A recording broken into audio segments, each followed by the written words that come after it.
Lincoln at West Point Liggett of Sugar Land Studios. KILT FM HD2 Houston. On Odyssey Sports Station. The Texans play here. Check out the BetQL Network. Wagertainment for every fan. Get sports betting tips from the best in the game. Available on the Odyssey app and our sister station 650 The Bet. Sports Radio 610 presents Seth Payne and Sean Pendergast. We coming to H-Time. Let's get the work in, man. Let's go. Great day, great day. Oh, give me some juice, baby. Oh, yeah. Let's do it. Yeah, let's do it. Let's do it on a Tuesday, man. Welcome in, everybody. Happy Tuesday to all of you. Appreciate you getting up with us. Hope you're having a great day so far. We are with you till 10 a.m. We're going to do our best to make sure it's a great day till at least 10 a.m. And then it's up to Reggie Atatula and John Lopez from there. You can't play anything that happens after that. That's our fingerprints, other than the toss, are not on it. But John and Reggie do a great job. I'm confident they'll keep the ball rolling today after 10 a.m. Hi, Seth. I don't even know who you're talking about. Are those the two guys we talked to during the toss? Show? They're the two that have the question of the day. They come in here, and they, then they take the ball and they go from there, and we get to go eat breakfast. It's nice. I'm oblivious to it after that. I'm oblivious to. You know what made me angrier than anything yesterday? What? And this was before the Astros lost another game to a bad baseball team. Yeah. The fact that the Astros went up in the power rankings because we were initially kind of peeved that the Astros swept the Red Sox, and yet we're below them in ESPN's power rankings. And then they go 1-2 versus a horrible baseball team, and they skyrocket up. They shoot up the charts. These damn baseball nerds, man. Yeah. They are dead set against using any early results to determine anything at all, and it bothers me. Yeah. I like the football meathead writers who basically the first 3 weeks of the season the power rankings are just a reflection of the standings. Mm-hmm. Team starts off 3-0.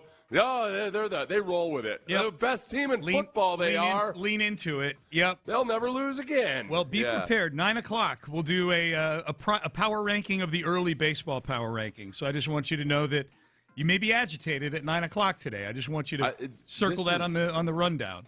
This Astros team is the most Big 12 football team I've ever seen in Major League Baseball. Beer softball league, man. I said it yesterday. They are a beer softball league team. You used to be a time back in my day, if you scored 8 runs in a game, you had a really good chance of winning it. Yeah. Whereas with the Astros could have won 3. They could have had 8 runs in each of their last 4 games, and they would be 1-3 in those 4 games. They're 6-5. The over is hit on their last 9 games. The over on total runs. Total runs scored in a Major League Baseball game, like a high total on a game, like a very high total would be 9.5 or 10. They sail past that, the two teams combined in an Astros game. So if you've been cashing in on the over, they're 6-5, so it's losing to bad baseball teams. Losing the A's, I don't know if the A's are necessarily a bad baseball team. I took the over on 75 wins on the A's, so I've got a little bit of belief in them. Yeah. But the Colorado Rockies are an unquestioned bad baseball team, and it looked like a softball game last night in the 5th inning of that game. And Jeremy Pena, Gold Glover Jeremy Pena breaks the wrong way on a ball that would have ended the inning. They would have gotten out with a 3-2 lead out of that inning. And if you went to bed last night and you missed it, the Astros, as you can probably tell, lost to the Rockies. 9-7 was the final score. I will say this about this Astros team, and we learned this on Sunday against the A's. I think we felt it again last night, even though they lost both of those games. They're never out of a game. Like this, the way this lineup is hitting, now Cam Smith is hitting too. Cam Smith has the longest home run in Major League Baseball this year. Yes. After a bomb to center field. 462 feet last night to straightaway center field. And they're getting it from, Joey Loperfito's doing some good things. Like the lineup has extended here. And when Christian Vasquez plays, the catcher position actually does things. He didn't play last night. Yainer Diaz did. They're never out of a game. I mean, they had a rally the very next inning. They got guys on base. They only scored one run. They loaded the bases in the very next inning after they went down 8-3, and they let the Rockies bat around. They sent 14 batters to the plate that inning. And so they got a little rally going the next inning. They left a bunch of guys on base. They got something going in the 8th inning, and Altuve comes to the plate with one swing. He can take the lead, that kind of thing. And they didn't come through, but they get some rallies together. I think the most significant thing about last night, Seth, is that, look, the final score being 9-7, we've seen scores like that for the last week and a half. The most significant thing about last night is Hunter Brown would have started last night. The Astros win that game if Hunter Brown is the starting pitcher. I'm pretty confident in saying that they scored 7 runs in the game. Hunter Brown probably gives you 6 innings against a bad team. You're not handing it over to Ryan Weiss, who the victim of some bad luck, but also the victim of not being a great pitcher. And so this is the first morning you and I are coming in and feeling the pain of Hunter Brown being on the injured list acutely. They would have won the game last night if Hunter Brown pitched. We're feeling the pain of that, and I guess there's a part of it where I'm not angry with any of these losses because the situation is what it is, and everything that you just laid out is 100% correct and true. I don't get mad at Cody Bolton. I'm more mad at Cody Bolton because I called him Colton Gordon at least 7 times in the last 24 hours. Yeah. I mean, including twice to you, and you didn't correct me. It was off air. But you don't anticipate or expect greatness out of them. You hope for it.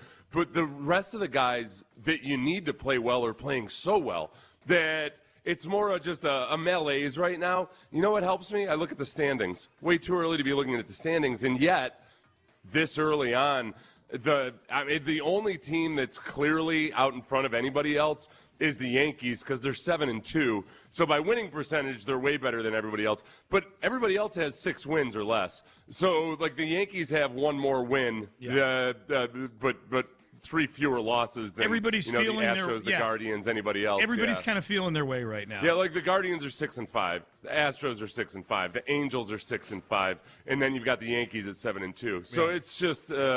There's not a whole lot of harm or damage done, but at some point the Astros are going to start facing good baseball teams very soon. This week, in fact. Yeah, this week against this. Yeah, that's you lose these games against the A's and the Rockies, and now all of a sudden, like these games against the Mariners are for an early season series are massive this weekend. Mariners are 4-7 at least. Yeah, no, the AL West looks like the old AL West again in the standings. Yeah. It's not great right now in the division. So so they lose last night. It really, by the way, just real quick. I mean that's the entire AL right now. Yeah. It's the stand, which it's early, obviously. I hate myself for even going through this exercise, but it's my balm, Sean. No, that's okay. It's a salve that I'm using to get over losing to the Rockies. Well, I think again, like Hunter Brown not being there last night is a big story, which then segues into tonight, Mike Burrows, and then this start for Christian Javier tomorrow is massive. I mean, he has been trash the first 2 games of the year, and he is among your highest paid he's your highest paid starting pitcher. He's making more money this year than Imai's making. They're about the same. They're both getting $21 million this year. So Christian Javier's start tomorrow is big. Yeah, I don't want to hear any more about slippery baseballs. Okay, we didn't hit that yesterday. You're not Imai coming over from Japan, where there's a definite difference in tackiness between Japanese baseballs and American baseballs. Javier has been pitching with the American baseball his entire life. Yeah. Damn it. Yeah. Well, and he was talking, too, like he was throwing the same baseball the whole game. Like, no, there's like 60 baseballs in a Major League game. Like, they were all slippery. The part of it that makes me nervous is that, out in Colorado, sometimes the dry air ends up being a factor for pitchers. Oh, yeah. Because that changes the texture of the ball as well. Yeah. I didn't like last night that you had Correa and Alvarez, Jordan, hitting balls on the screws that died in that 415-foot center field cavern that they have out there. And they looked like exactly the same hits. If you thought that, it's because Alvarez's went 414 feet, Correa's traveled 413 feet. Yeah. They were both outs, obviously. Yeah. But this is a weird thing from Matt Kawahara. In the last 3 seasons, there were just 3 batted balls that had at least a 103.5 mile per hour exit velocity, a 27-degree launch angle, and at least 413 feet of distance that resulted in outs. Yeah. Last night, the Astros had 2 such hits that were outs in a 3-batter sequence. Yeah. It was just, and again, you're playing the Rockies. If you were playing the Yankees or something, and this was happening, you'd think, the bastards. But this is early in the game. They'll figure, they'll figure it out. Cam Smith, a couple innings later, ends up hitting that bomb, which is the longest home run of for the year. Astros since of the year in Major League Baseball. Yeah. Jordan Alvarez is the only one who's hit one that hard and that far since 2021 for the Astros. Okay, here, I've got the list right here. Chandler Rome posted the list. Cam Smith's 462-foot home run. Let me pause right there. Seeing Cam Smith hitting the way he is the last week or so and getting this power stroke is very exciting. He's one of the guys, Seth. It's one thing for Christian Walker. I'm talking about the long-term view for the Astros, like beyond this year. It's one thing for Christian Walker to be hitting. Christian Walker will not be here beyond 2027. Cam Smith is supposed to be one of the foundational pillars of what we hope is the next great era of Astros baseball. So seeing him on this list is really nice. So Chandler Rome says this: his 462-foot home run is the longest one hit in MLB this season. It's the ninth longest home run hit by an Astros player since StatCast began tracking in 2008. Here are the 8 players that hit longer home runs than Cam Smith did yesterday since the StatCast era began. Counting down. Number 8, Jordan Alvarez, back in 2022. Hit a bomb of 400, hit a bomb against the A's. I won't go through the distances. They're all just longer. Number 7, Jake Marisnick. Marisnick hit one set. Oh, yeah. Yeah, in 2017 against the Red Sox. Carlos Correa, number 6. Jordan Alvarez, another one at number 5. And then three of the longest 4 home runs in the StatCast era. Brandy, get your coffee out. Get ready to put a little alcohol in your coffee. George Springer, number 4. Number 3, Carlos Correa, number 2.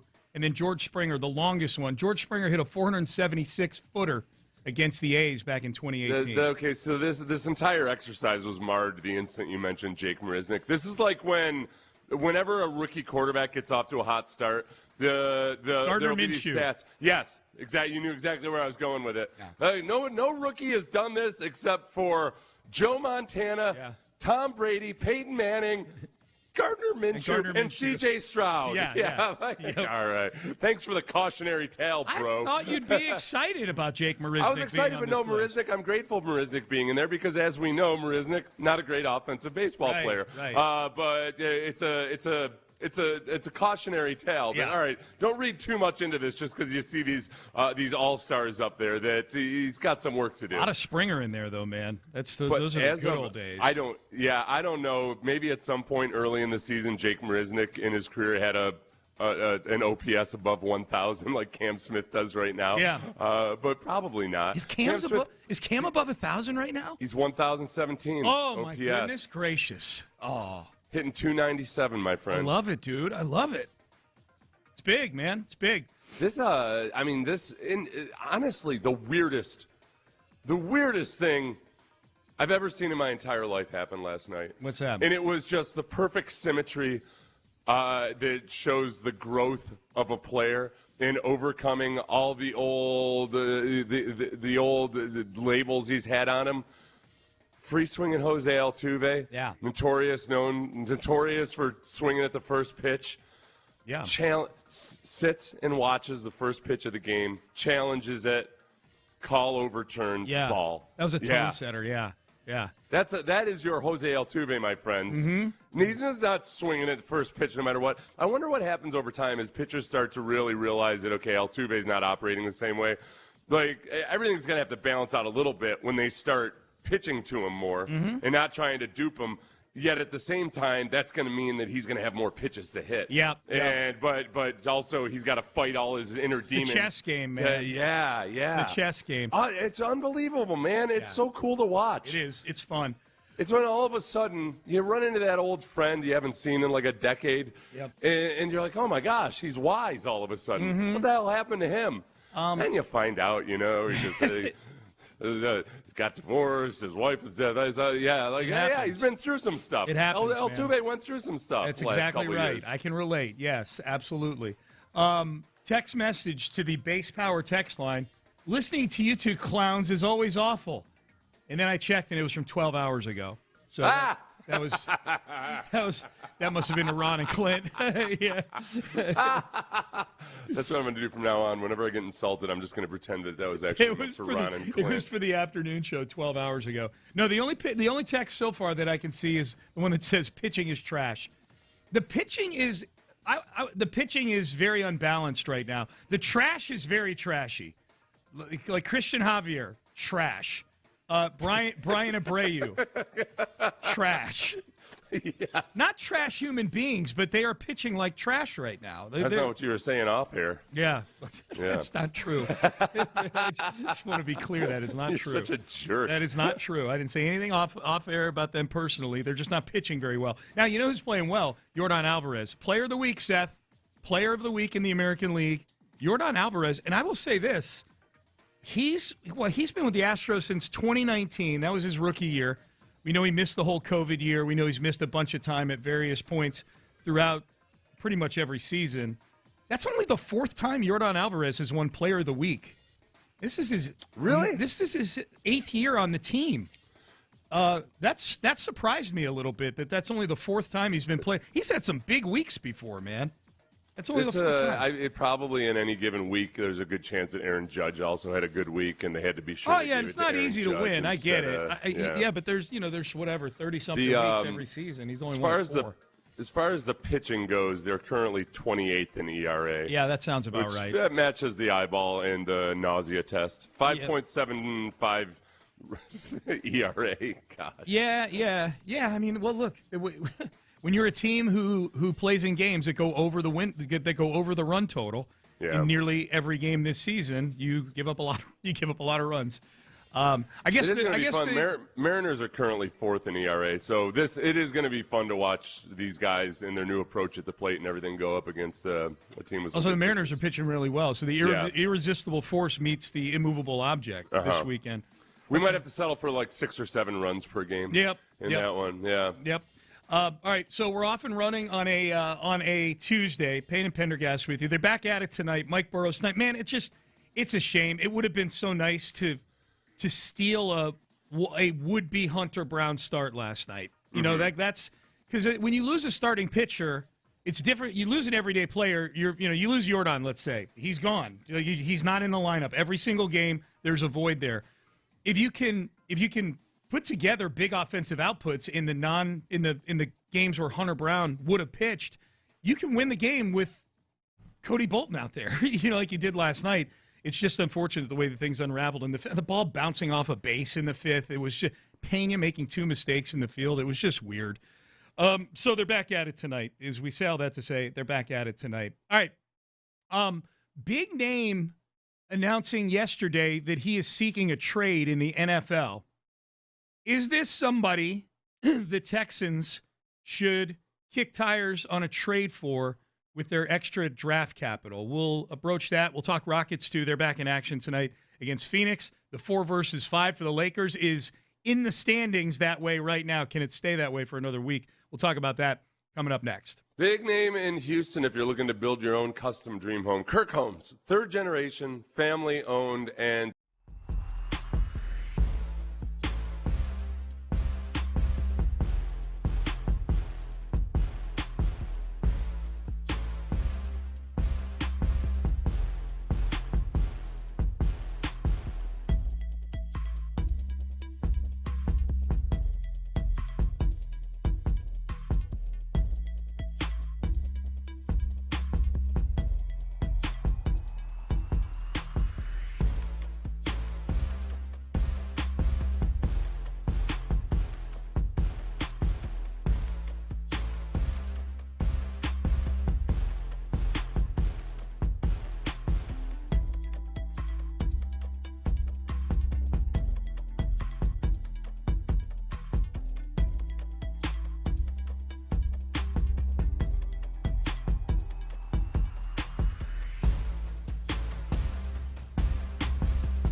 Sports Radio 610 presents live from the West Point Lincoln and West Point Lincoln of Sugarland Studios. Here's Payne and Pendergast. All right, Payne and Pendergast. Before we get into the NFL player that requested a trade yesterday, Seth, I'm looking at a picture of DeMeco Ryans on Twitter right now. Harley Dugan posted this picture. I saw this live last night. Monday Night Raw was at the Toyota Center. DeMeco Ryans was given one of those belts, like the one that I have that I use in the postgame show with players sometimes. Championship belt, yeah. Championship belt, and he's holding it over his head. He was on the broadcast last night, sitting right behind Michael Cole and Corey Graves on play-by-play at ringside. It was DeMeco, his son MJ, and then Joe Vernon, who's like Nick Casario's right-hand man, and Joe's son. They had the seats right behind the announcers. Those are great seats right there. And DeMeco made it. You know what? I'm going to acknowledge all of them right now. All four of them. DeMeco, MJ, Jones, and Joe. I wonder if DeMeco got into it. He looked like he was having a pretty good time. Bun B was on there. Bun B was sitting to the other side of Joe Vernon. Mark Henry, the world's strongest man, who's from Austin, former Olympian, former WWE Hall of Famer. They were all in the front row. They like to do that. They like to show the big stars who are in attendance. So, yeah, good job, DeMeco. Holding it over. He looks like he's held a championship belt before, Seth. He knows what he's doing. Yeah. Did we have Mark Henry in studio once? We did. Yeah, he was good. He was big. He was big, and he was good, yeah. He's a strong individual. Yep. He's got a really cool story, doesn't he? Wasn't he? He was an Olympic weightlifter, and WWE recruited him, and he was very, very raw at first. They gave him a lot of money back when WWE didn't have a lot of money. Yeah. And he had a nice career. He had like a 20-year career. Those Olympic weightlifters, Sean, these are the craziest rabbit hole you should go down on Twitter, is they've got like the big men have freakishly big verticals too. He can dunk. That was the big thing with Mark. That's what impressed Vince McMahon is Mark Henry was playing in a celebrity basketball game back when ABC used to have celebrity basketball games on Wide World of Sports, and he dunked a basketball, and Vince McMahon was like, I gotta have that guy. Yeah. Well, that's like if you're somebody that's able to like clean and jerk 600 pounds. Yes. That's you do that same explosiveness without any weight attached, with just your body weight. It's amazing. And you don't look like someone who should be able to do that. Right. Like he's a rectangle basically. Yeah. You know, it's crazy. Dexter Lawrence requests trade from the Giants yesterday. So welcome to New York. John Harbaugh, your best defensive player, is looking to get the hell out of there. It's funny, man, because I saw it and I love Dexter Lawrence and as a football player, and I had to fight every urge I had to just say, give him whatever you want. We need Dexter Lawrence in here. And you know who helped me most? Giants fans. Because immediately what you hear from Giants fans is, oh, great, Dexter, yep, he wants a new contract again. The guy's been agitating for a new contract every year since he got his last new contract. Yep. The contract that he's on right now. Yep. He's a very, very good football player. He would help make the Texans' stellar defense more stellar. Yeah. But it's that classic situation of, man, Quinnen Williams last year he was traded for a second, future first, and defensive. It was Mozzie Smith, right? Yes. Another defensive lineman. There's a chance that Dexter Lawrence is going to go for either a first-round pick or a couple of seconds or something like that.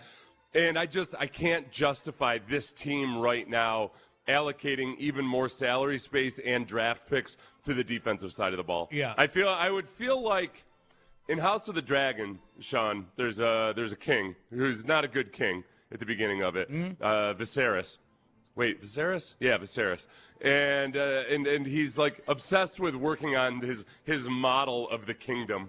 It's almost like is an ancient equivalent of somebody who's got a train set. Okay. And he spends all this time and care on this. Well, meanwhile, the kingdom is crumbling, and there's questions about the legitimacy of his family and everything. That's what I would be doing. It'd be like I was working on my model. Well, people are questioning the legitimacy of my offense just because I want this pristine defense to be that much better. Yeah. I can't do it. I can't be Viserys. No. Can't have body parts falling off from some weird form of leprosy. No. I don't need that. I don't need all the other things that go on with the Targaryen family happening with you, including blonde hair.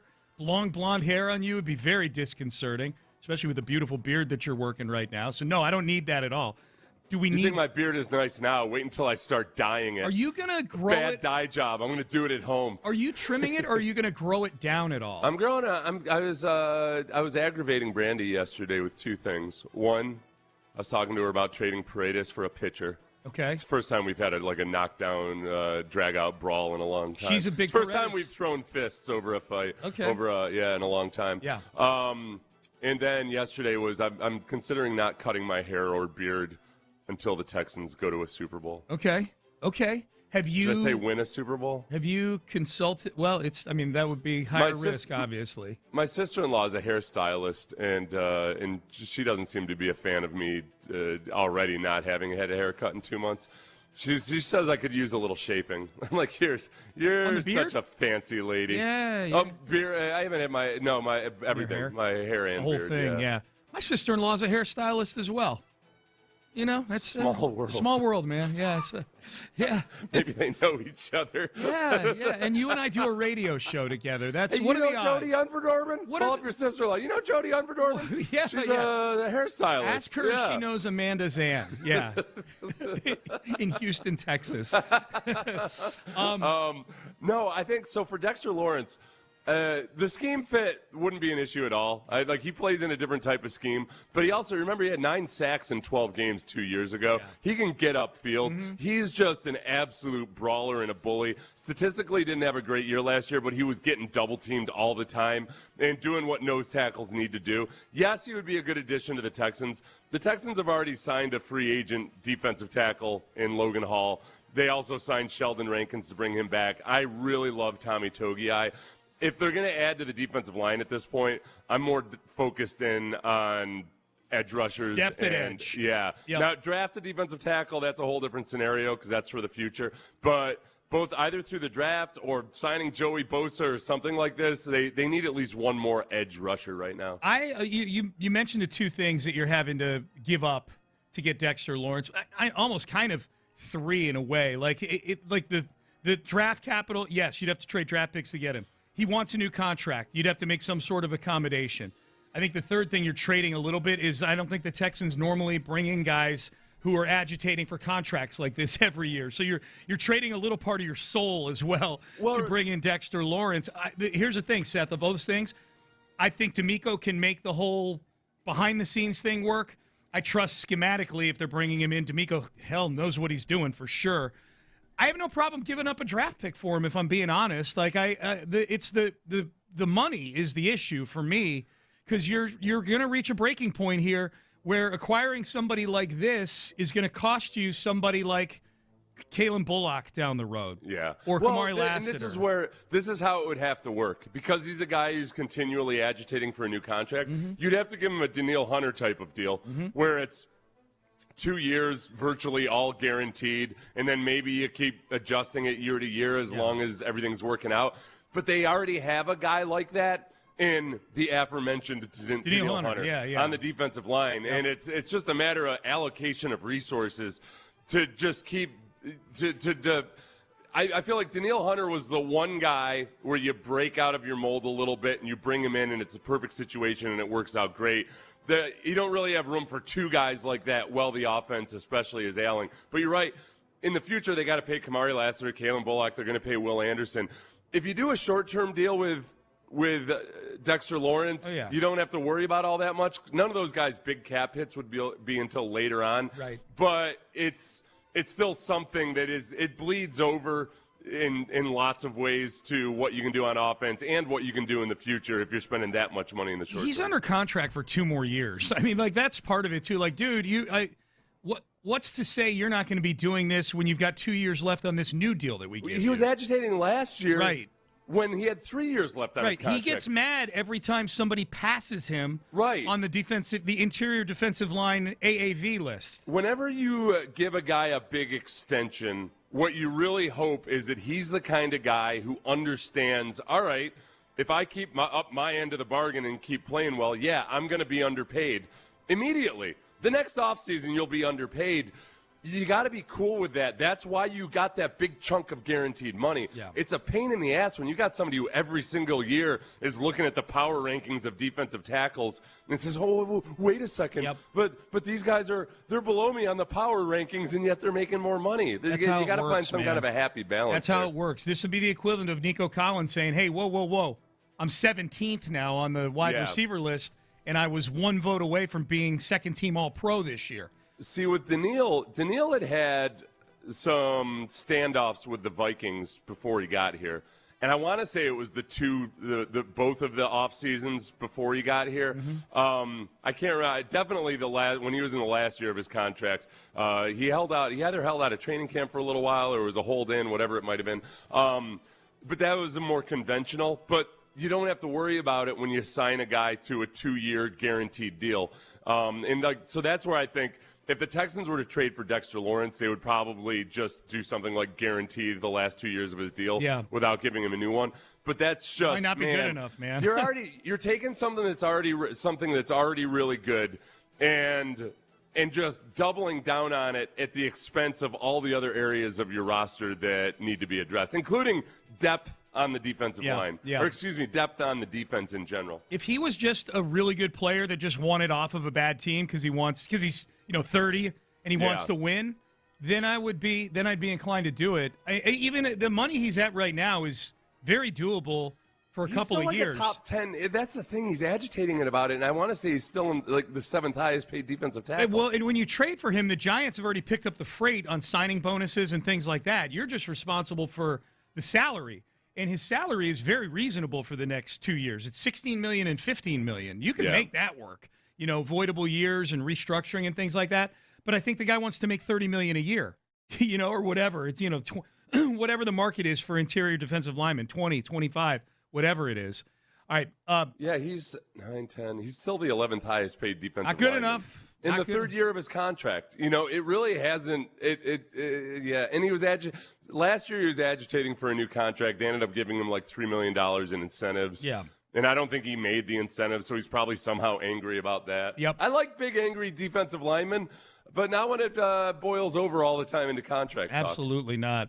All right, we'll do some headlines in the next segment, including news on the possible Rockets opponent for the first round of the playoffs. And the Rockets are back in action tonight.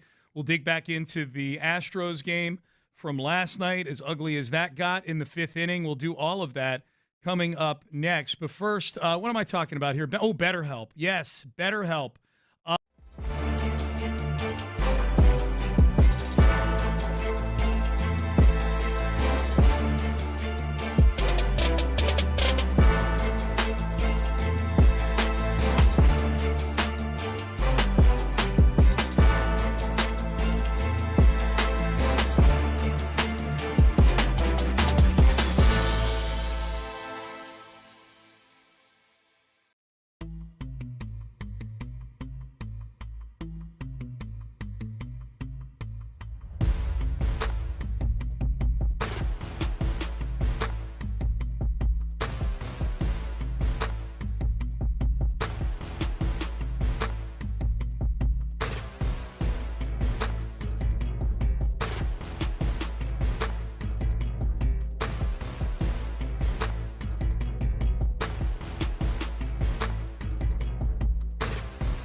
610. Payne and Pendergast with today's headlines powered by Men's Tea Clinic. And after a fast start to the season, the Astros, lo and behold, have now lost 3 out of 4. They lose to the Colorado Rockies last night. They were winning 3-0 in the 5th inning, and then it all went to hell in a handbasket. They gave up 8 runs. Cody Bolton was actually pretty solid for his 4 1/3 innings. He wasn't even in Joe Espada's mind. I think he was going in thinking we'll get 45 or 50 pitches, maybe 3 or 4 innings out of Cody Bolton, and he was pitching so well they brought him back out for a 5th inning, which ultimately might have been a mistake. That kind of got the ball rolling for the Rockies. Ryan Weiss came in and just got hammered in this game. He threw 62 pitches in less than 3 innings. He gave up 6 earned runs. The victim of some bad luck and some uncharacteristically poor play in the field by Jeremy Pena. One play that was not counted as an error, but he broke the wrong way on a ball that would have ended the inning. The one that hit the second base there? That was another one. Oh, no, that was, the one that hit second base wasn't an error. That was just bad luck. It was hard keeping track of Jeremy Pena's bad plays. Well, then he had an actual error after the ball hit second base, so it was a rough inning for Jeremy Pena. They scored 8 runs in that inning. It was enough to hang on. The Astros had a couple of rallies in the late innings, not enough. They lose 9-7 in what would have been a Hunter Brown start. That, to me, if you're just getting in your car, I think, to me, that's the biggest storyline with last night. It's not that the Astros played in another beer league softball game. It's that this would have been a win last night if Hunter Brown was pitching, I think. Right. Right. Yeah, and 7 runs wins you a Hunter Brown start. They're the best offense in baseball right now, and yet, despite ridiculous run production in the last 4 games, they're 1-3. And it's that we talked about this earlier. I normally, if everything had played out like this, if you take the names off the jerseys and everything, I'd probably be irate about all of this or furious about this. The thing is, though, that what am I gonna? I'm gonna get mad at Cody Bolton. Am I gonna get upset at the only pitchers right now that I'm really upset at are Brian Abreu and Christian Javier? Correct. Those are the 2 guys that really get my heart rate going because you expect more out of them, and they so far You need them. And like some of the other guys on the pitching staff, I'll be more mad at Dana Brown or other guys, just the whole overall roster construction. Yep. Every single player at the plate right now I'm absolutely in love with. Head over heels. Yep. Jose Altuve, everybody, if you missed the beginning of the game, not only did Jose Altuve not swing at the first pitch, he challenged the first pitch because it was called a strike and it was a ball. Yep. That's how much I love this team at the plate right now. Right. Jose Altuve has turned into the picture of a wise old man. Yes. Judiciousness, wisdom, restraint. Yeah. That's what he is. He's the picture of restraint. He's a picture of restraint, and then it helps that a few pitches later, he rockets a ball into the gap in center field for a double, and then gets driven home by Carlos Correa. We love that, too, about Jose Altuve. So they lose last night. Mike Burrow's on the mound tonight. Hopefully gets things straightened out and gets the Astros back on a winning track here. Game starts at 7:40. Afternoon game tomorrow, Christian Javier. That's the one I'm most interested in. Yordan Alvarez, American League Player of the Week. Congratulations to Yordan Alvarez. Rockets back in action tonight, Seth, in Phoenix against the Suns. I'm telling you right now, you are going to get a version of analysis on this game tomorrow that will be Sean Pendergast watching the highlight cut-ups. This game starts at 10 o'clock local time. Zero chance I'm watching this game tonight. I've already been complaining about how late last night's basketball game started. Yeah. And now I gotta know. And it wasn't that late. Yeah. But still. Yeah. Yep. Rockets at Suns tonight. Why can't everything start at 5 p.m.? I know. Jeez. So the Rockets, as we wake up this morning, they are in a 4 versus 5 matchup in the standings against the Lakers because the Nuggets won last night. So the Nuggets have a half-game lead over the Lakers because they've played more games. But the big news with the Lakers is Luka Doncic has a grade 2 hamstring, as we know. Austin Reeves has a grade 2 oblique strain. When it's grade 2, it's normally a 4 to 6 week recovery, which would put both of them out for at least the first round of the playoffs. Shams Charania on ESPN yesterday saying Luka he is in Europe right now trying to get injections on his hamstring to get back in time for the postseason. I'm told Luka Doncic is currently in Spain. He traveled there because he's undergoing an injection procedure in that grade 2 hamstring area to see if he can promote healing and at the end of the day expedite his return process. He's doing everything he can to make it back out on the court. We know a grade 2 hamstring strain typically falls between 4 to 6 weeks. He's doing everything he can to see if he can push that timeline up just a little bit, and we're still not sure exactly how this treatment goes. Does it work? How much does it speed everything up? But that's what he's doing. He's in Spain. Austin Reeves is a little bit of a different card. 4 to 6 weeks, he's out. He's got a grade 2 oblique strain. Oof. And so that timeline essentially would sideline him a majority, if not the entire first-round series. The goal is for both of these players to be back. J.J. Redick has said it. We just have to extend our run in the playoffs to try to get both of them back. Oh, that's all. That's a little disrespectful to the Rockets right there, their most likely opponent in the first round of the playoffs. All we got to do is extend and win a playoff series. That's all we got to do. That's all we got to do is just beat the Rockets, and then Luka and Austin Reeves can come back. So this is going to be, they're trying to pull off, Doncic's trying to pull off a Serge Ibaka from a few years back. Yeah. Remember, Ibaka had some injury that was supposed to just be, that's it for him. Yeah. And he ended up making a miraculous comeback for the playoffs. Yep. So he's doing it over in Europe, where you go get, that's where you go get those treatments to come back quickly. What's legal? Texters can help us out with us. What's legal in Europe right now that's not legal in the U.S.? Oh, yeah, text in. That's good information. That has something to do with, like, stem cell stuff or something. I don't know. Yep. 713-572-4610, base power text line. Michigan beats UConn last night, 69-63. They are the champions of men's basketball. One quick Texans note, and we'll hit some Texans here in the next segment. Aaron Wilson reporting, Seth, that Emmanuel Pregnon, the guard from Oregon, coming in for a top 30 visit. So that's a guy I know that you like him a lot. And that's I like him a lot as a second rounder. There's a lot of offensive linemen I like a lot as second rounders because, okay, there's with him, he's old, which doesn't scare me at all. I like that. Other than sometimes, okay, a guy, you get a better impression of a guy that's older, stronger, more mature and everything. What's his ceiling above and beyond that? But if you're taking him in the second round, I like him. We'll see about that. Yep. Yeah. All right, coming up in the 7 o'clock hour, would you do this trade if you were the Texans? Bill Barnwell has a mock draft where he trades all 32 first-round picks. Would you do this trade? Would you draft this guy? Also, we'll hear from Gary Kubiak. Talked about what it was like scouting DeMeco Ryans back in the day as well. We'll hit all of that. Very, very interesting when we start talking about coaches maybe elevating guys above where you see them on the mock draft. Yes. So this is a good spot to hit it. We'll do a mock draft injection at 7:45. We are draft heavy in the 7 o'clock hour. Stay there. Maybe you need to draft a new retirement plan, but you're thinking, that sounds like a lot.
Point Lincoln and West Point Lincoln of Sugar Land Studios. KILT FM HD2 Houston.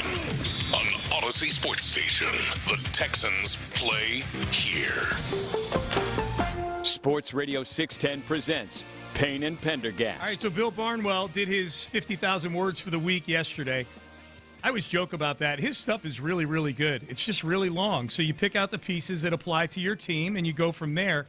Bill Barnwell of ESPN, he's got a piece where he does his 2026 NFL mock draft where every single pick gets traded to somebody else. So, but then he also, he doesn't say what they do with that pick. Does he? Well, in the Texans one, he does. He does, so not in all of them. Not in all of them. Yeah, well, Okay. Admittedly, I've not read all 50,000 words of this. I couldn't finish the Texans paragraph. Right. I was just going to let you summarize it for me. He does have he has a suggestion for the Texans as to who they take with this pick that they acquire. Before we get to that, the very first part of this is really interesting because obviously if every pick is getting traded, that means the Raiders are trading the number one pick in the draft. Yeah. And so in this particular exercise, the Raiders are making a trade with the Jets, who move up from 1 to 2 and give up their second-round pick and their fourth-round pick to move up one spot and presumably take Fernando Mendoza. The interesting thing that Barnwell says in this summary of the first pick getting traded to the Jets, the only way, this is Barnwell, the only way to have a trade out of the first pick makes sense for the Raiders would be one of two scenarios. One would be getting offered something they don't expect at quarterback, like the Ravens deciding to trade Lamar Jackson, the Bears dealing Caleb Williams, or the Texans shipping out C.J. Stroud in a return that would land those teams' presumptive top pick, Fernando Mendoza. Yeah. In other words, could you? And so Barnwell talks about this as if there's a non-0% chance of this being discussed at least. Would you, Seth, if you were a Texans fan, would you be excited about a trade with the Raiders that would see C.J. Stroud go to the Raiders for the first overall pick and the Texans rolling with Fernando Mendoza at quarterback? No, I would not. I would not either. And you know why? Mostly because I think that there's a good chance that Fernando Mendoza ends up just being a mediocre NFL quarterback, and I would despise him. If he were anything other than awesome, I would get so tired of his LinkedIn act. I would get really... He's talking like this all the time, talking with the hand gestures and everything. But at the same time, there would be a lunatic fringe of Texans fans who think that this young man is everything that's right in the world today, and they would then end up hating you and I for despising Fernando Mendoza. Yeah, that's going to happen. I just don't want it. I don't want the combination of a mediocre quarterback and a bunch of people who act like we're evil for not liking our mediocre quarterback. I just don't think Fernando Mendoza is as good as C.J. Stroud, flat out. And you know what? We went through our exercise with the anonymous scouts and what have you, and it was almost unanimous of just basically what everybody is saying. It's that, man, in any other draft, he's not going to be the top quarterback. There's a lot of things that he hasn't really displayed, et cetera, et cetera, et cetera. I think the upside of C.J. Stroud is still much, much higher than the upside of Fernando Mendoza. Yeah, I'm a little surprised he's as big a slam dunk number one overall pick as he is. A little bit. Because it wasn't that clear that he was until the Raiders basically showed all signs that, he's our guy.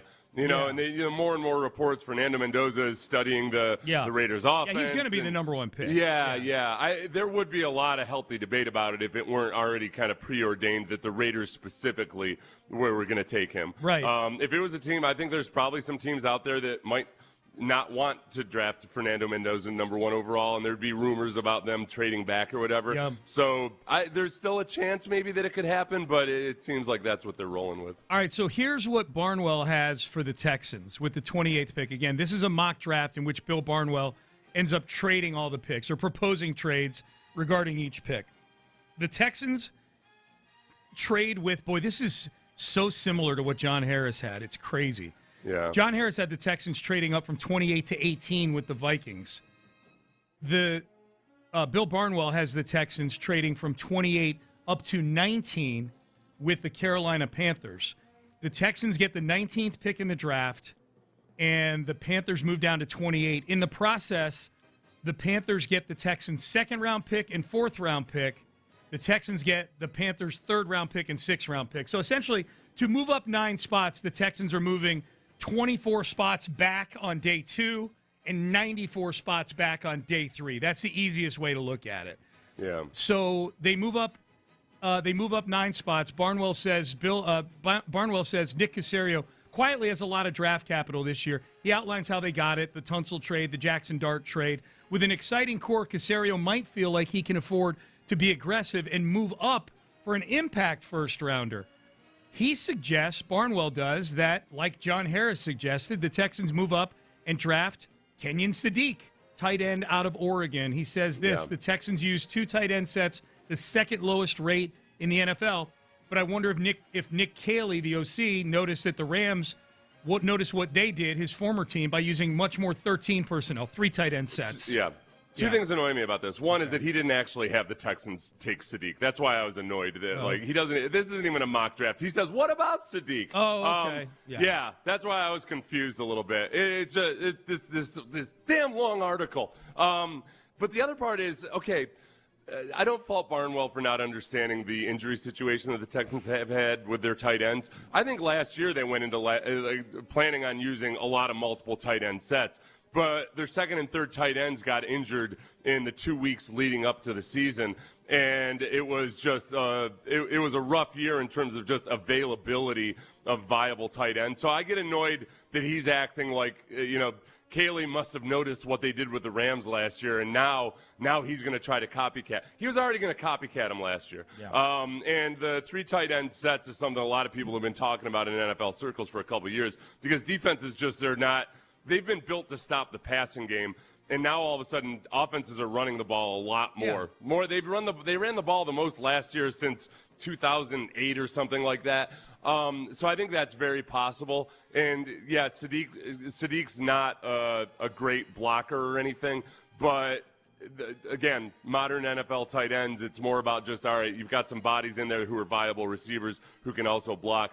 I think that's very, very possible. Yeah. I think Sadiq, we're at that point in the process where now I'm seeing a lot of contrarian thoughts about Sadiq. People don't think he's actually worth a top 15 pick or whatever. You can set your watch to it right on cue. Yeah. 2 weeks before the draft. Yeah, and I get it. And they bring up valid points and everything. I think there's a really good chance that the Texans look at Sadiq as a guy that they would trade up to the teens to get.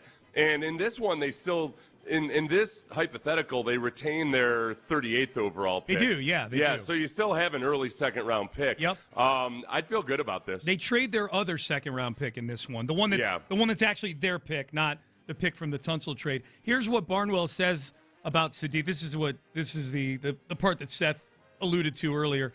Talking about the 13 personnel, the 3 tight end sets. Those could include Cade Stover and Foster Moreau, but what about Sadiq, as you mentioned?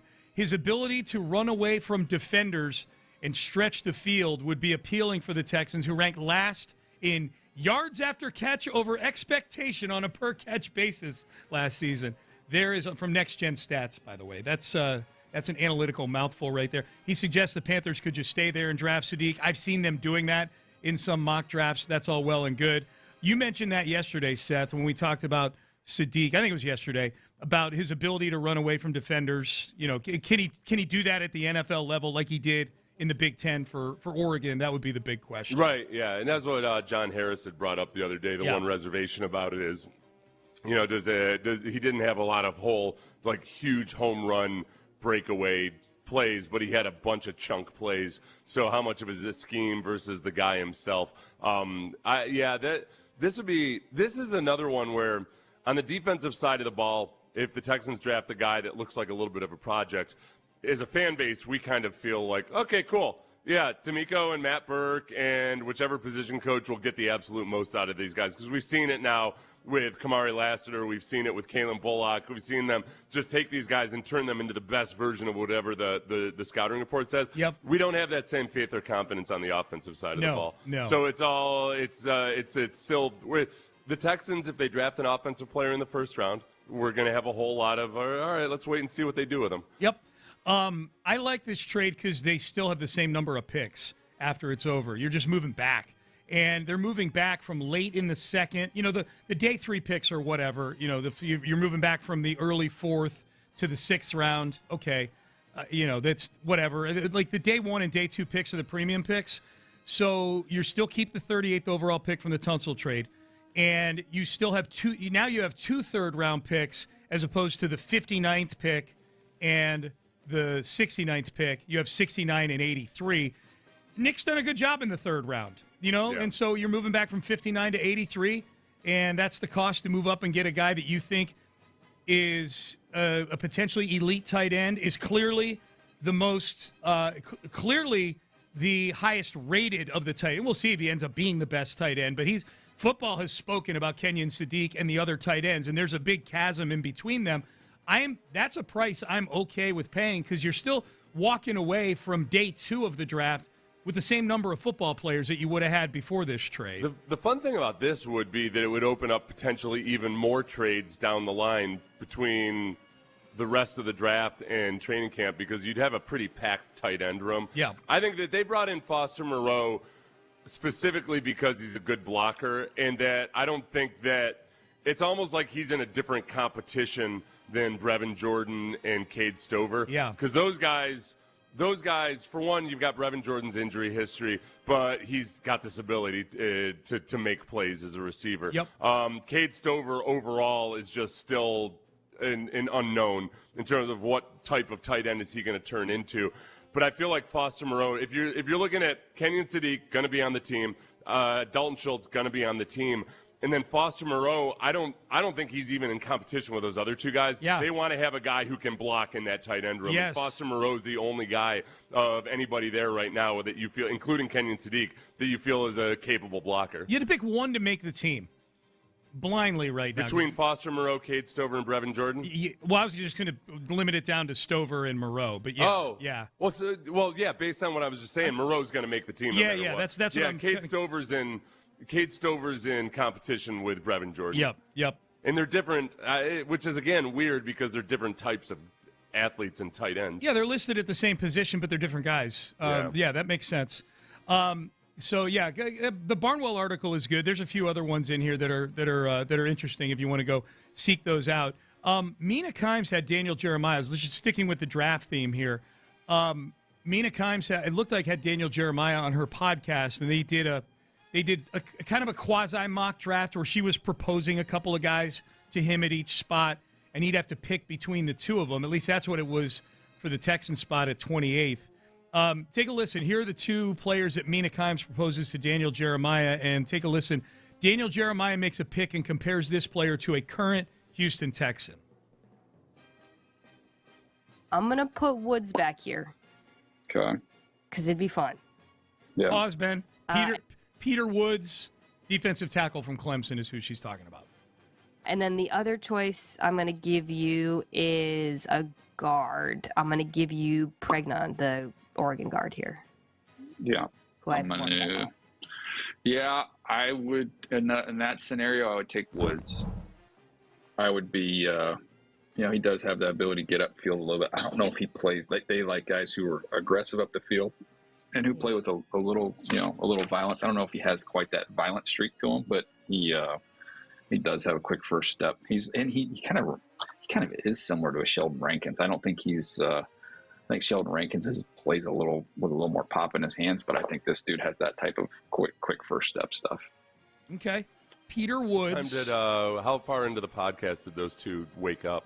Yeah, down to the 28th yeah, no, the energy level was hell. I'm like, you guys realize you're performing for people right now. Hey, you guys are on drive time radio now, okay? Yeah. Get a little zest to you. Yeah.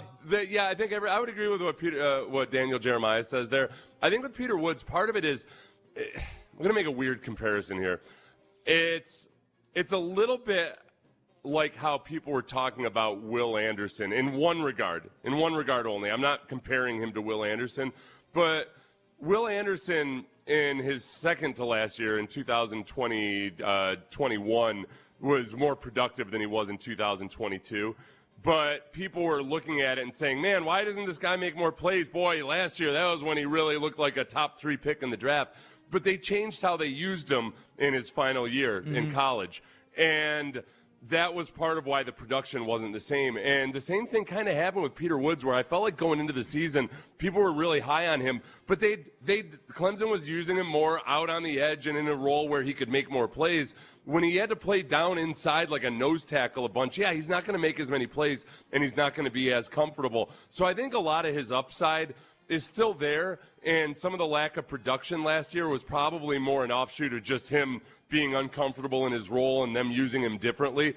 I think that DeMeco probably looks at Peter Woods and thinks, if we just get him in our system where we just really simplify things for him and can get upfield, that there's a lot of untapped potential there. So it wouldn't surprise me at all if they take him. The other guys, the other defensive tackles that are projected to go at the top of the draft are more nose tackle types of guys. They're big, strong dudes that might offer you something in pass rush, but they're not athletically the same as Peter Woods. Peter Woods fits the profile more so than those other guys, although but I'm not ruling out those other guys because like Caden McDonald, the other defensive tackle that's mocked to the Texans a lot, he reminds me a lot of Tim Settle. And I think they would have loved to keep Tim Settle if he hadn't got such a big contract in Washington. Do you like the comp of Woods and Sheldon Rankins there from Jalen? I think so. I don't know if that's the comp you would have made if he wasn't talking about the Texans. Yeah, that's true. Yeah. I think Rankins is he's one of those guys, he's bigger than people realize he is because he kind of moves like a 280-pound guy. So he's got more of a size and speed dynamic than Peter Woods does. But, that's a fair enough If one. you get Sheldon Rankins, if you get the equivalent of Sheldon Rankins with the 28th pick in the draft, and I'm not talking just for 2026, I'm talking that's a win. Sheldon Rankins has been around for a decade now, playing good, solid football in the NFL. Not everybody's going to be an all-pro. So I'm cool with that. A few texts on the Base Power text line, and then we'll get to Gary Kubiak on scouting DeMeco Ryans. Text message. Mendoza is definitely better than Stroud. Okay. Based on what? Based on beating Miami in the national championship game, I guess? Don't you can miss me with any kind of saying any one of these prospects is better than any NFL player. Right. They all suck until they don't. That's exactly right. You guys listen, if you're new to the show, you have to understand this about me in the pre-draft process. I get really sick and tired of people not understanding how bad every single college football player is until he gets into the NFL, including the ones who will end up being all-pro players. Right now, they suck. Yep. They really, really suck. Yeah, and you can't until they go through a training camp and fix some of the things that they need to work on, they continue to suck until they don't. Okay? You have a little bit of Bill O'Brien in you. Rookies they don't know anything. Yeah. It's true. Yeah, he was 100% correct on that. Right. O'Brien's problem was that he stayed fixated on it and refused to acknowledge that a rookie might end up being good in his rookie year. He thought they didn't do anything for 3 years. Yeah. Although I admire the confidence of people who think that they're smarter than every single GM who ever lived, and that they know for certain who's going to be good in the NFL, despite the fact that the really good GMs in the NFL will admit to you in private conversation that they never know. You're a big fan. They have a really good feeling about. They've had so many really good feelings about slam dunk picks that didn't work out that they've learned. You're a big fan of 979 guy then on the text page on the Base Power text line. Another text, Seth. If you wait until the Texans get to a Super Bowl, okay, let me back up for those just getting in their cars. Seth proposed the idea of growing his hair and beard out until the Texans win a Super Bowl. Yeah.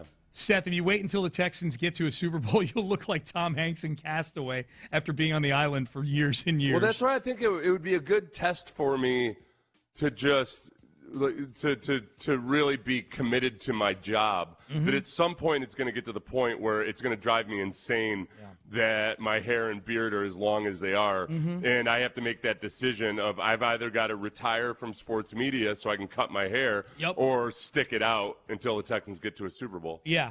Would you, when your hair started to get long, would your hair just roll, do you just grow it long and just let it hang, or would you ever ponytail it, or? No, I'd have to just let it go. Just let it go. I'd try to go flowing locks. And mine would go more like the Mark Twain style at first, like frizzed out. It's gonna puff up and everything. Yeah. More so than just lay flat. Yeah. I'm not a Jake Marisnik. Have you had ChatGPT run this yet for you? With your face? I sent you the picture. Yeah, that's what I thought. I couldn't remember if it was you or somebody put it up on I don't Twitter. think it was accurate. I don't think that's how my hair would look. Yeah. Unless I use a lot of product, but I feel like I don't want to do. I'm too lazy for that. Every time I look and listen to Fernando Mendoza, I think of Eugene from Greece.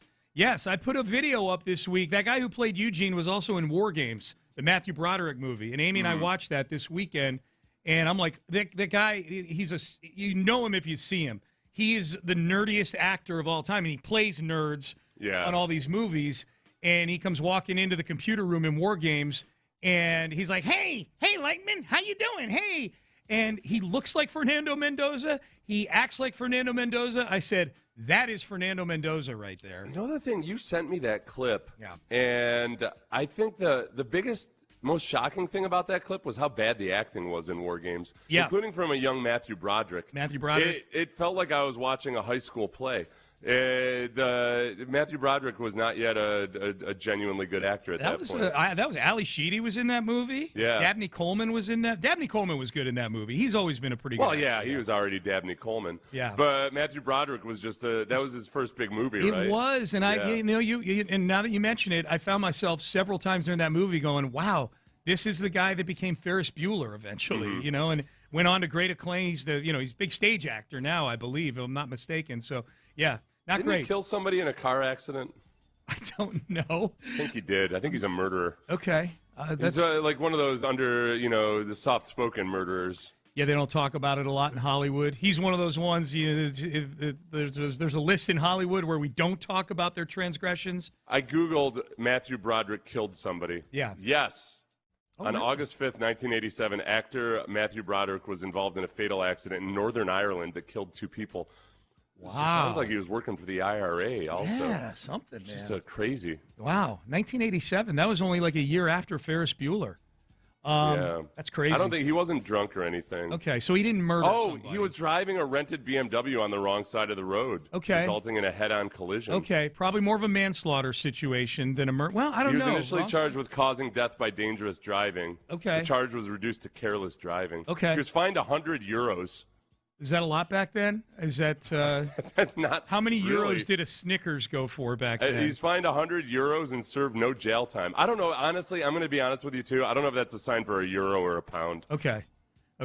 Is Ireland a place where where the steering wheel is on the other side and you drive on the left side of the road? Is like England?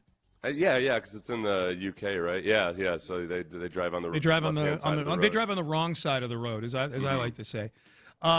All right, so I've not listened to this yet, Seth. Gary Kubiak on scouting DeMeco Ryans. You texted me about this morning, and I was very excited to listen and react to this audio of former Texans head coach Gary Kubiak talking about current Texans head coach DeMeco Ryans. So I'm going to let you set this up right here. Okay, so this was John McClain asking Gary Kubiak. John McClain, CEO of Mad Dog Entertainment. Right? And is that Mad Dog Chris Russo, or is it something separate? John McClane's nickname back in high school was Mad Dog.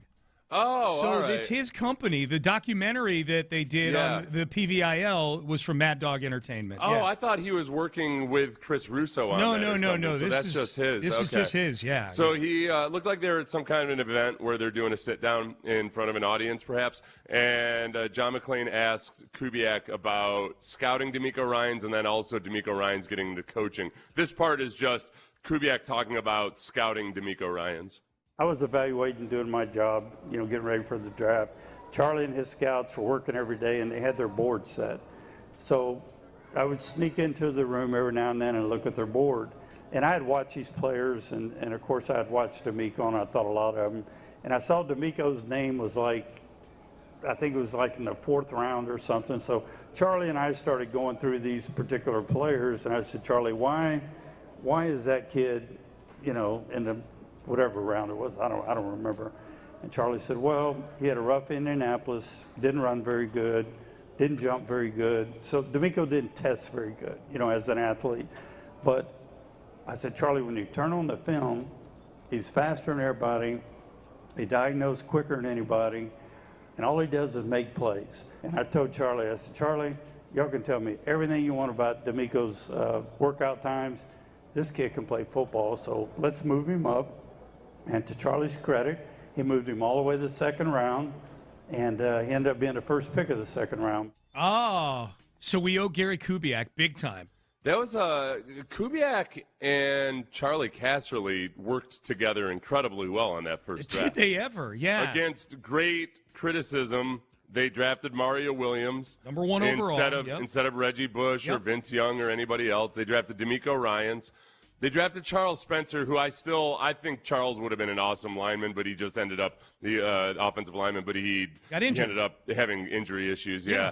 But then Eric Winston after him. Those were both. They drafted 2 offensive linemen in the 3rd round. This is a 2026 Texans fans' dream. Yeah. They drafted 2 offensive linemen in the 3rd round. Eric Winston worked out very well. Owen Daniels in the 4th round. Best tight end in the history of the team. Yep. Wally Lundy in the 6th, but then David Anderson was probably one of the best 7th round picks in Texans history because he ended up becoming a viable NFL receiver. Got a second contract. Yeah. Yeah. So, that is a hell of a draft with Casserly and DeMeco. Boy, you hear Kubiak there describing DeMeco. Like he had a bad Indianapolis. He didn't jump well. He didn't run well. But man, I turn on the film and all this guy does is make plays. And I'm sure the background checks shot through the roof on DeMeco Ryans. The scout, the talking to people behind the scenes. You can tell, Seth, why DeMeco Ryans has such a great affinity for Kamari Lassiter. Right. I bet Kamari Lassiter to DeMeco Ryans is probably a kindred spirit in all those ways we just heard Kubiak talking about right there. Let me read for you one of the anonymous scouts on Kamari Lassiter. I've got two for the ages that are just awesome. One from anonymous scouts on Kamari Lassiter, and then we've also got anonymous scouts on Will Anderson. Let me read the Will Anderson one first, just because I can see it. Okay, so this was an anonymous scout on Will Anderson. These are people that have jobs in the NFL. Yes. Pre-draft, 2023. Yep. I don't see much upside there. I thought he was a momentum rusher. Looked fantastic on twists and stunts and loops where he can get going. But to say he's just going to straight edge rush and beat offensive tackles of NFL caliber, I think he's going to get blocked. Is he Chase Young, Joey Bosa, Myles Garrett? No. Wait. Okay, back up. Chase Young, Joey Bosa, Myles Garrett, that's a good. Yeah. The Chase Young is the one that jumped out at me. Like Chase Young, who's on a journeyman track Chase right Young? now. Yeah. Yep. Clay Matthews had more twitch and quickness than him. What was Clay, 18th or 20? He went 25th. Yeah. That's the guys we're comparing him to. He's going to go 3rd or 4th. Terrible draft. Will Anderson going 3rd or 4th in this guy's mind was an indication of how terrible the draft was. I wonder what that scout would have said. I would have loved to have been sitting next to that scout the night of the draft when the Texans not only used the 3rd pick on him, but traded up from 12, right, giving up the 33rd pick in that draft and a 1st rounder next year. They gave up 2 premium picks for that scout had to be dying on the floor at that. And the thing is, though, a lot of the guys that said it in less colorful language, there were accurate questions about Will Anderson. He was very raw. And there's a lot of guys that kind of fit the profile of Will Anderson that don't work on and attain the polish that Will Anderson has.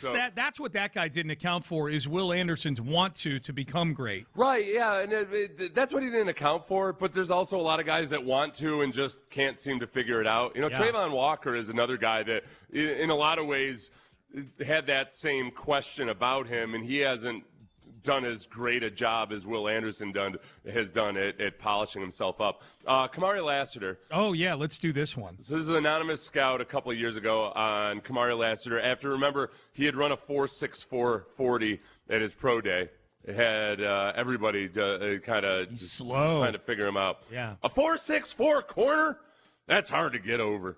He's one of those guys that knows he can't run, so he just grabs people. He gets downfield, he grabs all the time. More of a number 3 type zone underneath man talent. Yeah.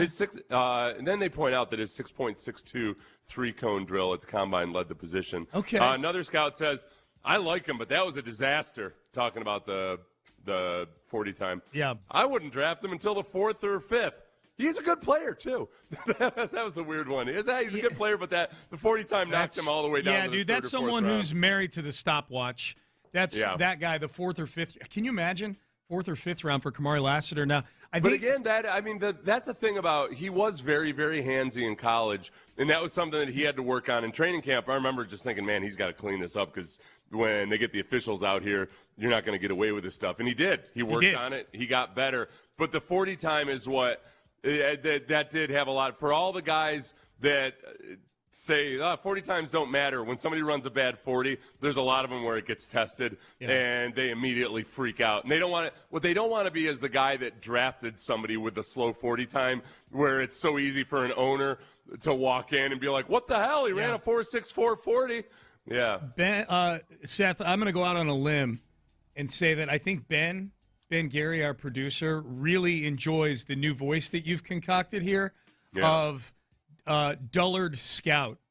The voice that you read those scouting reports in was kind of like a combination of a meathead in a classroom and some hick from the backwoods somewhere. It's Missouri backwoods. Yes, yeah. Not like complete hillbilly, Appalachian. Not Alabama backwoods. Right. Kind of Missouri flatland hillbilly type. Yeah, Ozark, like near Lake Ozark in the hill. Yeah. Like it would have been. That's a Langmore that's reading that. That scout's last name is Langmore. Reading that scouting report right there. Ben really liked it. I just want to tell you, he was laughing very hard in there in the control room. I like going back and finding the anonymous scout. That's kind of a check because sometimes I read an anonymous scout of Peter Woods. It was way more brutal than anything I had seen about him and didn't really quite match the eyeball test of when I've watched Peter Woods, the defensive tackle out of Clemson. Yep. And then, so I read this anonymous one from him. Like, that doesn't seem right. Let me go back and see what they were saying about Will Anderson and Kamari Lassiter and keep your perspective on it. Lo and behold, yeah. Hey, I haven't gone through the exercise and looking at CJ's just yet. I'm going to wait and see how this season goes. Yeah, they might be right. Hey, do you think this was a fair bet last night for the national championship game? The Michigan, if you guys are just waking up and you missed it, you didn't stay up late. Michigan beat UConn 69-63, so UConn covered, but they didn't win the game. Michigan wins the national championship. Taylor Lewan, Michigan Wolverine, and co-host of Bussin' with the Boys, former Titans offensive lineman, and Dan Orlovsky, who we all know is on Get Up and First Take, former NFL quarterback. He went to UConn. So they made a bet yesterday afternoon where if UConn won the game, Taylor Lewan would have had to dye his hair UConn blue. And I forget how long he would have had to keep it for. Michigan won, so I don't really care. But he would have had to dye his hair blue.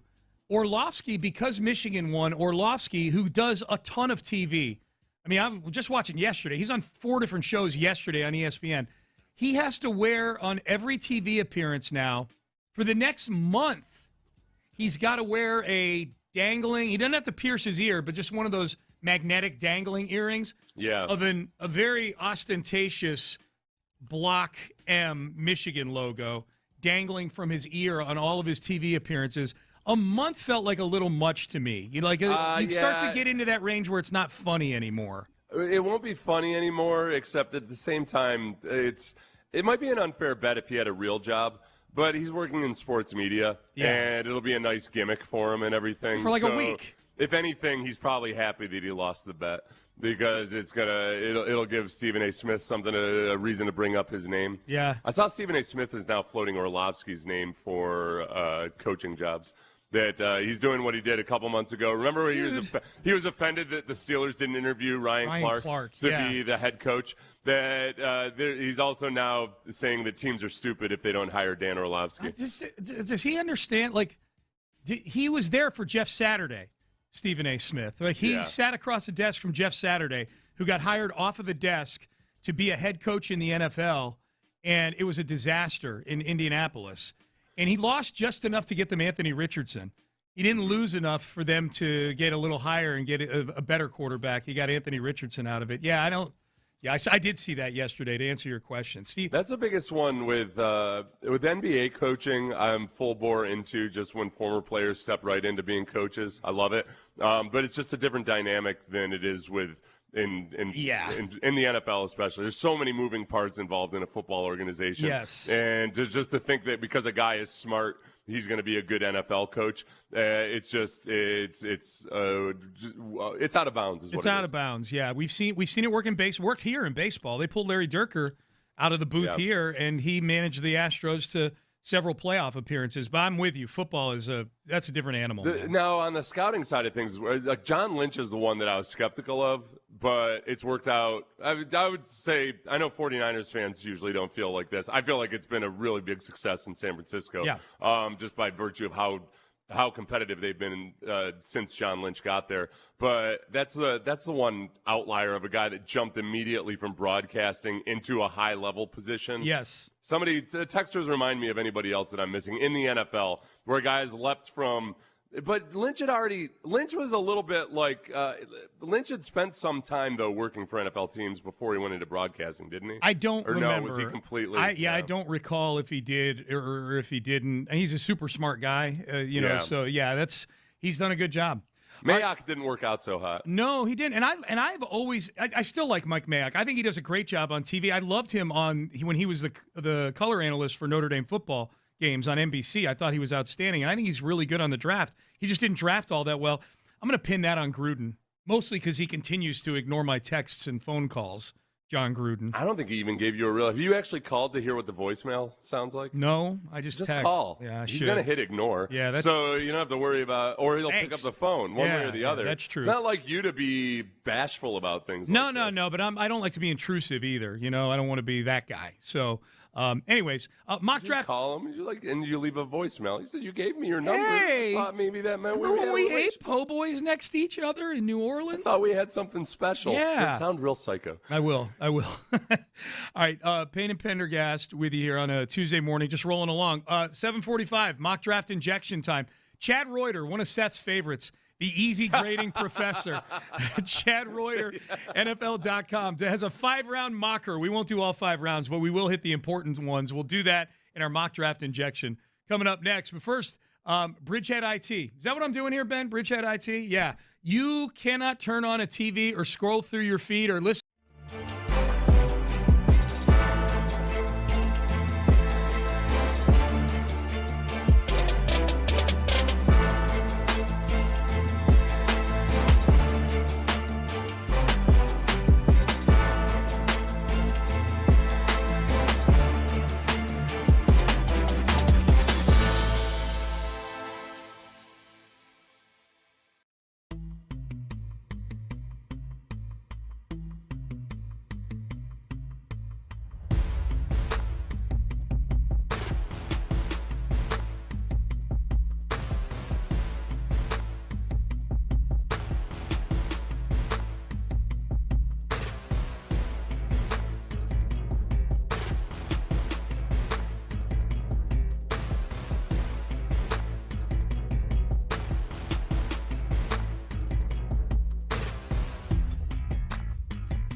Sports Radio 610 presents live from the West Point Lincoln and West Point Lincoln of Sugarland Studios. Here's Payne and Pendergast. All right, good to be with you on a Tuesday morning here. We'll do the petty cast. We've got some good petty coming up at 8 o'clock.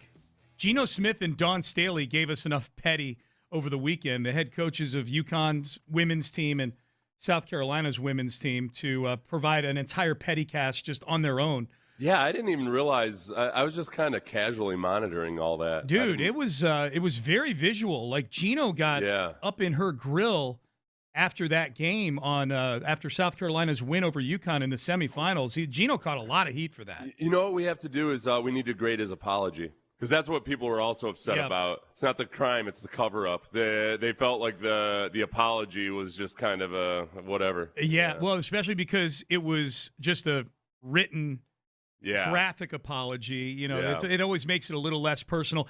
Honestly, Seth, that calls into question if he even wrote it. You know, like that kind of thing. Oh, yeah. You know? Yeah. So there's that. All right, let's do the mock draft injection here. Chad Reuter. Seth is... at best, lukewarm on Chad Reuter. Why, Seth? Because in his post-draft grades, everybody gets a B or better. Yeah. That's his, I feel bad for any writer that has to do the post-draft grades because it's the dumbest thing ever that you're somehow grading guys who haven't even played in the NFL yet. But if you're going to do the exercise, do it. And he gives everybody a B or better. Yeah. He's that professor whose class, when it comes to registration in college, that class fills up in like 5 minutes. Yeah. Because it's you don't have to do anything and you get at least a B. So he does a 5-round mock for NFL.com. So let's get this baby going. He just did it 2 days ago. So this is post all the Texans free agency moves and everything else. And why is it not opening up to Chad Reuter's mock draft? Well, I know who he takes. So let's do it here with the 28th overall pick in the Chad Reuter 5-round mockaroo. The Houston Texans select Chase Bisontis, Texas A&M, guard from Texas A&M. He goes to the Texans 28th. The pick right before them, Seth, is Maxi Onachor, the tackle out of Arizona State. So, you know, and a lot of the offensive linemen in this draft kind of flew off the board in the early 20s. Blake Miller, 21. Caden Proctor, 20. Kenyon Sadiq goes to Carolina at 19. He's a tight end. So they take Chase Bisontis at 28th. How would you feel about a Chase Bisontis pick? I would feel good about it. Again, I think he's like a lot of these guards that just feel like second-rounders. I think with Chase Bisontis, I'm starting to kind of become a champion for him just because there are a lot of people that don't like him at all. And yet, I think it's because there's nothing in particular that really jumps out. He's not mauling people with his size or strength or anything. He's not a ridiculously good athlete. I think he's just a generally good overall football player, and that's boring to a lot of people this time of year because they want to see upside. But I could totally see him being one of those guys that has a 10 or 15 year career as a good, solid, and steady guard, and that doesn't capture the imagination this time of year. I will give you. By the way, the other guys that are still on the board, because I'm just looking at the early second round here. The early second round has practically all of the guys that have been mocked to the Texans over the last 2 weeks. Mm-hmm. Peter Woods goes to the Jets with the first pick of the second round. Caden McDonald goes to the Jets with the second pick of the second round. So those two defensive tackles are both on the board when Reuter has Bisontis to the Texans. Caleb Lomu is still out there. Emmanuel Pregnon is still out there. That'll bring us to 38th. Before we get to 38th, I think the other thing, as long as you're... Well, yeah, go ahead. What were you going to tell me about Bisontis? Bisontis, I was going to say the other thing about Bisontis that I think I think this is silly myself. Yeah. But they have Kenyon Green PTSD. Yeah, okay, so... A&M interior offensive lineman. And that was one of the mock drafts we did called him a mauler. And I think especially when people hear that and they see that Aggie logo, they're thinking, oh, this is Kenyon Green. He's not that same type of college mauler that just overpowers guys with his strength but does it with bad technique. I think he's got good technique by college standards. There's a lot of stuff that he has to clean up. But even when I went to the anonymous scouts expecting to see all kinds of trash written about him because, like I said, a lot of people in the draftnik community just for whatever reason don't like him at all. Every quote that I got on him was, he's very close to Ioane. He's a better athlete than Ioane. Moves well, technique sound, guy gives good effort. Occasionally he'll play top heavy and get snatched down, et cetera, et cetera, et cetera. Just kind of not gushing praise, but the overall assessment is, he's a good, solid player that seems to check off a lot of boxes. And for perspective on that, Ioane is largely considered a slam dunk top 15 pick from Penn State. So that's just to give a little context on those compliments that Basantis is getting. All right, let's do the 38th overall pick for the Houston Texans. With that 38th overall pick, they select Lee Hunter, defensive tackle out of Texas Tech. So they pass, Seth, on Peter Woods and Caden McDonald in this draft at 28. They both get scooped up. The first 2 picks the next day are those 2 guys. And then the Texans select Lee Hunter out of Texas Tech at defensive tackle. So they come away with an interior offensive lineman and an interior defensive lineman with the first 2 picks. He's the defensive tackle version of that offensive line mauler that we were just talking about. If it's a guy that's just big and strong and beats the crap out of people, but doesn't necessarily a whole lot of polish, that seems what people feel about Lee Hunter. And like that, from what I've seen of him, there's a lot that's impressive there. He's got lumberjack strength. Yep. He's that kind of a guy. And when you don't necessarily project him to be an awesome pass rusher or anything, but you could see that Rod Wright might really refine him and get him better, and that he could be that big space-eating guy that DeMeco doesn't tend to seem to want to go for, but there's always a place for a guy like that, especially, this last year, the Texans, the last couple years really, but last year, when they really had to buckle down and stop the run, they would go to a 5-2 package, 5 defensive linemen and 2 linebackers.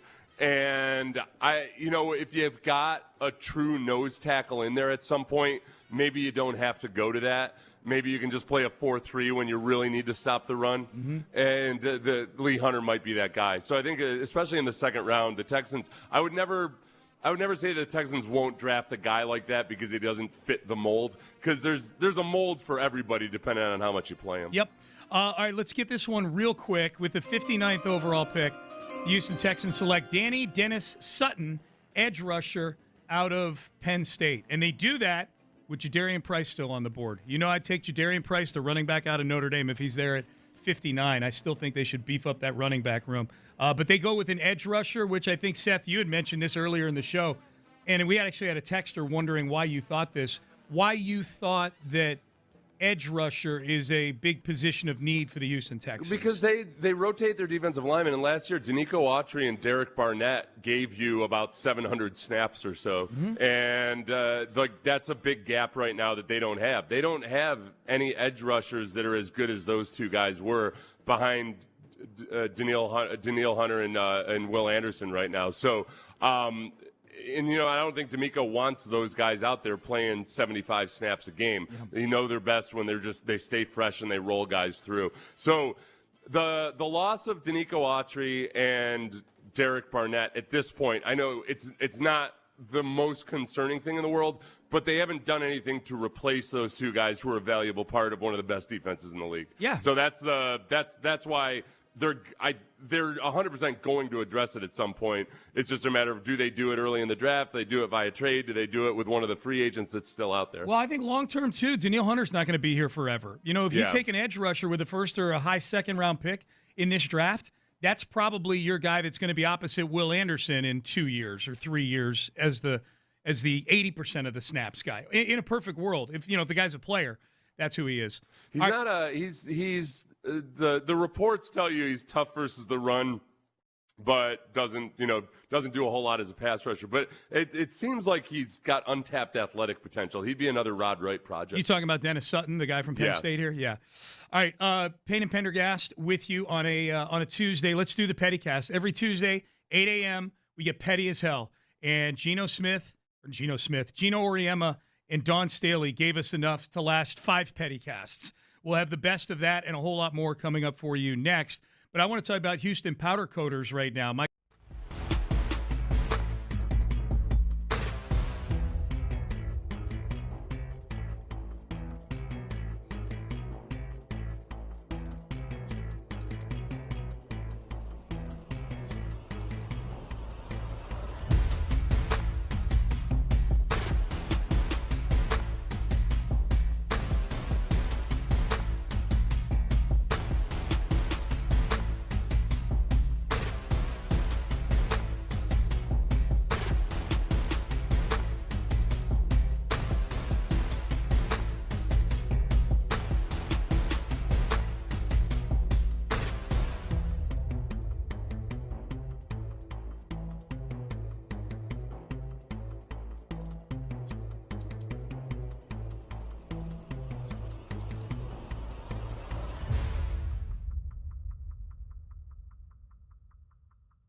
KILT FM HD2 Houston on Odyssey Sports Station. The Texans play here. Sports Radio 610 presents Payne and Pendergast. Petty cast time. We do it every Tuesday at about this time, around 8 o'clock. We get petty as hell. And we get petty. We like to play petty audio. So it can be us. It can be whoever we're listening to. But just get your petty on, all right? Get ready. If you're in your car, get ready to get petty. Let's start with this one. We'll get to Gino Auriemma and Dawn Staley in just a little bit. They had plenty to say to each other and about each other over the weekend, women's basketball. This is Eric Ebron, former tight end. This was, I don't know where this audio is from. We got it from the guys. Area 45 had this on their show the other night. But this was Eric Ebron, former tight end for the Colts, on the dynamic that led to Andrew Luck retiring from football. Andrew then decides that he's so tired of, he don't tell nobody this is the backstory. He's so tired of injury, and he just doesn't want to do surgery. You know who the man is around there that gets on everybody's nerves. Big draws over there behind that desk. He tells Andrew, this is word, bro. He tells Andrew, you're either playing this year or we're moving on. Who the would tell Andrew Luck that? Right? That's crazy. I didn't know that. That's crazy. Andrew Luck now says, I'm not going to be ready. I'm tired of playing with Payne. I retire. All right, so there you go. So you're talking about Big Pants Grigson? No, I think it was Big Pants Ballard. Because Ballard was the GM when Andrew Luck retired. They're talking about Chris Ballard. Oh, that's right. Yeah, Ballard. Okay, okay. Yep. I was hoping it was Grigson. Yeah, so Big Pants Ballard tells Andrew Luck, you're either... You're in or you're out, basically. You're in or you're out, and we're drafting your replacement. Yeah. And then Ballard, boy, talk about karma. Ballard has been in an ongoing saga to try to find the next Colts quarterback to the point where they're drafting guys like Anthony Richardson high in the draft. Carson Wentz. They're trading for Matt Ryan. They're Phillip Rivers. Yeah. They've had since 2018, Andrew Luck's final season as the starter. I know you brought up this factoid before, Seth. The only season that they've had the same starting quarterback 2 straight years in week 1 was Anthony Richardson's rookie year and his second year. Yeah. Those are the only 2. Other than that, it's been a different guy every time. And I guess we'll have to wait and see if it happens for a second time now, if Daniel Jones makes it all the way back in time for week 1 from this Achilles tear. McAfee was the one that had it out with Grigson. So So McAfee didn't like Grigson, and he would have called him Big Pants Grigson. Yep. But here we think they're talking about Chris Ballard. I say karma bit him in the ass, Big Pants Ballard, but he does still have his job these many years later. He does, yeah. Which Colts fans are none too pleased They're about. not. No. They're really, man. Yeah. Every time I try to, if you wanna bring a bunch of hatred upon you from a random fan base, say something nice about Chris Ballard. Find a Colts fan, say something nice about Ballard. Yeah. You'll have enough vitriol for the rest of the day, for sure. All right, so Gino Auriemma and Dawn Staley, they've got a history. Auriemma, the longtime UConn head basketball coach, one of the all-time greats. Dawn Staley, a great coach in her own right at South Carolina. They're not real big fans of each other. This was Geno Smith.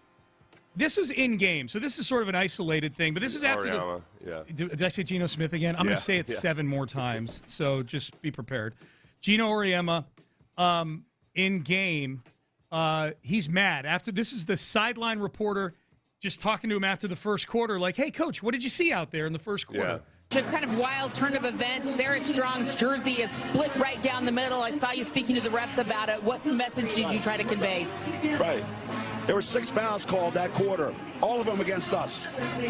And they've been beating the shit out of our guys down there the entire game. And I'm not making excuses because we haven't been able to make a shot. But this is ridiculous. Their coach rants and raves on the sideline and calls the referee some names you don't want to hear. And now we get 6-0, and I got a kid with a ripped jersey, and they go, I didn't see it. Come on, man. This is for the national championship. All right. So Gino mad at the refs, mad at Dawn Staley. I would love to know what names Staley is calling these referees. Yeah. names that Geno Smith, who just cursed 5 seconds before that, cannot say on television. Oh. Got to be some bad stuff, man. So Gino pretty mad at Dawn Staley right there. Now, the thing that got the most attention between these two, Seth, was that Geno Smith claimed after the game that right after the game was over and South Carolina won, and they're going through the handshake line, Geno stops and starts giving it to Dawn Staley, yelling at her. And she's like, what the hell are you talking about?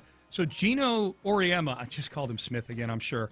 Gino Auriemma, after the game in his press conference, explained why he was so angry with Dawn Staley. For 41 years, I've been coaching, and I've been, 25 Final Fours. And the protocol is, before the game, you meet at half court. Anybody ever see that before? 2 coaches meet at half court and they shake hands. Correct? You ever see it? They announce it on the loudspeaker. And I waited there for like 3 minutes. So it is what it is. Okay.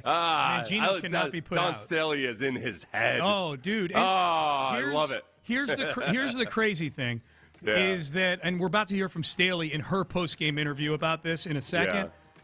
Gino eventually apologized. We'll get to that also. There is video footage of the 2 of them shaking hands before the game. Yeah. Gino's just wrong. They didn't stop. Fake news. They didn't stop and talk to each other or anything. Yeah. The 2 coaching staffs kind of went down the line and just shook each other's hands before the game the way they do after the game also. So he's wrong about it for one thing. I think Gino wanted to play his psycho head games. Yeah. And he had some choice little maybe passive-aggressive comment for her or something. And so he was especially put out that she one-upped him on it.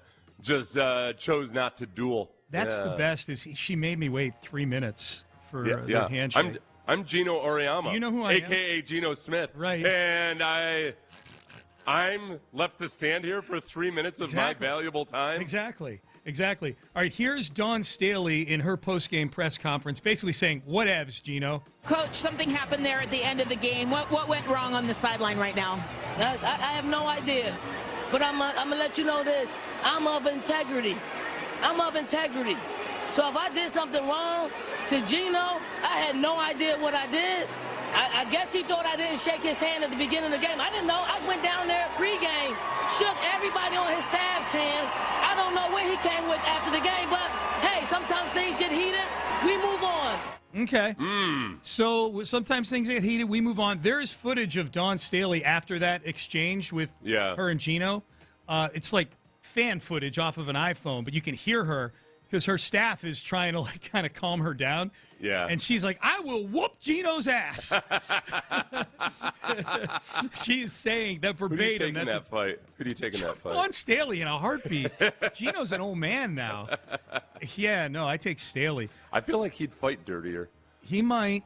Well, he apologized for all of this, Seth. Do you want to grade this apology here from Gino Auriemma, UConn head coach? Yeah, let me scroll down to our part of our show prep where we have the rules for an apology. Okay. It was, go ahead. Okay, I'm going to read it here. Gino Auriemma, this is a written apology on social media. There's no excuse for how I handled the end of the game versus South Carolina. Okay. It's unlike what I do and what our standard is here at Connecticut. I want to apologize to the staff and the team at South Carolina. It was uncalled for in how I reacted. The story should be how well South Carolina played, and I don't want my actions to detract from that. I've had a great relationship with their staff, and I sincerely want to apologize to them. Okay. End of apology. All right, so the elements of an apology. Yeah. Number one, say you're sorry, not that you regret, not that you're devastated, say you're sorry. So, yes, he did that multiple times. He did. He apologized. He apologized. Say what you're apologizing for. Be specific. Okay. I don't think he was necessarily all that specific. It was uncalled for how I reacted. Yeah. Okay. I think you should have said I shouldn't have lashed out at her. Yeah, on the in-game so that's interview. A no? I mean, I should have. Yeah, I would say no. We have to have high standards. We don't want to be a Chad Reuter in all this. We got to have high standards. No. Yeah. Okay. Say you understand why it was bad. Take ownership and show that you understand why you caused hurt. Okay. I think he kind of did that when he said the story should be how well South Carolina played, and I don't want my actions to detract from that. I think he did that. I felt bad for Dawn Staley that in this moment where her team gets to the finals, she's having to manage this lunatic that's yelling at her. Okay, so he passes that one. Yeah. Don't make excuses. I don't think he did. No. Yeah, he never said, the stress got a hold of me or whatever. No, yeah, okay. I shouldn't have done it. Yep. Say why it won't happen again. What steps are you taking, He doesn't Gino? say it won't happen again anywhere in here. He doesn't say, hey, from this moment forward, any head coach that acts like I did is going to be suspended for a couple games. He didn't say Paid suspension, but still suspended nonetheless. I don't expect that. But he didn't talk anything about moving forward from here, right? This is a tough one. Let's see. It sounds like you wouldn't give him credit. I would not give him credit. We read again. What is the element here that we're talking about? Say why it won't happen again. What steps are you taking? He doesn't even say it won't happen again at all. That's true. Yeah, he doesn't promise anything. anything. He might as well have said, get ready for more of this next year. That's what I'm saying. He makes no promises here. So that gets a buzz. Yeah. All right. If it's relevant, make reparations. Okay. I don't know what kind of reparations would be in order here. I maybe send a fruit basket or a bottle of wine or something like that. That's true. Did he send her a gift after she won? Here's the unfortunate thing is they didn't win the national championship, South Carolina. That was a semifinal against UConn. They got mopped up. They got run off the floor by UCLA in the championship. So all in all, I'd say that's an adequate apology, except with the one issue being that it was a written publicly publicly delivered apology. Should have been a video at his desk. We don't know that he didn't also reach out to her, or maybe we do. I'm not going to look into it. No, I don't know. That's so we. I would say a passable apology, other than the fact that it was, I guess, written instead of just, C plus. I'll give it B minus. B minus. Okay, you're feeling good today. B minus. All right. He did. Look, he did. He was hard on himself. Yeah, he was. He was. I think the biggest thing was he took full responsibility for it. Said it wasn't acceptable. All of that. So hey, let's get to this Wilson Contreras. I want to make sure we get to this before the Pettycast is over. So Wilson Contreras, it's kind of hard to hear him at the beginning, but of the 24 times he's been plunked as a batter in his career, 6 of them have come courtesy of the Brewers. Okay. And including the other day, yesterday or 2 days ago, I don't remember. And this was Wilson Contreras. It was on Monday. It was after the game on Monday. Yep. It's not just a hit by pitch. That's the 24th time that they hit me in my career, 24th. And that's the 6th time they hit me. And they always say, I'm not trying to hit you. That get old. So next time they hit me again, I'm going to take one of them out. That's what happened. That's a message. Yeah, that's the message. And I guess he had a hard slide into second base so he later in that game. Yeah, I don't know if it was the same at bat or not. Yeah. But yeah, that's Wilson Contreras. That's how you petty, my friends. Oh my God! Yeah, that is a master class in pettying. Something that's normal in baseball just happened to me, and I am going to seek revenge. Now, I guess it's an abnormal number of times, a disproportionate number of times he's been hit by Brewers pitchers. Man, I do not like getting hit by a pitch when I imagine it. It's I have a lot of respect for baseball players, just being able to stand there and knowing that you could get plunked with a 98-mile-per-hour fastball. My buddies and I, back when we were in college, we went up to Cape Cod. One of my friends' families had a house up there, and we got very drunk, and we went to batting cages, and we dared each other to get beamed by the pitches in the batting cage, like who could go the longest without tapping out. You guys were Jackass before Jackass was a thing. It was a little Jackass-ish. Yeah. Mostly because if you guys were strong enough to handle the old-school camcorders, maybe you could have filmed some of this. Could have. But that was a feat of strength unto itself, I might carrying not have those been things here. on your shoulder. I might not be doing the show with you. I'd be a reality TV star getting beamed or, having tasers shoot me in the nuts or, So what'd you do? Just stand there? We leaned in. Like, we leaned into the pit because the pitching machine obviously was aimed to go over the plate. So we had to lean into the pitch. We never found out who was the toughest because, go figure, after about 10 or 12 pitches of seeing these 3 or 4 jackasses doing this, management walked out and said, gentlemen, you're going to have to leave. What was the fastest you could get it up to? I forget. Probably in the 70s somewhere, I would say. What's the fastest you can usually get at a public batting cage? That's a good question. I can't remember. Text in. Yeah. I remember. I haven't been to a batting cage in forever. Text in 713-572-4610 on the base power text line. I still feel bad about is the last time I was at a batting cage. It was in Bel Air in like 2003 or so, and Brandy and I went just to mess around. And I remember as I was walking out, I was very bashful back then. Yeah. The young 26-year-old. Yep. But some kid, I heard him say to his mom, "Hey, that looks like Seth Payne." And I regret to this day that I didn't kind of turn around and talk to the kid, but it was because the kid had just been watching me flail around. You were very good. Yeah. My freaking pride and ego didn't want this kid to know that, yes, that was Seth Payne whiffing time and time again. When it was, and I'm guessing it was probably 80 miles an hour or something like that. God. It felt like it was the speed of sound to me. Yeah. But whatever it was, I felt bad about it in the moment that I was doing it, and I feel bad about it to this day. That kid is some 30-some-year-old possibly listening right now. And you know what? He's not going to get any satisfaction from hearing me talk about it. No. Because he's probably like, yep, Seth's a bastard, just like I thought he was. He is. Yep. Yeah. His mom probably told him afterwards, hey, don't put these professional athletes on a pedestal. They're all selfish. They're all selfish and self-absorbed. Yep. And she's 100% correct. Oh, my God, that is funny. That is funny. Cute little kid, too, man. Yeah. Who knew who a defensive tackle on the Texans was? Oh, you know? Right. He knew Seth Payne. Oh, God, what a jerk. I feel awful. That's great. I can't do this anymore. All right. No, don't go anywhere. I'm cool. I'll keep living. Don't worry. Yeah. All right. Payne and Pendergast with you here on a Tuesday as we roll along in the 8 o'clock hour. Let's circle back. Speaking of pitching, let's circle back to the Astros. This is the first one of these that we're going to get over at least the next few weeks, and we'll tell you what it was coming up next. But first, I want to get you guys in tune with the Lincoln Spring sales event going on right now.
610 presents live from the West Point Lincoln and West Point Lincoln of Sugarland Studios. Here's Payne and Pendergast. Hi, good to be with you. The Astros lose last night to the Colorado Rockies, and the most painful part about this one for me is not the fact that they lose while scoring 7 runs again and putting a bunch of guys on base.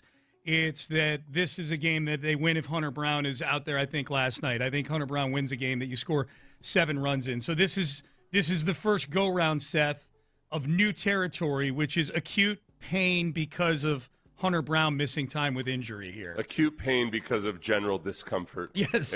Which we know general discomfort tends to turn into at least 3 years gone. On which we have no new news right now, by the way, from the Astros. I know they sent Hunter Despite back. imaging having been done. Yeah, they sent Hunter back. Maybe they're waiting to get it back from the developer. To Houston. Yes, they took it to a photo mat.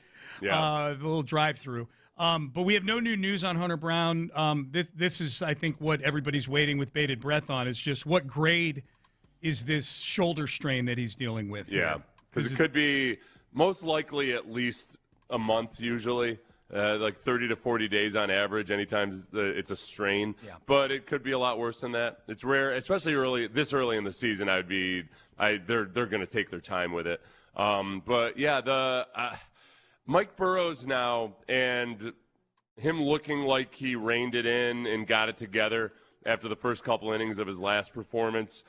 Imai having the performance he did, I feel a lot better about it right this moment than I would have a week ago. Oh yeah, their second starts were way better than their first starts. That's so good. we're trained in now really on Javier and then Spencer Arrighetti when he comes up. Yep. And it just I'm optimistic about Arrighetti. Javier, man, he's got to get it together. Javier's been bad, man. Javier's been bad. I am not optimistic about him at all. That'll be tomorrow afternoon. Hopefully the ball's not slippery again like it was last time.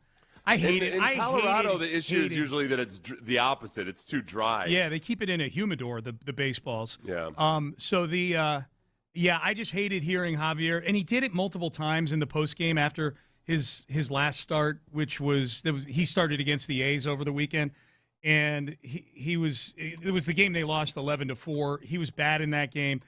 And when I saw the quotes afterwards, I'm just like, multiple times the ball was slippery. I'm like, okay, well, what about the previous time when you gave up 6 earned runs? Yeah. What about last year when when you couldn't get out of the 4th inning without throwing 105 pitches? Like, it's just the Javier thing. He's one of a handful of guys that they've done the thing with, Seth, where they give these big, relatively decent contracts to that are team friendly because they're buying out the arbitration years and the first 2 years of free agency, but they're not very team friendly when the guy, has to get Tommy John surgery and then is not the same guy coming back. It's worked. I say it's worked with Yordan. It's worked with Yordan. They gave him one of those contracts, and even with him having missed all but 48 games last year, it's hard to argue that it hasn't worked out with Yordan Alvarez. And it's such a I mean, when he's there, healthy and playing well, it's just a ridiculously good contract. Right. So that's a good So that's right. It's an absurdly good contract. It's an absurdly good. He's an AL player. He's the best player in the American League so far this year. Yeah. So Yordan, yes on Bregman, even though Bregman's numbers offensively kind of went down as he got a little older. He was so elite defensively and so elite in the clubhouse. It's one of those things when you look at the sum total of it. It's the one thing about Bregman is, okay, well, you would have had him under control in those early years when he was really living up to his contract, and it was in the later years where he wasn't as much living up to it. But it's still the sum total of it was that it was a good deal. Yeah, you won two World Series with the guy at third base as one of your leaders. But you still would have had him anyway, even if you hadn't extended him. I don't know. I can't remember how many. Well, 22 was in. That would have been his 7th year. So you're right. Yep. So there's that. So Bregman, you did it with Bregman. You did it with Yordan. Lance, you did a contract with just 1 year left on the deal. I don't think it's the same category as Yordan and Bregman, where you did it with them after like 2 or 3 years in the league. That kind of thing. But you go back and look at it in hindsight, and of the players that they've had to make decisions on to let walk, compared to the guy that you did give a new deal with 1 year left on his deal. Yeah, that's true. If I could trade a Kyle Tucker for a Lance McCullers or whatever in some world where the timeline doesn't matter. Right. Yeah. Or even just George Springer or Carlos Correa or whomever else. Those are different levels of contracts. Yeah. And so with McCullers, they baked in the fact that he had injury concerns. That's why he was only $17 million, right? Yeah. Yep. That's why he was only $17 million. But you're right. Springer and Correa. Correa's back now. It's a bad example. Springer, Tucker.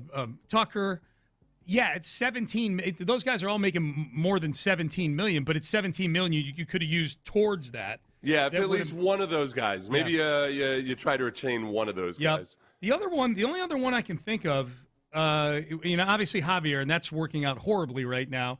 Tommy John surgery has a lot to do with that. The only other one I can think of, well, they did it with Altuve. They did an early deal with Altuve because remember that's why. Well, He's extended his deal before. Yeah. But his pre-Boris contract was one of these types of deals. Yeah. And it was a bad deal. That's why they redid him in 2018 because that was a ridiculously good deal for the Astros that Altuve agreed to. Now the Jonathan Singleton one, not a ton of money. 5 years, $10 million, or which back then was that was a lot of money now for anybody. But that one didn't work out quite as well. No, Jonathan Singleton but that's a blip on the radar for the amount of money that it was. Yep. I mean, you knew that was good for the team because the Major League Baseball Players Association was pissed off about it. Yeah. They felt like the Astros were doing John Singleton a disservice by giving him the contract. John Singleton, to his credit, knew himself better than anybody else did. He did. That point, he's like, yeah, dude, I'll take this. Listen, guys, I am a AAA All-Star. Yeah. And nothing more, okay? And then came back for a second go-round with the Astros later in his career. It's crazy. I would say of the things, the Astros are 6-5 right now. The Hunter Brown injury is definitely the thing that has me the most concerned, and there's not even really a close second other than just when the hell is Josh Hader going to get back so we can get done with the Brian Abreu experience.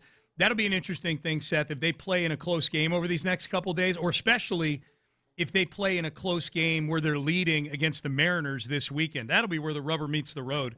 Does Joe Espada still trust Brian Abreu enough to bring him into a close game against a team where, let's be honest, that's a team you're going to be battling in September for the division?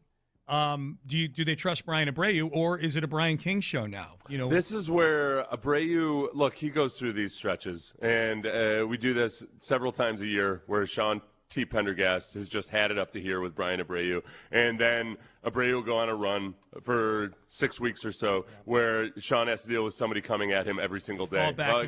Thought you hated Brian Abreu. Seems to be pretty incredible out there right now. Yeah. So he just needs to stop it in its tracks. He got his velo back up in this last performance, Sean. Ignore the 27 ERA. Okay? I love that I get treated like such a rarity as a fan, as someone who gets mad at guys that suck, happy with guys when the same guy is doing well. I love that I'm this unicorn out here. Well, you've got very public receipts is the whole thing that people love to hold on to. What's his ERA right now? His ERA is 20. I can tell you right now. I don't have it in front of me. Check this. 23.36, I think it is. Okay. I think it's 23. That's how angry I am at Brian Abreu right now. I think I know his 23.62. 2.62. Okay, I was close. Would you say 6.6? 23.36, I said. Yeah. Oh, you said 3.6. Yeah, okay. yeah. If anything, you were being generous. I know. Come at me, text page. I'm trying to be nice to the guy. I had his ERA a full 0.3 of a point less than what it actually is. The thing that has me excited right now is the way Cam Smith is swinging the bat. And he's doing what he did last year. He had that stretch last year, Seth, where we got very excited about Cam Smith right about the middle part of the season. And I remember tweeting this during a game. It was in June and July when he was playing really well. By August and September, he seemed to have hit some kind of wall, and he wasn't very good. And there was even talk where we're like, man, if they hadn't been so committed and public about him making the team in spring training, he'd probably be at Sugar Land getting at-bats there right now. But they were so over the moon about him making the team. I felt like, in part, one of the reasons he stayed on the team last year was because it was like, all right, well, we had his whole family come in and celebrate him making the team. But Cam Smith is swinging the bat now, and we saw this with him last year. His numbers were never through the roof His numbers are trending that way right now. Like the numbers overall, numbers are really good. His overall numbers last year were never great, but boy, he was really good in big situations last year. Yeah. I remember tweeting like, man, at least Cam Smith, I don't know what his numbers are going to be, but he's got a clutch gene. And he had the big hit on Sunday to tie the game, the inning after the A's took that 9-5 lead. He had the 2-run single with 2 outs to tie the game at 9. He hits a 462 home run yesterday. He's got 3 home runs now. He's got 2 home runs on this road trip. If Cam Smith starts swinging a power bat and he's your 6-hole guy in this lineup, and you got Loper Fido who's batting pretty well right now. Paredes has been on ice the last few days on the bereavement list, and he didn't play last night. He's back active again with the team. I feel like maybe not 7 runs a game, obviously, but this is a team that offensively is never going to be out of any game, I don't think. I would tell you, if you just – I'm going to cherry pick to an extreme degree here, okay? Yep. I'm going to go from, let's say, May 19th of last year through July 5th of last year. Yep. He was hitting in that period. So because you were talking about it, I'm cherry picking because we had referenced – there was a window of time there where, man, it felt really good. You nailed it. So, you know, in that time period of from May to July, he was hitting 331 with an 872 OPS. And he had a lot of big hits in that run, too. Yeah. And I mean, and he hit the proverbial rookie wall or whatever you might want to call it when you hit midsummer, and he just kind of collapsed. Yeah. So this year, having gone through that gauntlet of showing a lot of promise, but then pitchers catching up to how he operates and everything, then having like all the reports on Cam Smith are that he sounds like Will Anderson when it comes to his work ethic, showing up super early. He's there all day. He's always asking questions and everything. Yeah. I trust that he did everything he could to figure out and learn these lessons from his rookie year, and that this play, I'm not saying he's going to finish with above a 1,000 OPS because he's above a 1,000 OPS right now. Yep. But I feel a lot better about his ability to do it for an entire season. All right, coming up next, there's a player who's requested a trade. We talked about this earlier. We're going to hit it again because we've had several people on the Base Power text line saying, hey, guys, should the Texans be in the market for this guy? We will give you our answer coming up next. Should you be in the market to go to the men's tea clinic?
610. Sports Radio 610 presents live from the West Point Lincoln and West Point Lincoln of Sugar Land Studios. Here's Payne and Pendergast. By the way, Seth, you know who else is hurt right now? That we had. I know we had workshopped the idea of him becoming a Houston Astro again. Justin Verlander is. He's the big celebration that he's back in Detroit to presumably finish his career with the team and organization that he started it with. He got shelled in his first start, and now just went on the IL with a hip inflammation, which is, as old guy injuries go, hip inflammation definitely skews towards the far end of that spectrum. Yeah. Like anything with the hips feels like an old guy injury. So yeah, he's on the IL. He was supposed to make his return appearance at Comerica Park, the beginning of Chapter 2 as a Detroit Tiger on Sunday, and they had to scratch him. He's hip inflammation. I thought maybe you were going to bring up Mauricio Dubon, who's being hailed as a savior in Atlanta right now. They love him there. Of course they love him. Everybody loves Dubon. They love him there. Oh, everybody loves Dubon. I know. Except for apparently the Houston Astros themselves. Yeah, they love who hate Dubon. They love $4 million more than they love Mauricio Dubon. Because they saved a bunch of money by trading him. I mean, look at old Fromber right now, how he's doing. He had a good first start. I know that. He's had 2 starts. Yep. What's his ERA? He's pitched 12 innings. Okay, so he's giving them 2 6-inning starts. I know he went 6 in the first one. What the hell is? Oh, here. 0.75 ERA. Yeah, like that's a good contract, man. 3 years, $38 million a year. That's going to be a good contract for Detroit. That's a perfect the 2-year part of it is what matters. Yeah. And look, whatever his prior relationship with A.J. Hinch and Verlander being in the mix and everything, it's for a guy who maybe you worry about a little bit of just there's a lot of things that can comfort him and maybe make him feel right at home in a new place. And he's on a 2-year deal, which is perfect. Yeah, no, 3. I think it's a 3. 3-year deal. 3-year deal. Yeah, it's a 3-year deal. And when he's got slightly less perfect. He's got 50% less perfect. I think 3's fine. He's got Scooball. He doesn't even have number one frontline pressure on him. That's Scooball's the guy there, like it's so he's the number 2. It's a good gig I think it's good for both sides. Okay, shifting gears into football here. We've gotten asked this by several people on the text page, Seth. So these are people who are not up early enough to hear us talk about this the first time. Dexter Lawrence is requesting a trade from the New York Giants. Now, the Giants have not said if they're going to acquiesce here or make it available. They're acting like they don't even know what they're talking about. Yeah, the people are talking about. Joe Shane is like, what are you talking about? No, of course. Yeah. Meanwhile, Dexter Lawrence has agitated for a new contract every year since he got the contract that he's on right now. Right. Because he signed a contract a couple of years ago, had a really good year, and then was upset that other guys were getting paid more money than him. This year, same thing happens. A bunch of guys get contracts in free agency, and Dexter Lawrence is saying, hey, I'm better than those guys. Yeah. So apparently he's requested a trade. I immediately got excited just thinking about the possibility of him coming to the Texans. Yeah. I don't think it's going to happen, but I went through the little mental exercise of it. Okay. Take us through the journey on how you started with workshopping it and ended with I don't want this guy. I went through and I watched all of his run stuffs and sacks from the last 2 years. That helps. And he's just an awesome run defender, but he also provides a pass rush presence. People might wonder whether it's a good scheme fit or not. It would be a much different scheme and set of responsibilities for him, and that would be a little bit of an adjustment, but it's easy for him to overcome that. And I think his presence as a dominant, physically imposing interior defender would be nice. But this is the problem. He's going to want a new contract. It's going to be a lot of money. It's going to be like Danielle Hunter type of money. And you've already got that guy on your defensive line. It's Danielle Hunter. It's about to be Will Anderson, too. Right. And Will Anderson. You've got 2 high-paid guys on what is already a really good defense. And you have to be an adult in this situation. I'm talking to myself here, Sethers. Be an adult.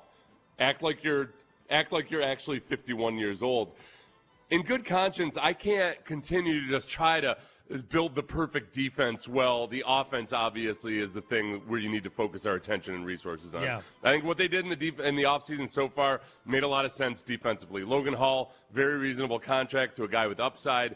You bring in Blankenship, very reasonable contract. I think he's going to fit right in. That was a glaring need on an otherwise superb defense. And a good contract. And from this point forward, you've got to be worried about building the perfect offense. And because it's just in terms of allocation of resources, sending off a couple of second-round picks or even a first-round pick to bring in Dexter Lawrence and then also give him probably a Danielle Hunter type of contract where it's 2 years fully guaranteed or something. There's just too much to be done on the offensive side of the ball. And I haven't even gotten into the other guys that you're going to have to pay on defense sometime in the next couple of years. Yeah. I think it's something that I have this vision of Caserio getting the notification on his phone that Dexter Lawrence had required a trade simultaneously with DeMeco Ryans showing up in his door frame. Yeah. You're like, hey, what do you think, Nick? Can we handle this? And Nick having to gently say, DeMeco, I know that every day you come in here and you say, hey, what about this defensive lineman? What about that defensive lineman? At this point in the offseason, we got to really focus in on the draft. And if there's any marquee deals to be done with other veterans around the league, it should probably be on the offensive side of the ball. Yeah, that's the adult conversation to have right there. Yeah. DeMeco and I we'd be awful as if I were the GM and DeMeco were the head coach. Oh, yeah? Yeah, because I would give him every defensive lineman he wanted. Yeah. We would figure out a way to have 12 defensive linemen active on game day. We'd get it done. And 11 of them on the field at the same time. I would be the first guy that's first ever. Yeah, when somebody asks those questions that they're embarrassed to ask, like, how come the punter and the kicker can't be the same guy? Yeah, that's me as GM. Right. I'm like, yeah, I don't know. I'm just going to do it. Yeah. Go tell the punter he's our kicker now, or vice versa. We need another. Dexter Lawrence just came available. Yep. Yeah, we gotta shrink the resources, man. Why can't the fullback be one of your offensive? Why can't Blake Fisher play fullback? We got to get these defensive linemen on the roster. Yeah. So I would, if he just didn't want to be in New York anymore, Dexter Lawrence, he's like, I just don't want to be on this team anymore. That's kind of what it felt like with Stephon Diggs in Buffalo. Like, the two sides just realized there was no contractual. Stephon Diggs wasn't agitating for more money. He still had 4 years left on his deal. Hell, the Texans took his deal down from 4 years to essentially making it a one-year deal. So the contractual stuff was not a catalyst for Diggs wanting out of there. And the Texans traded a second-round pick.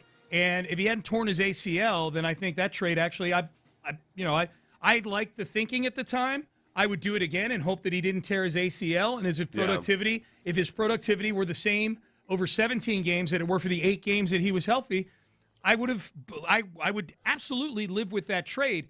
If the Lawrence situation, Seth, were the same type of thing as the Diggs situation, where it's a bad marriage, the two sides just both want to get out and we're ready to unload this guy, I would make that trade. He's got 2 years left at about 18-ish a year, something like that, when you factor in roster bonuses and whatnot. I think you can make that work.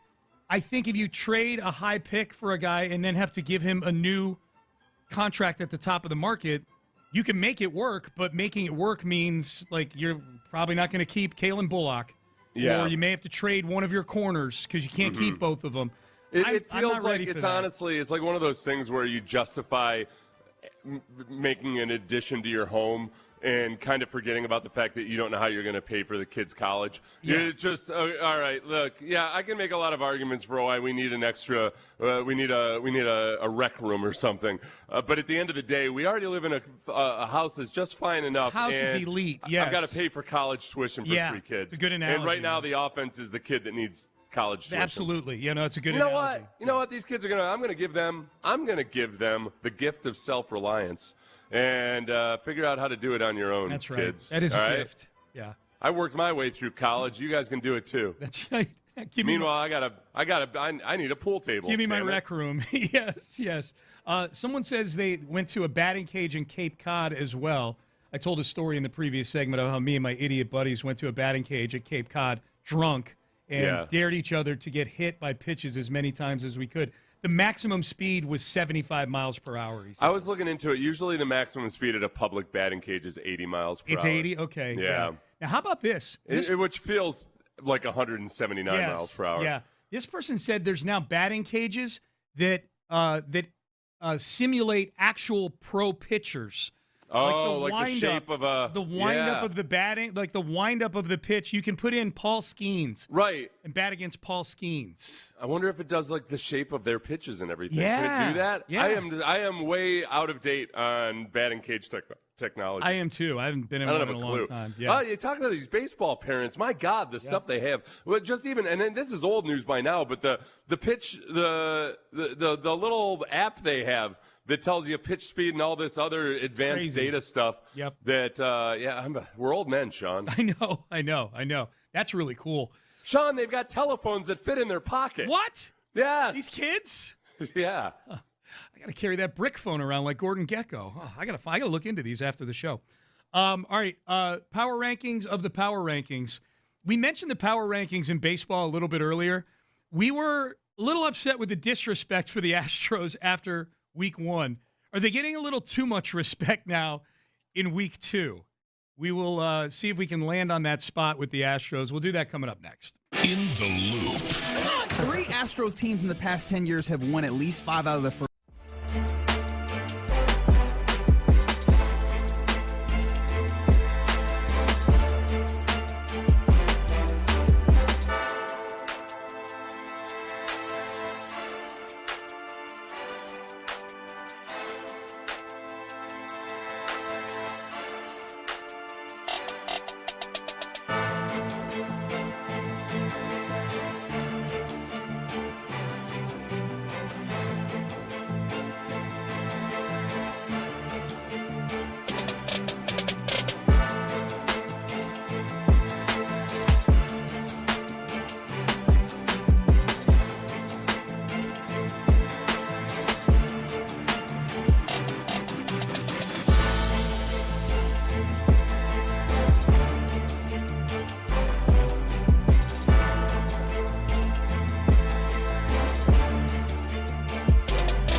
Point Lincoln and West Point Lincoln of Sugar Land Studios. KILT FM HD2 Houston. On Odyssey Sports Station. The Texans play here. Sports Radio 610 presents Payne and Pendergast. Okay, so base power text line. We'll get to the power rankings of the power rankings, baseball style, here in a second. There are texts. We've had multiple texts mention this, Seth. Both times we've talked about Dexter Lawrence today. And for those who missed it, Dexter Lawrence, excellent defensive tackle for the Giants, has requested a trade. So we've workshopped a couple times now what that might look like if the Texans were in on those trade talks. And the conclusion we arrived at was they should not be in on those trade talks for salary cap reasons, not because he's, not because of the player. He's an excellent player. Salary cap, for me, the draft picks too. I think the draft picks, as many as possible, need to be devoted to the either depth on the defense or just the offense in general. Yeah, it's cheaper labor too. You get them on rookie contracts. This I don't entirely agree with. We don't need Dexter Lawrence. That's a Laramie Tunsil type of guy, not the type of guy they seem to be after. I'll say this. I get what you're saying, that Laramie is a contract player, that Laramie gets more excited seemingly about resetting the tackle market than he does about actually winning football games. And some of that may be unfair, but that's the perception of Laramie Tunsil, at least.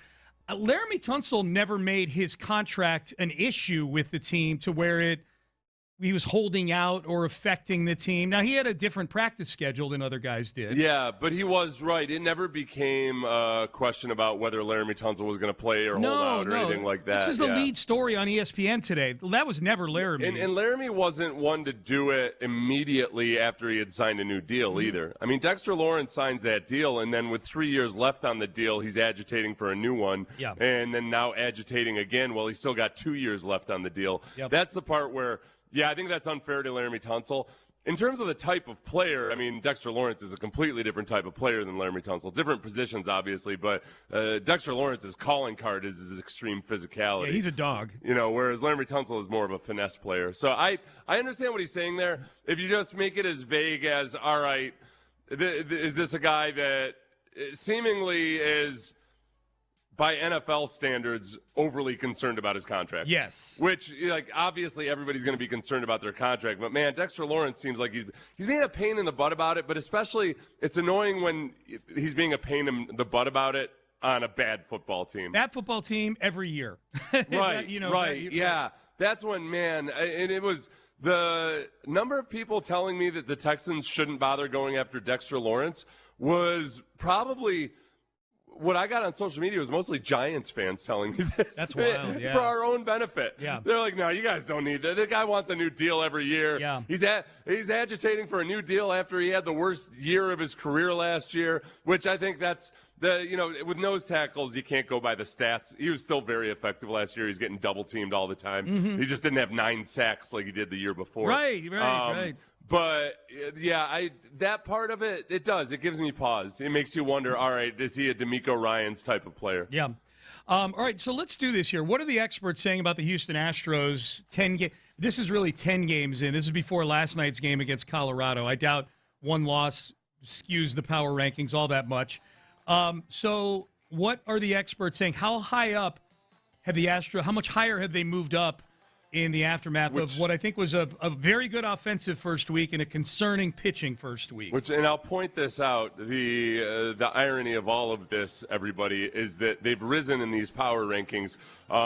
After Sean and I were upset that they were as low as they were in some power rankings after sweeping the Red Sox. Yes. Now, after going 1-2 against the Athletics, and even either before or after they dropped the game to the Rockies, they've rocketed up the power rankings. Yeah. So now we might be in the pump the brakes situation. Now they know they're for real because they went 1-2 versus the A's. That's right. All right, so we have 4 sets of power rankings here.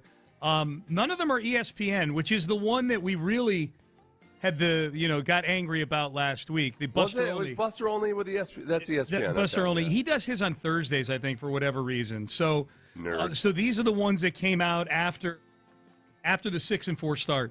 We have CBSSports.com, MLB.com, Bleacher Report, and USA Today. Got to have USA Today in there. They love Houston for some reason. So let's power rank these power rankings. 4th on the list, Seth, Bleacher Report. Bleacher Report, and the Bleacher Report reporter is a guy by the name of Joel Reuter. No idea if he's related to Easy Grader, Chad Reuter of the NFL family, but he's got the Astros at 10th in his power ranking, up 4 big notches, and says this: the Astros pitching staff ranks 26th in baseball with a 5.14 ERA. That's gone up. That was they're actually 28th in baseball now with 5.75. Yeah, so it got worse. Yeah. They still have a winning record, also still true, thanks to a red-hot start from their offense. They are hitting. They've got a crazy slash line. Their team OPS is like in the mid-800s. They are currently second in team OPS behind the Dodgers. There you go. Okay. And they have an elite 14.6% walk rate, and they made the opposition pay for those free passes with 7 runs a game, which, ironically, that's what they scored last night. So they're still averaging 7 runs a game. A healthy Yordan Alvarez is once again playing like an MVP candidate. So they've got him at 10th right now, Seth, up from 14th. I say that they're 4th on the power ranking of the power rankings, and yet I feel like we're going to get steadily angrier at the ones that have them higher maybe than they should be. I was as angry as I was that they were low last week. I'm equally angry at these blockheaded writers who don't understand just how dire our pitching situation is right now. So let's count up then. It's Bleacher Report is number 1 in the power ranking of the power rankings because they're the most realistic about what a team with Brian Abreu pitching this way, Christian Javier pitching this way, and Hunter Brown injured. A team that has the best hitters in the league paired up with the worst pitchers in the league. And right. And okay, so there we go. So they're actually number 1. They're the best. Number 2, CBSSports.com has the Astros 9th overall in their power ranking of the power rankings, up 7 notches from last week. They went from 16 to 9. Yordan Alvarez, this is Matt Snyder. Yeah, Yordan Alvarez in the box right now looks like, well, he always looks like when he's healthy. An absolute machine of terror for opposing pitchers. It's only 10 games, but it's hilarious to see somebody with a 900 slugging percentage. You know, if we're going to talk about Alvarez and his health, I think that's the big thing about last year that kind of threw everything out of proportion because Yordan's had plenty of years where he's played a boatload of baseball games. Last year was the first time where he was playing and in the midst of a really, really long slump. But I don't think any of us believe that he was healthy. That hand was a recurring issue, and it's got to be the most likely explanation for why Yordan Alvarez, for the first time in his career, had an extended slump. So it's him not just being available and playing, but, being very healthy right in this moment, or seemingly so, and it's vintage Yordan Alvarez. Boy, and he's just seeing the ball right now. I mean, he had a fly ball that was one of the more – it was an out, but it was one of the more impressive swings he's had this year, because he just kind of scooped it to the 414-foot mark in center field last night. He's just so smooth, man. All right, so number 1, Bleacher Report, because they're not totally buying into the hype yet. They have him at 10th. Number 2, CBSSports.com has him 9th. And keep in mind, this is the ultimate. We're one of the more optimistic shows, but boy, some people on the Astros are over the top. We're Sean and I are old school. Yeah. We tend to worry a little bit when you've got the 3rd worst ERA in baseball. A little bit. That's just call me old. You know, like I'm sorry I'm not giving you the ex-Wobicon and all of that. Yeah. I'll go back to old school stats. But having the 3rd worst ERA in baseball, that means something. In my mind, that's not a great thing. No. Yeah. Number 3, power ranking of the power rankings. MLB.com, Brent McGuire is the name of their reporter. He's got the Astros all the way up at 7th, up from 17th before the season started, Seth. He's moved them up 10 notches based on their first 10 games of the season. It says this: there was much preseason discussion wondering whether the Astros' run of dominance was over, but the first few weeks of 2026, it's been 10 days, first few weeks of 2026 suggest otherwise. Houston's hitters have been baseball's best offense by pretty much every important measure, and Yordan Alvarez looks better than ever. People are sitting up and taking notice of this whippersnapper Yordan Alvarez hitting so far this year. Yordan's the one that I think, as much as people might hate the Astros or whatever for various weird reasons, Yordan is the guy that most people in opposing fan bases just stand back and they allow themselves to be awed by him. You pay to watch him hit. Yeah. You pay to watch him hit. He's that good. There's guys on other teams that I don't root for that I would pay to watch hit. They're that good. You know what? I mean, the biggest thing that I could see opposing fan bases do is probably just be so angry when they actually pitch to Yordan. It's it's scary. I have nightmares about it. Mm-hmm. Being out there and facing Yordan Alvarez and being in a situation where they want me to pitch to him. I'd quit. I'd walk off the mound. I'd fake shoulder soreness. Is that a bigger nightmare for you than the actual nightmare you had in that batting cage that one time trying to hit like Yordan Alvarez? Is it No, I don't, because you get up and you strike out, it's no big deal. Yeah. But you get up and you let up a 578 record-setting home run to Yordan Alvarez. That's there for the 80s. Yep. All right, final one here. Power ranking of the power rankings. USA Today. They've got the Astros all the way up at 6th. Up 6 big notches, Seth, from 12th last week. A great start spurred by red-hot Yordan Alvarez, but ace Hunter Brown's shoulder ailment. Very concerning. And this is why USA Today is in last place. And if you're just tuning in, you're like, why are you guys when you do this with the Texans, the higher these outlets rank them, the higher you rank their power rankings.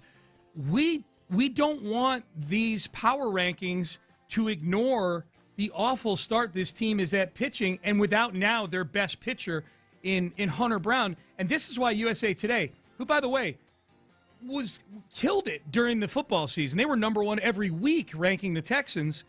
How can you be the one that ranks them the highest while openly acknowledging that Hunter Brown has a concerning shoulder ailment right now? Yeah. So you're in last place, USA Today. Yeah, they're not paying attention to the pitching. I think there might be kind of just this respect for the Astros' ability to get good pitching out of anybody and everybody, that they're just ignoring some of the blemishes from early on. They know that Abreu is going to figure it out at some point. This is what he always does. The thing that annoys me most is how many power rankings did we just look at? 4. 5? 4. Did any of them mention Altuve at all? Nope. Not a single one. Not a single one. You sons of bitches. You know what? They're all tied for last. You incompetent twerps. You're all What the hell's wrong with you? tied for last place in the power ranking of the power rankings. Terrible. Guy leads the league in walks. Since when did that stop being a marquee stat?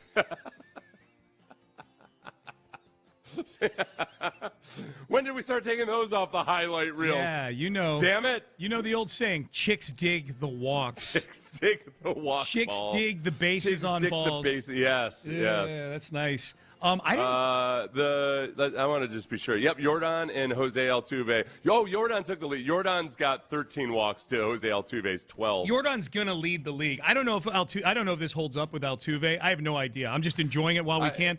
Yordan, if he's healthy, is going to lead the league in walk. He's going to lead the American League in walks this year. They're simply not going to pitch. They're just not pitching to him, and and you know what? Keep doing it because he's got good hitters around him so far this year. Mm-hmm. Keep putting him on base. The interesting thing about Altuve, for one, he made that incredible play at second base the other day. Yeah, so he seems reinvigorated both in the field and at the plate. Yes, but the ABS and the just Altuve's new approach at the plate. Yeah.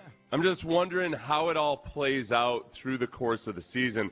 The biggest thing is that, man, Altuve's always gotten screwed by umps not accounting for his smaller strike zone, where now he has this advantage of an accurate strike zone.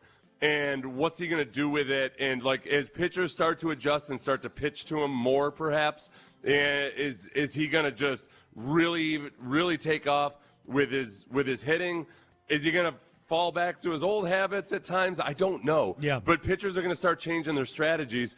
And, yesterday, first pitch he saw, he did the opposite of swinging. He didn't swing. Yeah. And he challenged the called strike, and it was a ball. It was just everything that Jose Altuve, you never would have expected this out of him. He's doing all of these things. It's opposite Altuve. I'll add one more, base running. We haven't seen the base running gaffes. There was one early in the season where there's a runner on first and third. Altuve was a runner on third, and he took off from third and probably shouldn't have. I think he was just trying to buy time or something, for the guy to get to whoever it was to get to second. You're absolutely right, Seth. Jose Altuve was veering dangerously into a territory I never wanted to get to with him. He is my favorite Houston athlete, certainly of the era that I've been doing radio, since 2007. He's my favorite Houston athlete, him and J.J. Watt. And Altuve was veering close to the territory where you tolerated having Jose Altuve as a prominent part of the team. Yeah. Because there was so many negative things that were creeping into his game that were canceling out the good things that he still did. And he still did some good things, no question about it. The things that were in that column of negative, and I'm kind of reiterating the point you're just making, but I'm almost like talking it through for myself as someone who just I was really concerned that of the things the way we were gonna have to analyze Jose Altuve in his aging years, and we may still. Look, it's 10 games into the season or 11 games into the season, and he ain't getting any younger, and there probably will be a year or two at the end where it doesn't look great. But base running, angry at Jose Altuve over that. Defense, not quite as angry as the base running, because the base running is mental, and those are just stupid things. He's not as good at defensive player because he's just getting older. And then the selectivity at the plate is something that we've lived with since he was an MVP. So we've lived with that for a long time. So I wasn't angry about that. I just thought that's how he's wired. But you're angry at it when he can't make up for it. When he can't make up for it, and he's swinging at pitches that he can no longer make outside the zone. So he has either improved or not been a disaster in all three of those areas right now. You're absolutely right. These power rankings, you all stink. You're all tied for last in the power ranking. Because you didn't mention Altuve. You're not once. mentioning Jose Aloysius Altuve. They didn't mention Christian Walker leading the league in doubles right now. Yeah. Do work, you power ranking outlets. 2 sentences. Yeah, the Jose Albatross, fear is definitely booted off for one more season at least. Yep. This is, the ABS. Does he and Aaron Judge might end up being the guys by far who benefit the most from this. Yeah. Because of their size, those guys would routinely get screwed. Yep. That's all leveled the playing field on it. It's far and away the thing I've been the most wrong about this season so far is the effect of the ABS and Jose Altuve's ability to use the ABS. He's been really good with it, and I never accounted for the impact. And his actual challenges. He's 3 for 4 on challenges. Yeah. He's one of a few players in the league that have 3 or more successful challenges. Yeah. And I just never accounted for the way it was going to hold umpires accountable for him and the way in which umpires were shoddily umpiring him for years and years. Well, you know what? Yeah, and in hindsight, now it should seem obvious to us. Oh, of course, Altuve, he's been getting screwed all these years. He's going to know exactly how to, it's 100% correct. Pettycast audio that didn't make it into the Pettycast we've got for you. And also, why would someone admit to having their fingerprints on this team right now? We'll tell you who it is coming up next. I'll tell you who's got their fingerprints on my good sleep, Dr. Ben Salento, even though I know you can't put fingerprints.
610 presents live from the West Point Lincoln and West Point Lincoln of Sugarland Studios. Here's Payne and Pendergast. All right, Payne and Pendergast with you. So this is the audio we didn't play in the Pettycast just because we wanted to make sure we got Wilson Contreras and Gino Auriemma and Don Staley in.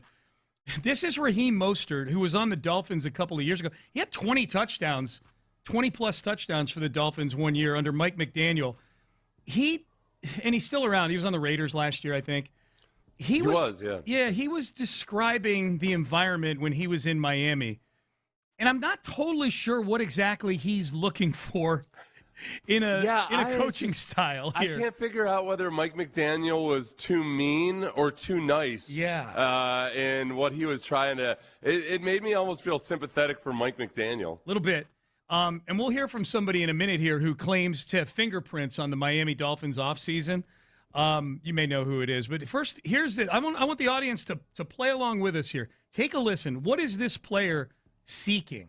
When you – with the head coach, I don't want. Look, I'm a 33-year-old running back who's played it. I don't need somebody MFing me and telling me what to do. Right. Especially head coach, because I'm gonna probably talk to him sideways too. Right. You know what I mean? Like, okay, look, so pause right there, Ben. Okay, so he's. I don't need a coach dog cussing me and getting all up in my business. Right. You know, that is okay. See, now I get it because I listened to it wrong the first way. He's not saying that Mike McDaniel is that kind of coach. Right. Right. He's saying I don't need a guy that's dog cussing me. Correct. Yeah, he doesn't need a guy dog cussing. He doesn't. But I think something still remains here. So he doesn't need a guy dog cussing him. Okay, continue. Right. You know what I mean? Like, look, I'm a grown man. I pay bills just like you. Right. Like, I don't need you to talk to me like that. Mm-hmm. But I do need somebody that players can respect. Yeah. You know, respect go a long way. And I felt like there was a lack of respect, just because he didn't put any emphasis on trying to show respect to players, or at least try to demand respect. Right. There's no boundaries. Yeah, like if you got guys that cussing coaches out on the sideline, you know what I mean? It's over with. But not just one time. You know, like numerous times, or even put hands on a coach. Like, come on, that's different now. Okay. Yes, so all right. Okay. This is the fourth time I've listened to it, and I think what he means to say is like one way for a coach to show respect to all the players is to demand respect. Yeah. In a certain level. Like to almost just, all right, look, you can't get away with this. You can't be putting hands on a coach on the sideline. I guess because if anything, McDaniel the knock on him was that he was too nice. Yeah. And that he didn't necessarily demand as much. But I think in McDaniel's mind, it was like, because I respect the players and I'm going to treat them like adults. Yeah. Yeah, I had a hard time getting angry at Mike McDaniel on this one. I just can't. Well, no, I'm not angry at Mike McDaniel. I do have a hard time. Like, Mike McDaniel got fired by the Dolphins and was immediately getting interviews for head coaching jobs. And I'm like, what are we doing? Like, he was a punchline the entire season with these press conferences he was doing. He's a good offensive coach, I think. I'm pretty sure. Yeah. He got the most out of Tua, which is probably the biggest thing on his resume. Mike McDaniel never learned the golden rule of schoolyards, which is don't let him mistake your kindness for weakness. That's true. Yeah. And that very much extends to NFL locker rooms. Yep. It's that you don't let him mistake your kindness for weakness. Yep. And I think Mike McDaniel, it sounds like there was a guy that was just probably a guy puts hands on a coach, and you're like, well, yeah, hey, guys, we'd prefer you not do that. Yeah. Not again, guys. Okay. Hey, listen, guys, we had 17 incidents last week of players putting their hands on coaches. Yeah. Frankly, it feels a bit much. Yeah. No, when I listened to that cut and I heard Raheem Mostert at the beginning say, I don't need a guy dog cussing to get in my face, I'm like, it sounds like some guys on that team might have needed that. Right. It sounds like some guys. No, that's where I think I think that probably what he meant by it was something about just, there's a certain level of respect you show the other players on the team by holding everybody to a standard. Yeah. And when you start letting some guys just do whatever they want, it's disrespectful to the other players because everything becomes a mess. Yep. This next cut I'm going to play here, because it's also about the Dolphins, this is the first time that I have kind of felt what Mike Florio has been saying, Seth, about the possible conflict of interest in having not play-by-play, but having color analysts, the most prominent ones, actually working for, in the case of Tom Brady, owning a team. But this is Troy Aikman sitting down and talking about he was sitting down with Clarence Hill, who's a Dallas media member, and basically saying, hey, Dallas never asked me to do what Miami's asking me to do. I think I've got a lot to offer NFL teams, and Miami feels that way because I have a lot of information I can share with them. I think the Dolphins were wise in understanding my relationships around the league and knowing that I have information that they don't have or can't get. And I think they were smart in taking advantage of that, whether it was through me or through somebody else. The Cowboys have never elected to do that, at least with me.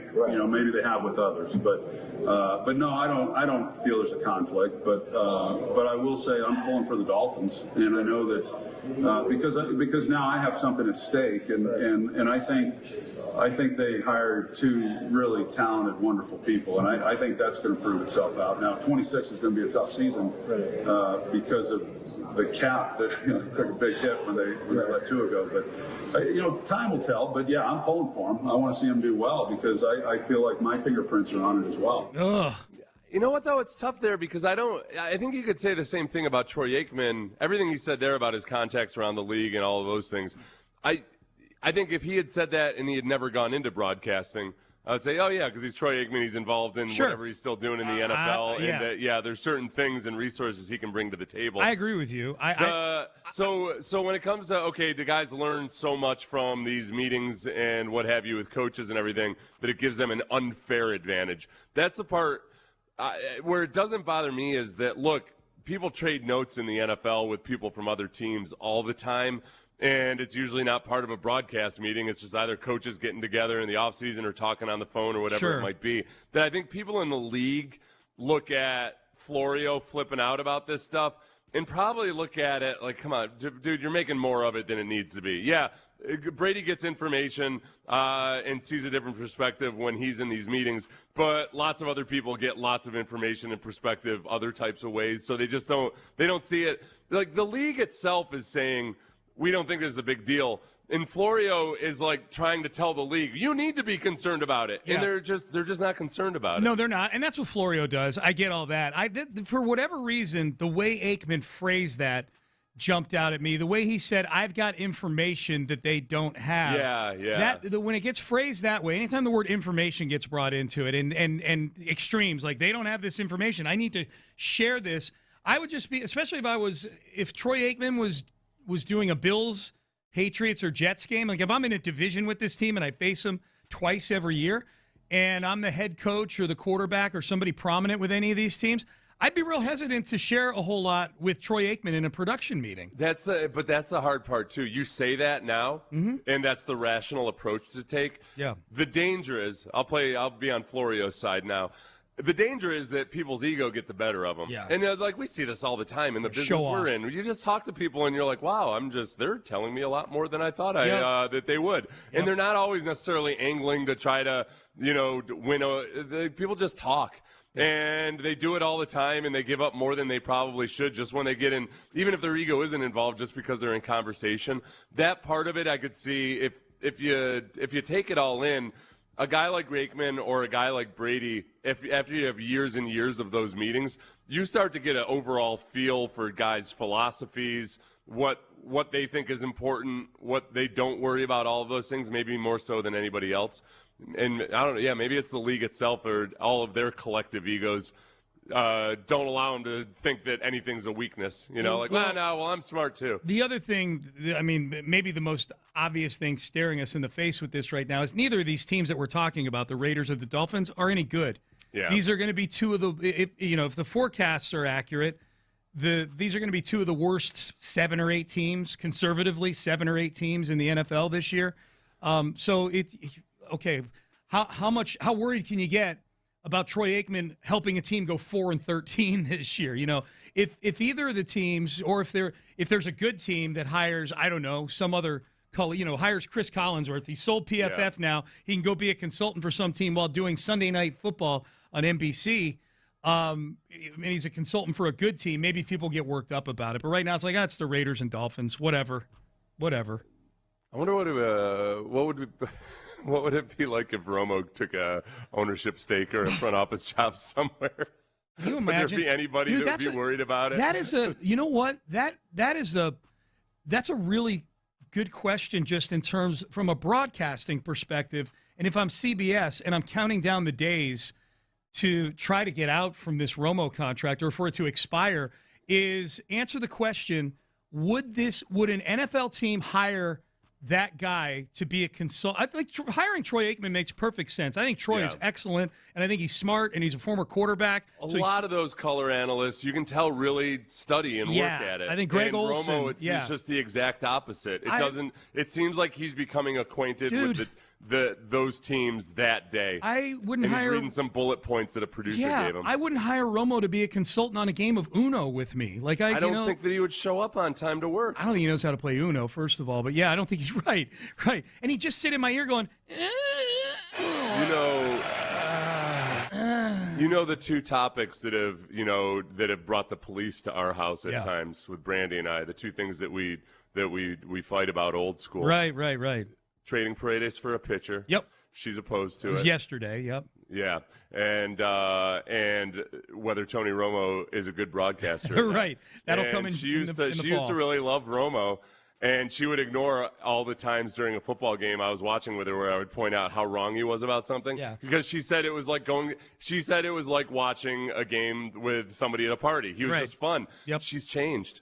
She's switched. We don't She's fight coming about around, it anymore. huh? She doesn't. She said he doesn't have the same joy that he used to, and it doesn't sound like he's having as much fun watching it. So if he's not having fun, she's not having fun. I think the people at CBS, remember those reports that they had an intervention with him a couple of years ago Yes. about, taking your job more seriously? Yeah. I think that I don't think he's taking his job any more seriously, but I think he's trying to sound like he's taking it seriously. Yeah. And so you don't even get the fun He's drunk a phony. version of Romo. He's a non-fun phony is what he is. Yeah. He is, you know what he is? He's remember that episode of Friends where they had the one friend who was really fun when he was drinking? Yeah. But then he got sober and he was completely the opposite? Yes. That's what Romo is now. That's what he is. He's boring, sober Romo. Oh, my God. All right. Hey, final segment coming up. Are things starting to break exactly the right way for the Houston Rockets? We will discuss that. We'll find out what the guys got going on In the Loop. Seth, we need to have an intervention right now with property owners. Against the tax man. Against the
610. Sports Radio 610 presents live from the West Point Lincoln and West Point Lincoln of Sugar Land Studios. Here's Payne and Pendergast. All right, Payne and Pendergast with you. We'll talk to the guys on In the Loop. John Lopez out today. Luke Morrow in for him. Reggie is here. Figgy is here. We'll talk to those guys in about 10 minutes or so. We'll find out what the question of the day is when they come in here. Real quick text, and then we'll get to the item we teased into the segment here. Missed most of the show. Hope you all brought up DeMeco Ryans being on Raw last night. That was pretty cool with him holding up the championship belt. We did. We mentioned it in the 6 o'clock hour. In fact, we gave DeMeco, his son MJ, Joe Vernon, who also works for the Texans, and his son Jones. We gave them an acknowledgement. We'll do it here for the Pacific Coast time crowd on the show. So yeah, did DeMeco do anything? Like, why was he holding up the belt? What happened? After the championship was won, or what? No, they gave him. It was an identical belt to the one I have that has a Texans logo on it. Yeah. So they do this thing at certain points on the broadcast where they kind of pan the crowd for the local celebrities, and Michael Cole, the play-by-play guy, and there's Texans head coach DeMeco Ryans. He's here at Monday Night Raw, and they handed him the belt. I'm guessing they let him keep it. And he just held it up over his head like he was the champion of the world. Mm-hmm. So they introduced him. Then they went down the row there, like just 6-7 seats down from DeMeco. There was Bun B, who just kind of flashed. They didn't give him a belt. They didn't give him a belt for whatever reason. He just put the H's up. So DeMeco's the only one that got a belt. And then they went to Mark Henry, who was at the very end of the row, who's from Silsbee, Texas, just like Brandon Scott. And I believe lives in Austin, but was in town for Raw last night. He's a Hall of Famer, WWE Hall of Famer, and he stood up and saluted the crowd and everything. So, yeah, those are your three big Houston celebs that were Monday Night Raw. So, yes, we did acknowledge. If DeMeco, maybe they wanted to try to take the belt back from him, he just kept it, the way Putin did to Bob Kraft. Remember when Putin? Yes, I do. Bob Kraft claims that Putin just took his Super Bowl ring? Kept his ring, yeah. Yeah, he had good seats last night, man. What do you do in that situation? If you were face-to-face with Putin in Russia, I think, and he just takes something, there's nothing you can do. It's like, well, you don't even want to file a complaint, really. No. You end up with a ricin in your neck. Laws are different, yeah. Yeah. I would say it helps that you've got 6 of them. They could be like, all right, he's got 1. At least I still have these 5. Yeah. So that probably helps. If it were your only Super Bowl ring, I don't know. I might start something. I'm not sure. I wouldn't do well in a dictatorship type situation. No, you wouldn't. You definitely would not. Unlike so many people who would just thrive and love it. Yeah, I just definitely wouldn't do well. Nope.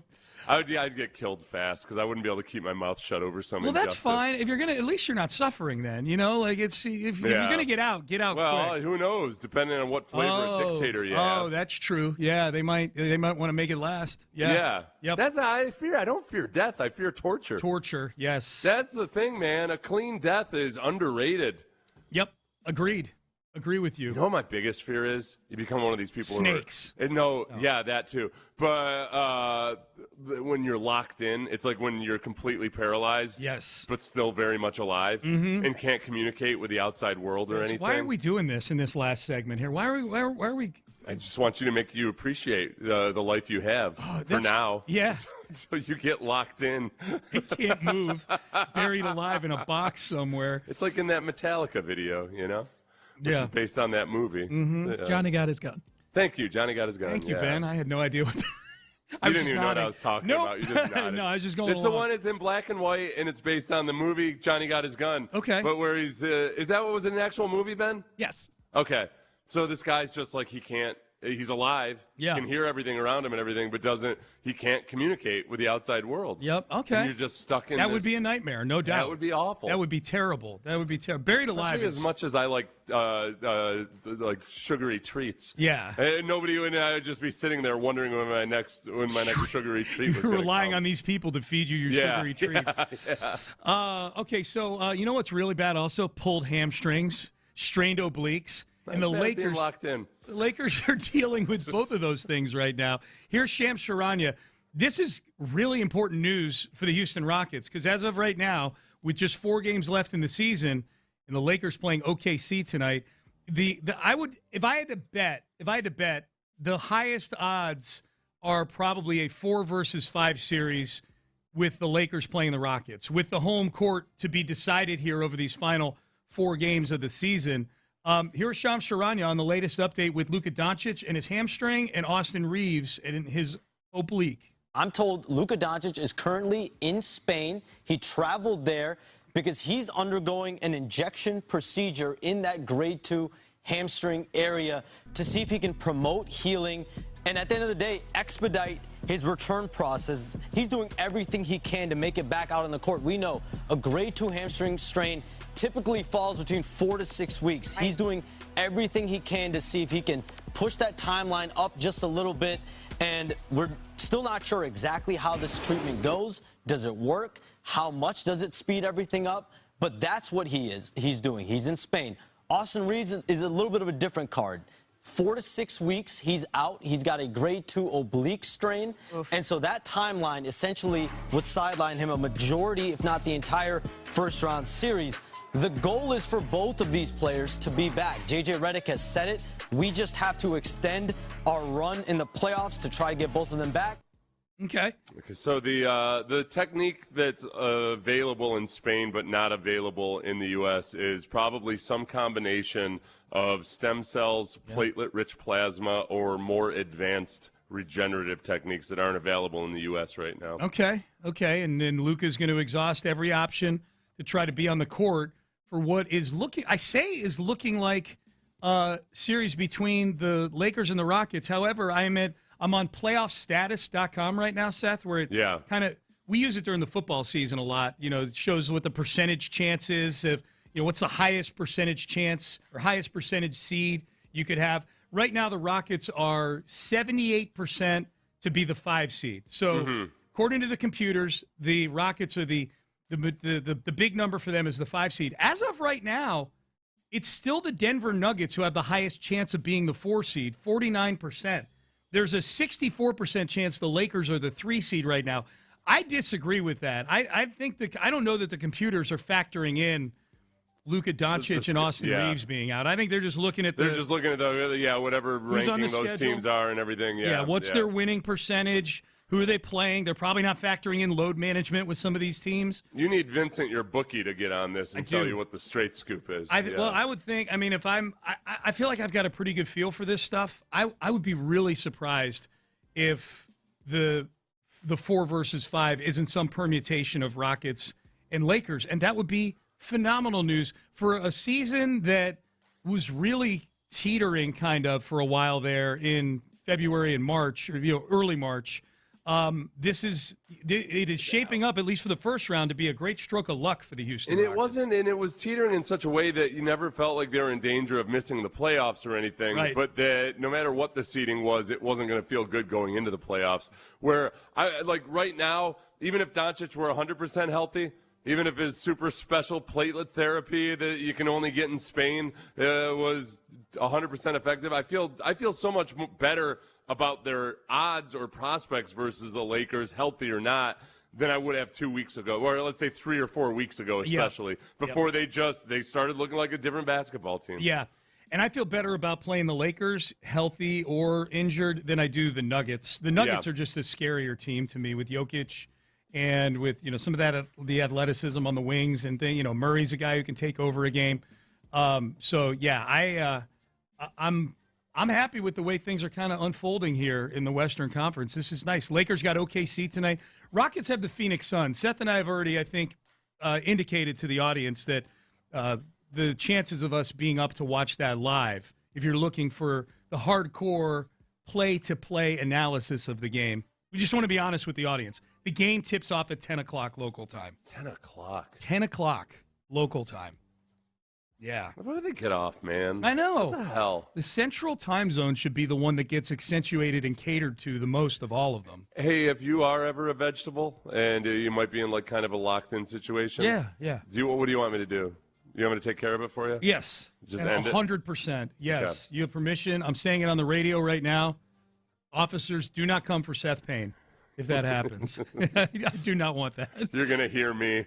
You're going to be fully conscious, hear me talking with a doctor, and the doctor is going to be saying, there's probably there's like a 25% chance that he's fine within a week. And I'm like, nope.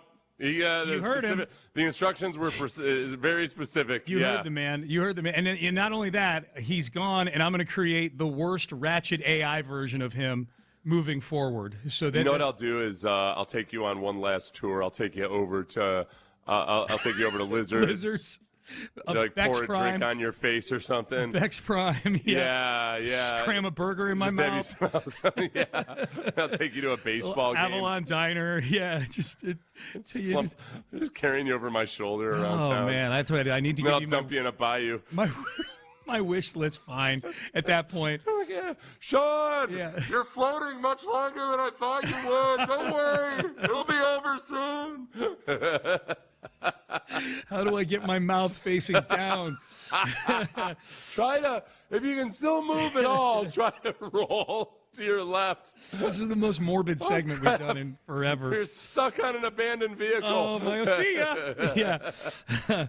All right, Luke Morrow in for John Lopez. Reggie Atatula is here. Figgy Fig is here. They are in the loop today. And I thought that was very endearing. Fellas, what's going on? I thought that was very lovely. That you would do that for your co-host. Man, we're good friends. We're not just co-hosts. We're good friends, man. Exactly. We've had to put down a few pets in our time, and it's always that last day with them is always it's tough. It's tough. But I've been through it before. Right. And, That's how it'll feel when he puts me down for the count. Yeah. Same thing. We'll just take you out on a nice day. We let our one cat, Shady, just sit out in the sun and let the wind ruffle. It's like this beautiful spring day. Shady. Yeah. It's a badass name for a cat right there.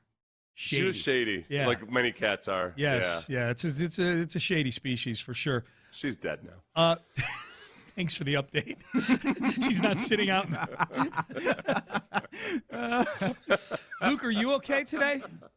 Yeah, I'm Luke's okay. a Connecticut guy, for those who don't know. Yeah. Yeah, I showed you guys earlier. I got the championship shirt on. You're still repping. Yeah. It doesn't make you feel any better, like putting on the championship shirt? Yeah, it makes me feel better to be able to, fall back to those two trophies the last couple of years. Yeah. Did you guys see? Sorry, I didn't mean to interrupt you. Did you guys see the bet that Dan Orlovsky made with Taylor Lewan? No. He now has to, because Lewan a Michigan guy, Orlovsky a UConn guy, and Lewan, if Lewan had lost, or if UConn had won and Michigan lost, Lewan was going to have to color his hair UConn blue and leave it that way for however long.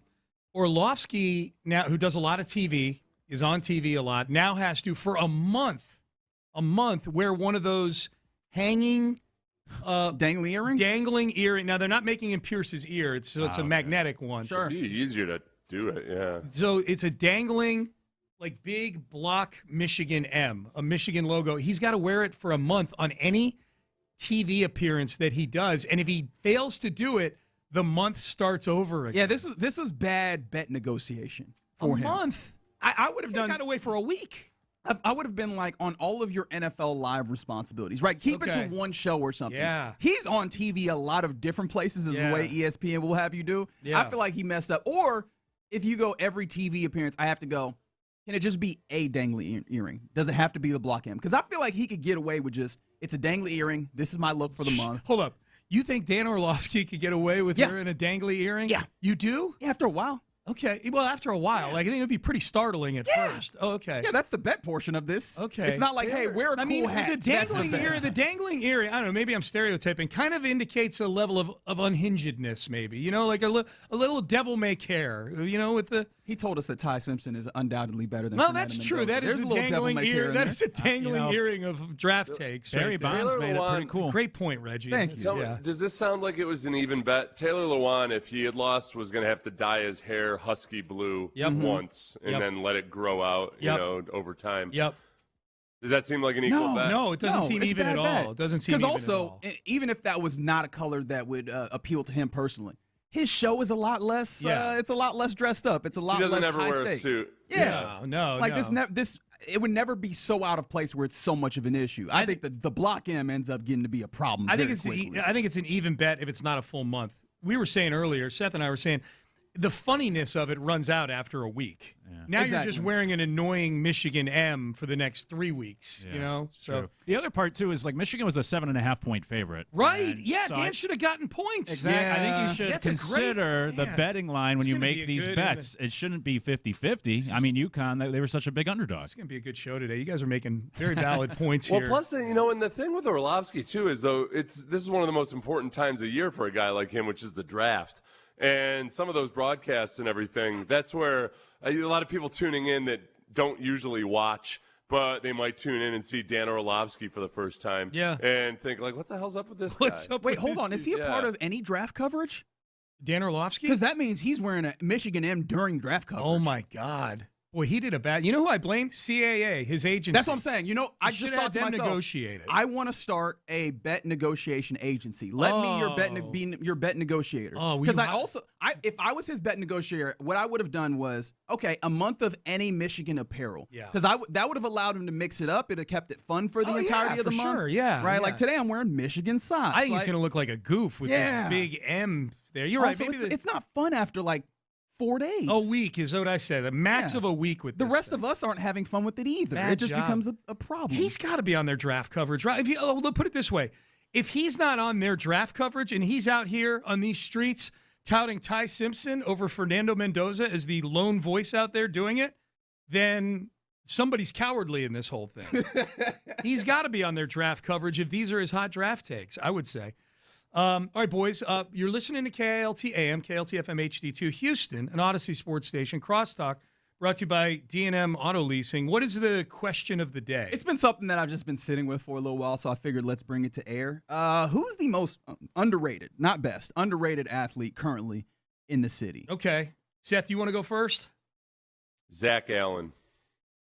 That's no. First of all, you mean Nick Allen. Okay, I was wondering if that was what he meant, but I didn't want to try and prescribe that to you. Yeah. Damn it. No, and I didn't even mean it either. That's okay. It's funny because Zach Allen is a huge man and Nick Allen is a tiny man. Yeah, are we talking about the pass Weird rusher, enough. Zach Allen? Yeah. Okay, Seth. Gino Auriemma is an old women's basketball coach. Geno Smith is a quarterback in the NFL, and I botched that one 7 ways to Sunday. Oh, did you?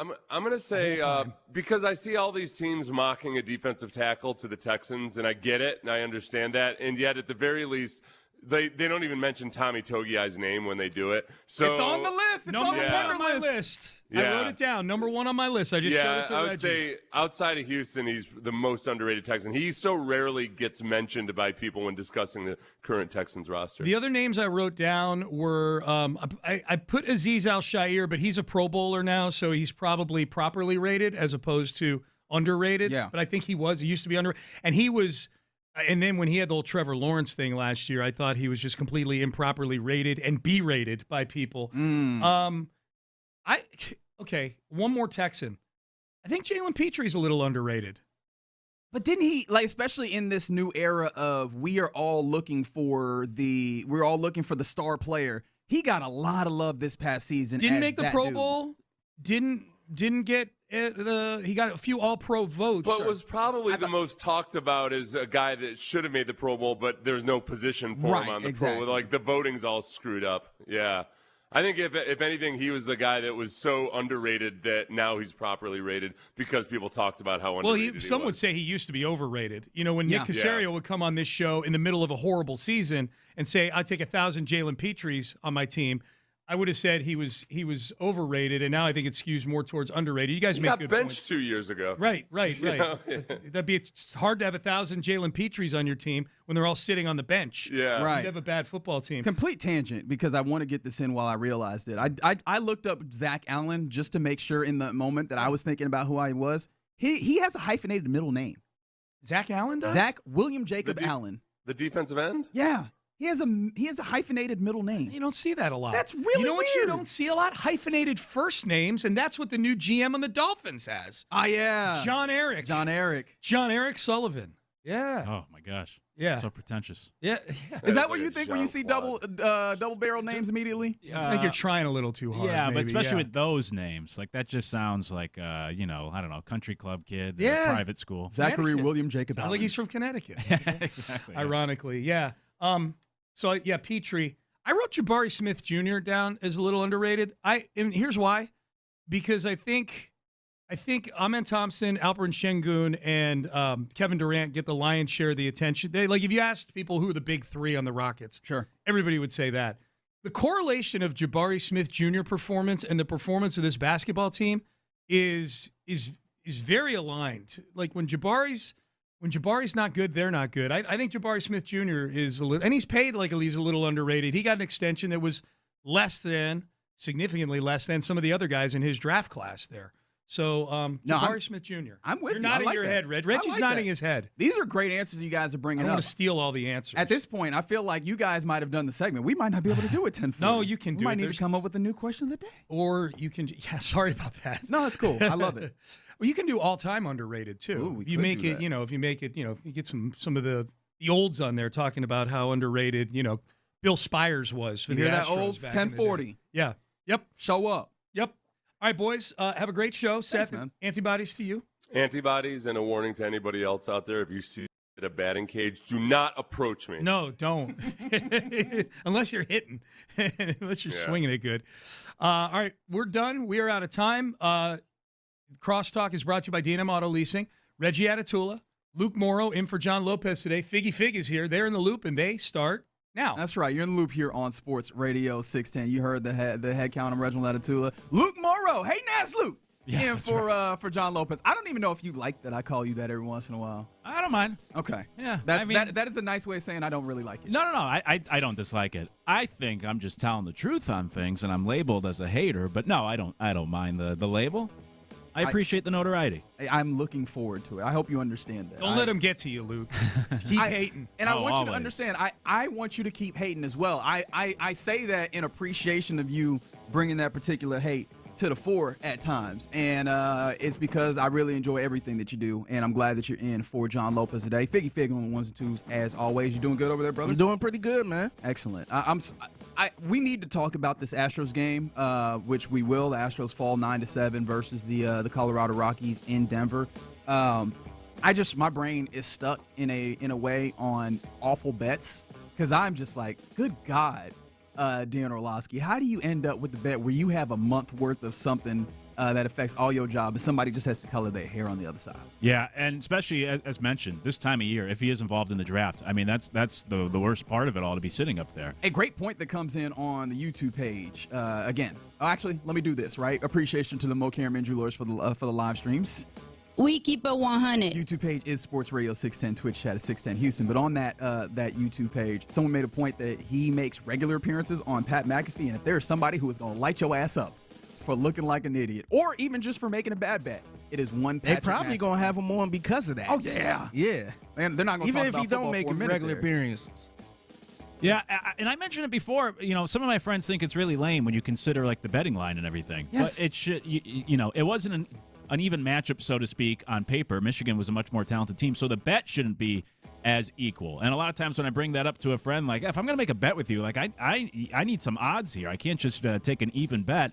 And they think it's not very manly or whatever. But I think Orlovsky would have been better served, hedging his bets, so to speak, because UConn was such a big underdog. Yeah, I mean, he should have gotten much better either odds or just specifically he should have gotten a better outcome or a lesser payment, I guess, so to say, in this bet. Neither here nor there, and maybe at some point if you feel moved, hit us on the Base Power text line 713-572-4610. Let us know what's the worst bet that you've seen undertaken with your own very eyes. Maybe that's the new question today. That's a good question. What is the worst bet that you've seen somebody engage in? Because this is up there. Like, I'm immediately really perplexed. Honestly, my spirit is disheartened by hearing about this particular bet. We was talking about people dyeing their hair. Ron the show, Hughley lost the bet for dyeing his hair. And it looked good, and he didn't even like it. That was the thing I didn't get about it. It looked good. It did look good. And he didn't like it. He thinks that we're joking in order to, get at him or something. Like, he thinks we're playing with him. I'm like, dude, this works for you. It looked clean. This is a good look. It looked for clean. You. Yep. We'll see if he ever goes back to that. Let's talk about these Astros. A 9-7 loss, as I mentioned earlier. It's hard to not start at the place where there is an 8-run inning.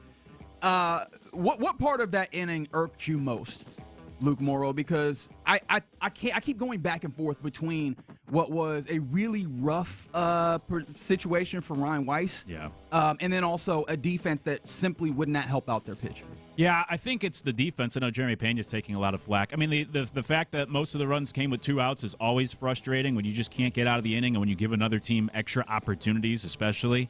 But I think that idea of, the whole idea of like bringing Carlos Correa and you have Christian Walker at first, and even when Walker was struggling last year, the thought process being like, well, he's a Gold Glove first baseman, so it's still worth having him out there. My point being, just like the idea is the infield is supposed to be really strong defensively. Really, the whole team. Cam Smith out in the outfield, Jake Myers. This is supposed to be a good defensive team. So whenever that lets you down, it frustrates you. So I guess that whole idea of like giving a bad team extra outs and with 2 outs being unable to get out of the inning, but then as I choose really all the options you laid out for me. That's fine. Ryan Weiss was frustrating too because he pitched so well in spring training and you heard a lot of hype for him, and we had people on the text line clamoring for him to be in the starting rotation to begin the year, and then you go out last night, and again, he didn't get full help from the team behind him, but he really laid an egg against not a great Rockies team. I know it's Coors Field. I know you're on the road, but he did not look good at all after people were saying once Hunter Brown went down, like, oh, Weiss is our guy, next man up, and then he goes out and lays an egg last night, and it's like, ooh, now I feel even worse about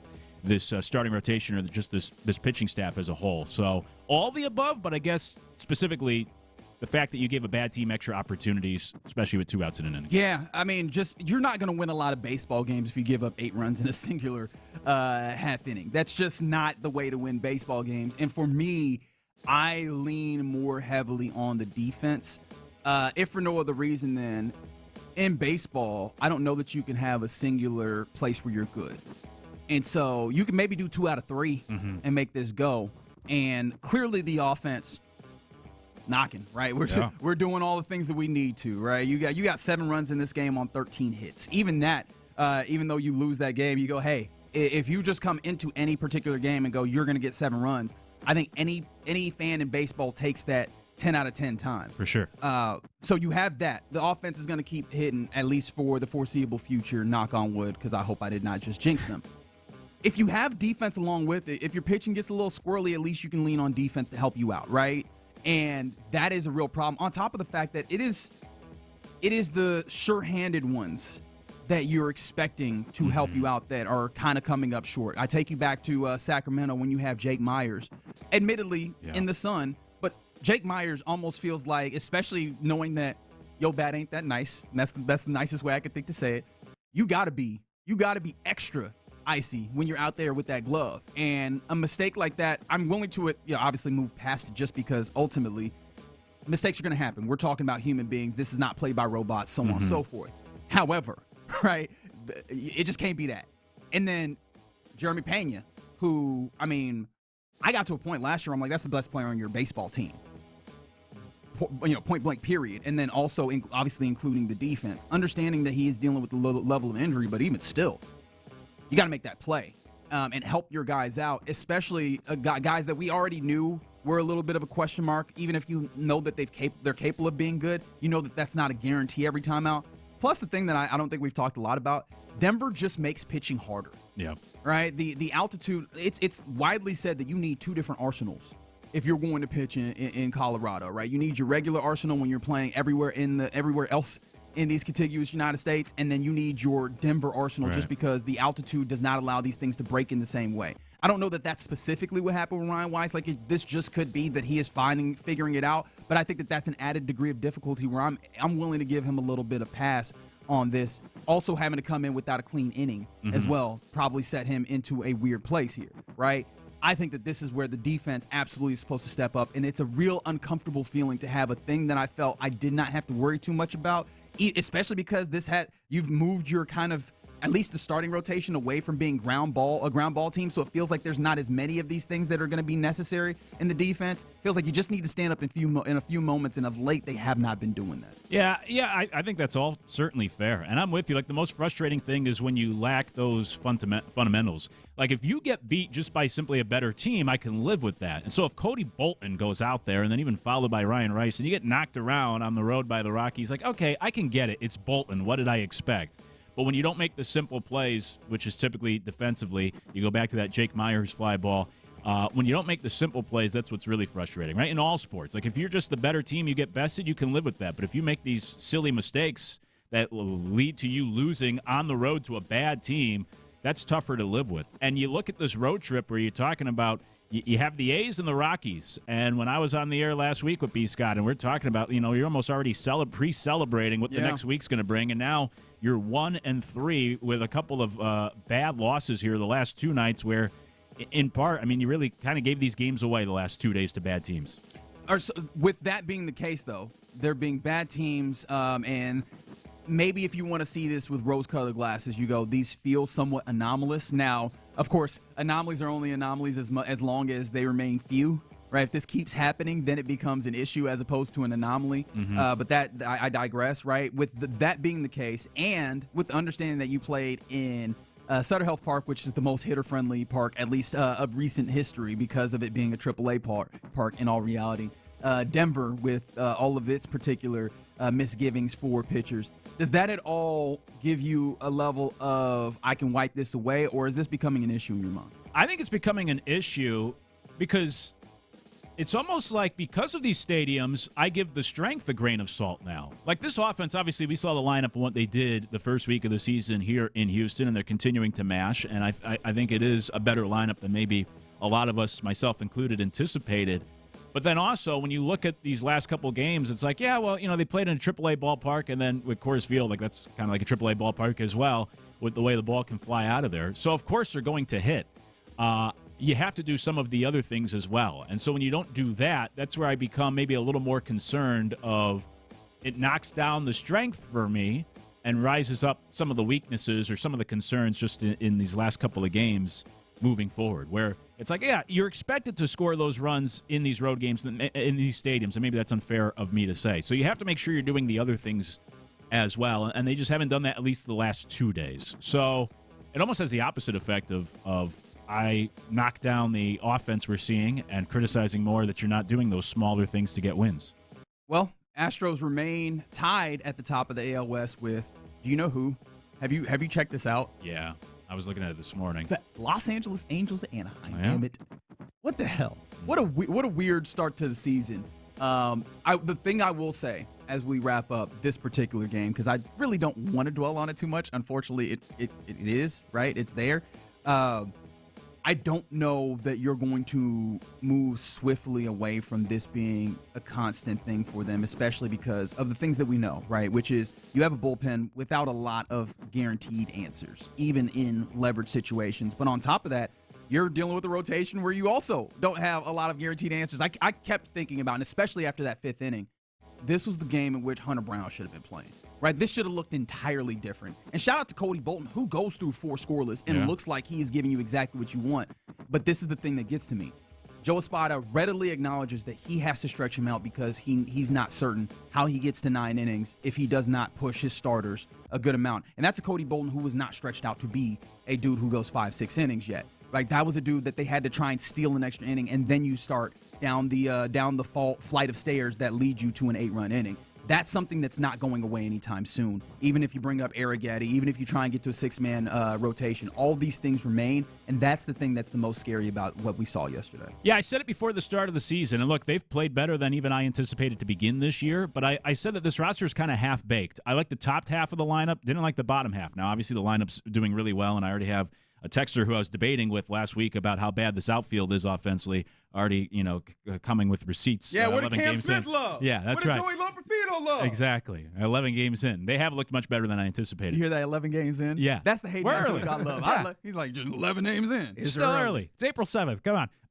And then, the pitching staff. Like, I was concerned about the bullpen, like the starting rotation more. But even in the starting rotation, you had some concerns about the back half with guys like McCullers and Javier. So my point being, I thought the roster was already a little half-baked to begin with. And then when you factor in some of these injuries, and now you're seeing this bullpen really be stressed at the back end. And the starting rotation with questions now as you have to dip into some of that depth that might not be as strong. So, yeah, it's a concern with how long Hunter Brown might be out for. What do you get from Javier? And the more you have to dive into the depth of that pitching staff, the greater the concerns will be for this team for sure. I believe you got Mike Burrows tonight on the mound for the Astros. Another one of those kind of we'll see what it looks like, especially pitching in Colorado. We'll talk more about that as we go. But you're in the loop here on Sports Radio 610. I got Luke Morrow in for the OG John Lopez. Coming up next, we continue on our countdown to the NFL draft. 16 days now as we head towards the NFL draft. And so here is our second question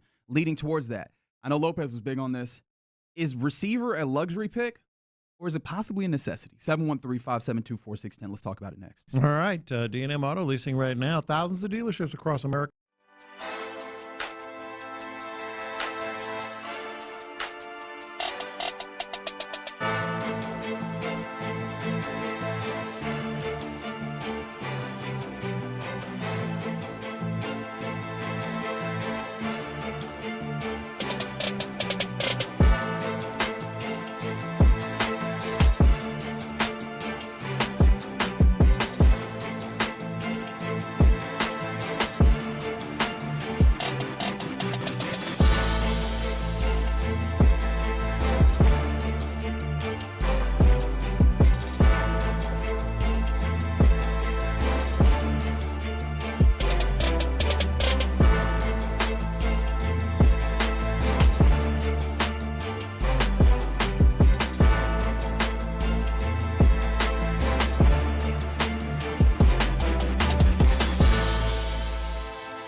powered by Mokaram Injury Lawyers. Heard in an accident? Call Mokaram Injury Lawyers at 281-222-2222. Figgy, let's hit him big time. Houston, let's get in the loop. You better get ready because we're going to show up and show out. With John Lopez and Reggie Atatula. Always live, always local. Coming up next, what happened? Nothing, man. Continue. Hey, man. AB conversation. That's right. And see your way out of Okay, all right. You know what? I'm ready to be done with the show, and that means that coming up next. You're in the loop on Houston Sports Leader, Sports Radio 610. Yeah, you're in the loop here on Sports Radio 610. Reginald Atatula here with you. Luke Morrow in for the OG John Lopez and Figgy Fig on the ones and twos. Plus you on the base power text line 713-572-4610, where I think the people also enjoy the Hayden Ass Luke moniker. It's not going anywhere. Let me know if you enjoy it. If you don't, if you think that this is an unfair characterization of our guy Luke Morrow, who you can hear all up and down these fine airwaves. 713-572-4610. We were just talking about in the break. It's gonna get annoying for me personally that I'm just not gonna talk about the offense of this Astros team as consistently, just because it's early on. It's been so good that I'm already kind of taking it for granted. Jose Altuve was fan-bleeping-tastic last night. Like, Jose Altuve, I think in his first at-bat, if memory serves, because that was a long-ass game as well, I think he comes up, he gets an ABS challenge that is 100% correct, I believe, on his first pitch. He gets a base knock, which really should have been a single that he legs out into a double. He ends up, 3 hits, 3 for 5, 2 runs, couple of doubles, right? Like, he's just been so damn good. Plus, he's flashed a little leather early on. Like, him in particular, but a lot of this offense, the way that it showed. Hey, Cam Smith hit a home run that's the longest that's been hit thus far in baseball this season. And it was a loss. Yeah, right. Yeah, in the end, Ryan Weiss and the pitching staff gave it all up. But, yeah, I mean, that's how good this lineup has been, and that's why I still I don't want to be that hater, but I still look at it with a bit of a grain of salt, because I'm just curious if they can – everything's going so well offensively. Can they keep this up? Is this just simply, as we were talking in the commercial break, like, is this just the new Jose Altuve? You don't often see guys reinvent themselves at 36 years old after already having a Hall of Fame career and changing their approach and getting better in the field and all this sort of stuff. So I'll enjoy it in the meantime, but the pessimistic part of me in the back of my mind is still thinking, like, how long can this continue? Where everyone on the team has these great batting averages in a time where batting average is down across the sport. Not even batting. Well, batting average, that's a great point, because you have like advantageous OPSs without the batting average because guys are slugging. But yes, you're right. I think your lowest OPS, or rather batting average, is Yainer Diaz with a 243, at least of the guys that started yesterday. 713 makes a good point. It's very unusual to have one player over 1,000 OPS. And they said the Astros right now have 3. Correction. 4. Damn. Cam Smith moved his way up. He crept up into the 1,000 range when it comes to OPS. Yeah, no, this is wild stuff, and I'm trying to enjoy it the most I can. Yeah. And I would like it if the Astros helped me enjoy it the most I can. For sure. I will say with Altuve, though, like, the approach has changed. And that's the same thing I said with Jake Myers last year. Yeah. That, if you want to try to decide if it's a fluke or not, the numbers might not always be there, but if you're continuing to do the things correctly or the things that you should at the plate, you always give yourself, obviously, a better chance. So good process warrants good results, right? Right, exactly. So the numbers might not be as high as this all year, but you set yourself up for success when you continue to have this disciplined approach that we've seen from Altuve, and I don't think that's going to go away. I don't think that's just an early season type of fluke thing that he falls back into old habits. It looks so different, right? It's the ABS that really adds on to the eye that he's had at the plate, the discipline that he's had. Because it's not just that, okay, he's laying off pitches. It's that he is uniquely aware when stuff is off the plate. He's like, nope. Go ahead and hit the ABS for me real quick, because I know that one wasn't a strike. So that's been really fun. All right, 16 days now as we have a countdown to the first round of the NFL draft. April 23rd is the day we're looking at. 16 days from now, and we've been asking a question, or we will be asking a question for every day as we head towards that. The question for today: is receiver a luxury pick or necessity? 713-572-4610. This has been a hot issue for one John Lopez, because I think that he very much takes this from a perspective of, this is a CJ Stroud, let's balls to the wall, figure it out with all certainty, and if you want to do that, you give him maximum opportunity, and you look at this wide receiver or just receiving core in general, and you go, we know one thing for certain, and that is Nico Collins is a man amongst boys, right? He does this. Who is your number 2 option? And I'm a lot higher on Higgins than he is, so I pose this to you, Luke, in the way that John Lopez asks it. Is receiver a luxury pick or a necessity? Yeah, it's a good question, and I might just take the spot of Lopez here because I think it is – I'm kind of on the fence, but I think it is a necessity because I don't like the receiving room enough. It comes down to what you just laid out. I think the real question is just simply like how confident are you in these guys in year number 2, and Jaden Higgins and even Jalen Noel doing something offensively. And as I've said many times on these airwaves, I am the Polar Express. I subscribe to the Polar Express theory. Like I have to see it before I can believe in it. And so it's hard for me to put a lot of faith when you talk about bars. Yeah. When you talk about improving this offense and, C.J. Stroud make or break season, I do think that you need more help in that receiving room, and I can't just bank on this idea that they're going to take this necessary step forward in year 2. I don't feel good enough about that. So I think the Texans still do need some more help in that receiving room because you talk about the changes to this offense with the offensive line and even the tight end room and the running back, and you're trying to help C.J. Stroud, but you might be missing the most important piece, or second most behind the offensive line, but having weapons to throw it to.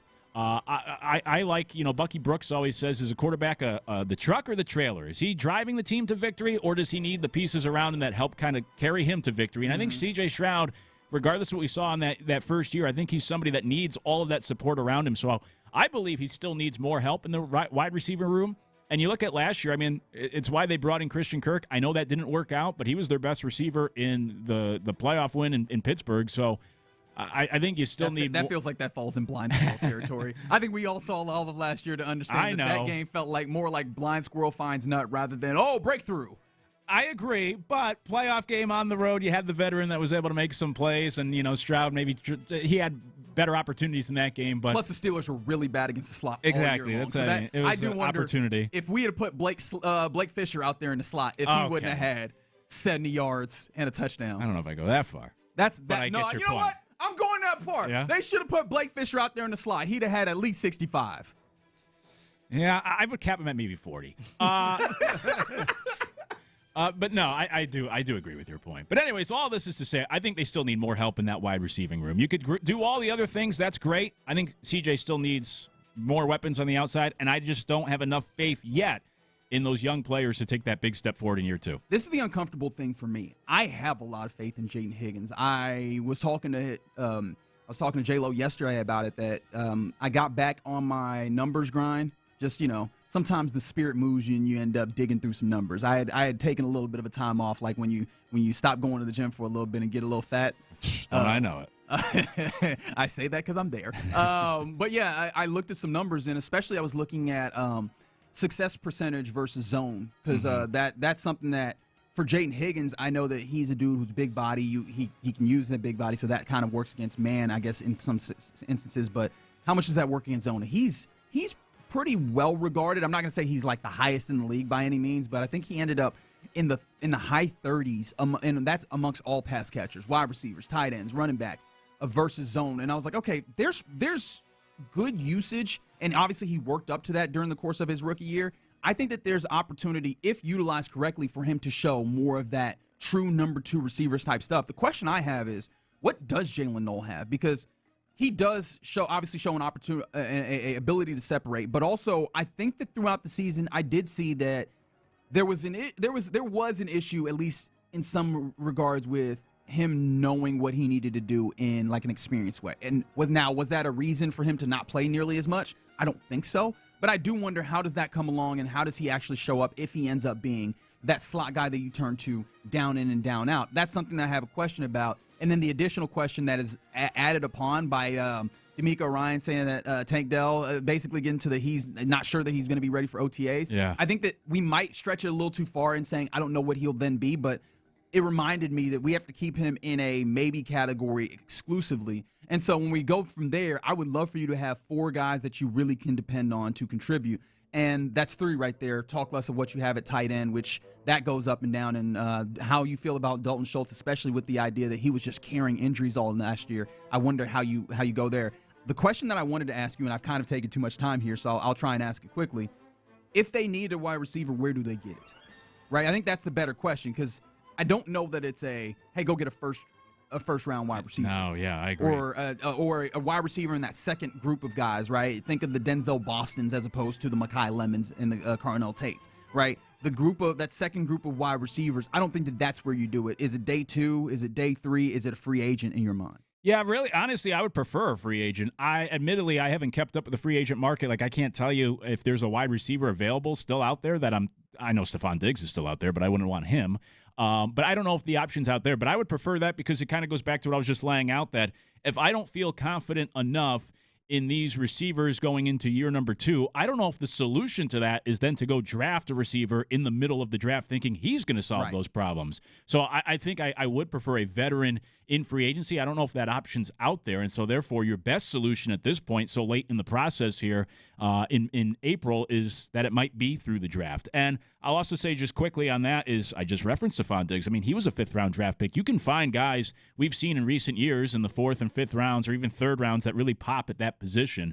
So certainly I would not use the 1st-round pick, but if I'm going to grab somebody, do it in the middle of the draft, somewhat like the Texans did a year ago. There's a lot of people like the Juwan Jennings. I do wonder what the cost is on that. DeAndre Hopkins is still out there. I don't know exactly what he still provides for you and how much that works for what you've got.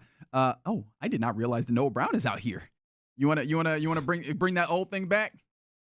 Hey, why not? Why not? How much is it gonna cost? I don't know, but it shouldn't cost that much, right? He is 30 years old. Not to say that is crazy old, but Noah Brown seemed like he got some injuries that could pop up. I think it depends what you're looking for, because I know we all want to get Noel and Higgins some run. So if you want somebody just in case. Noah Brown does feel like the guy that knows exactly who he is, where he's like, oh, you need me to be the backup? I can do that. I know who I am. He was that here. Right. Yeah. People looked at him as just like a blocking wide receiver, and he was a little more than that. But does that answer the questions that you're asking is the thing about it? Keenan Allen is out there, going to be 34 in this season, right? Like when we start getting to, with someone like a Josh Reynolds or a Tim Patrick, be something that moves you at all, right? That's where we start, hey, what type of guy actually answers the call here, and so these are the things that it seems like you kind of want a guy that can do something, but you don't want to stunt the growth of the rookies, right? From last exactly, year. Which is a damn near impossible, line. You better all just rolling with them this year, the rookie or the second year players at this point. You know what I would love is I would love to have confidence in my play caller to be like, yeah, no, the best is going to be gotten out of these rookies, and I don't think I have that confidence as of right now. No, I don't either. Juwan Jennings would be the one name though that you listed. I forgot that he's still out there. I would really like him on the team, and then I feel good about that wide receiver room. I don't like any of those other options, and I prefer Jennings over anyone in the draft. He's the one guy for me. All right, you're in the loop here on Sports Radio 610. How do I play this with question of the day? Because we've got two good options here. I'll set this up, and you let me know, one, what's the question that you want, and answer it on the Base Power text line, 713-572-4610. We can either go with who's the most underrated athlete in the city right now, or what is the worst bet that you've seen someone take? 713-572-4610. I have a feeling I know how this goes. We'll do it next. Seth's seeing some.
thepowercompany.com/610. Sports Radio 610 presents live from the West Point Lincoln and West Point Lincoln of Sugar Land Studios. Here's In the Loop with John Lopez and Reggie Atatula.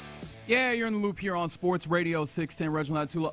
Luke Morrow in for John Lopez. What is John Lopez doing? Only God knows. I think he told me, but I completely forgot. Figgy Fig on the ones and twos. And you rolling with us on the Base Power text line. Question of the day is going to reflect a malleability that I always aspire to, but I'm never very good at. So I'm going to try and move around a little bit. I think that we've gotten audible here because we learned this morning about a pretty ridiculous bet. I think Larry Brown Sports calls it a hilarious punishment, and I don't know about that, in which Darren Orlovsky, who went to UConn and is a UConn guy, made a bet with Taylor Lewan, Michigan guy, and Orlovsky, if Michigan won, which they did, was on the hook to wear a dangly Block M Michigan logo earring for the entirety of a month on all of his TV hits. He does a lot of TV. Yeah. I mean, we're talking, obviously, his NFL Live television show. He'll do hits on SportsCenter and things of that nature. He jumps on with Pat McAfee, and there's obviously other things that I'm not even considering in this moment. And so for the next month, whenever you see Dan Orlovsky's face, smiling very Christianly and such, you will also see a dangling M earring. And that's just so stupid to me. It's so dumb because on the other side of this, if UConn had managed to beat, what was the spread again? Michigan was favored by 7.5. A 7.5 spread, but win outright, obviously, is what we're looking at. If they were able to beat all of that, then Taylor Lewan would have had to dye his hair blue, which, yeah, it's not nothing. Don't get me wrong. However, he ain't got the same kind of obligations that it shows up in. And, I don't think that those things compare, per se. For sure. Yeah, first for obligations, right. Like, Orlovsky's on TV in a suit, where Luan's like they're in a bus or whatever. That's right, Bus for the Boys. For a podcast where they can curse and have fun and all that sort of stuff. So also, it's a little more in line. Is there any rules that he can't wear a hat? Like, you can cover the hair. It's a good point. You can't cover the earring. Yeah. You know what I mean? Like, I feel like it is just so incongruent in a way that sure. I have marveled at this. And so that I kind of want to marvel at the other bad bet, because we all know that person that's just really bad at betting or just doesn't know how to do the math on this. And you go, why would you bet that? So 713-572-4610, what's the worst bet that you've seen someone undertake? And you can say someone even though it's you. I will allow you to not own up to your stupid bets. Right, exactly. A friend always does a lot of work, right? Asking for a friend always does a lot of work to help cover your misgivings. Luke, is there one that comes to mind for you? I'm sure there is that I can't think of for me personally. I know a friend of mine always, this really is a friend of mine, but he... no need to defend. You don't have to get defensive. I believe you. He always references it. He's a diehard Cowboys fan, and he made a bet with another friend of ours that Tony Romo would win a Super Bowl before he retired, and it was a few $100s. Gross. And it kind of goes back to what I laid out earlier, what we were just talking about with Michigan and UConn, where if you actually bet that like with a sports book, the odds would be, it wouldn't be plus 100 both sides, because obviously only one team can win the Super Bowl each year. You would always take the field. And yet for him, it was just a 50-50 bet, like, 300 if he doesn't, 300 to me if he does. And it's a silly wager to begin with. Romo obviously didn't win. We still give him flack for it to this day, and he still says it's the dumbest bet he ever made. So nothing too major, but that's the first one that always comes to mind. That one's major, and it's not the money side of it, which was, as you laid out very excellently, it was a dumb side of it. It's that now you're the Tony Romo guy. Yeah. Right? And whenever we talk to you, hey, what's happening with your mans? What's happening with your mans, Tony Romo? Mm-hmm.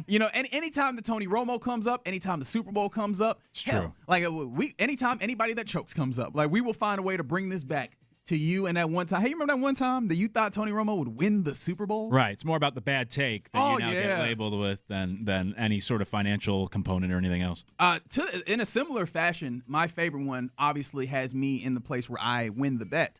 But I was working with a guy I'm still very fond of, but he is a animal. I mean, he's a dude who, for lunch, he will bring just raw ground beef, or not raw, but like ground beef, cooked ground beef. Nothing else. It's just seasoned ground beef for his lunch. Lopez, what are you doing? No, this isn't John Lopez. But he would do that, and so he's an eater. Like he'll throw stuff back.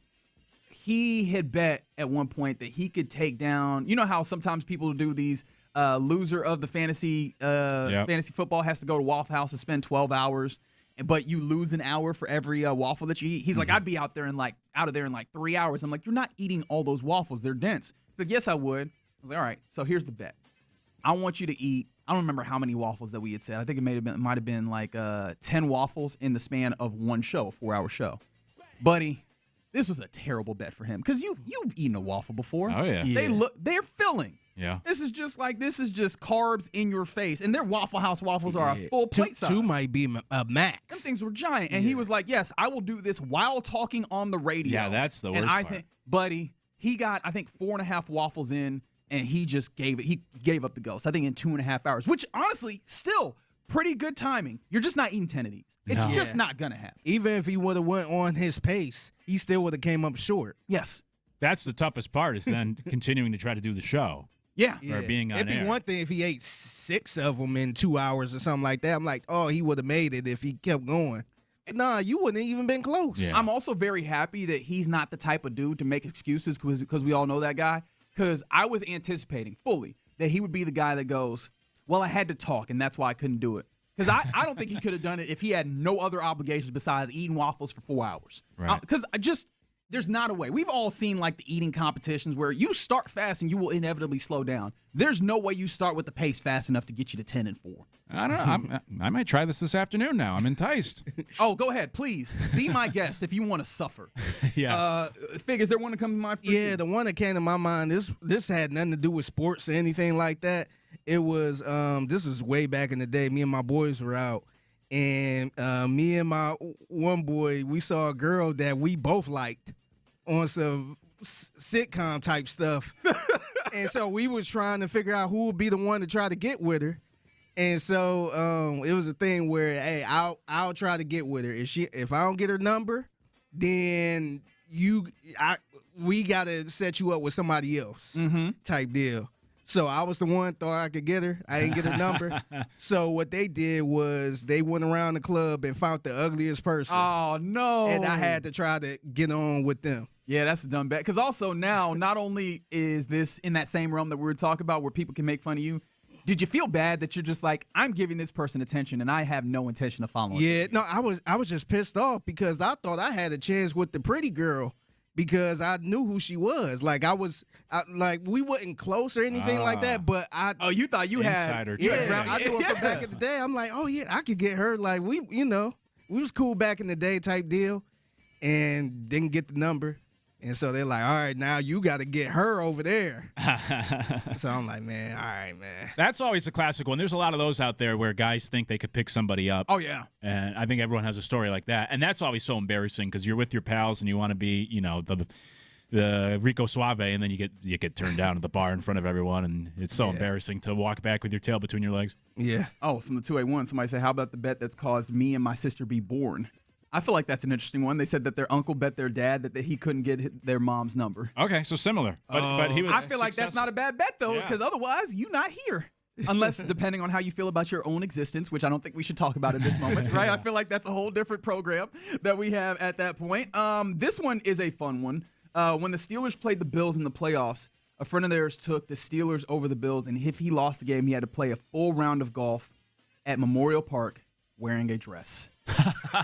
713 says they have pictures of him playing that full round of golf in a full dress. That's good. That's a good payoff. Hilarious. Yeah. That's solid. Yeah, that's solid. How about this one also that came in on the text line? Worst bet, my brother bet me $200 that he could eat 3 Popeyes biscuits with no water. Ooh. I don't even know if I'd have taken that bet. I'd have immediately asked him if he was okay and tried to seek help. That's a death wish. Yeah.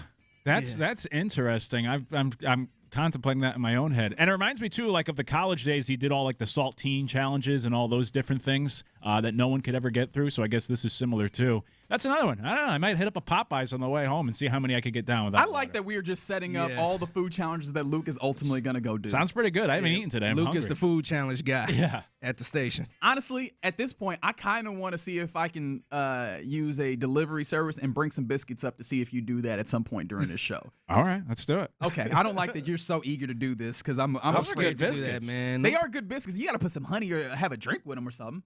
My brothers always make fun of me because I don't use a lot of condiments or anything. I like a lot of dry food. That's right. I forgot about it. Now I kind of want to see this in a morbid way. I'm kind of the same way. Like, I don't really use ketchup with fries or anything like that. I just like just regular fries. While we're here, before we go, the bets that I hate the most are the bets that there's no get back. I had a friend, and I can't even remember what the bet is, so it's a bad thing on me. I should have texted him and asked him rather. He bet on something where the only bet was, I'll shave my eyebrows if this doesn't happen. Right. And I was like, okay, so what do you get if it does happen? The feeling of being right, that's not good enough for putting up your eyebrow. You have to walk around and talk to everybody, your mama, be at the DMV, the drive-through. Everybody you come across is going to look at you and go, what is wrong with his face? Because you thought that some sports team was going to win a game or something, right? There's never a good reason for those type. Or shout out to John McClain, right? If CJ Stroud gets traded, I'll walk butt neck. No, there's no other side of that. There's no good side of that. Don't do that. Yeah, social media is prime for those people that always say they'll do something ridiculous. That's just how confident these folks are. But you should always hedge your bets, I guess, and have some sort of backup plan. By the way, Figgy, somebody on the text line brings up a good point. We might have buried the lead. Did you get rejected? How did it go with the ugly broad at the club? Whoa! Yeah, so with the girl, like, with the backup. No, we was cool. We was talking. I didn't get rejected. Well, how'd it go with Matt Castle? Yeah, it wasn't no Matt Castle. It might have been worse. Was it a painter? Was it Curtis Painter? I don't know. It might have been worse than that, and probably wasn't even in the league. Probably in the arena league, to be honest. Was it KJ Hamler that had to fill in at quarterback, the wide receiver? Is that what we're talking about? That's crazy. Yeah. It's I can't remember what happened. I think I might have got the number. I like good answer. I was not focused on this girl though. I was just like, yeah, whatever. Yeah, of course. I can't wait to get up out this club. I'll never speak to that girl again. With your Nathan Peterman. 5 interceptions on that night, I bet. All right, you're in the loop here on Sports Radio 610. Coming up next, let's go around the NFL, where apparently Myles Garrett not expected to attend the start of Browns offseason program. What does this mean? I think something in very particular. We'll talk about that and more next. The Drive with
Let's go around the NFL in the loop style. Why are you smiling? Because I love football.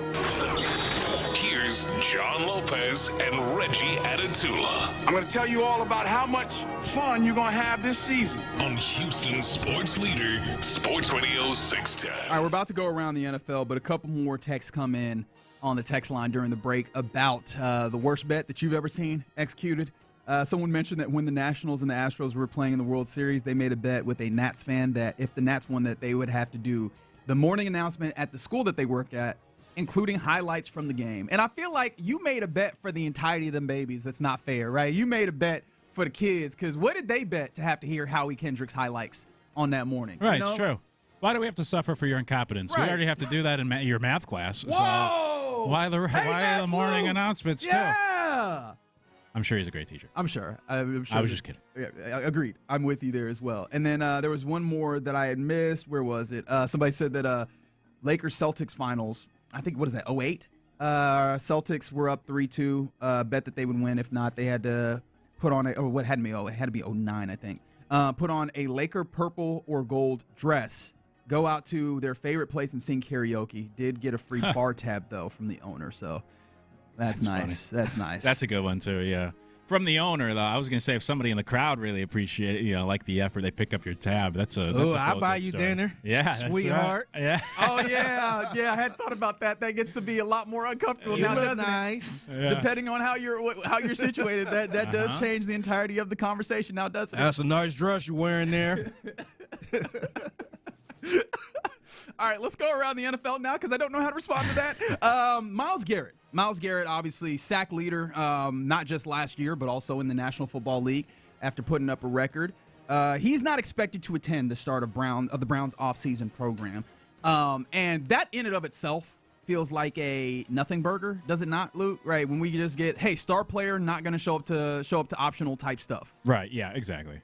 However, I think you put that in the context of Myles Garrett constantly kind of being really good on a bad team, clearly being a little upset about that, and then, positioning and jockeying for some level of change, although he keeps taking the money. You go, how happy is he there? On top of the fact that the Browns have renegotiated his contract that would make it more appealing to move, it does feel like we've had enough breadcrumbs this offseason to say that Myles Garrett, if not absolutely being traded, both of Garrett and the Browns seem to be moving towards that as a logical end, do they not? Yeah, it seems that way. I mean, I think you always kind of expect that in Cleveland anyways. But honestly, for me personally, I would be annoyed because he did just sign that contract last year, right? Yes. 12 months ago. So yeah, he was trying to jockey for last offseason, trying to jockey for a potential trade, we thought. Mm-hmm. Remember at Super Bowl in New Orleans? Yeah. We had the Philadelphia table? Future ego. Yeah, they were trying to he was smiling and smirking and all that. They were trying to recruit by yelling at him, which is the most Philly thing ever. Oh, yeah. Recruit via cat call. We just go see you walk by and yell at you and see if that gets you to come over. If that ain't the most Philadelphia thing ever. That's right. But that was the thought, right? And he ultimately took the money, which I can't knock him for. However, a lot of people go, you took the money, that's your decision. I think that now this is more beneficial for the Browns as well. Get some capital back, get yourself on a better timeline, especially if you end up getting to a quarterback in next year's draft. However, the question about whether or not he's going to be traded, or it seems like he might be traded, it feels like an easy one. The more interesting question to me, where's the best fit for him to land, right? That is a dude who is at the very least in his prime, like he's just definitely in his prime as a pass rusher, and it feels like that could change the landscape of something if a team adds a player of his magnitude. What team could you maybe see it for? Yeah, it's a good question. I mean, you can make a case for a lot of teams obviously would benefit from having him. I think the first one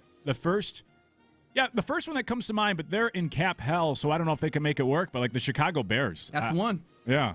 Their defense was terrible. They were a playoff team, but not because of the defense. So if you want to take that next step, you have to improve that side of the football. You have to be able to get after the quarterback a little more. And who better than Myles Garrett? But they have some real salary cap issues. So, I don't know if they can make it work. I know the salary cap is a joke type of deal. It's not legitimate. A lot of people think there's a lot of workarounds. But that's number one for me. And then number two, honestly, I think if I give you an NFC and an AFC, the other one I was thinking of is like probably the Chargers in the AFC would be my vote in that conference. That would be deeply scary for me. I know that I don't know if I'm alone on this, but I've been pretty vocal about this, if for no other reason than I like the nickname that I've given him himself.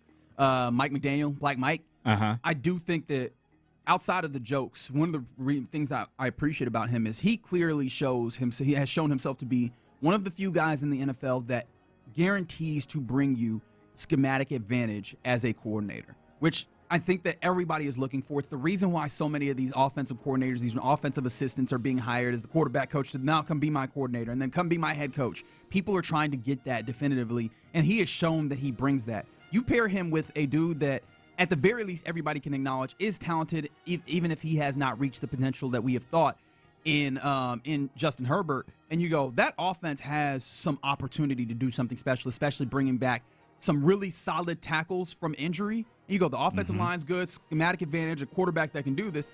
You give them another pass rusher that can game wreck, and now we're talking about something in the AFC that's a real problem that we had kind of been able to fend off as a team that kind of maybe competes for the playoffs but doesn't actually contend for the AFC for real. I think that could put them in a place where they start contending. Yeah, for sure. I've always liked this Chargers' potential. I think they've underwhelmed a little bit, in large part because of the Texans in the playoffs. But I like Harbaugh, even though I don't like Michigan right now because of last night's basketball game. Fair enough. But I've always liked Harbaugh. I think he's a really good coach. And, you look at last year, I was just looking at the numbers here. I'm still running through it. There's not a defensive – they didn't have a defensive end. I mean, they have outside linebackers that are pass rushers, and so that counts as the defensive end. But they on the defensive line, they didn't have anyone with – they had one player with 2 sacks or more on the defensive line. So I think they could benefit from another hand-in-the-ground pass rusher defensively. And, boy, like you said, that team becomes really scary. Right, and the thing about Myles Garrett is – hand-in-the-ground pass rusher, stand up, it don't matter. He seems like the type of dude where just get him on the field, let him do his work, right? He can rush the passer, and we've seen him stand up and rush when he does like his little crossover, right? And I might be doing a little too much, put him on the outside, but it does not feel like it's too much because he's that guy, right? He's that guy. Put him somewhere, let him go to work is the way that I would go about this. Don't overcomplicate it, ultimately. Some other names that someone on the text line actually threw up, 346 says, Jags and Cowboys make the most sense. I think both of those have a little bit of a hiccup for me, for various reasons. One, I do wonder, now Myles Garrett is from the Dallas area.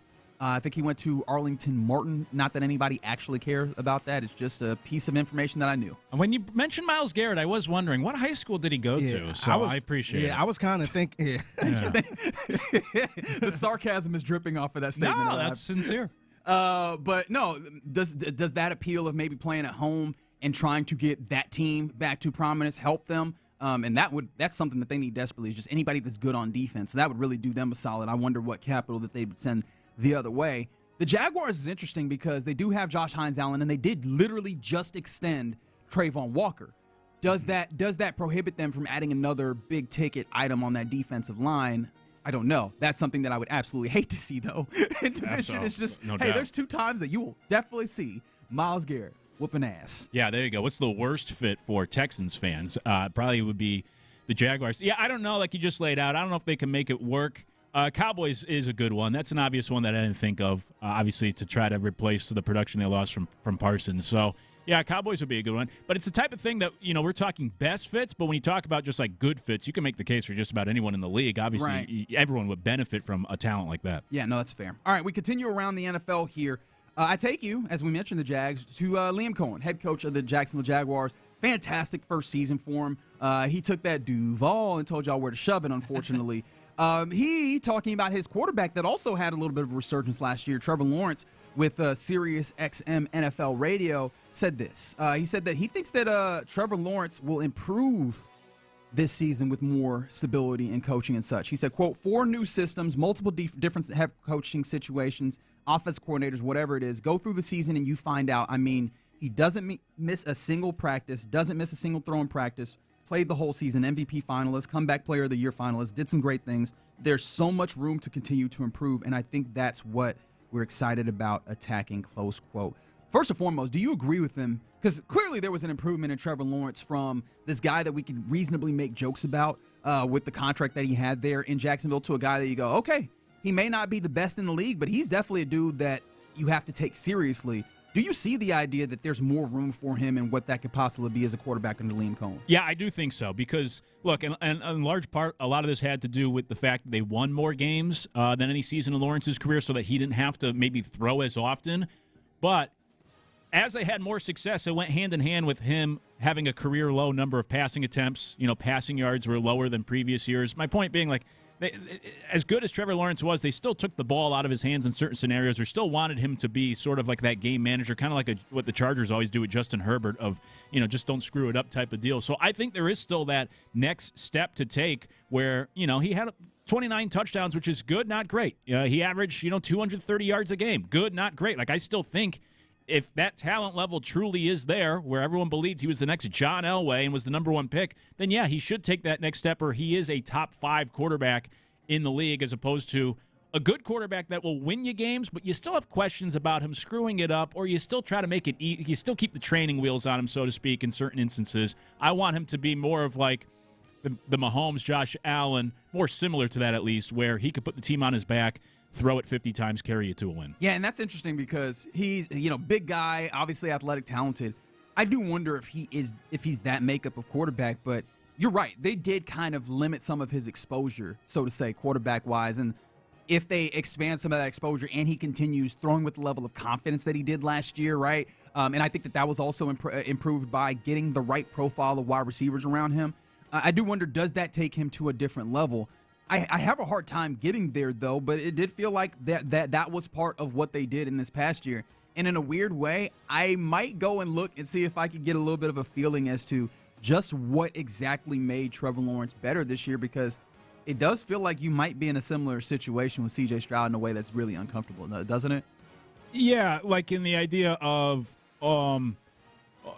making it simpler, making it easier around them and almost requiring less?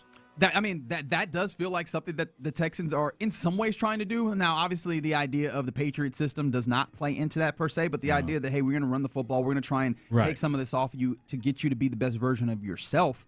I do wonder if that's kind of in play as well as some level of parallel lines for these two quarterbacks in the AFC South. Yeah, I do. I'm with you there, and I think Stroud would benefit from that. It was also kind of like the idea of you mentioned Mike McDaniel earlier, but when he got to Tua there in Miami, and the idea of being like, we're going to make it really simple on you, and we're going to improve the run game, and the offensive line is going to be better, and you're not going to be tasked with throwing it 50 times. Like Trevor Lawrence last year, I was just looking up the numbers. He had only one game where he threw for 300 yards or more. But the Texans tried to start doing that because I remember that was a conversation point where we'd get through a game. C.J. Stroud looked like he handled everything well, and you look at the numbers, you're like, this isn't a great numbers game. That feels like where they were trying to take him last year in a weird way as well. Yeah, which is, I think it's the better way. It's more like it's quantity over quality. Like you're not going to have to make 50 throws, but hit 10 good ones in big spots in the game, and we'll be very efficient as an offense. We'll be able to run the football. You convert the third downs. We'll do enough offensively, play good defense. I think DeMeco Ryans would love to play that way. Run the football. Don't turn it over. Just don't screw it up, and our defense will do the rest of the job. And maybe, like you said, you look across the division and see that inspiration from Trevor Lawrence of, okay, here's how we can set things up for our young quarterback too. Yeah. Some other things around the NFL. Just to bring this up because it's a familiar name, the Buccaneers are apparently set to work out free agent offensive lineman Kenyon Green. So if you're ever wondering where he was at, that's a possibility for them there. Also, Bears icon Steve McMichael of the 85 Bears championship team, he was diagnosed with CTE a year after his death. So a continual reminder that this head trauma stuff is not something small, right? I know that Puka Nacua recently was in the news in regards to some of this head trauma stuff. They're still now, of course, his head trauma is back from the 80s, right? So obviously there's been some changes made, but it's a reminder that these things are still very much front and center when it comes to football in the National Football League. Absolutely, unfortunately. And look, McMichael also was a wrestler in the 90s, and those guys can take some hard bumps. I mean, Chris Nowinski, who's leading this whole thing, he went from football to wrestling and suffered concussions in wrestling, and that's where he kind of started this whole track now where he's all about CTE studies and trying to get the NFL to do better. So McMichael played in the 80s, wrestled in the 90s. Yeah. I'm sure he had, unfortunately, some head injuries, and I always liked him as a personality, and as a wrestling fan in the 90s, was always a fan of him. So it was a sad story. And unfortunately, I guess it's not the most surprising news when you hear of these guys from the 80s that do have CTE. Yeah, that's the thing that I'm hoping, and of course, this is not something we'll see, especially as CTE cannot be diagnosed until someone passes, until I can't even imagine what the progress technologically would be that would give us the opportunity to do that as a person is living. But I'm hoping that there becomes a time where it becomes more and more of a surprising thing that, hey, this person does have CTE that would represent a large step forward in what we're doing on this side of things to help these players live better and more fulfilled lives. All right, you're in the loop here on Sports Radio 610. Reginald Atula, Luke Morrow in for the OG John Lopez, and Figgy Fig hanging out with you. Coming up next, the Rockets headed into their final few games of the season. We've seen, We've seen Ime Udoka go to Reed Sheppard saying that he was going to give him a good look. But Luke had a good question. What do you think the Rockets have missed out on by not starting Reed Sheppard all year? 713-572-4610. Let's talk about it next. What a start for Jordan.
Sports Radio 610.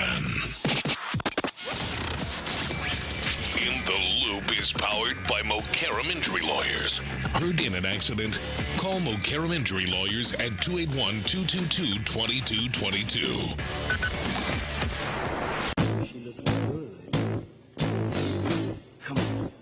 Yeah, you're in the Loop here on Sports Radio 610. I'm Reginald Atatula, in with Luke Morrow, who's sitting in for John Lopez on this fine Tuesday. Of course, Figgy Fig on the ones and twos. And you rolling with us. Hope your Tuesday is going well. And thank you for listening to us wherever and however you may be doing so. Yesterday, nope, wrong thing. Sorry, wrong place, wrong time. But today, the Rockets are back in action as they are down the final stretch towards the postseason. A postseason, mind you, that is starting to shape up with a little bit of optimism, I think, even as the Rockets have not changed who they are.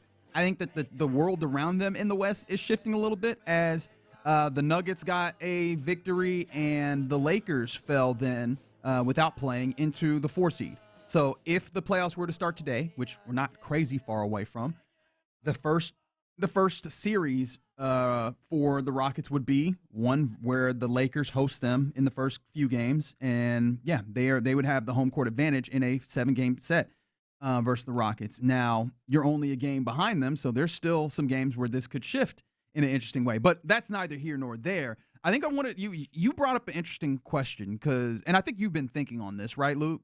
You've just kind of been pondering this a little bit. Yeah, last couple of days. Reed Sheppard, obviously, for a long period of time, was a fascination of Rockets fans. Fred VanVleet injured, looking for someone that could play point guard. You have this dude who is, I think, in my mind, more of a two-guard, combo guard type of guy, but he profiles as much of a point guard as damn near anybody on your team.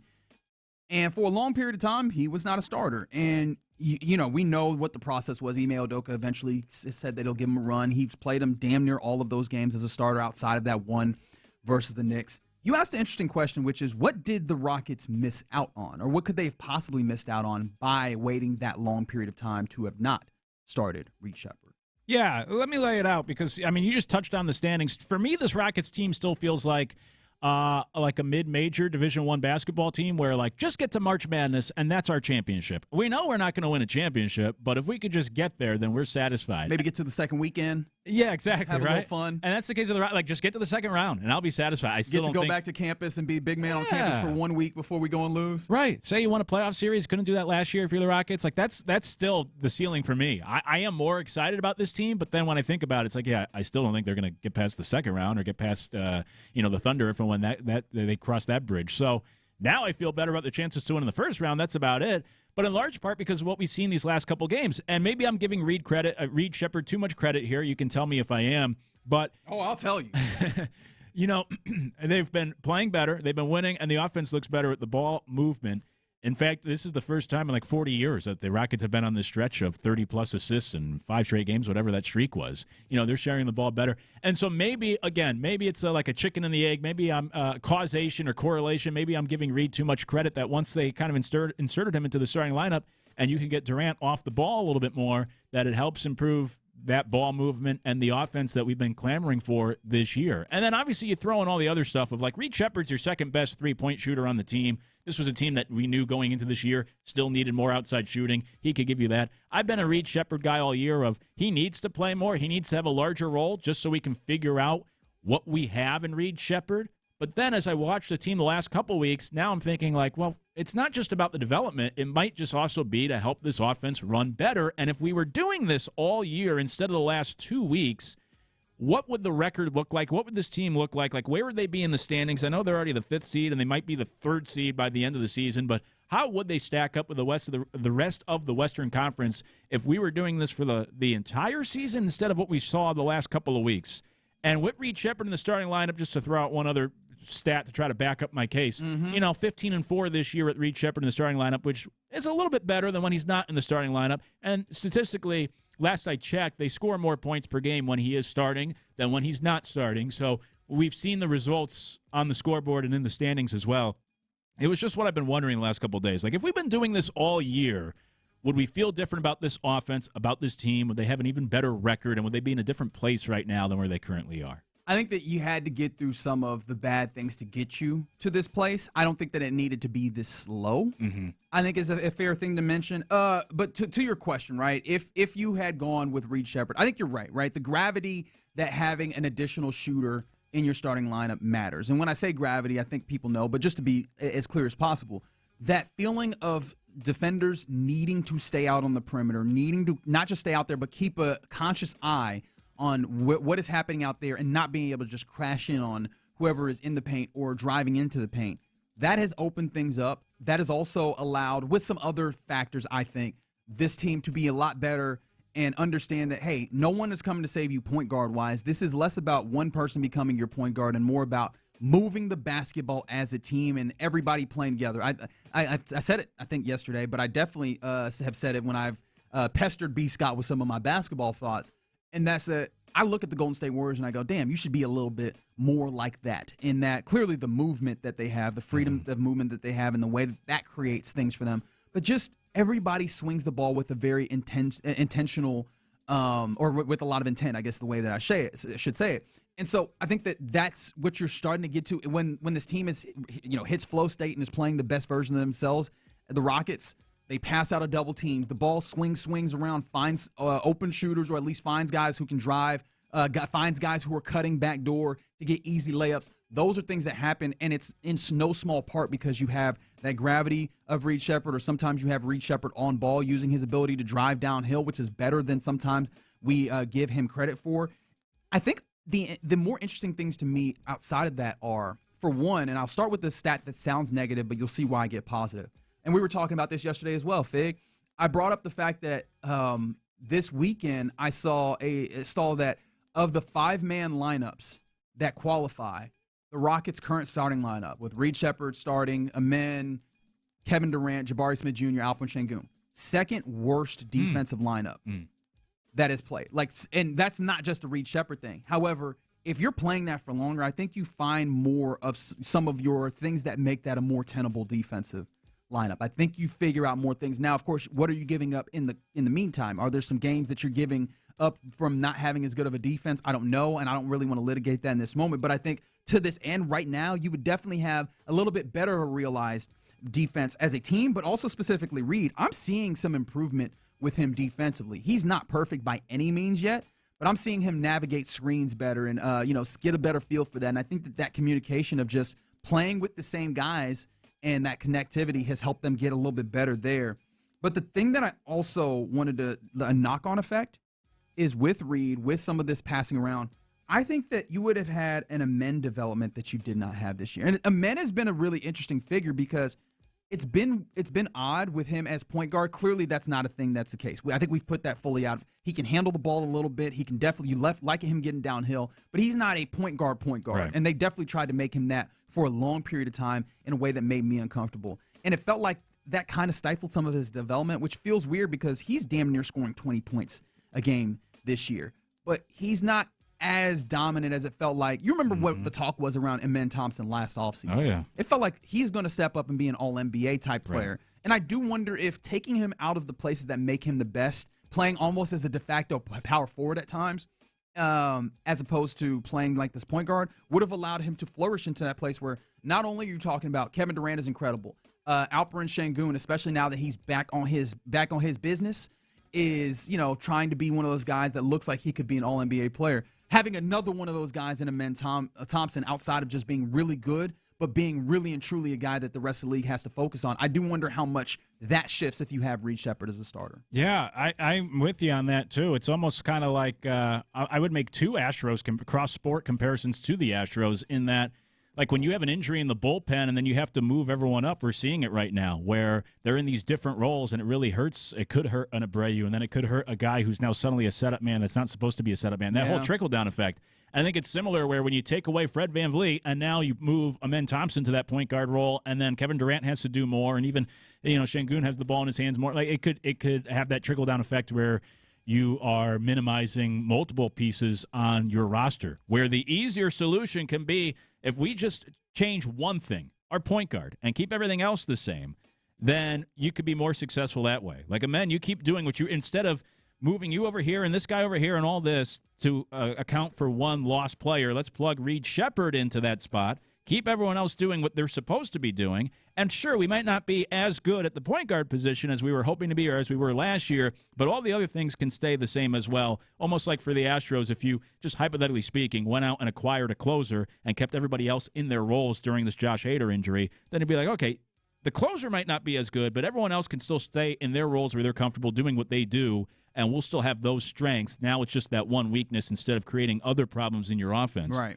But as Reed Sheppard has played, again, maybe I'm giving him too much credit, but we've been clamoring for it all year. Like, put him in the starting lineup, give him more minutes, let him have the ball in his hands more. And as that's happening, the offense has looked better than ever. They've scored over 110 points in his last 6 starts. You know, they're assisting it like they never have in years. And, again, not all because of Reed, but just all the other components of the offense.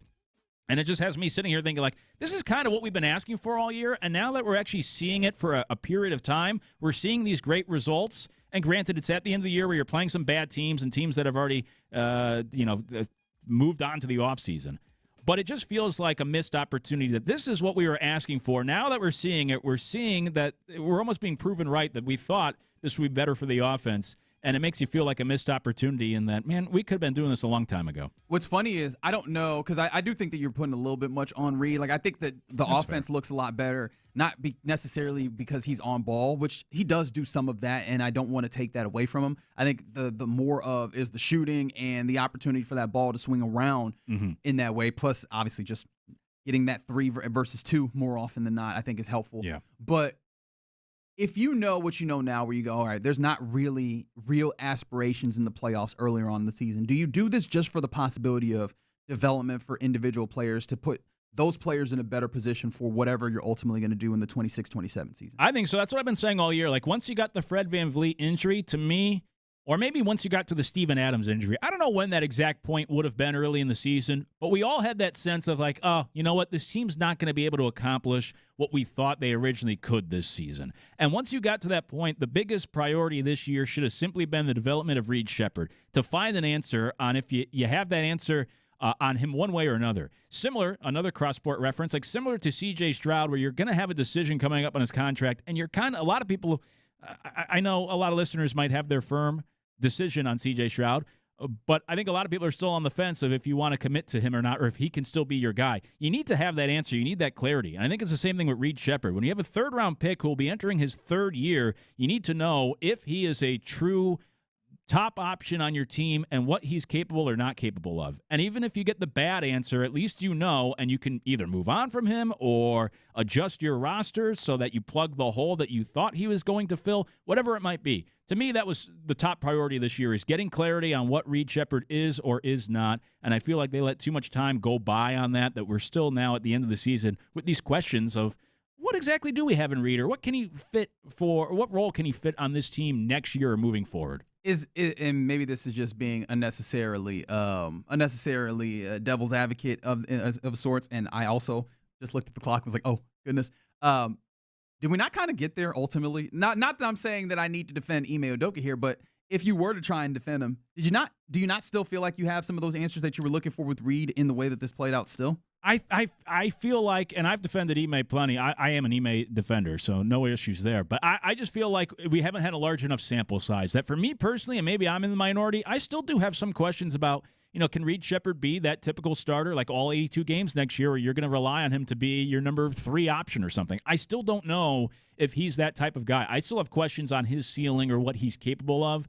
And I would have felt a lot more comfortable if we saw this for a larger period of time throughout the season, earlier in the year when maybe you're facing some tougher teams as well and things are a little different. I just wish we had a larger sample size. You'll definitely get maybe not a larger sample size, but you'll get some higher stakes, higher leverage. For sure. Once you get to the playoffs here in a couple weeks. All right, you're in the loop here on Sports Radio 610. Coming up next, let's get into what's popping, including, did you see your head coach out on the town yesterday? Let's talk about that more next. In the loop. 3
SportsRadio.com/610. The biggest stories in sports and entertainment. Sports Radio 610 style. In the Loop presents What's Poppin'. All right, let's get in the loop right here on Sports Radio 610. Rather get into what's popping. 832. Y'all seem to be so stuck right now. These questions are answered. Talking about. It seems like y'all are reflecting on the muddling part of the Rockets season. Reed has played in 78 games. Yeah, but I think the idea is less about just Reed's development, and even if you're talking about Reed's development, it's something that I try and make. At least I feel strongly about is that playing versus the ones, for lack of a better term, right? Like your starting players versus playing against the backups in that secondary unit is a different thing. You know, it kind of plays a little different if your rotation lines up in different ways. So I think that there's a little bit of a difference of seeing how a person plays with those more minutes and against usually the tougher competition. And then two, right? I think the way that your team ultimately handles their rotations and what that does shifts things. Plus, you can't deny that you've seen some differences in the way that this plays as a starter versus when he's coming off the bench, and that's for good and bad. Like there's some different ways that goes. Just reflecting on that, and I think ultimately to get back to what Luke was talking about, what is there a difference that you would have seen in seeing him more? Because I think that there is a fair thing to say, maybe not as much as we'd like to say. If they had gotten to starting him earlier rather than when they ultimately got to start. I think the other thing too is, remember early on we were talking about why he wasn't on the floor the last 3 minutes of the game or whatever. It was that whole back and forth too, or he only played 15 minutes this game and all that. And now he's getting the more time and all that. But to Luke's point, when if he did start the season, maybe getting more minutes and then eventually being in the start lineup early on, I think that could have changed something. Yeah, it might have. And look, I think new information, new conversation. So I know we've been talking about Reed Sheppard all year, but Reggie, like you laid out, now we've seen him in this starting lineup here consistently for the last 2 weeks. And, oh, by the way, the offense is setting records for ball sharing and also scoring points. So that was my setup was, I don't know if it's correlation or causation, but I think it's that we're at least bringing up the conversation again. And to your point, it is a different role, which is a different thing. It's almost like another cross-sport comparison, but like a number 2 receiver, can he become a number 1, or something along those lines? Like everyone has a ceiling, and there's the Peter principle where eventually you're going to get elevated to a point that you're underqualified for.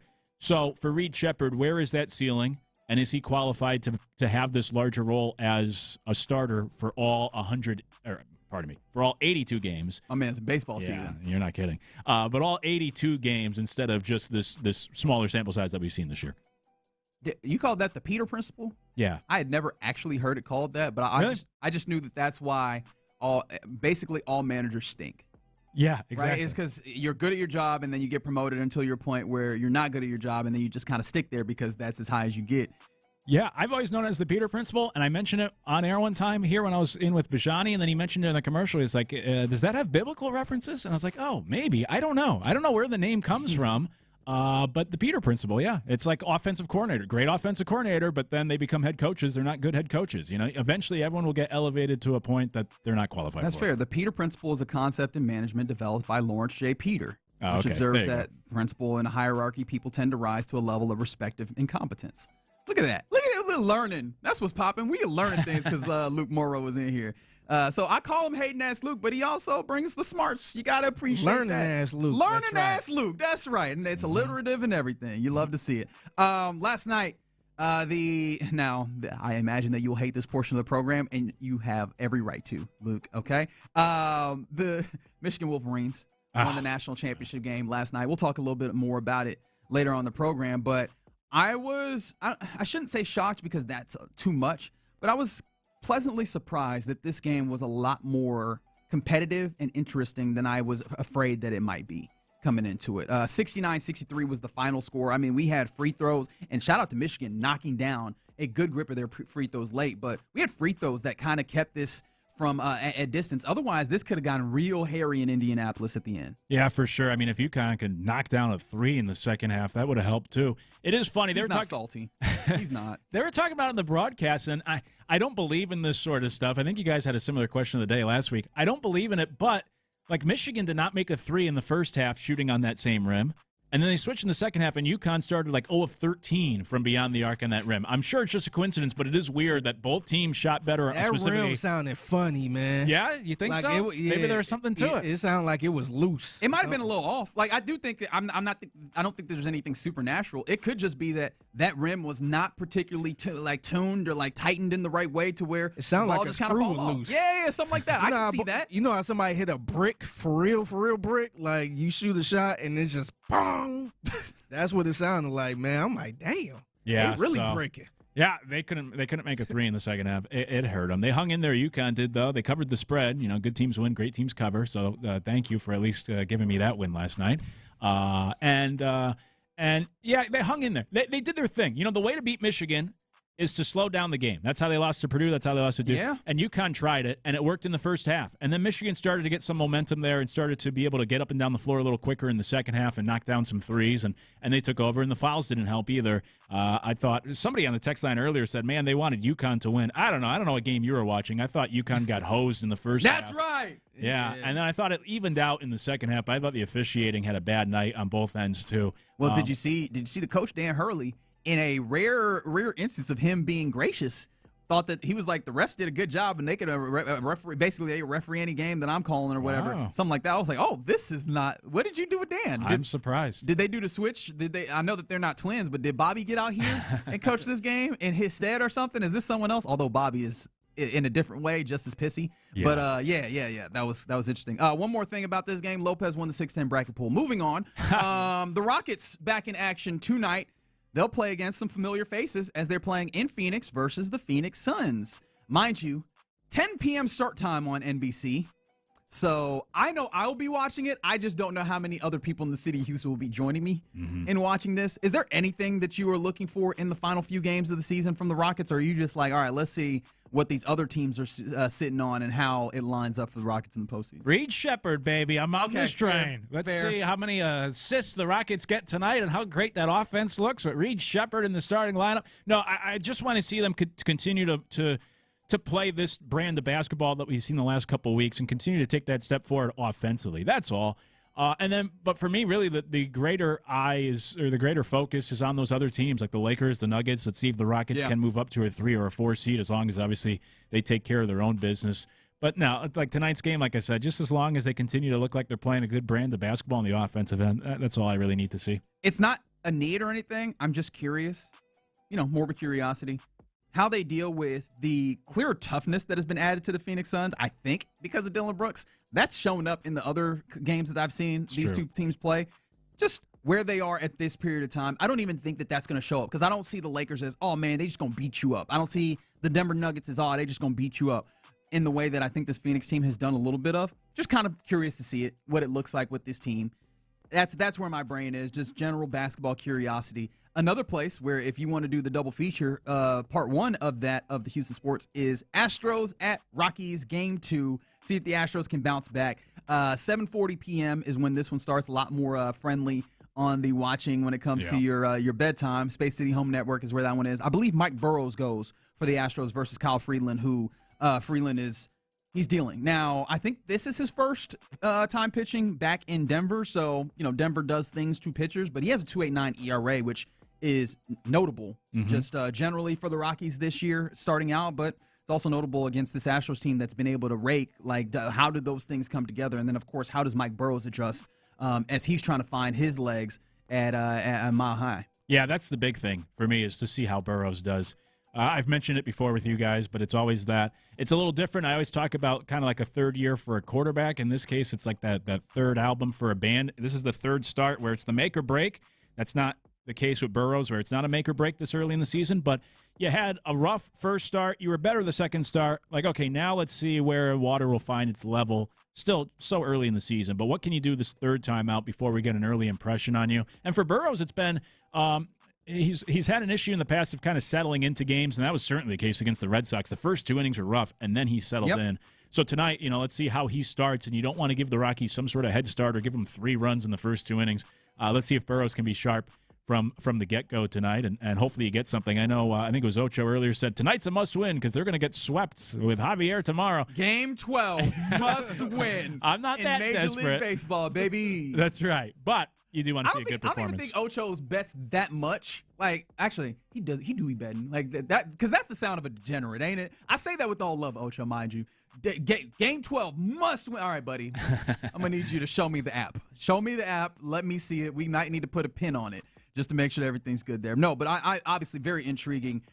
Just because I've been trying to watch just these games, or yesterday at the very least, with that context of what does it look like and how does it change and how much of the pitching woes that we already knew is being attributed to by the altitude and, breaking balls not breaking the way that they were or usually do or moving versus this guy's having struggles settling in those things. So I think it's going to be very important at 7:40 to be seated and ready to see exactly what it looks like for Mike Burrows in this one. Some other things. I know you are a Wrestle fan, so I wanted to bring this to the fore. Also, it comes locally, so it's nice. It's what's popping in the city of Houston. Did you see DeMeco Ryans out of Raw last night? I only heard about it. I did not see anything. I don't know his involvement or anything. No, I don't watch modern wrestling. Okay. I'm very nostalgic. I got I had WWE Network. Now it's on Netflix, whatever it is. I like to watch old pay-per-views. Is it Netflix? They actually jumped. They've been jumping all over the place. Yeah, man. it stinks. I don't think it's not on Peacock anymore. No, it's not. I think it's on. I think it is on Netflix. Okay. Yeah, so I just go to YouTube. I watch old pay-per-views. So no, I didn't see it last night. I only heard he was there, but I did not see any of his involvement. Yeah, he had the you know how the WWE ended up with the NFL logo title belt things. He had one of those up above his head and everything. That was cool. And I think there was some other personnel from the Texans. I am certain, knowing what Nick Casario's fandom is with the current wrestle scene, that he had to be out there. For sure. Seemed like the city of Houston really turned out for Raw. That's about all I can give you. I wonder how much DeMeco Ryans like wrestling. That is a great question. Like, was that just a place to be for him with the kids and everything? Was he just invited? He said, sure, we ain't doing nothing right now. I think he went with the babies, just to be like, hey, this is a cool thing for the family, and we got some other people. I wonder if he's like a modern wrestling guy, or is he attitude era wrestling guy? Yeah, is he old school, like even older than that, 90s, 80s? Wait, I think he has talked about this on Texans All Access. I think he is an older school wrestle guy. I'll have to check with our in-house wrestling expert, Sean Pendergast, because I'm sure that he will know. In fact, if he's listening on the elliptical right now, I'm certain that the text is being composed in this moment, and I'll get it in mere moments. That is one of the lame things, though, not the DeMeco part, but the fact that like WWE's on Netflix now, so now they have these random people from like Netflix shows, and they're like, "Oh, look who's in the crowd tonight," and, And I don't even know what the popular show is on Netflix. I don't know. Look, that's how I know Bobby I probably Brown need to cancel it in the crowd. They ain't getting Millie Bobby Brown at the He's all cross promotional. Yeah, the person from whatever Love Is Blind season 17. So it's such a lame cross reference to promote their own product. Look at the star from the show Wednesday in the crowd. There it is. But it's not going to be a star because I don't think they're getting an old girl. I think it's just going to be like, look at this background, the secondary character from the show Wednesday. Yeah, here's Thing right here. I could definitely see them doing that because you don't have to pay no one for Thing to be in there. It's just a prop master get out there. Yep. All right, so there you go. Shout out to all the folks who were at Raw. I hope everybody had a good time. I sound like them people that call it sports ball. I hope everybody had a good time. I am sports ball for wrestling. That's me. All right, there you go. That's what's popping here in the loop on Sports Radio 610. Coming up next, there's a couple of guys that the Texans had to either work out or visit that brought me to an interesting question that might be the answer to what the biggest question is for one of these defensive positions, but I figure why not go through it. What's the biggest question for each of the Texans' defensive rooms? 713-572-4610. We talk about it next. Seth's seeing some.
West Point Lincoln and West Point Lincoln of Sugar Land Studios. KILT FM HD2 Houston.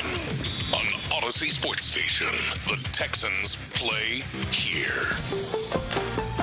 Sports Radio 610 presents In the Loop with John Lopez and Reggie Atatula. Nope, big voice man. Reggie Atatula is here, but Luke Morrow in for the OG John Lopez on this Tuesday. Figgy Fig still on the ones and twos, and you still rolling with us on the Base Power text line, 713-572-4610. Hope your Tuesday is going well. 30 visits is an interesting thing for the Texans and just in general. That I think that we sometimes get to a weird place about where we go, all right, this tells us a ton about what teams are doing. But I also probably need to be fair in acknowledging that the Texans do end up drafting guys that they get in their 30 visits, or at least that they have some level of really major informal conversation with, whether it's 30 visit or local day or a pro day, something like that. But neither here nor there. There was a couple of guys yesterday. One who's already in the NFL, one who is a prospect to that end for a 30 visit. Of guys that it seems like the Texans might have some level of interest in, and the overlap with them was what I found interesting. So there is, and of course I keep forgetting my boy's name from the Browns. You remember the cornerback from the Browns? Yeah, Martin Emerson Jr. Yes, Emerson Jr. He Martin or Martine. I think it's Martin. Yeah. And his mama call him Martin. I'm gonna call him Martin. Martin Emerson Jr. Was a guy that they brought in. Now they concluded it. I don't think that they signed him, but also on the same day we found out the Texans will indeed host Miami Hurricanes cornerback Keontae Scott for a 30 visit. And I go, both of those guys play cornerback. And interestingly, both of those guys are guys that I kind of see as being a little bit of slot corners to some degree. And when I say slot corners, I actually am wrong about it. Like, they kind of play a little bit of that nickel, right? Keontae Scott, I saw in one of the draft profiles for him, was described almost like a will linebacker. Who does that remind you of? I thought Jalen Petrie immediately. And I was like, oh, yes. Yeah. You pair that with the news yesterday. All these things happening on the same day was interesting, that the Browns signed Miles Bryant. And Miles Bryant was a guy that was basically Petrie's understudy. And that reminded me, oh, yeah, you don't really have one of those right now. I think Ingram is the guy.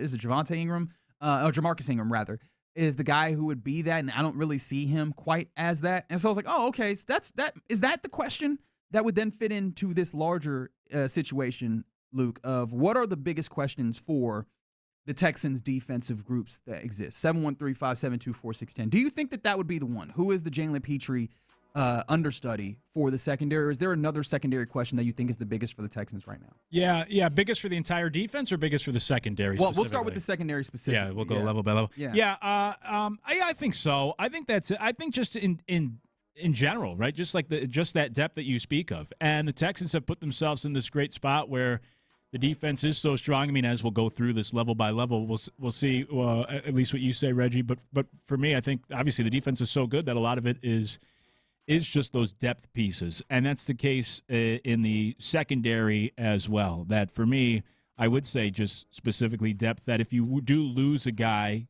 one of those starters, that's where it becomes a concern for that secondary. And obviously, football is such a physical sport that you always have to prepare for the worst, unfortunately. So in the secondary, yeah, just depth for me is really the only concern. You feel good. I like the Reed Blankenship addition this offseason.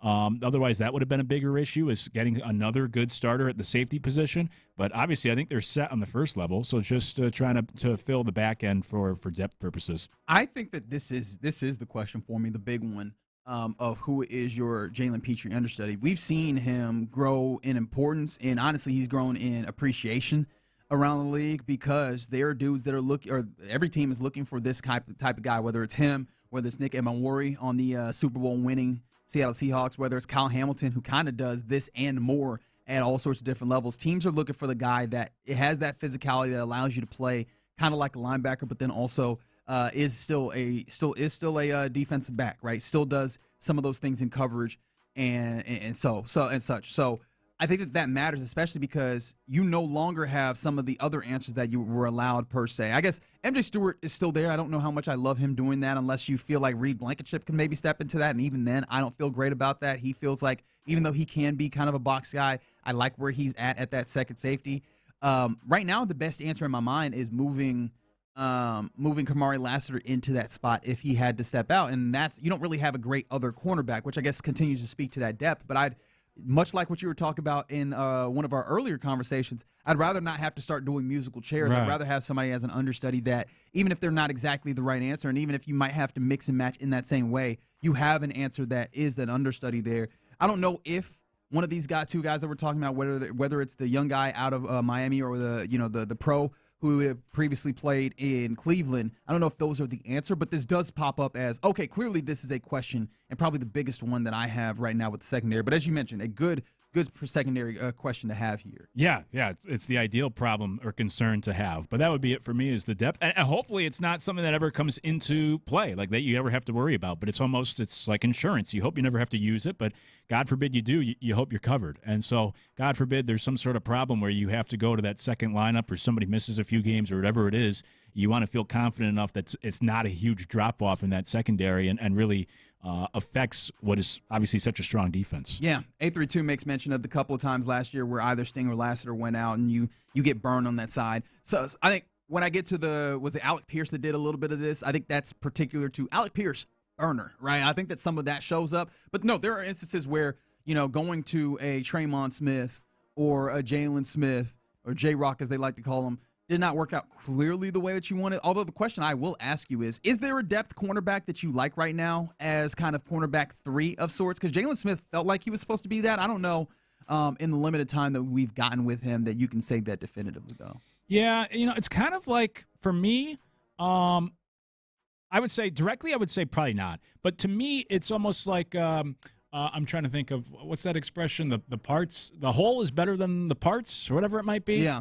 Where, to me, no. The answer is no, but I think that the rest of the secondary is strong enough, and the defense as a whole, that even when you're down, when you're short a man there, I don't think it has as big of an impact as it would for other teams. So what I'm trying to say is, like, I still don't view it as big of a concern as I would for other teams. But to directly answer your question, no, there is not a guy in the roster that I feel good enough about that they could be that next step, or almost like the guy in waiting, or the understudy that is could eventually take over. I don't think there's somebody like that on the roster. Yeah, I wonder if that ends up being a look here, either this offseason, specifically in this draft, or maybe in the near future, because you do have to start considering you ain't keeping both of these cornerbacks. And maybe I shouldn't say that definitively, but it does feel like it's going to get to be an issue. I don't think you can pay all the dues that you're paying, and it feels like you might have to select between Derek Stingley Jr. and Kamari Lassiter. Now, it's not a problem for right now, but it is one of those things that for us, we can afford to just put on the back burner. For them, they have to be constantly thinking into the future,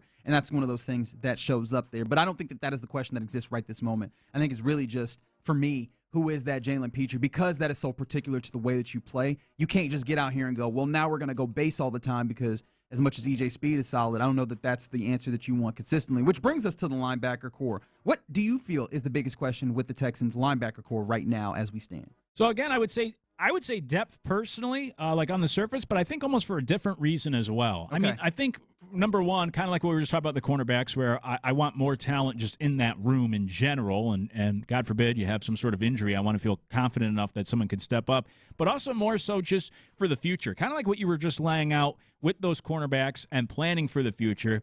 And as you said, with these NFL teams, it's not always just about like the here and the now in the next 17 games. You always have to have these long-term plans.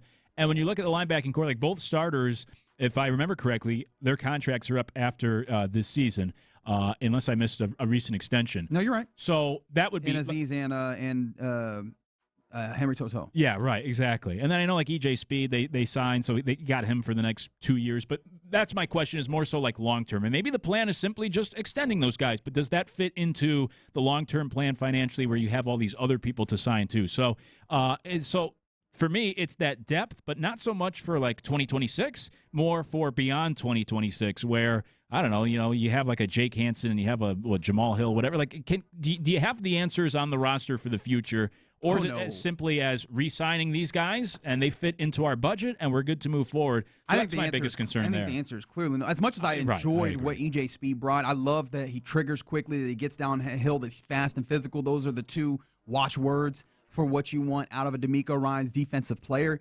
I also feel like if one of those other guys, including a Jamal Hill, was some level of answer, they feel comfortable doing some level of, EJ, great.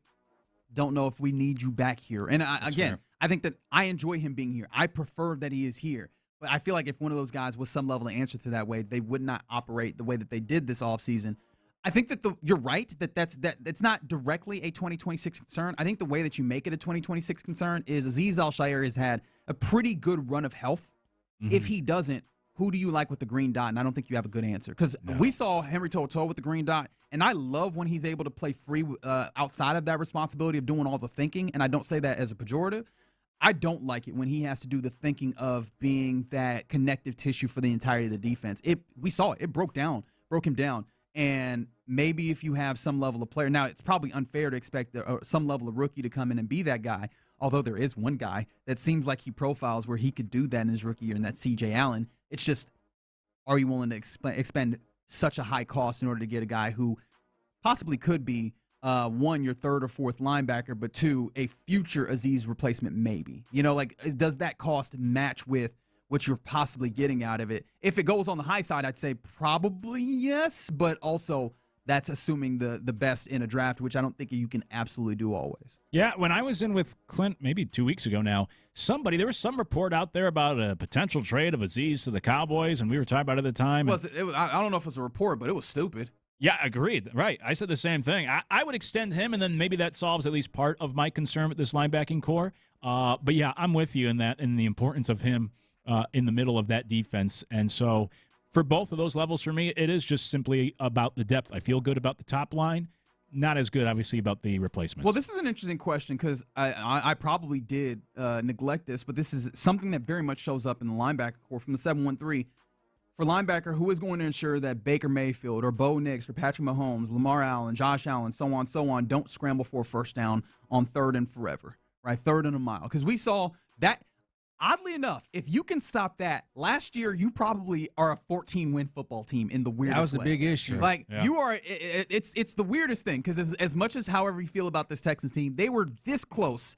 Radio is not a visual medium, so I am holding my fingers very closely together. But you were that close away from being a 14-win team if your linebacker core had that capability on top of it. Does that show up in your mind, or is that just something that feels like it's something you're not going to be able to get to per se? Yeah, no, it's a good point. That would be a concern. And so I would agree, but I almost feel like it's something that can be addressed just internally, even just like schematically, that you have such a good defense. I would imagine you could try to clean up that one, for lack of a better phrase, that one weakness. I'm sure there's other things we could talk about, but that one thing that you want to focus on, I would think that that's something that can be schemed up or game planned and lower that. It was so frustrating watching those games and those moments. I mean, obviously, like the Baker Mayfield one, and you have everything locked up, and then you let the quarterback sneak out, and it just seems like too talented of a defense to allow those breakdowns and those plays to occur, especially in the big moments. So all that's to say, I feel like it's something that you can address with the personnel you currently have and with this coaching staff to figure out a better way to try to keep some of these quarterbacks in the pocket or breaking out on big plays. How much of that also, and I'm just kind of speaking stream of consciousness, I might need to actually go and see those plays specifically. How much of that is having a safety that you feel a lot more comfortable to pair with Kalen Bullock and allow you to, have someone like Jalen Petrie a little bit more forward in some of those circumstances to help? Again, just kind of an immediate stream of consciousness thought. Real quick, though, as Tom is getting away from us here, biggest question on the D-line for you. Yeah, I'm going to take the low-hanging fruit, and it's the interior of the defensive line. So this is really the only actual concern I think I would have with this defense. The other ones, like I said, are more so depth and more so like, I guess, champagne problems of you would love to be better in those areas. This is the one area that I think is a legitimate concern at the interior defensive line, and that's why it's been talked so much about for the draft and that first-round pick. This is where I think they do need to get better. But it's also something we talked about last year. And as I said last year, I'll say it again, like you're so good on the edge on the defensive line and you're so good in the rest of this area on the defense that as we saw last year, I mean, obviously it was still able to be almost a legendary defense statistically, even with that weakness. So while it is my biggest concern for this defense, I'm not saying it's a huge concern because I think they're so strong at all the other pieces, and kind of that high water raises all boats type of idea, but certainly the interior defensive line. I think that's fair. I've been kind of pondering this because Tommy Togiai has been so damn good at holding down that is it fair to just go he is your starter for real as some level of nose tackle and just let that rock, because he has played the run pretty damn well, gotten upfield a decent amount, and with the knowledge that Logan Hall is going to play on the interior. DeMeco Ryans has said that last week at the league meetings, and Naquan Jones is there that I kind of like as a fourth interior offensive lineman. That kind of is your rotation there. If you could easily play with that. Now, of course, an upgrade is something else. Is it weird that I say actually having another edge? Because as much as you talk about the edges being really good, that is their starters being really good and liking to have a rotation. Danico Autry's gone, and maybe you say Logan Hall is that replacement. No Derek Barnett on this, and Dylan Horton has come along, but you brought in Dominique Robinson, who last played in Chicago, and I just don't know exactly what he looks like. In my mind, he profiles kind of like, Darrell Taylor a little bit, like a little bit more of a speed guy, and Darrell Taylor ended up not sticking here.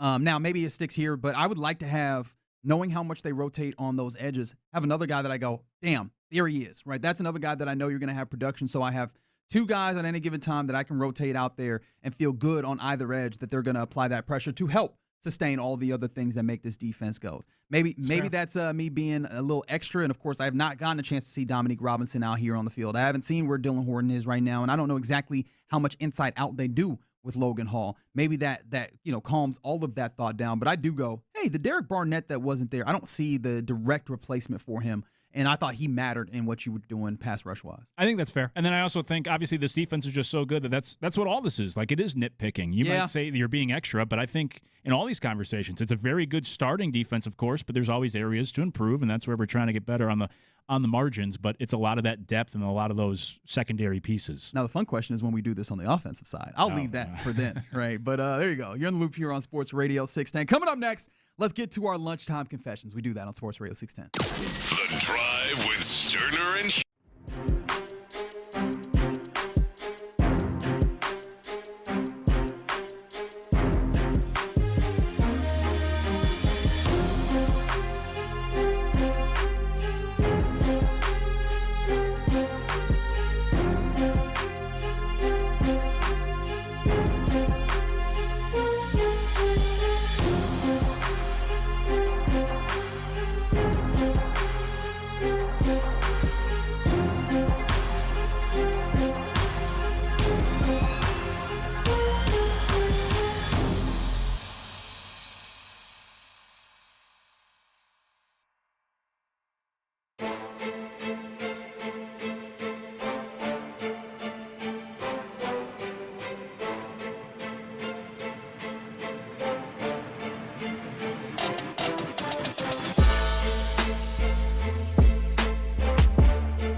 entered by April 12th. In the Loop is powered by Mokaram Injury Lawyers. Heard in an accident? Call Mokaram Injury Lawyers at 281-222-2222. Sometimes it's sports, sometimes it's not. Whatever it is, Reggie and John are keeping it real. It's In the Loop's Lunchtime Confessions, presented by the Men's Clinic on Sports Radio 610. Watch this. These are my confessions. I think I really messed up. Ooh. I think I really messed up, and it's going to cost me in my wallet. So a friend of mine, I think you might remember possibly if you listened to the show religiously, that a friend of mine is getting married, and it's a destination wedding. It's coming up in May, and it is going to be in Rome, Italy. And I was really debating up and down whether I wanted to go. I ultimately last month decided, hey man, how many times do you get a chance to go to Italy? How many times do you get a chance to go and show it for your friend who's getting married? I was like, bump it, we'll do it, right? We'll do it live. So I made that decision, and then came time to do the planning of going on a trip, right? And so I'm trying to figure out exactly how the accommodations that I need to make and what are the costs. And as I'm working through that, one of the clearest accommodations you need, or things that you need to put in place, is getting there, right? You need the flight, and it's an international flight, and I have not had to book one of those before personally, right? So I did not know that probably the best time to book an international flight goes from anywhere from like 8 months out to like 2 months out. We are within 2 months out, right? I almost got to a place where I was going to buy a ticket, and I was like, I don't know if I want to buy it just yet. I think I might be coming up on getting my credit card to roll around where I could get points on it and get some extra. I started being real extra frugal. Next time I checked, like a couple days later, huge jump in price. And I'm like, oh, did I just miss the time period? And it's the price is just not going to come back down. Because it's an international flight, right? Maybe if it's domestic, I can go, maybe it gets closer to it. Maybe it comes back down. An international flight, I don't think this thing's coming back down. And we're talking about a difference of like $500 on this ticket. Man. I think I might have messed up big time here. Because I mean, look, if it's $500 on the ticket, like that's talk less of all the other things that I'm having to pay. Just on the additional $500 on a ticket feels like something that I really messed up. Especially when you see the price was cheaper than $500. Oh, I'm not talking about $500 total. I'm talking $500 difference. That's what I'm saying. Okay, yeah. That's what I'm saying. Like that. If I found a $500 ticket, I'd buy it right now. No, that $500 could have been something that's $500. Correct. That's right. So now you paying $500 extra on a ticket that wasn't $500 extra on the ticket. Yes. Yep. And the worst part about it is I was sitting here trying to save money, and now I have to sit here with the thought of I might have just wasted $500 by not just making the decision and buying it then. Yeah, it happens a lot. I'm a very last-minute person, and I have an international trip planned for the fall, so now you have me thinking like, ooh, I better jump on this now. But I'm very last-minute, even with flights, although albeit typically not internationally. But yeah, and I hear also with everything going on politically and the wars and whatnot, that's jacked up prices of flights too because of gas and everything. So I hadn't thought about that portion of it. Yeah, so that was just that's what I'm hearing. Prices are going up to fly, so that's tough. Like I said, because I'm a last-minute person, it happens a lot. We're like, let me hold out, let me wait, and I'm like, man, I keep costing myself money doing this, and yet I don't change. But you know what makes it worse? There's only 2 flights that I can have. Right? There's ways that I could just kind of move this around. Yeah. But there's only 2 flights because I'm doing the thing where there's one wedding on a Friday, there's another wedding on a Saturday, and there's only 2 flights that could get me from one to the other so I can make both of these things happen. Wait, you're going to 2 weddings? Trying to go to 2? Oh, yeah. No, we're making this happen. In different countries? Yes. Oh, my God. One is in Rome, Italy. One is in San Antonio. Oh, man. Texas, that is. There's not another San Antonio that I'm going to. So you're not going to stay in Rome, Italy for a little bit? Oh, I'm going to be there. I'm going to spend a good week on the front end. Gotcha. But as soon as the wedding hits, we getting out of there to try and go. Okay. Oh, you're coming back to San Antonio. Yeah. So on the front end, you spending time there, you going to the wedding, and then you dipping right out. Yes. Like after the reception type of dip out? I mean, like overnight, early wake up, get the hell out. Yeah, I wonder what that jet lag and everything's going to be like with the time change. That's the thing is I'm going to have to fight through that. But I am now also going to pay an extra $500 for the idea to be able to say that I did. Hey, you spend a lot of money on the wedding, man. Yeah, that's the problem with these weddings. You just as a guest, I know the couple spend so much, but as a guest nowadays, you have to spend so much on these weddings. You better turn into Larry David when it comes to these destination weddings. That's you know what they're about to get for a gift? A pot holder. That's what they get. They're getting a single pot holder. And the fact that I showed with my smiling, effervescent personality, like that's what they are getting as a gift. Because, buddy, with all the other stuff, I would give them, hey, congratulations, guys. I really love that. Exactly. I'll send you a real nice handwritten letter. Yeah. You get a nice little hug. Thank you, guys. Appreciate you guys so much. I appreciate the 832. You guys are so cute. I appreciate the 832 trying to make me feel better about this ticket situation. But Reggie, the Italian hose, man. You know what? That's a good point. I appreciate That's a great point. These are my confessions. I've been thinking about this for quite some time, and this might be very narrow casting, but I was in the car for a while yesterday listening to music, and I've always thought about this. I think bridges in songs are very pointless and stupid and terrible. No! And I don't know why they include them. So often I'm listening to a song, and I think the bridge is always the worst part of the song. No! And it's such what? What song was you listening to? Okay, so the one yesterday that really reminded me of this opinion was Billy Idol, Eyes Without a Face. Great song. Probably my favorite of his from the 80s. But then he does this bridge where it's almost like he's trying to freestyle. He's just trying to come up with things as the song's going. The lyrics are terrible. I think I know what you're talking about in that song. It's the opposite of the rest of the song, which is usually the case with bridge. And I'm talking more like, I guess, rock music and that sort of stuff. I can't speak so much to R&B and stuff. Yeah. But when it comes to the rock songs or even Zach Brown's Homegrown that he came out with a decade ago, I really like that song. And then he gets to the bridge and it's the complete opposite of the rest of the song. And it's the antithesis of what I like about the song. Oh, no. I like this song for a reason. Then you go do a 180 just to get back to another chorus or verse. I think these bridges, it's almost like back in the day. Yeah, here's the song. It's a great song. Terrible bridge. This is the bridge.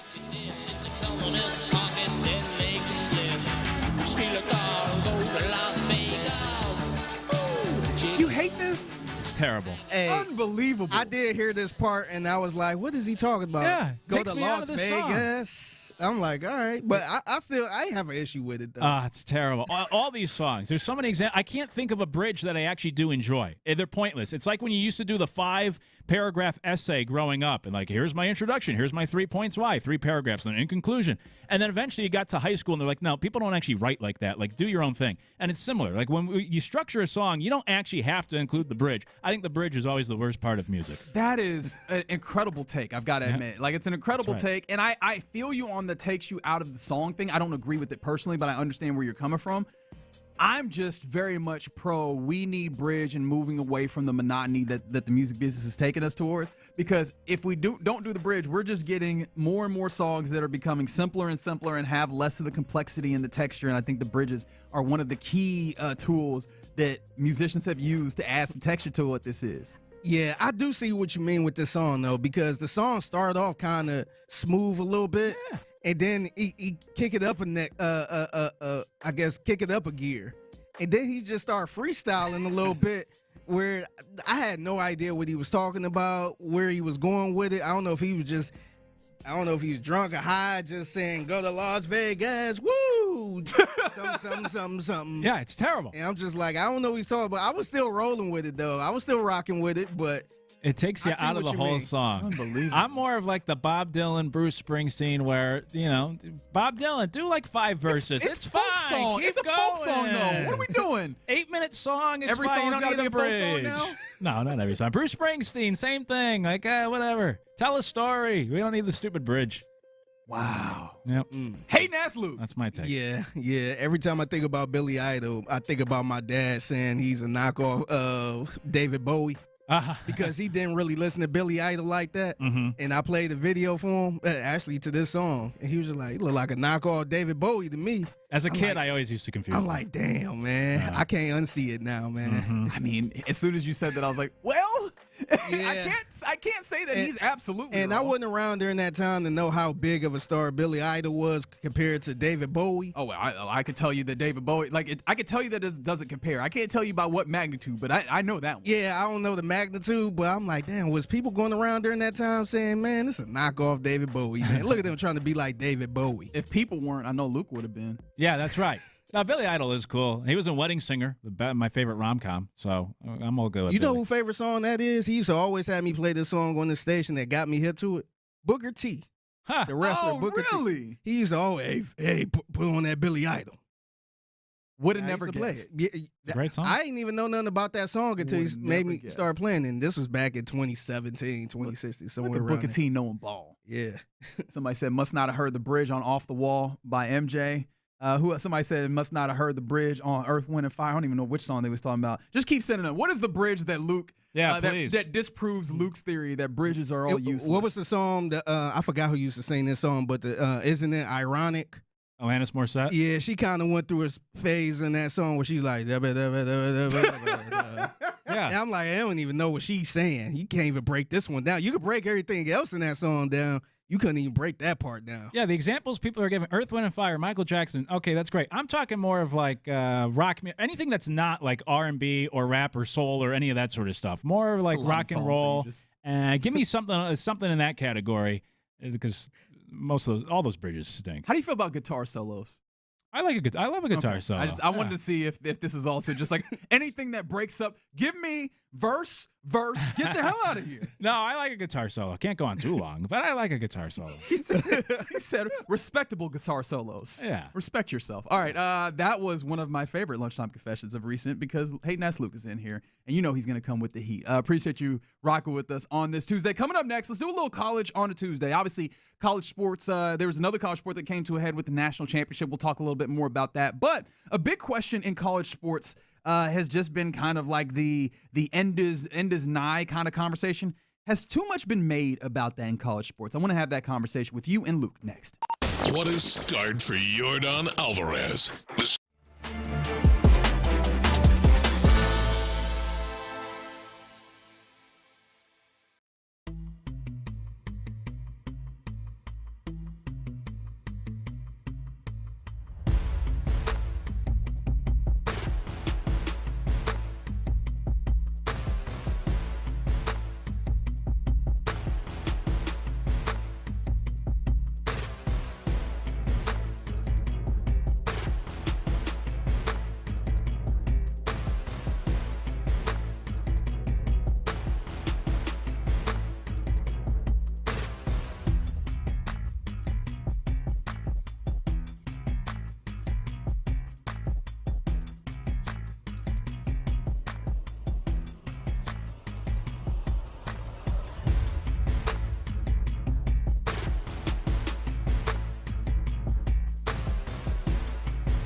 West Point Lincoln and West Point Lincoln of Sugar Land Studios, here's In the Loop with John Lopez and Reggie Atatula. Not everybody is on the base power text line, 713-572-4610. But if you are, you wouldn't be able to see this, obviously. It's just you directly, one text and then one back. But what you will not know, but I know in this moment, is that Luke is going and responding to everyone, throwing out their potential bridges that disprove his theory, and responding with a unique message to each, whether it's that it's a great song or a terrible bridge, or that part was not indeed the best part to the song. So keep this going. Like, legitimately, Luke is tapped in with the text line, responding. Throw a song out there and have Luke rate it. There you go. This is one of the things I love, though, about getting to host with Luke, is that Luke's got great sports opinions, great, strong sports opinions. It's one of the things that I really enjoy. But more so, when you get to his pop culture opinions, he stands on those. 10 toes. 10 toes down. Like, don't get it. I'm honestly surprised that we've not gotten a Seinfeld's reference yet. I appreciate your restraint. I know. But we get into talking about movies. We get into talking about music. Luke's going to come with the heat. I'm not going to agree with him oftentimes, but he's going to come with the heat, and I love it. It's very fun. All right, speaking of coming with the heat, I imagine that he's got a little heat for college sports, just generally, because I know you are one that partakes in it in the same way, maybe even a bigger way than I do. And I know that you were definitely very intrigued and invested in the game last night, as you generally from the UConn area, the Connecticut area rather. So you were rooting for UConn in what was this national championship game last night, and it was a good one. UConn, Michigan. Michigan ultimately comes out with a victory, 69-63. We were talking about that a little bit earlier. What was the most fascinating part of this game to you? Yeah, I think just that, look, credit to, I know everybody, in fact, I think Lopez is not a Danny Hurley guy. I know a lot of people don't like Danny Hurley. He's a great coach. Outside of John Wooden, when he was the only guy paying people back in the day, Hurley has the best winning percentage in March Madness. And, I thought that a lot is made of him and how demonstrative he is, all this sort of stuff. But where I'm going with all this is I thought he put together a really good game plan last night that, as we've been talking throughout the show, I mean, they were 7.5-point underdogs. Michigan's been rolling most teams all year, and UConn was right there with them, obviously in the first half and really throughout the second half. I mean, it was a 6-point game in the end, and they did a good job of slowing down the pace. Michigan, one of the better three-point shooting teams in the tournament, didn't make a three the entire first half, and they had to play more of UConn style. Now, fortunately, they got to the free throw line a lot, and that really helped Michigan. But I think UConn, they did what they were supposed to. It kept them in the game. They had their chances. They just couldn't make enough shots in the second half. Had a couple of careless turnovers in that second half, too, and that's eventually what did them in. But obviously, I'm biased as a UConn fan. But my big takeaway was props to Hurley. I thought him and his team, they were ready to go. They were prepared. They had the game plan. It worked. They just weren't good enough. Didn't make enough shots. And then obviously the big story is just Michigan. The Big Ten finally gets their first championship in 26 years. And the last one they had was even a surprise with Mateen Cleaves and Tom Izzo, Michigan State. So for the Big Ten, I mean, this is big for them to finally get back into the winner's circle for college basketball. No, absolutely. I'm right there with you on that. And part of the reason why Danny Hurley is such an intriguing, figure in college basketball is because he's so damn good at coaching while also being by all accounts and all appearances, a jerk, right? And like, I was going to try and walk that back. It's like, no, pretty much everything about Danny Hurley screams jerk, besides he's really, really good at coaching basketball. Very, very good. With that being the case, I was kind of surprised to see the odds. First and foremost, I was surprised that there are odds for the 2027 national championship a day after this one comes in. Not because, that's not how college or sports work generally. As soon as you get one event done with, there's already odds that you can get to betting on the next one. I was surprised because we don't know what these teams are. The transfer portal just opened up this morning, was it not? After the game? It just opened up. We don't know what teams people are going to have in stock. But with that being the case, I was also kind of surprised that knowing that about UConn, that they don't even have – they're not even top 5 in best odds for next season. Yeah, so 2 points to that. The first one is what you first laid out with the whole transfer portal. Yeah, you're really just betting on brands these days because you anticipate that those are the schools that are going to be able to bring in the good talent in the transfer portal. And then the second part on UConn, look, a lot of people said it, going back to they won those back-to-back titles and they lost 4 guys to the NBA and thinking like, oh, it was a good run for Danny Hurley. And then now they were back in the championship this year. So I'm surprised that there would be more doubting or disrespect probably too strong of a word towards UConn. But my point being, I mean, they're certainly one of the blue bloods. They've been the best program in college basketball the last 4 years, so I don't think you can ever doubt them. I mean, you look at Terrace Reed last night, transferred in from Michigan and came to UConn and had a good career for them and helped them get to that game last night. So you can't ever count out UConn when it comes to college basketball. I'm sure Hurley will have that group ready to go. But to your larger point, yeah, the rankings now, it's just for fodder. It's just, an easy piece to put out. But we have no idea what these teams are going to look like. You're really just betting on these big brands to restock. And that's kind of the problem with college sports these days is, it's like Major League Baseball where no salary cap. And so, like the Yankees, the Dodgers, they're going to have good teams because they outspend everyone. And in college sports, that's what we're going to see. And when you look at like the Sweet 16 this year, it was all 16 teams came from the largest conferences in basketball. Only the second time that had happened. By the way, the other time was last year. So it's no coincidence that now we're separating the haves and the have-nots because of the financials in these college sports. And I think that's a safe bet to say who's the best team's going to be next year. Oh, probably these 10 that we're going to pick from that are always going to be good because they always have the resources to compete in either college basketball or college football. And that kind of tracks with Duke, Florida, Arizona, Illinois, Kansas being the ones with the top odds. Michigan and Michigan State also slide in there as well. Houston and Connecticut 18-1 odds as well with Arkansas up there as well. So it's again those big programs. But you started getting on what I actually wanted to get here in this college segment, which is there's been a lot talking, and I don't limit this to college basketball because this conversation has happened all the way around with all of the money that is now flowed in with NIL and these types of things. There's all sorts of litigation that's been proposed in various different places to try and get an idea on it. And all of this kind of goes to this notion that, hey, man, it's the Wild West, which, I mean, we can kind of understand, but that, college sports is in some level of peril. Have we made too much of that as a sentiment that college sports is in kind of a bad way because of this new era? Because, I mean, one of the things about it is you're seeing, like we saw last night, national championship game, we're seeing like actually really good product still on the field, like on the field of play. It's just kind of different in the way that it's administered and executed, I guess. Yeah, so I think it depends on what you prefer or what you're looking for. So, like for me, I do think this is actually a bad thing. I think this is a lesser product than what we had even a few years ago. Okay. Because, as I said, I think it separates the haves and the have-nots. So, when it comes to specifically March Madness, I do think you get a better March Madness. Like last year's March Madness was similar in that it was pretty boring early on, but then once you got to the Elite Eight, and especially that Final Four last year in the championship, those were great games. And similar this year, it was a fun Final Four. I know there was the one blowout, and it was a good championship last night, and the last couple of rounds were good, but the first weekend didn't have a ton of crazy upsets, and so it was boring to a lot of people.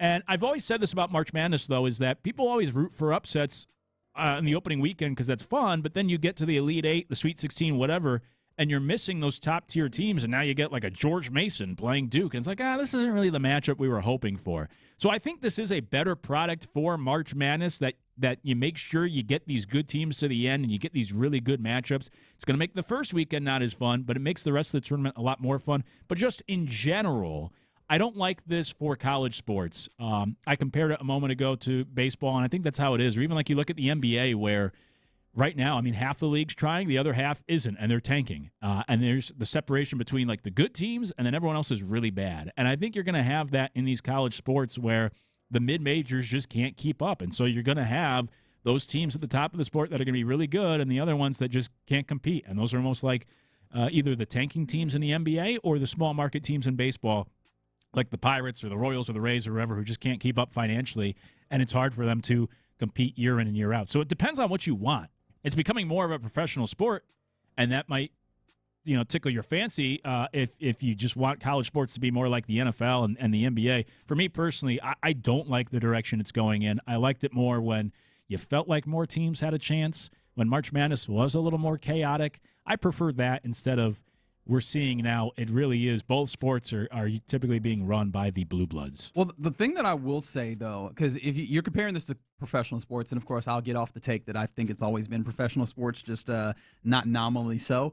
I do think, though, if we're comparing, let's say college football, right, or even college basketball, I'll use college football in this instance, to professional sports, it's kind of European soccer where there's tiers, and as much as you're saying, hey, the mid-majors can't get where they live, or I guess in this instance, the group of six or whatever, Yeah. There's always someone else to cannibalize in a weird way of speaking, right? I think that they are now also seeing their opportunities where you're seeing someone like a Trinidad Chambliss come up from a Division II school up to a school like Ole Miss, which of course not a group of 6 school, but is a school where they were in a different tier than necessarily the blue bloods of college football, right? I think that you're seeing more actually urgency on any given circumstance, any given year. Whether it's, year one for a coach coming in, the expectation is we can get you groceries. You need to cook on day one. Or, hey, there's not really much excuses for being down for too long. I think that increased urgency kind of creates more fun for, I guess, for the fan side of this. I think that the places where this becomes attainable is you can't be paying these coaches all this money, which gets a little uncomfortable because the coaches still do matter. We saw this in this tournament where, especially as all the names and faces change a lot, you're seeing the really good coaches come through. So I think that's the part that's untenable. And on top of that, I do think that we are losing. You might lose some of the, while it is fun and the expectations, I think you might lose some of the quirkiness that made college sports into college sports itself. And that would be the thing that'd be a real shame, is if you see the spirit of it, because we don't watch minor league sports in America. Like, let's be honest, nobody's out here watching the NBA G League. It's very much more an event to go to than something that is televised that we watch in this way, minor league baseball. If it becomes that, where college sports really falls into a place where it feels like minor league sports, that's different. I don't think that we're there, and I'm not sure if that's the way that it turns. If it does, then I'll take back my statement. But I actually think that we've made too much of this downfall of college sports. It's just going to be different as any different era shows up. Right. Yeah, it will be different. I think March Madness I think this is the new March Madness, and I think for a lot of people that's going to be a lesser quality than what they preferred, like with the upsets and all that sort of stuff. I think we're going to get fun final rounds of March Madness, but I think this is just the new scenario in college basketball. The other thing I'll mention real quick before we hit the break is, look, I grew up in Connecticut, as you mentioned. I'm a UConn fan. We didn't have a professional team, and so you get to know the team, and you get to have access. Like, I met a lot of those guys when I was a kid that while they were playing at UConn and everything, and you get to grow. So that's the other part that I don't like, is just all the transfer portal stuff. I'm not saying that kids shouldn't be allowed to transfer. I just don't like that they're on 4 teams in 4 years, and you don't have that same community. Like, you watch this kid develop, and you've been cheering him on for 4 years, and you even get to meet him before the game or whatever, and, you get to watch him for the next few years. I don't like all of that moving around, because I think that is also kind of the antithesis of what we always liked about college basketball, is that you got to watch these kids grow, develop. They're a part of the community. You watch them for multiple years, and now it's just one school to the other. You don't even have alum anymore. It's just it's pretty chaotic. The community aspect of it is really interesting. In fact, that was a part of the UNC hiring Michael Malone that made me scratch my head, but that's a whole different topic if we get to it. All right, you're in the loop here on Sports Radio 610. Yes, indeed, Luke Morrow in for the OG John Lopez here. Reginald Atula, Figgy Fig, rolling with you. Coming up next, the Astros are in this interesting place. I don't know that we could say definitively that this is who they are through 11 games, but it is a team that hits really well and right now has some real concerns with pitching, which feels like the inverse of what it was last year, where they could pitch and the hitting was an issue. If this is who they are, which do you prefer? This iteration of the Astros or the last iteration of the Astros? 713-572-4610. We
here, an Odyssey sports station.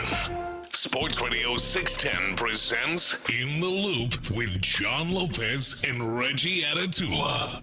Been a fun show here on this Tuesday in the Loop on Sports Radio 610. Keep those bridges coming in on the base power text line 713-572-4610. As I almost called you Lopez, that's not who you are. Luke Morrow in for John Lopez has stated his claim that bridges only make songs worse.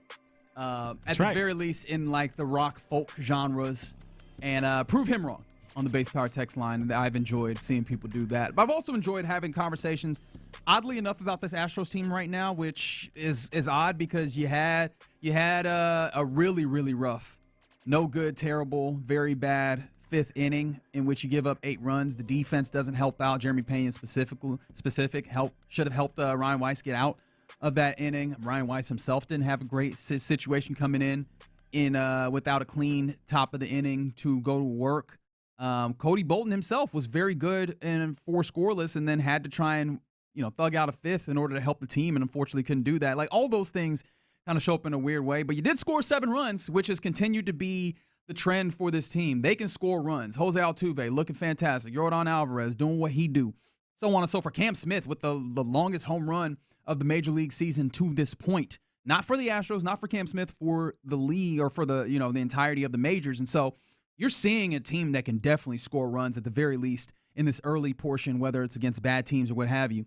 And with that being the case, the pitching has been questionable, in part because you lose a number of your really best pitchers to injury. But if this is what the team is, and hopefully that's not the case, there's still a lot of time for it to be a little different. But in the instance that this is what the team is, do you prefer this or what the team was last year, where it was all pitch, no hit of sorts in a way? 713-572-4610. Yeah, I think this year's team could be more fun to watch, at least for a lot of people.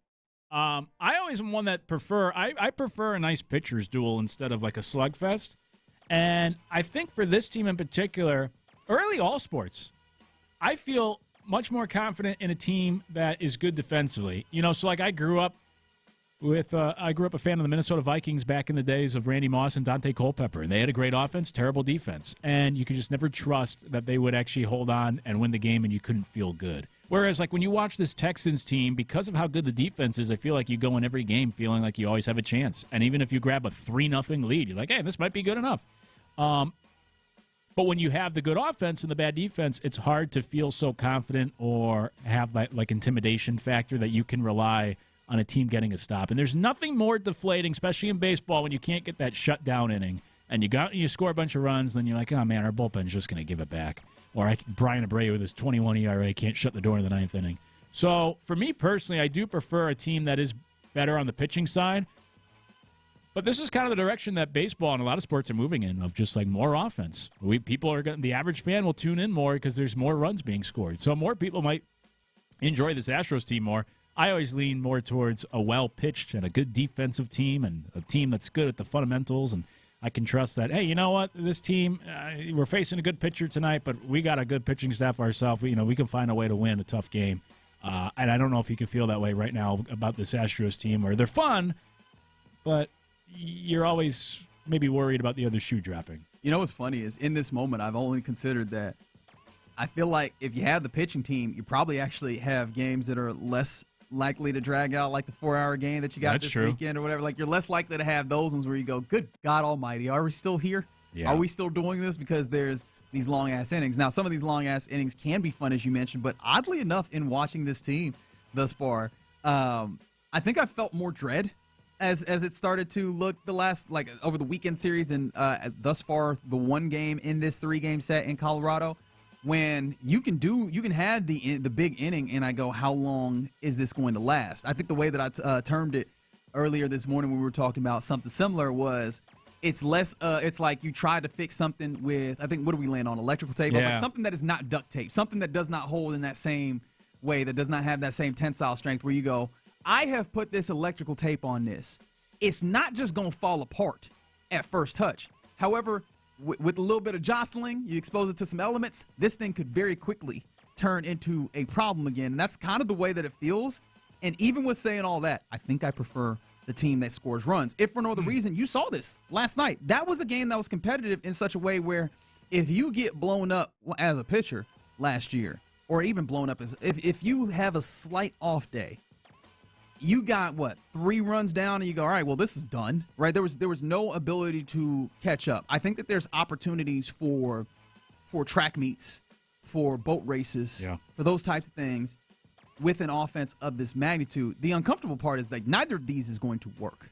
You need to have some level of additional thing with that. I think, though, if the defense shows up better, you might be able to make the offense a little more tenable, right? Now, of course, that's a little bit of having my cake and eating it too, because, the pitching works in tandem with the defense. But if your defense shows up, last night we're not feeling the same way as we do, right? Because that 8-run inning does not look like that at all. And so you're able to keep going with the offense. Plus, I think that there's something to be said about the ways in which we think about baseball as a very, very separate, right? You have this person come up to bat. You have, your defense versus your offense. Everything is kind of separate, but it does impact each other on a higher level. And I do like the idea of being able to put real pressure on other teams because you can put runs on the board. I think that shows up a little different than, this guy is dealing on the mound, but we just have to keep going and eventually we'll get to him. I think that works a little bit better in baseball that way than the other. Yeah, that's an interesting point. This Astros team, so based off of what you said, it sounds like, they can take the reservation. They can't hold the reservation.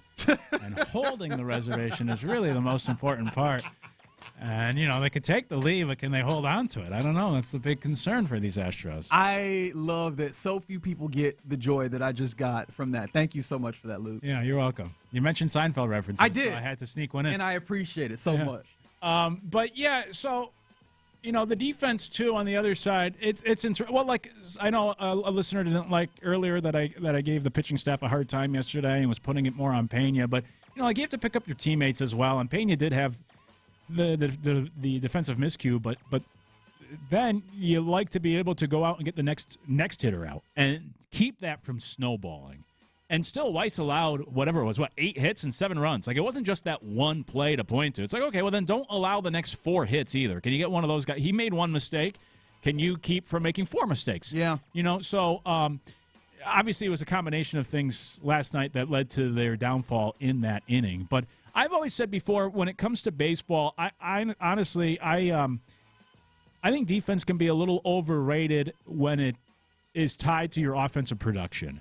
And I look at a team like the Red Sox last year should have won a playoff series. They were a playoff team. They led the league in errors. Like Yankees were bottom 10 in errors last year. Could have won a World Series. So I think fielding, if you have a good enough pitching staff, you can overcome some of those errors. And I think that's where you can find more value in a good pitching staff than a really good defensive team. If you have a really good defensive team, but the other team's hitting it all over the yard, like there's only so much you can do. Whereas vice versa, if you have a really good pitching staff, I think you can make up for the errors more. But for this Astros team, I just find it interesting that they make these changes in the offseason and they lose a pitching coach and they bring in a new hitting coach and the hitting has really gone up and now the pitching is down. And a lot of that's personnel and injuries and all that sort of stuff. But we've been spoiled by this whole Astros factory of just like, hey, bring anybody in, they'll figure them out. And so far, again, only 11 games through the season, that hasn't really been the case this season. I mean, Imai looked really good in his second start. He needs to find a way to give you length, but at the very least, he did seem to, at least the approach seemed to be significantly better when he's facing off against batters there. Yeah, but outside of that second outing, there's still a lot of questions with a lot of the new pieces they've added to this team, and so I wonder or worry about this whole pitching factory where offense seems to have it figured out. I don't know about the pitching, and I would feel better. I still think pitching will win you World Series. It gets harder to hit in October. Yeah. Cold weather, ball doesn't carry as much. You're facing the top pitchers in the league. I just think it's more important to be a top-notch pitching team than either defensively or even hitting. I think it's a fair point to bring this to the ultimate goal, right? Is yes, you need to get back to the playoffs, and maybe I'm very I have blinders on because you did not make the playoffs last year, where that is the immediate first perspective, and maybe it's just also we get to baseball being one of the more tumultuous postseason where it's less about just plainly how good you are, but also how good you are playing in the moment, right?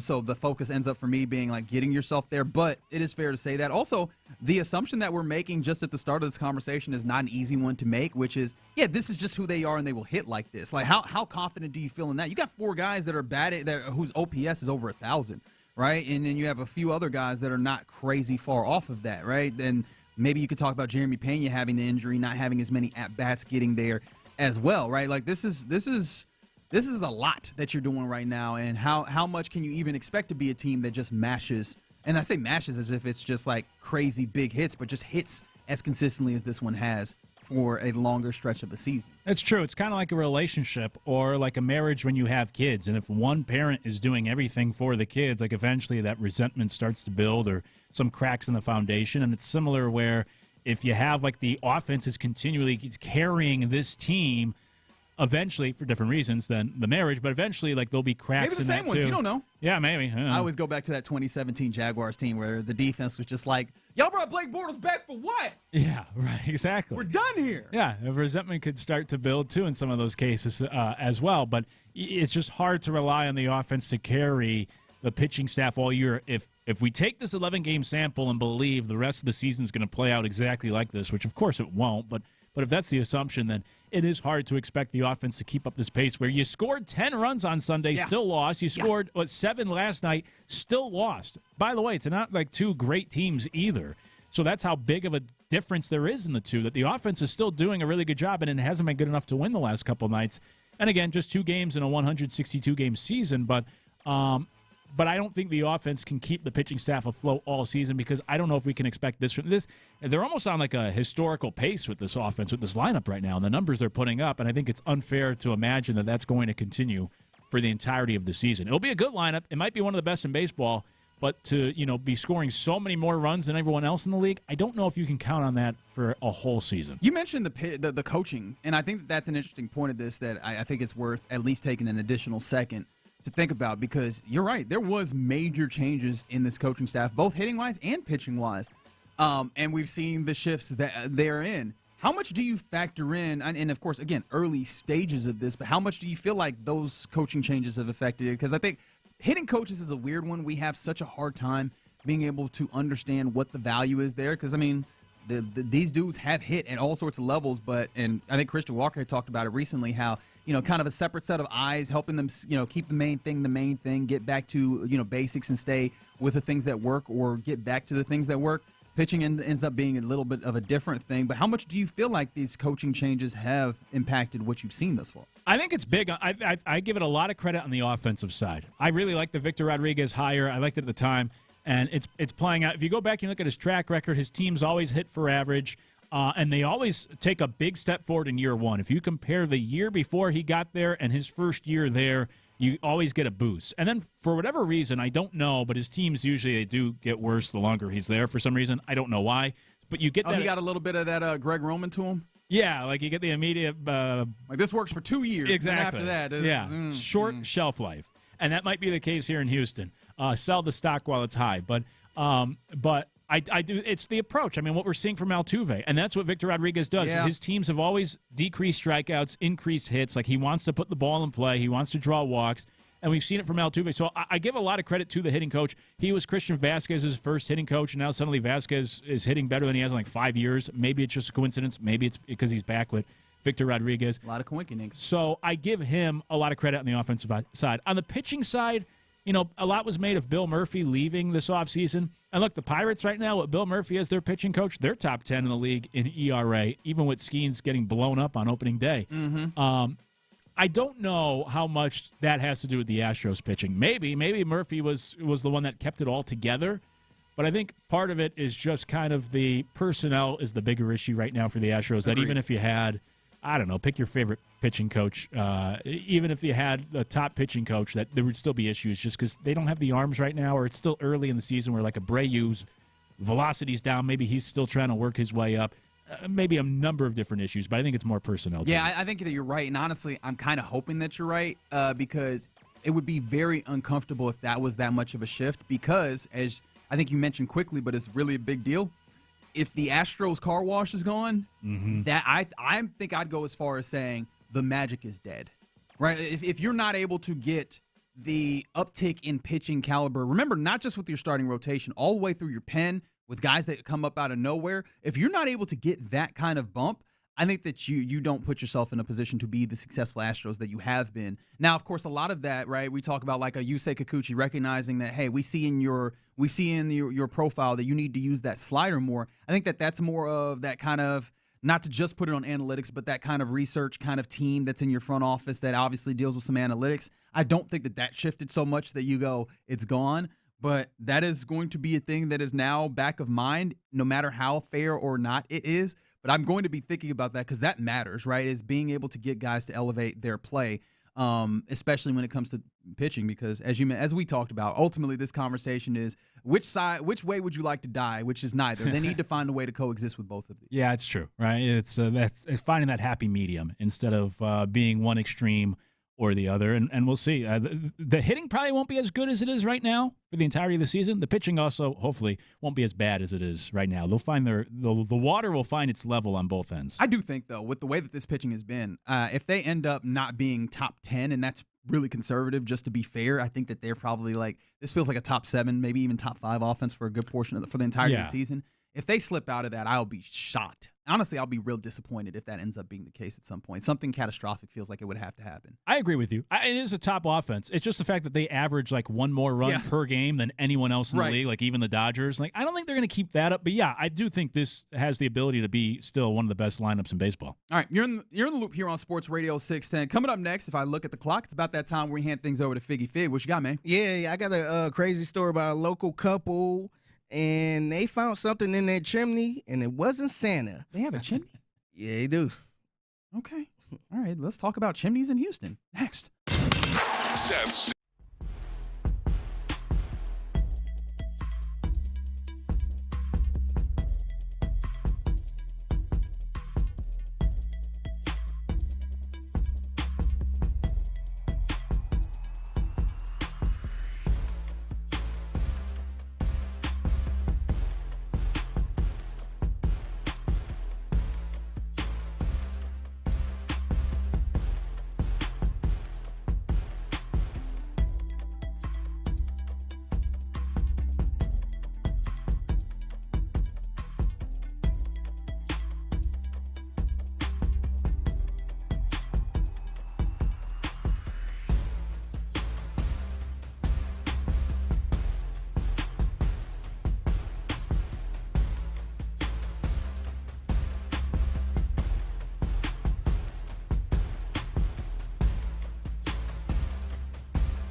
is powered by Mokaram Injury Lawyers. Heard in an accident? Call Mokaram Injury Lawyers at 281-222-2222. Pass the aux cord and crank up the volume. Figgy Figs in the driver's seat. Sit back, relax, and enjoy the ride. It's time for Figgy's Mixtape on Sports Radio 610. Yes, it is the Mixtape in the Loop, Sports Radio 610. It's your man Figgy Fig holding it down on a Tuesday. Happy Tuesday to everyone out there. Reggie, during the toss, I mean, not during the toss, but during that tease, you sounded really surprised that somebody had the chimney. Yeah, it just feels like is that not a common thing in Houston? I don't know. It feels like that don't happen a lot, but I might be bugging. I feel like people have fireplaces inside the house and all that stuff. Like, yeah, I guess so. You kind of made it seem like it was kind of rare. It doesn't feel like there's as many fireplaces, but maybe I'm bugging. Maybe I'm just, and which is funny because there was a fireplace in my childhood home in Sugarland, right? So I guess that is a weird place. But I'm just like, my brain does not think immediately, oh, all these chimneys in the great city of Houston. No, I'm with you. I'm always surprised when I see it. Really? Yeah. Okay. I don't think it's necessary. How often, people with fireplaces, how often do you actually use it? Text them. Yeah. 713-572-4610. If you used your fireplace in the last year, text it. Yeah. Yeah. How you think Santa Claus get in the house, man? He go down the chimney, bro. Good point. And we don't got to do this, man. The kids is in school, man. Hey, how you think he get down there, man? You think he just walked through the back door or something? Yeah, I think Santa got a universal key. I think he pop in there. He pop in the front door for everybody's house. Yeah, well, a local couple here, I want to say in the Houston area, I don't think they thought it was Santa going through here. Oh, no. But apparently something was in the chimney, and here is KHOU11 with the story, trying to explain what they thought they heard in the chimney. I did hear some noises. Joni Mitchell looked around the house. All of a sudden, I started hearing, yeah. And it was coming out of the fireplace. She wakes up her husband, Kurt, who is confused by what his wife told him. Maybe a raccoon or something got in, and I come down and opened the flue inside the fireplace, and the flue lever's inside there. And this guy was speaking Spanish, and he was freaking out. The couple called 911, and Houston firefighters came in to knock the wall down brick by brick. When they broke into it, the front fell off, and there was his face and his shoulders. It's a Spanish guy, a guy speaking Spanish, inside the chimney. What the hell were you doing, man? Yeah, what were you trying to do? Like, are you trying to break in somehow? And you trying to be clever? Or do you think you're the Grinch and just trying to go through the chimney? Trying to steal Christmas. What are you huh? doing, man? Yeah, I don't know. Chimney would be very, very low on the list if I happened to be some level of robber, right? It shouldn't even be on the list. I'm trying to like I would break out a window before I tried to climb, because not only do you have to try and go down the chimney and work your way in, assuming that you fit down here. Not that they were made for people to go down there, except for Santa, kids, except for Santa. You got to climb the house first. You have to climb the house first, then get into the chimney, then come down. Then what is your exit strategy? We just walking out the front door and leaving it wide open? Yeah, like I mean, is this part of the wet bandits or the sticky bandits in Home Alone? Like this was crazy, man. This shouldn't even be on the list. There's so many animals that get stuck in the chimney. My dad actually had a raccoon in his chimney at one point. End up getting through, but yeah, what was you think? You better off just knocking on the door like, hey, I want to rob y'all. Can y'all step outside the house? I would not go through a chimney. I do love Rob on a YouTube page saying it was just John Lopez dropping off some OG sauce. Decided to be a little festive, go down the chimney. Yeah, what's the landing strategy? Like, is the idea to like keep your legs spread out and like try to work your way down, or are you actually jumping down the chimney? Straight down. Because I'm gonna break an ankle. That's or something. right. Yeah. Also, it's not like your best case scenario is that there's just nothing in the bottom of there. But don't people usually keep some logs in there, or like those metal? Yeah, the little metal thing where it got pokes on it. I don't know if I want to end up in the chimney or the bottom in the hearth, I guess is what we call it, at all. Yeah, I really want to know what was he trying to do? What was he trying to do? Oh, you're asking? Do we have any? No, I'm curious. I wish I could do a little investigation on my own just to kind of. Wait, KHOU didn't get any. They just found out that somebody. That's was all in they there. gave. That's all they gave us, man. Yeah, that's Come it. on, KHOU. Yeah, like you're man. a good establishment in the city of Houston doing journalistic enterprise. You got to give us some level of idea of what they was trying to, what was trying to Was he happen. trying to do something illegal? Like I'm really curious. I have never been mad at the people bringing us a story. I'm mad this instance because what is the story if you don't give us any ideas? What? Hey, they heard somebody in their chimney. It was a dude. Back to you. What? That's the whole story? He was working overtime for his chimney cleaning company. Chimney sweeps. Yep. Happened to just fall in. Lost his balance. How many people Poor you think make? How much do you think you can make as a chimney sweep? You think they got full-time chimney sweeps? That's got to be a part-time job, right? Yeah? No, I don't know. I feel like there's gotta how be. many people will hire somebody like that to clean their chimney, or are you just gonna leave that dirty? Right. Like I ain't got to get that clean. No. I ain't paying that amount of money to get this clean. Also, did they say they had to knock down a wall to get him out? They're not built for people. Yeah, they had to knock it down brick by brick.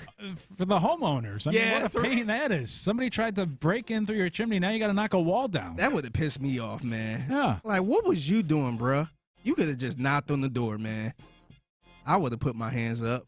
There's also that famous story of like a robber tried to break in through the garage and got stuck in there and then like sued the homeowners because it wasn't suitable to live in the garage and he like won the lawsuit. I wonder if there's something here of getting stuck in the chimney. Like if they just say no, we're not knocking down our chimney and he just gonna have to live there now. Yeah, or if he could like sue of like, hey, your chimney wasn't wide enough for me to fit down. I'm gonna sue you. Hurt myself. Yeah. Pay for my medical bills. Yeah, I try to find more about the situation and see how the guy's doing now. It's the Mixtape in the Loop, Sports Radio 610. By the way, a lot of people using fireplaces. A number of people say they use them up to like 10 to 20 times a year. And I really appreciate the hustle on this one couple that they say they crank the AC all the way up to use the fireplace. Really inefficient environmentally, but I also can't knock those. It is pretty cool seeing a real fireplace. It is. Yeah, I think I ran across one. I want to say I was working some event. They had a real fireplace. That bad boy was warm too, man. Oh yeah. Yeah, it is a good feeling, and it smelled good too. But it's the Mixtape in the Loop, Sports Radio 610. So remember the McDonald's CEO by the name of Chris? Is it Kempczynski? Buddy, he sound like a left-handed reliever. Yes, that's a great point. Yeah. So remember he got a lot of backlash on his video trying the big arch from McDonald's. Yeah. And but he looked like he was being held hostage. Yeah, he barely took a bite, and he was, this is great. So he actually spoke out about this. He was doing the interview with the Wall Street Journal, and I want to know if you believe him with the questions he was asking. I got a call from one of my kids, and they said, "Dad, you've gone viral." And not in a good way. And so that's when I knew, like, okay, something's going on. And then, I started getting texts and emails and calls. Invariably, they were all like, hey, have you seen this? And it's like by the 1,000th time, yeah, I've seen it. What do you think of the reaction? For me, it was one of those things where it's great that people are talking about the big arch. And I think when you go onto social media, in general, you have to have a thick skin. So what do you think of some of the criticisms? I think of some of the videos say you took a small bite, maybe you don't even like your own burgers. Yeah. Are you secretly a vegetarian? Yeah. Well, you want to clear that up? Yeah, I'm definitely not a vegetarian. I think, I blame it all on my mom because she told me don't talk with your mouth full. And I think probably in that case, I should have just said, you know what, to hell with it. I'm going to go talk with my mouth full. Do you believe? Hell no! I blame it on my mother. She told me not to talk with my I didn't want to talk with my mouth full. Mouthful of a half of a bite of a sandwich, brother. Now here's the thing, though. I don't know what he was supposed to say in that moment because he is hot committed, right? You still the CEO of McDonald's. You still want people to buy this burger. You can't be like, yeah, my bad. I really did not enjoy that. Like that would be honest, but it would not help anybody out. That was a really lame excuse, and this is why I absolutely hate this as a response. You had all the time to think of an excuse, and that's what you came up with? It's true. That's it? My mother. That was his excuse. My mother don't want me talking with food in my mouth. Unbelievable. Poor woman. I know, just take a bigger bite, and you can like speed it up in the video or whatever, and then give your actual critique. It's a lame excuse. Or better yet, take a couple bites. That's true. Aren't there those people that do those? I don't know what they're called, and I don't want to hypothesize for fear of saying the wrong word here. But do those videos where they pretend like they eat a whole bunch of food, except there's a whole bunch of cuts of people think that they take a big bite and then just spit it out. You can do that. Right? Yeah, like true. you control the video. They here. already edited the video a little bit. You could tell it was a little junk cut in there. So, and if I appreciate the very I guess open-mindedness of this listener who goes, but he did not deny not liking the food there.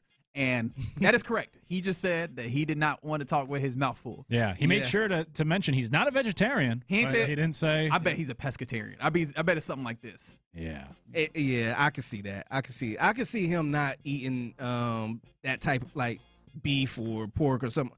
I could see him just straight up maybe chicken or fish. I wouldn't even judge him, right? Like I wouldn't either. I know that I definitely will dabble in some fast food, but I don't eat that much fast food, and I very much can see the people who go, yeah, I've kind of cut fast food out of my diet. Like that's one of those things that you hear someone say, you go, yeah, I get that. I'm not knocking somebody for not doing that.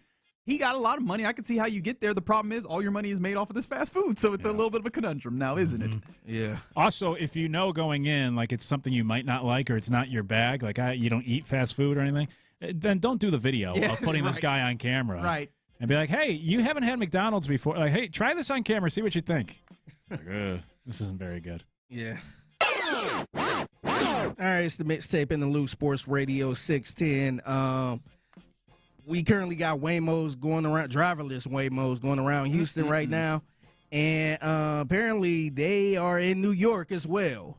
So here is a young lady with her Jewish mama who she put out there. She said her Jewish mama. Oh, so that's not you? That's her saying that? I'm not calling anybody Jewish, but she said her Jewish mother. They got into a Waymo together for the first time with no driver, and this is how it sounded. Where's the driver? It's a driverless car. Holy sh! What if we go into a poll?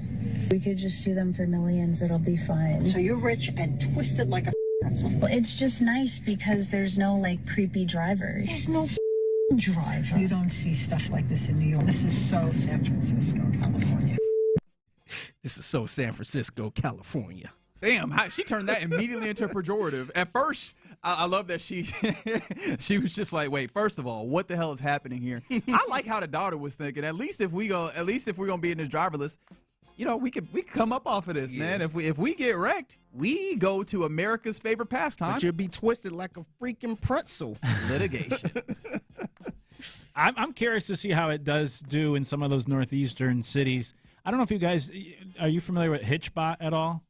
No, that sounds like something you just made up. I'm not gonna lie. Well, let me further make up a story here. So, it was like a decade ago. Some company created a robot that they wanted to travel cross country, and it started like out in the West Coast. And then by the time it got to Philadelphia, the people of Philadelphia, I don't know if they were creeped out or what.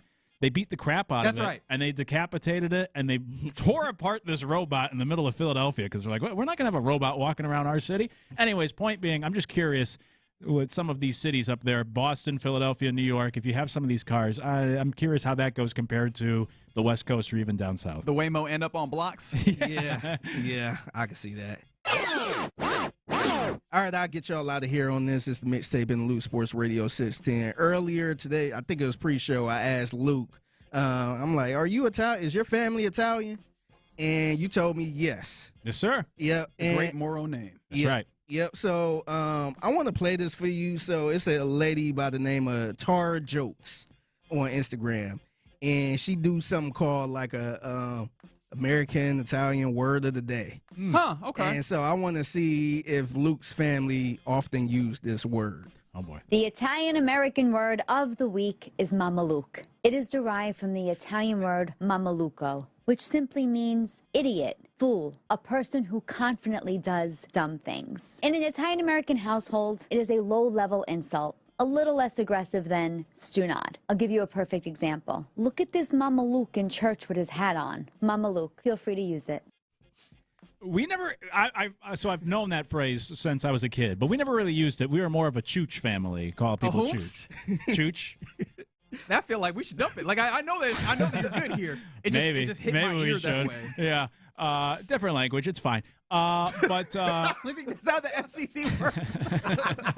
No, how did you understand that? How can the FCC prove it? Yeah, exactly. Come on. But yeah, it's no. like the dude in the chimney. Like, we don't know. He was just in there speaking a different language. Yeah. He was the door was locked. He was the Spanish teacher. He had to go through the chimney. Yeah, absolutely. But yeah, no. I've always known that phrase, but that wasn't one we used in our household, really. Okay. What's a popular one y'all use? Can I say it again? I kind of like this word though.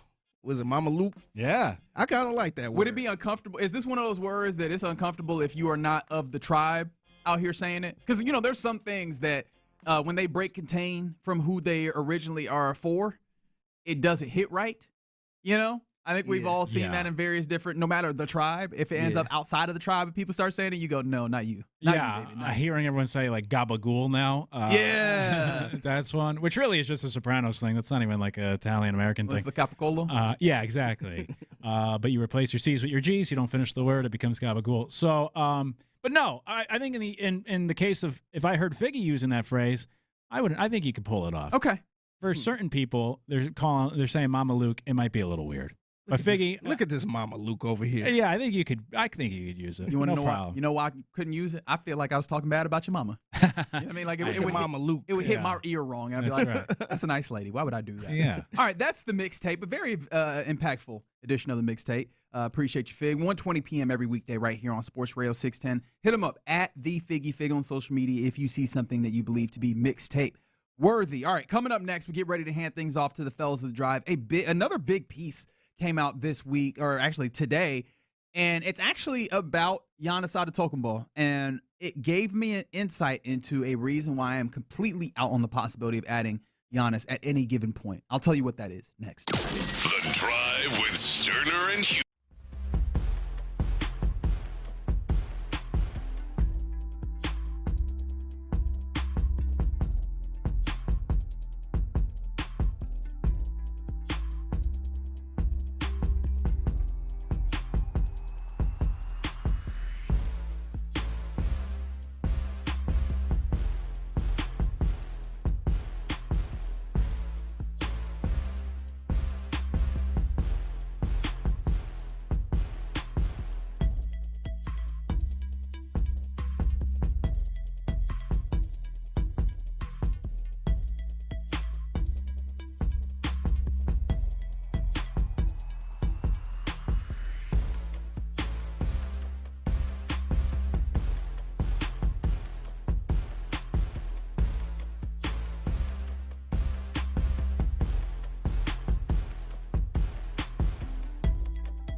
SportsRadio.com/play. Paid spokesperson. Time spent on application may vary. Online health questions required. The Sports Radio 610 text line is energized by Base Power. Save money and switch today at basepowercompany.com/610. Thank you, Figgy. Sports Radio 610 presents live from the West Point Lincoln and West Point Lincoln of Sugar Land Studios. Here's In the Loop with John Lopez and Reggie Atatula. Yeah, you're in the loop here on Sports Radio 610. Appreciation to Luke Morrow, who's been in for John Lopez all day long. It's been a lot of fun here hanging out. Obviously, Fig on the ones, twos, and you. Getting ready to hand things off to the fellas of the drive here in a moment. Before we do that, though, there is a little bit of news apparently on the Rockets' standpoint. They are signing two-way guard J.D. Davison to a new 2-year deal. All right. So congratulations to J.D. Davison. I don't think that makes a large difference in anything, but obviously a nice player at the very, very back end of your roster. A nice little guy who is jumped in. Little guy foul. That feels like people are like, oh, your little friend, whatever. But ultimately, like a smaller player, like when it comes to the stature of your roster. But a nice guy who's jumped in there from time to time to offer a little bit of a spark. Can obviously handle the ball a little bit, shoot just a little bit, but not to a point where I think it makes a big difference on a playoff team, which it's kind of interesting to see that move. But those are the types of moves that any team would make around the periphery. Just interesting to see that. And they still have an open roster spot. They have had one for like all year long. They've been playing with 14 guys as opposed to the full 15-man roster.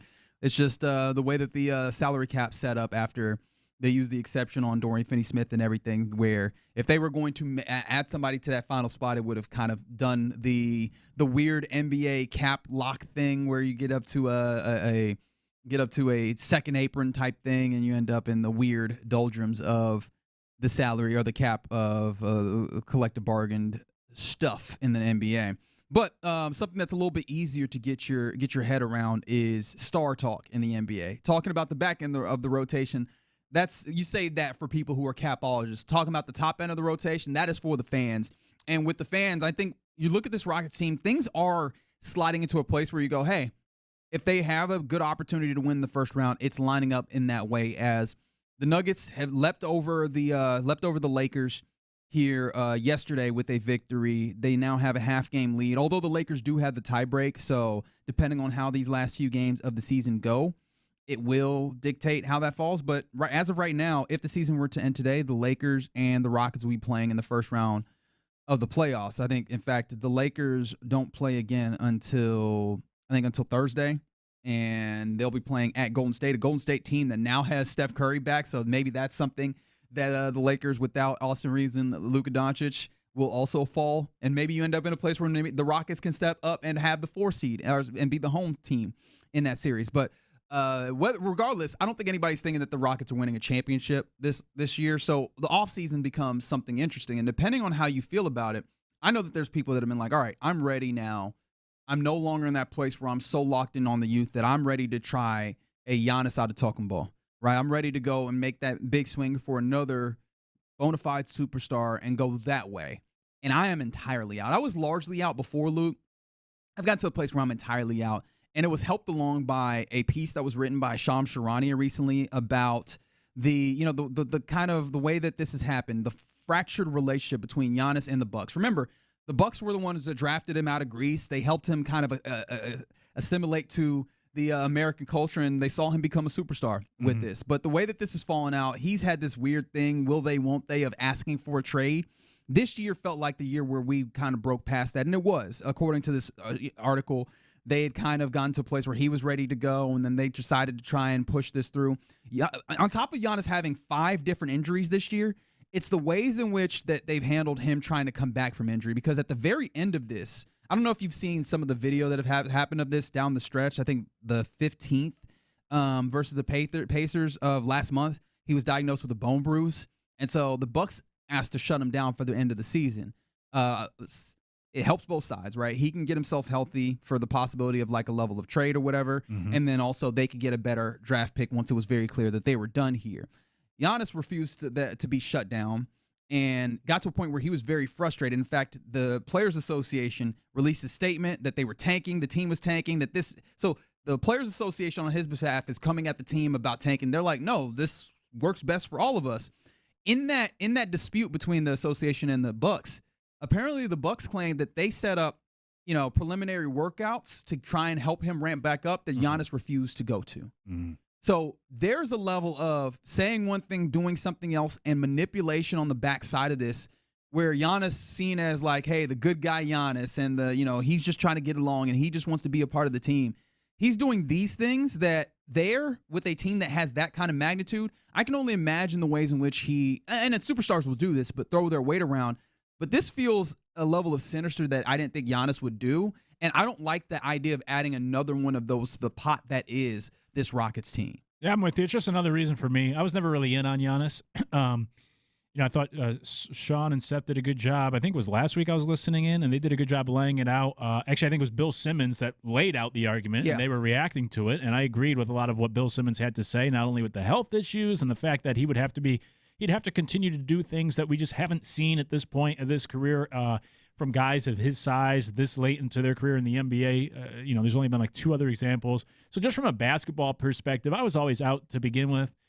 From building a team perspective, I thought Durant was that one move to sacrifice some of the youth, and I wouldn't want to do it any further. And then now from like a personal standpoint also, he's reminded me of what Damian Lillard was before, and maybe it's from their time together in Milwaukee, of these guys that are trying to keep that like good guy persona to the public and on the outside, and they don't want to be out in the media bad-mouthing the team and all that sort of stuff, but they're operating in a certain way behind closed doors where they're trying to have their cake and eat it too, of getting their way out but not being seen as that bad guy, as that villain. And I don't like when athletes try to do that either. And so Giannis he certainly has moved into that territory, and it's kind of annoying to me too. So I guess, checking all those boxes, like from a basketball perspective, from a team building perspective for the Rockets, and then now just dealing with this nonsense and drama, I wouldn't be interested in that either. I think one of the easy things also is just some of the issues that you're dealing with right now end up being the things that have made it tough for the Bucks when they have had issues around Giannis. Is you need shooting around him. That's something that you've been working towards. It's the whole reason, the impetus for the Reed Shepherd acquisition, and one of the things that has helped when the team has shot better down the stretch to make them a better version of themselves, to then give up portions of that to go and get Giannis that would still need more of that around him feels like that'd be counterproductive on top of what we're talking about here, where Giannis seemingly – now, of course, the relationship has kind of run its course. Giannis definitely wants his way out. There's other frustrations that factor in. I'm not just trying to make him a very flat bad guy in this, but I do think the way that he has handled this, not to say that the Bucks are just perfect or blameless in this, but the way that he's handled this has shown a weird light on his dealings with the team that make it so that I don't know that additional, heavy-handed person or that additional ego, for lack of a better way of saying it, in this Rocket organization right now is a good one, especially because, and I don't even know if this is a bad thing, Ime looms large on this team, right? The way that he wants to get things done shows up. It's one of the frustrations that people have shown with Ime's way is the way that this is going to get done, to the point where people are frustrated, right? Why is there so much of a focus on defense to the detriment of some other things, right? That's Ime's way. I think that big personality plus the big personality of Kevin Durant, which you bring in because you feel comfortable about his respect for Ime Udoka, bringing another Giannis into that also makes the people side of this a little uncomfortable for me on top of the basketball side of this. So I'm out. I'm fully out. Explain why y'all don't want Giannis. I'm fully out. I just wanted to make it clear. I'm fully out. There was a little bit of, okay, maybe you could get me to a place to this point. We get this piece from Shams Charania really detailing the backside of the Milwaukee Bucks separate. Oh, I mean, the separation hasn't happened yet, but the way that this is going, it makes it clear that I don't think I want it. Okay. All right. Oh, D&M Auto Leasing gives us an opportunity to cross off with the fellas. All right, you gave me that thought like I'm crazy. Tell me why. It's if you're trying to win a championship, and you're trying to win a championship soon, when Kevin Durant his time is lurking, coming to an end, playing at this level, you're not going to do it with this team. You're not. Şengün, who's, God bless him, is playing his heart out for the last 4 or 5 games. You're not going to do it with this team. And you have a chance to get one of the biggest difference makers in the game. And yes, you're taking a risk at 31 and some of the injuries. Sure. I mean, listen, I don't know what Shams wrote. I'm guessing listening to you is some some negativity from Giannis. Well, there's been bigger Richard heads out there. No, without question. That we can handle with Giannis. I'm willing to give Giannis the benefit of the doubt of the team and the losing potentially being a part of why he has changed and shifted from the great. No one's ever complained about him from that perspective up until now. Give me a shot with it. I would like to take my chances with Kevin Durant and Giannis and see if we can figure out some shooting around. Now, if Udoka can't figure that out, and if he can't be the one to coach, but I would rather take my chances with that because the it's not happening with these other cats. And I don't think if you brought him in, that means you got to give up all of the other ones. Like you got to give up Amen, you got to give up Reed, you got to give up Smith. Like you got to give up all of them. I don't think you're giving up all of them, but you're definitely it's making a dent. I don't think you have to give up. I would give me Giannis and KD. Let me start there and let me see if I can figure out the shooting around. I mean, respectable. I understand. There's some Lucas Kennards rolling around here. We can try to figure something out. I do understand the thought process. I just realized that man. On top of the regular issues that you have on the court, and I hear what you're saying. Right? He's never been an issue, and I'm not trying to paint him in that light. The thing about it is just. I thought about another big voice in this, this team at this point. I don't know how much I like the way teams that win championships have big voices. No, I hear you. Give me the bullet. Give me the bullets of what you read. What got you there? What put you over the top there, and what you found out, or what you read today? Well, the idea of this kind of breaking down where Giannis is doing the other levels of manipulation that Giannis has not done before, right? Of trying to play like, hey, man, I want to play, but I'm also not doing the things that are there to get here and play, to kind of manufacture consent of sorts, to break this thing down in a way where I thought that the things that he should do, or the things that if he fell in line and would do, ultimately help both sides out. It felt like he was, in a way, being a little petty in my personal sense. Of what making his way out of there. And I think that the Kevin Durant thing as of right now has worked because he's played really well with the personalities that you have. I don't know that I want to throw another in there, but I understand what you're saying here, Ron, the idea of, hey man, this is the business of dealing with the big personalities. I just am not sure with I don't think that immediately fixes enough for me to go, I'm going to then now deal with the personalities as you try and build the skin. I guess I don't clearly understand what pushed you to not want me. Like I'm honestly digging. I hear you. I'm questioning, because I lean a little bit more towards like what guys do in these types of situations actually means something, not just let him get away with it because he is who he is. Sure. But specifically, there was he had a lot of I want to come back and play to a point where the Bucks played, let him do that. He's been injured 5 times this year. Got to the last one and they're like, all right, well, we would like you to shut it down. And then NBA Players Association comes in and is like, hey, y'all are trying to tank and not let this dude play who wants to play. The Bucks are like, hey, well, we're actually have these protocols to help him get back to playing that he's deciding not to get to. And that in the longer that's the straw that breaks the camel's back on the longer kind of conversation of back and forth, of getting the insight of the behind the scenes of the interaction between him and the organization that got me to a place where it's like, there's enough games happening here that I'd be out. Yeah, man, give me Shaq and Kobe. I'll try to figure out these personalities. Okay. Fair enough. I'll try to figure it out, or we're going to find Phil. Fair enough. Udoka can't handle it. We're going to find Phil. We got to figure something out. I just think you got a window here with KD. Because if you take KD off this thing, boy, Amin, Jabari, and Şengün better take some major league steps. Like, you see what's happening in San Antonio. You see what's happening in OKC. Sure. They are going nowhere. You got to try to get to that. You got to try to do that. All right, fellas, always a fun time to get a chance to chop it up with you.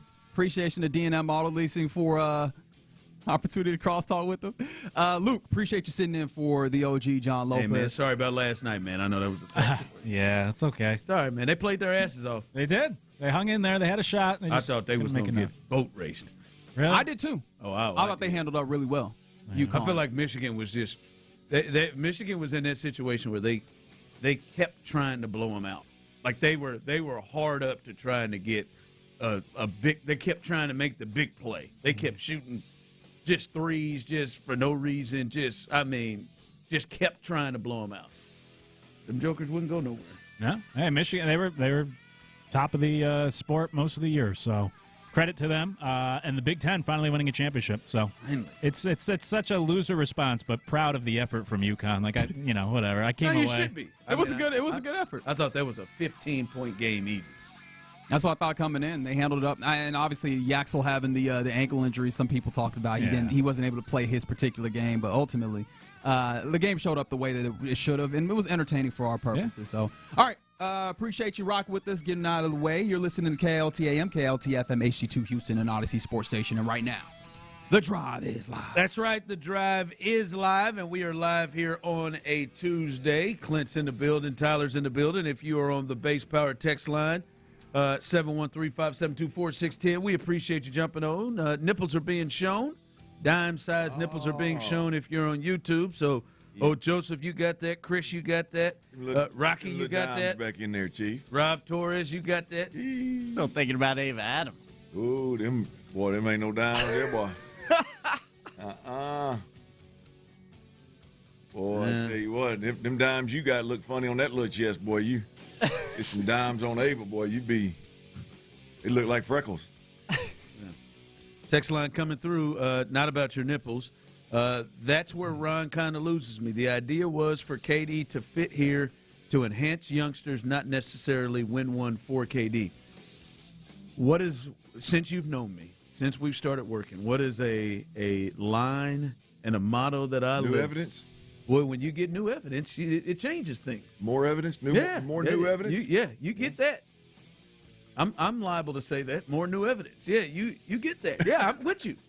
Yeah, we thought Şengün was about ready to take this thing off. We thought Amin Thompson. We thought all of this was going to roll together. And we also, I'll say me, I also didn't know San Antonio was going to get here this fast. Yeah. Like you knew you had to deal with OKC. Didn't know San Antonio was going to get here this fast. And I don't know if we knew that Oklahoma City was as foolproof as it. I mean, I knew they were good, but damn, man. I mean, this is going to turn into a dynasty. Yeah, well, they want to. Yeah, I mean, this is going to turn into a dynasty right here, and they ain't going nowhere anytime soon. I think I don't know how the Pacers took them to 7 games. The story, to me, the story is, yeah, I mean, obviously the headliner is Durant, and the headliner is the potential of a Giannis-type move, and I get that conversation's sexier. I get it. But if you really look at what's going on in Houston, this is less about like an Ime Udoka fit and a Kevin Durant fit and a Kevin Durant taking guys' games to the next level. And it's more about the young dudes that we thought were like on the verge of breaking out and maturing and developing, not doing so. This is about, you thought you had one of the best coaches in the game that did some really, really nice things in a short span of time in Boston, leaving a lot to be desired throughout this season when it was supposed to be a huge step forward season. To me, it's more about, guys that were supposedly untouchable and rightfully so maybe, it last offseason and any kind of trade conversations are guys that are just others at this point.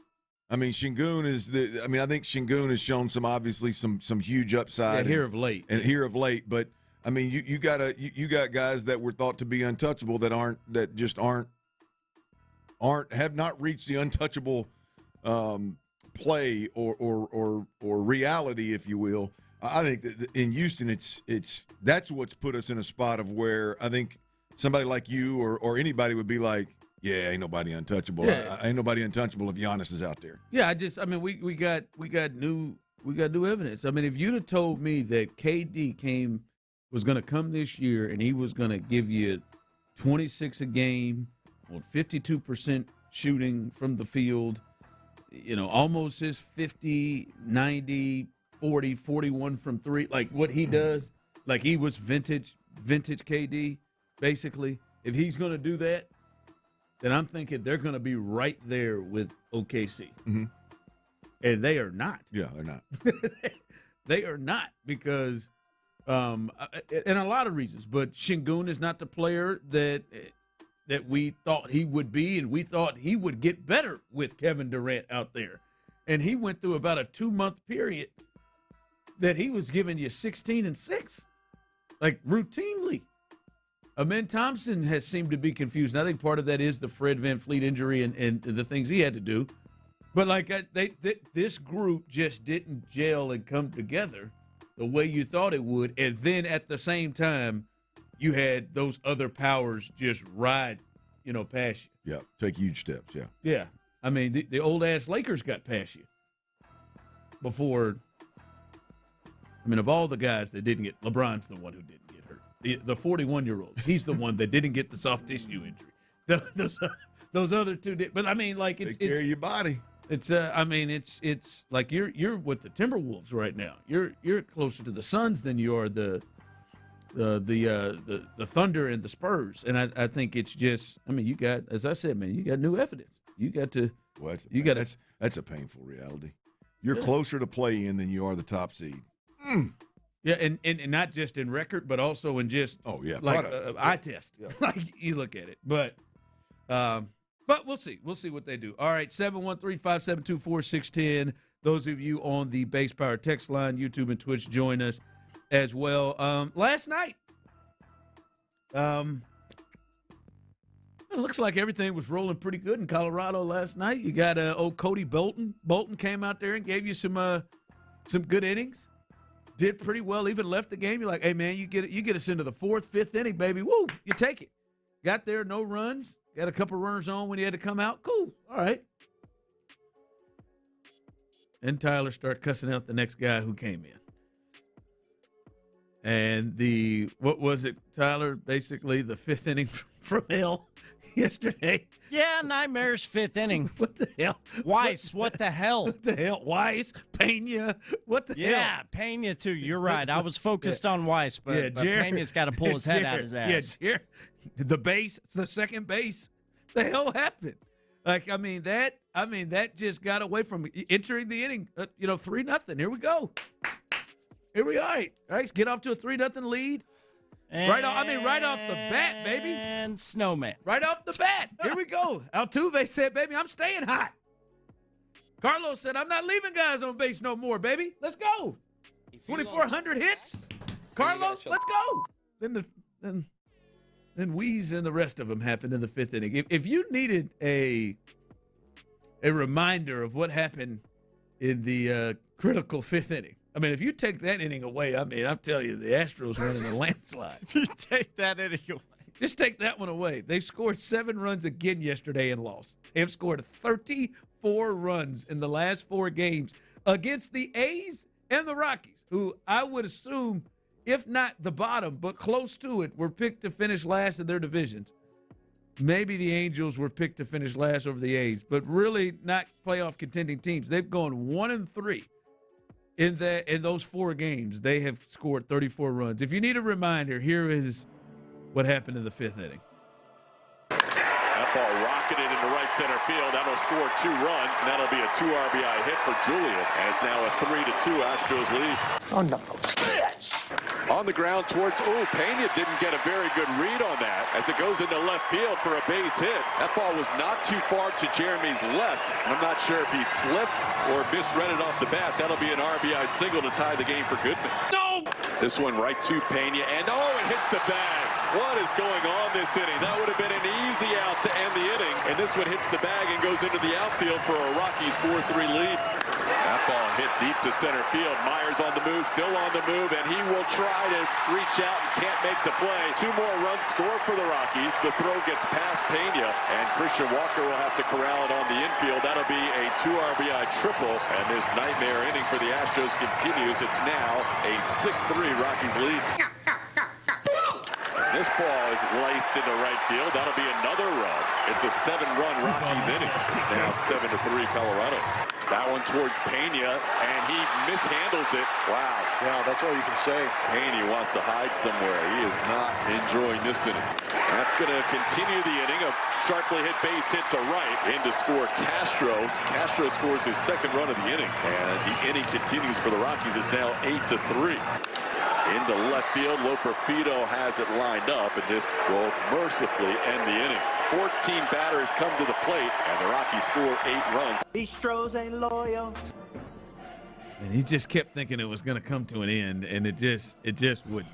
I mean, the amount of, like, we could hear the frustration in Callis. He didn't have to say that Jeremy wanted to go somewhere and hide multiple times. Blum just with the all you can say is wow. 14 gentlemen came to the plate in the inning.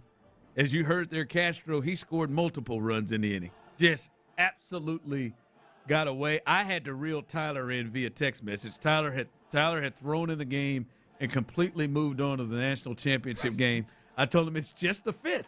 Let him come on through. Then the bats woke up again, and then they just couldn't hold it down. But Clint, that was hard to watch. Yeah, frustrating watch. Look, I think that to me you got to kind of look at it because it's hard to be down about the Astros right now with the way they're hitting the ball. I mean, it is hard to look first and foremost at a bunch of newcomers on the staff and injuries, obviously, and it's hard to really get your dauber down about it. But damn, they're trying. they're trying to get me there. I think the one piece, with this team, Ron, that just absolutely cannot be the reason that you lose ball games. Or let's just put it, I guess, a little more team friendly. Like the one part of this team that just can't let us fans down is the defense. I mean, you look at the last two games. Yeah, we've talked a lot about Abreu, and we'll talk a lot about Weiss here. And, obviously the fact that Hunter Brown didn't start, that's frustrating. You win that game if Hunter Brown's healthy. I got to believe that Hunter Brown gives you 6 and holds the score down. You score 7 runs or whatever the hell they scored. I would think so. So they didn't hit the ball to Payne you. It's easy to look at it, right? It's easy to look at it like that. But I can't help as an Astros fan to just think this team just simply cannot allow defense to be the problem. I mean, the last 2 games I've watched with the Astros, you've got Myers in center field getting hit in the head, misjudging balls, right? It's Sun, cool, whatever. Supposed to be a Gold Glove guy. It happens, right? Whatever. The Nick Allen playing shortstop when Pena is or Correa is available. There's 2 balls at least, if not 3, in that game that one of your top 2 shortstops gets to, right? and makes the play and changes an inning for a pitcher, an inning that got away from you. And then yesterday, obviously the Pena struggles that just can't be the case. I mean, you're out of that inning. You're out of that inning in a 3-3 tie if Pena makes plays that he can make in his sleep typically. The defense, Ron, can't be a problem with you. This Can't team. have shaky pitching and bad defense. No, I can't. Right, like it, and you go into it expecting to potentially have. All right, there may be some pitching that is a little shaky. There might be some times we got to score some runs, and apparently the offense is up to the task. But you're right. You can't have one of the old adages that we hear in baseball is pitching and defense, right? You can't have shaky pitching. And Jake has lost his ability to be a top 3 Gold Glove finisher already. Screwed up In the first 13 games of the season. God, dog, man, that first step. What happened, man? He wasn't even close on that ball. Yeah. He's so. I don't know, man. It was. I'm with you. The pitching. We walk into it thinking it's going to be shaky, but the defense has to and it wasn't even the suspects. Like, Altuve may not be able to range like he used to. He may fire a ball over somebody's head. It wasn't him. Mm-mm. I don't even think it was really Yiner yesterday. You're right. They can't have both of them. Well, because here's the suspect. Look, nobody expected our bats to be as hot as they are right now. So look, that's a beautiful thing. But you can't be a team that's got a surplus of infielders. You got all-star. You got 5 all-star infielders potentially, and to fill 4 spots. And those guys are really those guys got to be good. But you look up. Odds are you're going to have throughout a game, more games than not this year, you're going to have young, unproven pitchers on the bump. You're going to have guys that need you to make plays and at least be dependable behind them. You look at Mike Burrows is going to start several games. M.I. is going to start several games. We talked about Weiss yesterday, blue ball. Bolton is now going to start a handful of games, I would imagine. Right? You go down the list, Roa's got quite a bit of run. You got some young dudes that just flat out need the ability to depend on some good defense being played behind them. And if that lets us down, it magnifies the pitching problem. If we can't bail these young guys out, or these unproven guys, or guys that are coming back off, if we can't bail them out with routine plays defensively, then it's gonna be tough, because the bats aren't gonna keep doing what they're doing. Yeah, that's not sustainable. 34 runs the last 4 games against the A's and the Rockies, and they've lost 3 of them. Yeah, just can't, that can't happen if the Astros. All right, coming up, the Astros had a game last night, but also the national championship game. The college basketball season came to an end. What stuck out to you more in that game yesterday? Was it UConn and the way they were able to keep it close, or was it Michigan winning ugly in a way they haven't really had to win very much in the tournament? We'll discuss that coming up next. But before we get there, Clint, listen, it's property tax assessment season. It is that time, and you ought to leave it up to the people who know what they're doing, because if you want to save money like my man Clint did, and you don't want to have the headache of doing it, you better go.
is powered by Mokaram Injury Lawyers.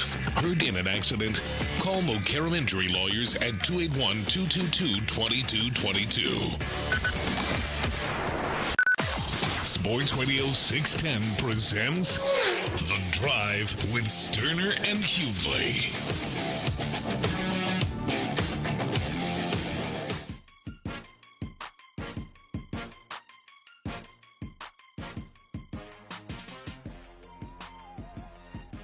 All right, welcome back in. As a lot to get to here, I want to get to the national championship game, but we were talking about the Astros and Tyler as in the middle of the break there. Well, he didn't whisper this into my ear, but he alerted me of this. And Clint, I want to share this with you and the people. This from Will Kunkel. There will not be a timeline put on Astros pitcher Hunter Brown to return for at least 3 weeks per source. Also, I'm also told the team is, quote unquote, Clint, not worried about his injury, which was a shoulder strain going forward. But there is no timetable for at least 3 weeks. But they're not worried. Not comforting. I'm going to tell you, it's hard for me, boys, not to look back at the pitch count. He threw, 100 pitches his first outing? 4 2/3 innings, 4 hits, no earned runs, 9 strikeouts, 102 pitches. 4 walks, yep. 102 pitches, right? The next outing, 5 days later, March 31. Like 70-something. 6 innings, 1 hit, 1 earned, 78 pitches. I mean, I don't – in a situation where I think you just look at that on paper and you're like, yeah, well, it was a 9-2 ball game. I don't know exactly what the score was. That's what I thought. Like, all right, they just pulled him out 6 innings. Why not? Let's go. Well, yeah, but I mean, is this not a bigger picture of like, hey, man, you don't know what you're going to get from Mike Burrows. You don't know what you're going to get from really anybody at this point. You don't know what you're going to get from anybody named other than Hunter Brown. And you'd already the first round through the lineup, I mean, through the rotation, you'd already taxed your bullpen. And so you look at it and you go, yeah, I mean, I understand you'd like to rest him as much as you can when you get the opportunity, but would it have not been better for the team right there for him to have gone another inning or two if it was possible? So I can't help but look back at the Hunter Brown injury and look back and go 102 pitches, and then his next outing he throws 24 fewer pitches and by design, by choice. Did something happen in that game? Did something happen in that 6th inning or in that 5th inning? And them say, oh, man, we've got to yank him for precautionary reasons, and now all of a sudden here we are. He's on IL with no timetable to return. That's the scary part here. Yep, and fair to some of our listeners who are getting nervous about the no timetable for a return, but makes us all nervous. You know, will it be at least 3 weeks? And they're not worried, quote unquote, about the shoulder strain. Text line coming in. Here we go again from the base power text line. Are they talking about us or are they talking about the Astros? The Astros. I mean, so we've gone from 15 days to 21 days, and if they bump to a 6-man rotation, I would imagine that's going to buy 3 more days or 3 more games, maybe 4 or 5 more days, right, for Hunter Brown. So maybe that's how they get there. We're looking at least 3 starts. This is already 1. Yeah, you were looking at 3 starts in a 15-day IL stint. Even after you backdate it, you were looking at 3 starts. So if they go to a 6-man rotation, you look at 3 weeks, which is 21 days, and so I mean, even with a 6-man rotation, you're probably still looking at 4 starts. But that's just when he. It seems like that's when he'll at least be looked at again.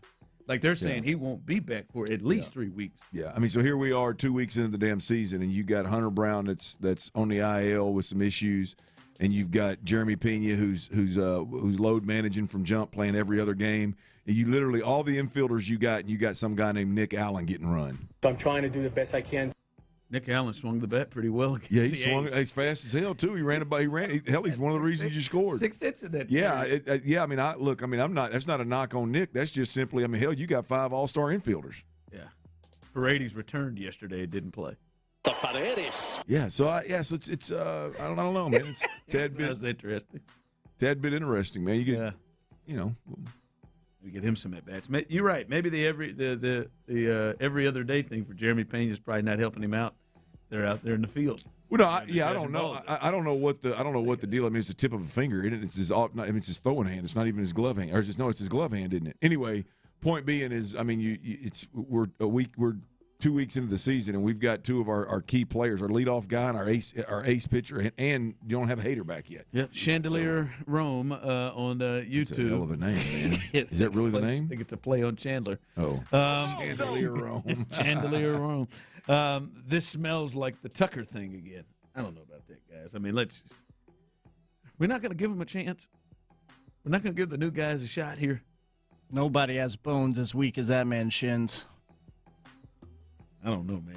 Jordan like to have a word. Yeah, that's serious. Don't say that too loud. That old finger German's guy, it seems like that was I mean, it's keeping him out of every other game, man. What is that? Like, I don't know, man. I mean, if he can go. I mean, I could see it, Ron, as just, precautionary if you've got Isak Paredes there, but when he goes on his little bereavement leave, you got to believe, like, okay, well, this might be a good time for Jeremy to. This game is about repetition every day. He wants to play 150-something games. Long season, Ron. Whatever. But again, if you are just joining us and you have not, if you just didn't hear it at the top of the segment, update from Will Conkle. There will not be a timeline put on Astros pitcher Hunter Brown to return for at least 3 weeks. He was placed on the IL over the weekend, so he will not return. No timetable for at least 3 weeks. Conkle said he is told the team is not worried about his injury, which is the shoulder strain going forward. So hopefully that is not the case. My buff boy Hunter Brown. That's the we said yesterday that for me that's the injury that you couldn't handle, and hopefully it was quick, and it is not going to be as quick as you want it to be. Yep. Jordan and Hunter. Got a prediction? Can't afford to lose either one of them. Got a prediction on what? Time frame. Got a prediction here? Oh, it's Hunter. He'll be back. Oh, I know he's going to be back, but we're at April 7th right now. I'm faded as hell right now. He's back. Is he back before my birthday, Tyler? Cinco de Mayo. Is he on the mound before my birthday, yes. Tyler? I sure hope so, but I wouldn't guarantee it. Yes. I mean, if not, it'd be over a month. Because he's already missed one start, Chief. Let's just aim for back by the All-Star break. Let's not get greedy.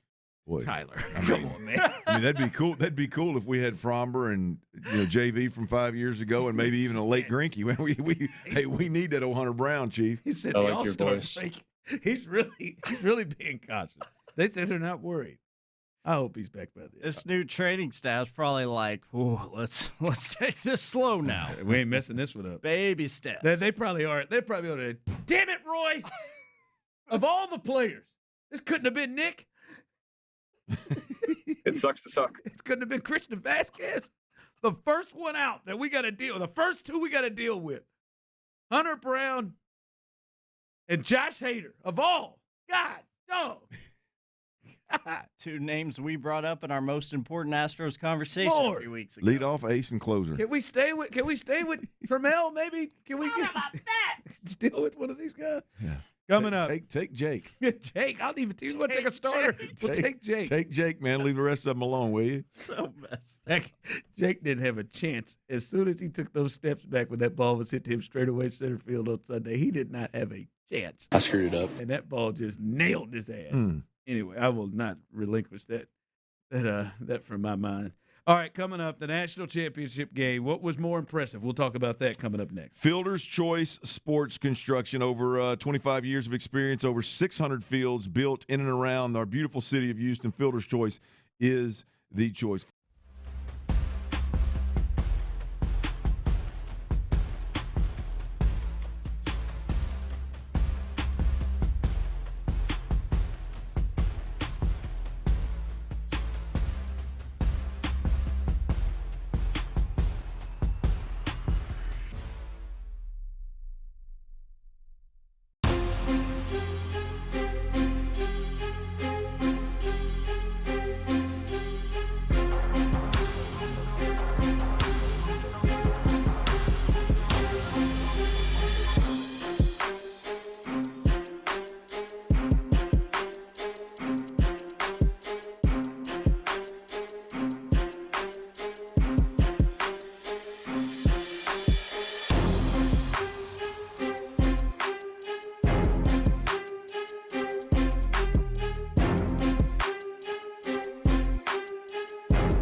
Switch today at basepowercompany.com/610. Sports Radio 610 presents The Drive with Stoerner and Hughley.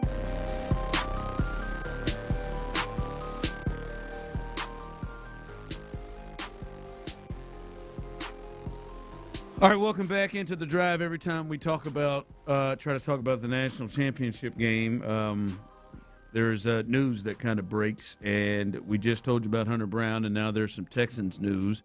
They have made a trade, according to sources. Aaron Wilson, who tweets this out, Texans made a trade for Patriots linebacker Marte Mapu after informing him he would be released, per league sources. So they have traded for Dixon Marte Miles Mapu is who they've traded for.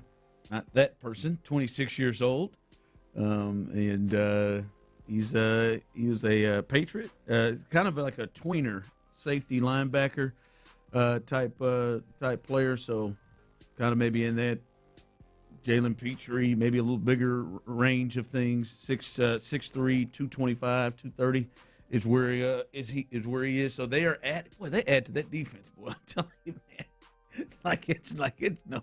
It's no tomorrow, boy. Yeah. They're gonna have so much depth over there. But they do add another linebacker safety type from the Patriots. When we get more information on the trade, what they gave up, this seems. I think I like dug a 6th or 7th round. Dug a little deeper. I think it's a late 7th round or late draft picks, 7th round picks in 2027. Yeah, late. So a swap. Yeah, of late picks. round pick. Late the round exchange. Picks, Yep. 25 tackles last year for Marte Mapu. And to be honest with you, I'd imagine that he'll probably be good.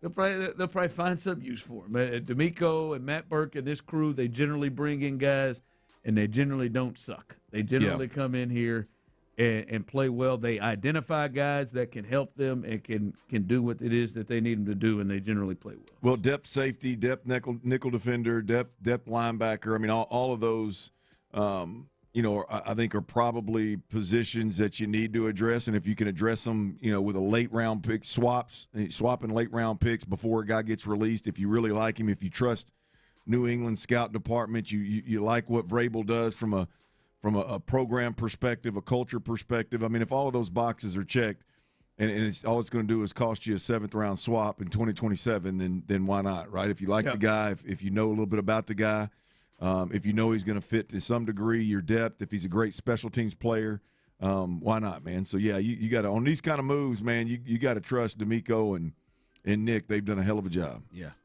Probably help on special teams, stuff like these. This is, to me, is where Nick Caserio's strength is, to find, the bottom of the middle to the bottom of the roster. I think he's been really, really good over the years with that. So they add another piece there. All right, last night, Clint, not a surprise who won, right? I think we all thought Michigan would win. You said that Vegas knows something. Apparently, Tyler, you got hosed with that backboard 3 and a few other things. Glad I teased that number down to -6, though. There is nothing that pisses me off more. Yeah, the hook would have got you. There's nothing that pisses me off more than guys who are trying to be selfish that know that there are better free throw shooters on their team when we come down to the end of it and it's time to foul and we got to get fouled and we just need to make free throws and we win, and you hold it and you don't pass it to the better free throw shooter and then you walk your ass up there and miss. That also would have helped you out too. That young man, O'Gale, who could have passed the ball away but held it because he wanted to go to the line. Anyway, but they end up winning by 6, and I would throw this out to you, to the Base Power text line, 713-572-4610, YouTube and Twitch as well. Jump in. What did you come away from that game thinking more? Was it from the Connecticut side and how much they were able to game plan and get that game and keep it close, or the way that Michigan was able to play a different type of game? They beat the hell out of everybody in this tournament. scored 90-plus, shot the ball well, played great offense. And in this game, they had one of their worst offensive games and still was in control the entire second half. Yeah, look, there is no doubt which team was physically better, had the better roster all the way around, was bigger, more mature, more athletic, all the way around, and that was Michigan. I thought the most impressive part of the game was the fact that UConn was able to stick around. I thought there were probably 4 opportunities in the second half for UConn to let go of the rope and just let them run away with it. When they hit the first 3 to get it to 11, they couldn't because Michigan couldn't hit a 3. Yeah, they had them in double. The thing was Michigan's defense. We can talk about their offense all we want. Their defense was ridiculous. I mean, their defense. UConn got if UConn got an open shot, it was the little quicker white kid running around coming off of 2 or 3 screens and getting one. Or it was a long rebound and it just fell in somebody's hands, and they were able to almost catch Michigan off guard. Michigan made it damn near impossible for UConn to get easy looks, get clean looks, and that was the difference in the game. I mean, I watched it. Watching that game, when UConn gets the steal at half court and big fella's rumbling down the court and has to throw it back to his guy, and I think it ends up getting blocked. A layup ends up getting blocked, or he missed it. When they had that opportunity to get the game to 4. With, 2 or 3 minutes left in the game, and instead of getting the game to 4, Michigan goes down and shoots a 3. So instead of getting it to 4, it stays at 6, and Michigan knocks down a 3 to go to 9. I mean, you had a chance to get it right where you needed it, and I thought the game was ultimately lost there. And then when you, as you mentioned, the field goals, the free throws that were missed, and you go down and like the opportunity that is left, the small opportunity, it's almost a long range 3, kind of falling away from the bucket, not really having much of a chance. Boy, you really had a chance to put the pressure on Michigan. And I don't know, Ron, in that whole game I watched, I don't know if you had more than 2 or 3 chances to apply any amount of pressure to Michigan. They were comfortable the whole time, even though they weren't shooting it well. They weren't playing well. I thought the most important part, the most. Did you ever think they were going to lose? Who, Michigan? No. Like it was just too hard on the offensive end of the floor for UConn. It was too hard. They had a couple of guys trying to do their best version of Steph Curry, running around screens and never stopping, and it still wasn't. Caravan and Mullen. Yeah, it just wasn't. It wasn't. And then those individual players weren't quick enough once they got the ball in their hand to create some space, and it was going to be a long road. And but I tell you this, the fact that UConn kept that thing close, I think, was much more impressive than Michigan winning the whole thing. I thought Michigan was by far the better team, and the fact that UConn kept that thing close was and made it fun for me to watch it. I think that was the most impressive. Yeah, part. Dan said it was the only. He did an interview after, like I think at the half, somewhere around there, where he did an interview where he said it's the only way that we can keep it to win this game, give ourselves a chance to win this game, was to make it a complete rock fight. And really, everything, I think, went to plan for them. And this kind of happens when you got to make it a rock fight, is they got in foul trouble, and they got their guards in particular. Solo Ball was the one, but their starting backcourt, they had 2 fouls, and they had to miss damn near the whole first half. Then Solo Ball, they got fouls quick again in the second half. That was the only thing that didn't go to plan. But when you got to play with that level of physicality, then that's probably an offset to that. Yeah, that you're going to pick up fouls, and you're going to do that. But he coached that thing and had a game plan, and they were able to follow that game plan. And then they were fortunate that Michigan seemed to struggle a lot from distance in a way that they hadn't. They were averaging 11 threes made a game in the tournament, and went 2 of 15. But that is impressive. They went 2 of 15. They couldn't really shoot well. Their best player wasn't 100%, and they were in control the entire second half. Yeah, like the entire time they were in control, and it was a great win for Michigan. Great showing for UConn. As you heard me yesterday, I thought they were going to get absolutely destroyed, and they didn't. They hung in there, and they teetered a couple of times. I think Michigan was so. I said it earlier. They were so like continuing to try. All right, let's just blow them out. Let's get ahead. Let's get way ahead. You could tell they kept trying to shoot the back-breaking 3 or hit the big shot, and I think they were doing too much. But Yeah, it was. They just have so many weapons. Just so. They're physically. They're huge. They're just physically better top to bottom than. It's kind of like when I watched Arizona beat up on Arkansas. It's like, yeah, Arkansas's got some dudes that can play. Basketball skill wise, probably on the same level, but you just ain't got the dudes. You don't have the bodies.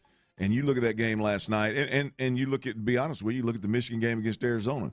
The bodies are just on a different level. I don't know how common it is in college basketball, but I think I read a stat where their average age at Michigan on that team was 22 years old, and now somebody lied to me and called me and said they had a 25-year-old on the team that started. They had a 24-year-old starter, and the average age is 22 years old. And I don't even know how common that is in college basketball, but that's what it looked like. It looked like you had some grown-ass men out there. I've watched Terrace Reed, the big man for UConn, just kind of dominate a lot of games, and then he stood next to Mara. And it was like, oh, God, he can't get a shot off. He ain't quite got it. My man was in there pump faking 4 or 5 times, still getting his thing thrown right in his face. He played well, though. He played his ass off. But congratulations to Michigan. Their second championship, first one since Glenn Rice and Ramil Robinson back in the 80s or early 90s, whenever that was. And Big Ten, they won a championship for the first time since 2000 when Michigan State won. They won the college football championship with Indiana. They won the women's championship with UCLA, who's in the Big Ten now, and then Michigan wins the championship. So a big season for the Big Ten. Coming up, all right, let's have a conversation about C.J. Stroud. And I want you to think about this, and we'll discuss on the other side. With everything that's happened, all the moves they've made, we still know they have the draft, but all the moves they've made, are you getting to a point where you feel like we're going to see an improved C.J. Stroud? With everything they've put in place, do you think we're going to see an improved C.J. Stroud? We'll discuss that coming up next. But before there, let me tell you about Base Power. And if you're looking for a potential power company to switch to, I would urge you to take a look at Base Power. Their tech.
Event contracts are offered by Robinhood Derivatives, LLC, a registered futures commission merchant and swap firm.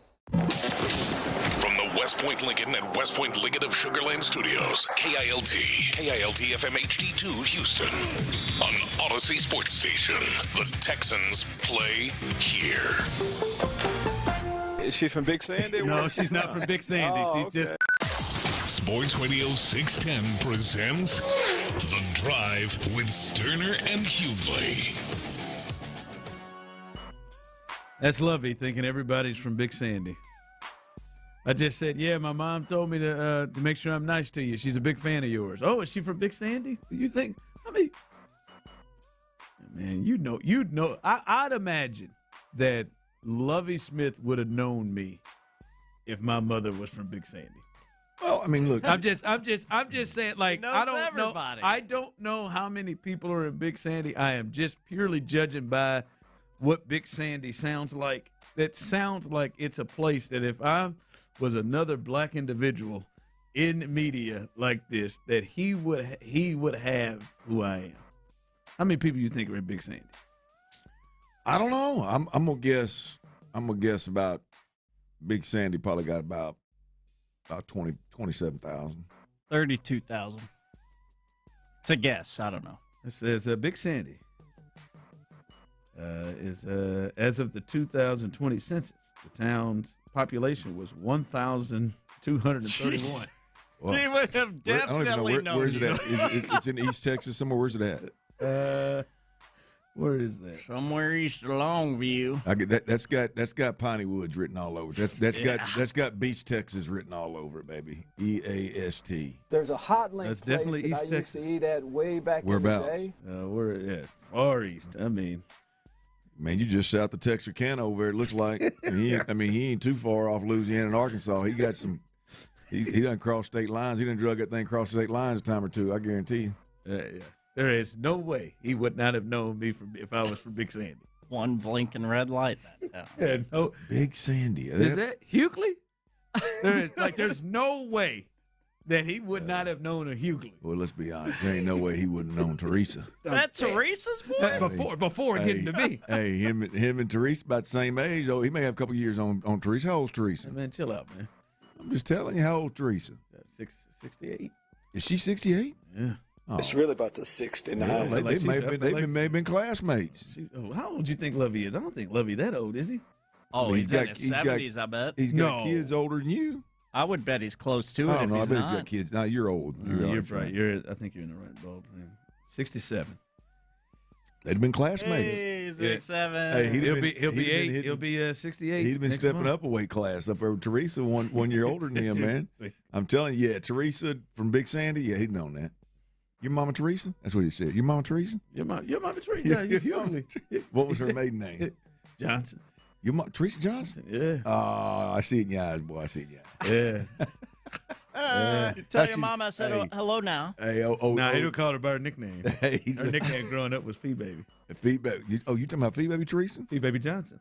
Fee Baby Johnson. That is great. Don't you call me that sounds like she may be. Call me that. That sounds like she may be from Big Sandy. Yeah, Fee Baby Johnson. Oh, Lovey sitting over there. Lovey sitting over there with the muscle mass of a 40-year-old. Talking about you talking about Fee Baby? Fee Baby Johnson.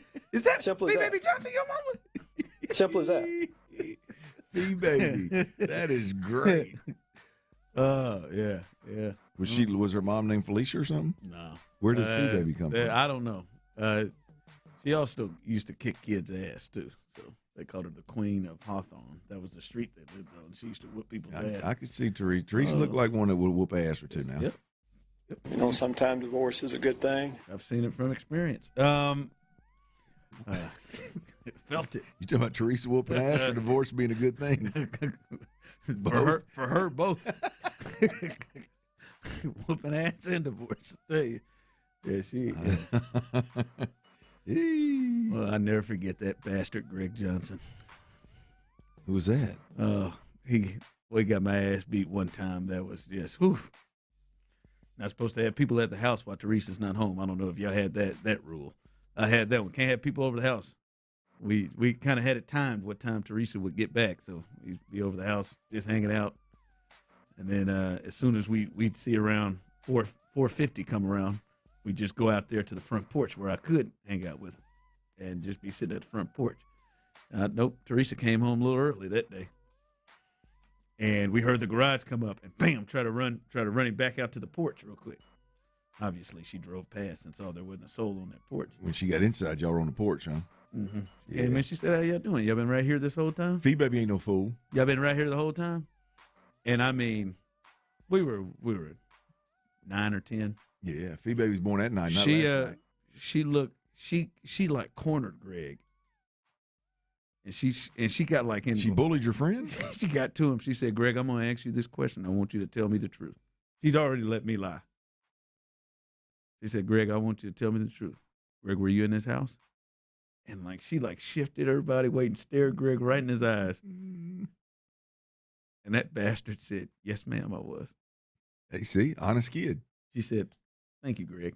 You can go ahead and take your bike and go ahead and go home. Ryan's not going to be able to come out and play today. Well, you definitely weren't going to be riding with him. No, I wasn't. I was going to walk him down, though.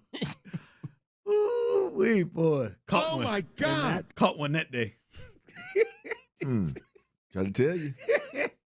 I didn't talk to Greg. I didn't talk to Greg for about a good week. But you hot. Shouldn't have. Well, Greg got you an ass whooping. I would have lied. I'd have lied easy. Nope. Yeah, man. Y'all would not. Y'all would not. She may have. Y'all would not have liked me as a friend. You'd have told the truth. Fee Baby standing me in the face in her house. You bet you. Oh, scary ass Greg. Hey, y'all would have lied. Y'all would have lied to Astro Granny one time. Now it may not have been a good lie, but I'd have told Linda, no, I was not. I was right here on this porch. Yeah, she'd have forever held that grudge. I hate to tell you. She would have forever held that grudge. That's pitiful. You tell that little lying bastard he ain't welcome over here. That's what would have. That's what would have. Yeah, I mean, oh yeah. Get the hell out of when here. I said I really had to use the restroom or something, and I didn't want to do it in your grass, so I came in. Like I'd have come up with something. I wouldn't have just sat there if I was Greg and just. That's why I don't feel really bad about bullying him out of playing soccer. He was a really great soccer player, but we bullied him out of saying, "Come on, you play soccer." Greg sounds like a loser. Greg, you gonna play soccer? Really? Kidding me? Soccer? All the cool kids don't. They ain't play no soccer. Come on, man. No, we don't play no damn soccer. Cool, Gregory. That stupid ass or dumb ass is saying that to him. So, I didn't feel bad. I really didn't. All right. You can get involved in this. Tell me where you stand on this. All right, we look at everything that's occurred up until the draft. That's really the last big thing we see, at least of improving and adding to this team. When we look at what the Texans have done, they've moved on from Gerard Johnson. They brought in Jerry Saplinski, who was on the staff last year. He is now the new quarterback coach, promoted from being a senior offensive assistant to now they're working directly with C.J. Stroud. They've acquired David Montgomery to improve the run game. They've acquired Wyatt Teller, Evan Brown on the interior for starters and depth. Foster Moreau, who they've added to the tight end spot. They bring in Braden Smith. They trade Titus Howard, but they bring in a veteran in Braden Smith, re-signing Trent Brown, re-signing Ed Ingram. So this offensive line has kind of been morphed. Those are maybe the major key things that they have done to change both in the coaching room and then on the field. Last year in 14 games, he completed over 64% of his passes, 93 rating, over 3,000 yards, 19 touchdowns, 8 picks. The story was worse in the playoffs in 2 games, 52% completion rate, 51 rating, 462 yards in those 2 games, 2 touchdowns, 5 interceptions, 5 fumbles, 2 losses. So he had 7 turnovers to 2 touchdowns in the playoffs. With everything that's happened, 713-572-4610, YouTube and Twitch, you can jump in on this too. With everything that's happened in the offseasons, we've heard DeMeco say it last week, like, hey, we're trying to figure out how we can get the best out of C.J. Stroud. Do you get the sense right now as we sit here that they will have an improved C.J. Stroud over last year? I think they'll have an improved C.J. Stroud over what we last saw. What we saw from the playoffs, but that wasn't a year though. Yeah, what we saw for an extended period of time that allowed them to win 10 straight games is, I think we'll see more of that. Make of it what you will. I think we'll see more of that. I think we'll see. I think we'll see the quarterback being minimized to a degree that it's going to be difficult for C.J. Stroud to screw it up. Yeah. That's where I think the Texans are. I think the approach is, when you hear them say, we're going to get the best C.J. Stroud, I think that is their actions are we're going to minimize the quarterback position to a point of where it's going to be hard to screw it up. We're going to run the football really, really well. We're going to play action. We're going to limit the times that we ask C.J. Stroud to be special. We're not going to put so much on the quarterback moving forward, and I think that's by design what they're going to do. And so I think we get a good version of C.J. Stroud. Yeah, I would. I mean, if you take the playoffs, right? Like that's what everybody is now remembering. That sounds like kind of what he gave you in 14 games, over 60, almost 65% of his passes completed, 93 rating. Not gaudy numbers, but in those 14 games, just over 3,000 yards passing, 19 and 8 interceptions. Right? Like I think that is probably something that they were comfortable, with. Not the crazy numbers like his first year, but 19 and 8 is not losing you games, right? That's not, and down the stretch they took care of the ball really well. I think they have put him in a position to be improved from last year because I do think the backfield feels better now. With the combination of David Montgomery and Woody Marks compared to Woody Marks and Nick Chubb. And year 2 of Woody Marks, I think that is improved. I would think the offensive line is improved, especially from start to finish. I mean, if we remember, they had the rotating in-game, in-series, rotating guard situation thing. It took them a while to kind of get to a spot that they wanted to get in. But I do think the line of Ursery year 2 and Wyatt Teller, and right now it looks like Andrews and then Ed Ingram and Braden Smith is probably overall an improvement and should be a better and more dependable offensive line in front of him. Hopefully, his main guy Nico is healthy for most of the year, and maybe those young receivers grow in a second year. So I do think they have put things in front of him to be better, but better and maybe what they potentially need in certain matchups and games. I don't know if they've gotten there, but I think we could come into this year and you look at it and say CJ has had a better year overall, not just the playoffs, but a better year overall than maybe what he put forth last year. I could see that happening with what they have done before, but to get to where he was a couple of years ago, where he was a flat difference maker, I don't know if they have put that in front of him yet. Yeah, I don't know that, because I don't think they're trying. There you go. I don't think that's the plan. I mean, we've heard Nick Caserio say we're not building around one guy. We've watched them again spend little to no money in terms of weapons for the guy. Until this year, they've missed on the O-line, O-line fixes or O-line shots that they've taken, and so I think there's overall been a lackluster effort to put pieces around C.J. Stroud. I think 2 years ago you could look at obviously the Nico Diggs.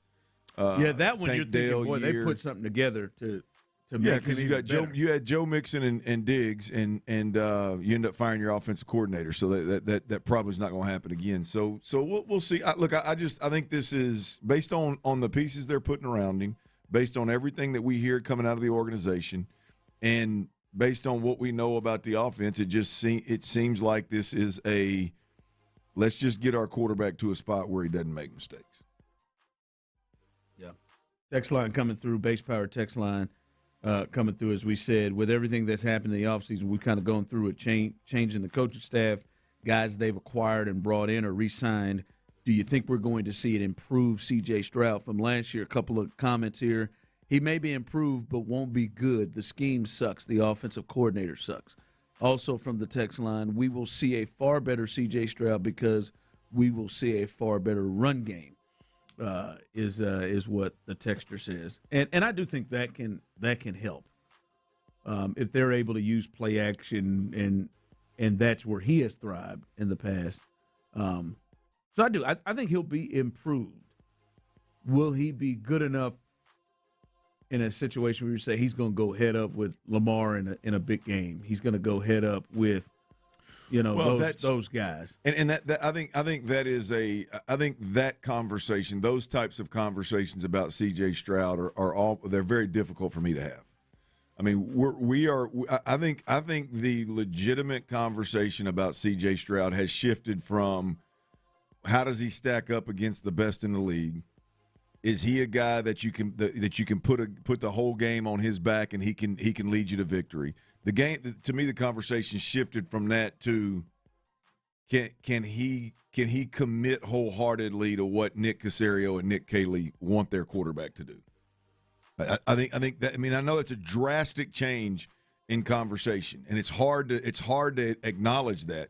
Trust me, I think it's going to be very difficult for C.J. Stroud to not only acknowledge it but embrace it. But I think that's where we are with the Texans. The first year was so good that you get into a spot where you're comparing him to Josh Allen, Lamar Jackson, Pat Mahomes, that kind of run. Even the Deshaun Watson years here of what Deshaun did as a Texan, you're going, man, we got that right there. And in reality, there's nobody in that building gearing an offense towards their quarterback needing to be that guy.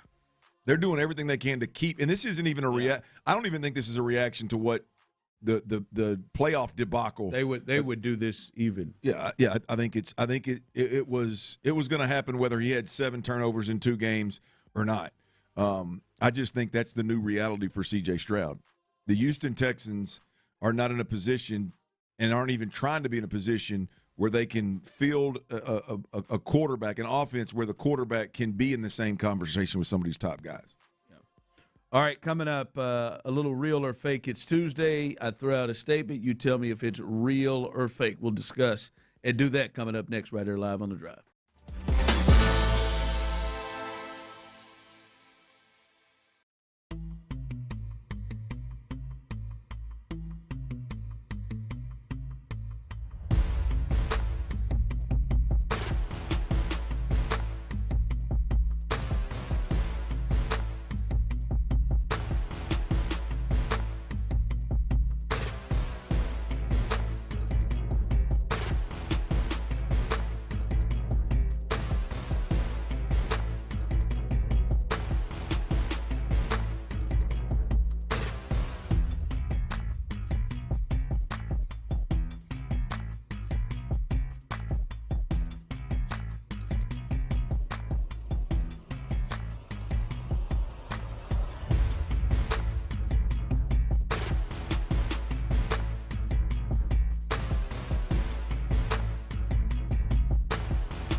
Mokaram Injury Lawyers.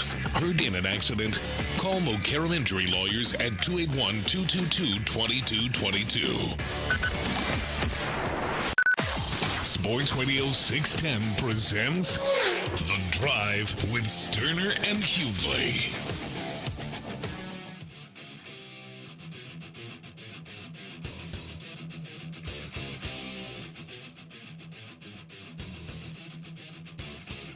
All right, before we get to real or fake, if we do, some news. We told you earlier, courtesy of the big conch, Will Kunkel, an update on Hunter Brown, even more.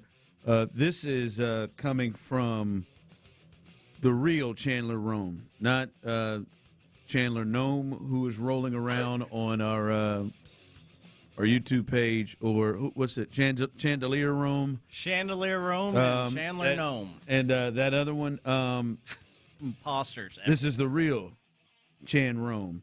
Chandler Rome says Hunter Brown has a grade 2 shoulder strain. Oh, God. According to the Astros, who says he will, quote, refrain from throwing for a few weeks. So that's just throwing. Hell, Clint, that means we're probably going to get flat ground reports. I hope you're prepared for that. I hope you're prepared for flat ground reports from Chandler Rome. I don't mind getting those for a day or two, especially with Hunter Brown. It's 2 years of it from Lance that had me a little shook. Your ace, Lance. Grade. He's got a little chance, doesn't he? Well, if he has a lights out start here, he could be the best starter for this. Your ace right now is pitching tonight, Mike Burrows. But Chandler also said grade 2 strains do involve a partial tear. Manager Joe Espada, the captain, may provide more clarity later on today. So we will be awaiting to hear what Joe has to say. This will be a good one. Is there any way that somebody can get Dana, Mike? Because Dana make it sound like... You think they've discussed it? No. Dana make it sound like, oh, y'all, man, he's just playing, man. Baseball long season. Yeah, man, he got to go coach his son's team the next couple of weeks. We got a lot of depth. He's out, man. We got a lot of depth starting rotation. Yeah. I kept it real as a true professional myself. Sorry about that. I didn't mean to interrupt you, Dana. My biggest concern about this is, like I said earlier, is that we hear Joe Espada go back to, instead of he felt something in that Friday bullpen session, is he felt something in that 6th inning or that 5th inning of that last outing where he threw 70 pitches instead of tapping on 100.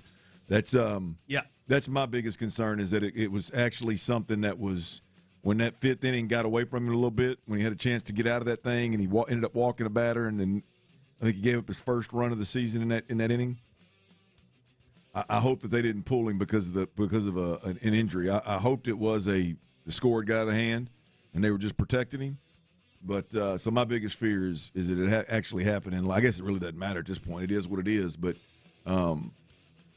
it's interesting you say that, because I do remember, boy, they threw a lot of pitches. Had him throw a lot of pitches in the first game of the season, over 100. I was like, and in the short amount of time, right? It wasn't 7 innings like Lance. Yeah, it was obvious. It wasn't like it was obvious early on that his pitch count was going to be up. Yep. He had 4 walks, 9 strikeouts in that game, and then they follow it up, as you said, with 78 in 6 innings, where he was just rolling. So interesting there to look at. But Chandler Rome reports, and many others report, that that Hunter Brown has been diagnosed with a grade 2 right shoulder strain, and the Astros say he will, quote, refrain from throwing for a few weeks. We hope to hear in Colorado more from Joe Espada, the manager, coming up. All right, let's do a little real or fake here on a sexy Tuesday. Real or fake? Let's start with you, Tyler. Real or fake? Fate. Real or fake? There's a chance Christian Javier could lose his spot in the rotation after tomorrow's start. Real or fake? I would say it's absolutely real, except given the lack of bodies, like you were just giving an update on with Hunter Brown. And Dana said they got depth now.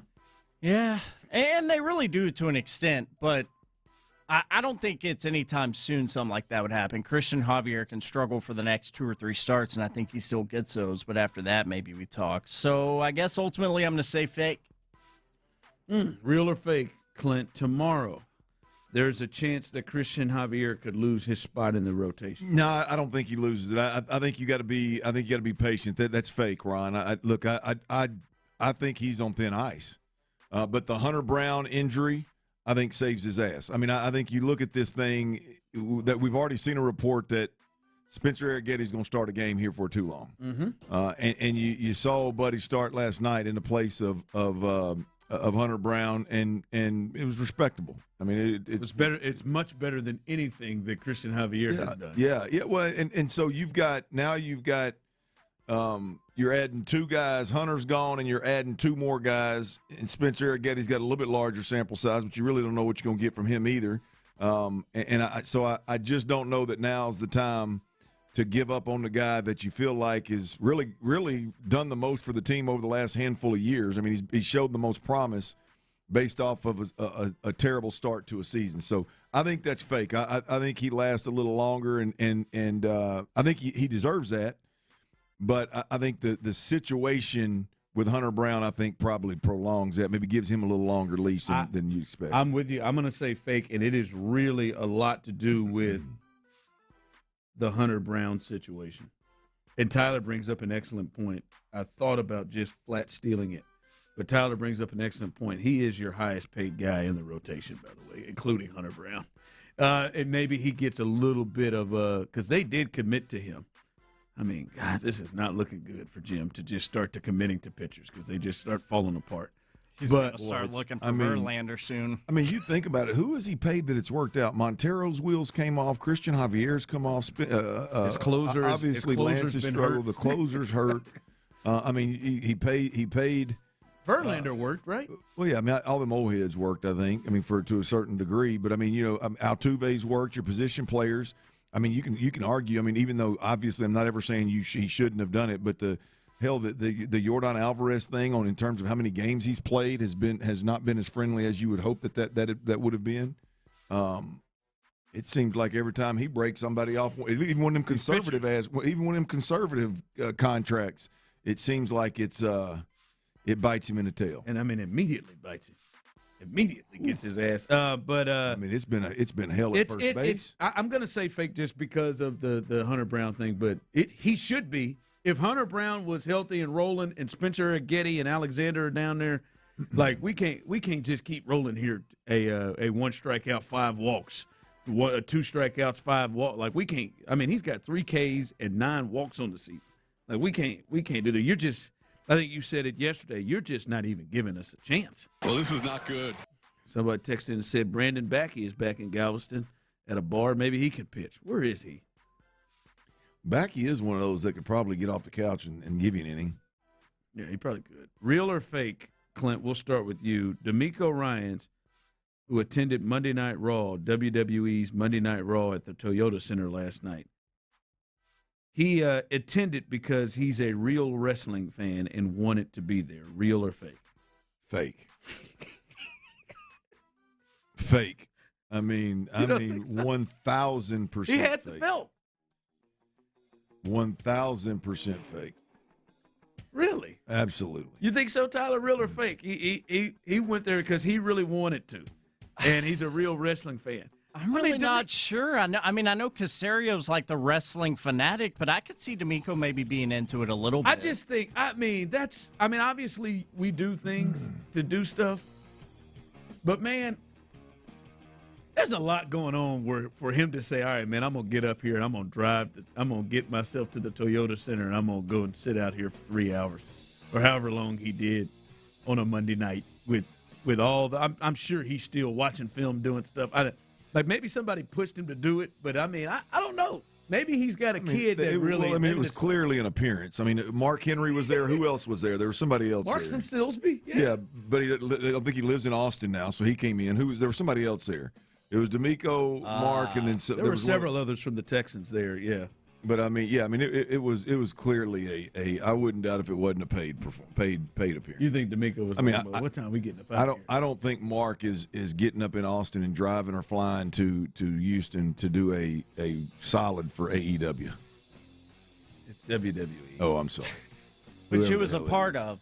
And yes, he's got love. Yeah, he was a part of. But he's here. He's here a lot. I tell you what, if you're living in Dallas when you're retired and you're done here, and they call, hey man, we want you to come in here, and we want you to come in here for nothing, for free, man. Give me a couple of days of your time for free. I'm not shocked at all. But I think he's here a lot. I'm pretty certain when there's appearances. Brandon Scott's. I'm talking about Mark Henry. Brandon Scott's family and him are from Silsbee. Like I'm pretty sure his family knows the Henry brothers growing up. Yeah, I mean, look, I just think there's probably some money. There's monies that we're doing. Because Courtney and Trey ran into him at the track meet, sitting in just in one of them like chairs, fold out chairs, and just sitting and chilling, watching the track meet. Is she from Big Sandy? No, she's not from Big Sandy. No, she's from Silsbee. That's where she's from. Coming up as we continue live right here, the Texans. Do they? Can they afford to really get creative with their first round pick? I'll explain what I mean coming up next right here live on The Drive. All right, Houston, it's about to be real hot around this area here. Let's be honest, man. It's going to be 100 degrees plus, man. Are you ready to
22. The Sports Radio 610 text line is energized by Base Power. Save money and switch today at basepowercompany.com/610. Give me a hell yeah! Sports Radio 610 presents The Drive with Stoerner and Hughley.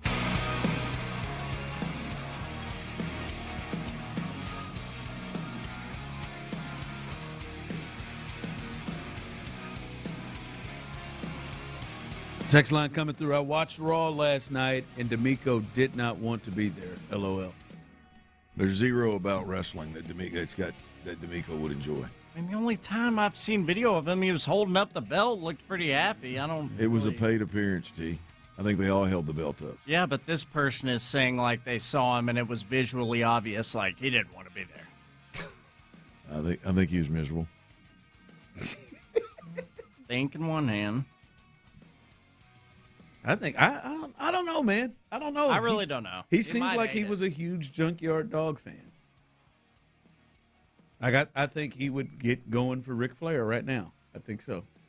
I think he liked the British Bulldog. Why? What? How? How did you arrive there? How did you arrive to Davey Boy Smith? Seems like a swarmy type of guy. I don't think he is, actually. I don't. I don't think he is. DeMeco's probably into Gold Dust. Probably not. Maybe Dusty Rhodes. Maybe his alter ego. It's Road Warriors. like a real Ron Simmons fan is what he feels like. A Farouk Ron Simmons fan. Played at Florida State, linebacker like him. World champion. Domination, baby. Yeah. I think he's probably an Undertaker guy. Probably is. I think DeMeco and I are near dependability, near age, near the same age. I think. Yeah, he's probably a Mark guy. Houston guy. So it's got to be Mark guy. Good call. But it's got to be a guy in that era of wrestling right there. Text line, definitely a Hardy Boys fan. No, I don't think he's a high flyer guy. You're right. Dependability, guys that know their character, know themselves, you can always count on them. Taker. You're right. I think he may be, just because he's such a big celebrity, may be in the corner of The Rock as well. I don't think so. Too much for him. He was. No? Yeah, too much about himself. Too much about himself. Yeah, he's not a team guy. Yep. I definitely think he's going for Stone Cold. I think he's going for Stone Cold during that. I do. You think he was? Well, I mean, who wasn't during those times? I wasn't. I was a Rock guy. I like Austin, but I was a Rock guy. Give me a hell yeah! Well, when he came out there with that beer truck, and Rock was selling that swim in the ring, when he came in and sprayed him and Vince down, and the Rock went down, and he starts swimming in the ring. Nobody takes a stunner like Dwayne. Nobody. That man would kick himself up onto those ropes and throw himself. He is my favorite to take a stunner. I miss the Attitude Era, man. I miss that. Gosh, dang it. Back when wrestling was great. Oh, God, there it is, man. There it is, Tyler. You know what it is, man. What's your favorite part of the Attitude Era you missed? I mean, it doesn't matter. Hey, nice. That was good, right? I'm not even upset. That was amazing. Good, right? That was very well Set done. your ass right up. Who was that? The Rock. Oh. Yeah. Yeah, it was good. That was good. That was very good. I had you set up for that one. Yeah. All right. I saw Peter Schrager had just did his latest mock draft, fellas. Those of you on the Base Power text line 713-572-4610, YouTube and Twitch, and he had them selecting another offensive lineman at 28. He had them selecting Max Ihanachor, offensive tackle from Arizona State. Clint, he is one of the players with the biggest upside in the class, is still relatively new to football, Nigerian-born tackle, got to the United States when he was 13 years old and picked up the sport just in the past few years, still growing and learning. He could be a home run pick if a team is patient and capitalizes on his upside. Houston is always looking for talent on its O-line as the front office works through another makeover of the unit. And I would say to you, do you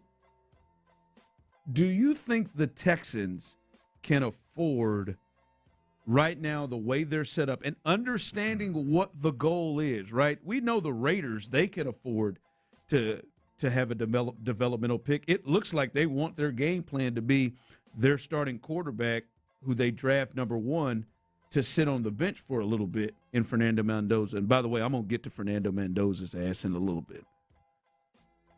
But Jesus, do you think that the Texans can afford to have a developmental piece when they are a let's try to get to the AFC Championship game, Super Bowl level team? When you look at their roster, they can draft somebody that they have the ability at 28 to wait on. No. So you're one that believes that person, whoever they're picking there, has to be somebody that is going to be ready to contribute this season.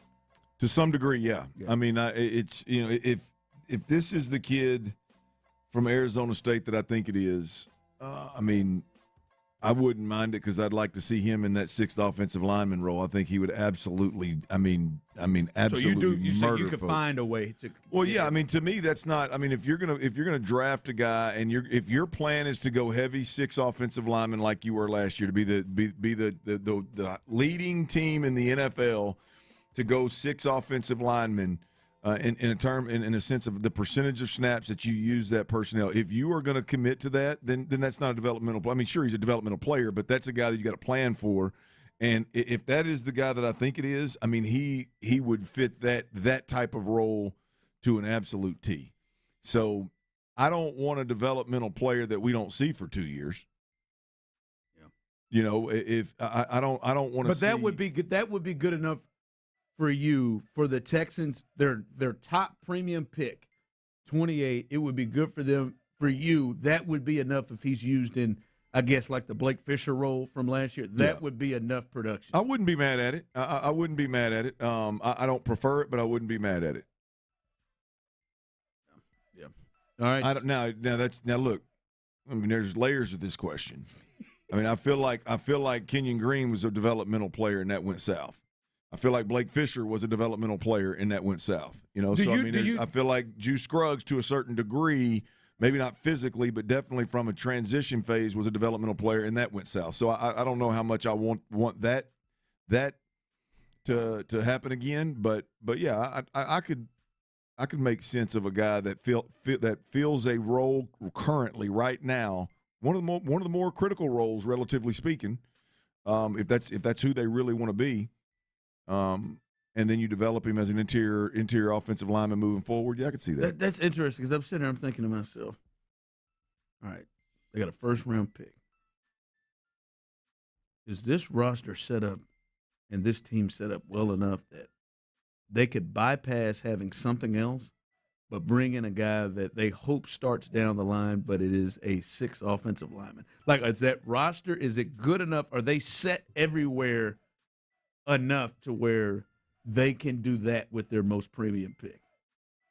Like that is like I said, I would not prefer it. Yeah. But I could. I mean, if you a guy like, again, this guy's impressive. I mean, that is a big boy. If it's the one I think it is, I don't know that I would couch him as a developmental player, to be honest with you. I think he's a guy. Now your roster makes him a developmental guy because you don't need a tackle. Start. And as they said, the read up on him is Nigerian-born player, got to the States at 13 and has just picked up football in the past couple of years. It's a biggest upside player if you can be patient with him. There's a video out there, I think, of him locking a guy down at the Senior Bowl and abusing him, and that is yes, indeed. Give me every bit of that, man. There's no question. He is exactly wired the way that they want their offensive linemen to be wired. Now, you know, the question gets a little more serious when you start talking about, you know, do you want a developmental player versus taking a weapon? Like, what all is available at 28? You know, is there do you bypass on a and it is 28, which means, you know, you're later in the draft. But again, as we've said, there's not very many positions where you look at and you're like, yeah, they got to have that. I mean, At least the way they've set it up. I think they could probably use a tight end. I think they could probably use another skilled position player, whether that is a tight end, receiver, running back. I think they could probably do that. I think they could probably use a center. I think there's some spots out there that they could use. All right, what you got coming up in the 4? The one thing that at this point we just cannot afford for the Astros to allow to happen. It cannot be the reason or even contributing to why you're losing baseball games. I'll tell you what that is. We'll cuss and discuss next right here on Sports Radio 610.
Point Lincoln and West Point Lincoln of Sugar Land Studios. KILT FM HD2 Houston.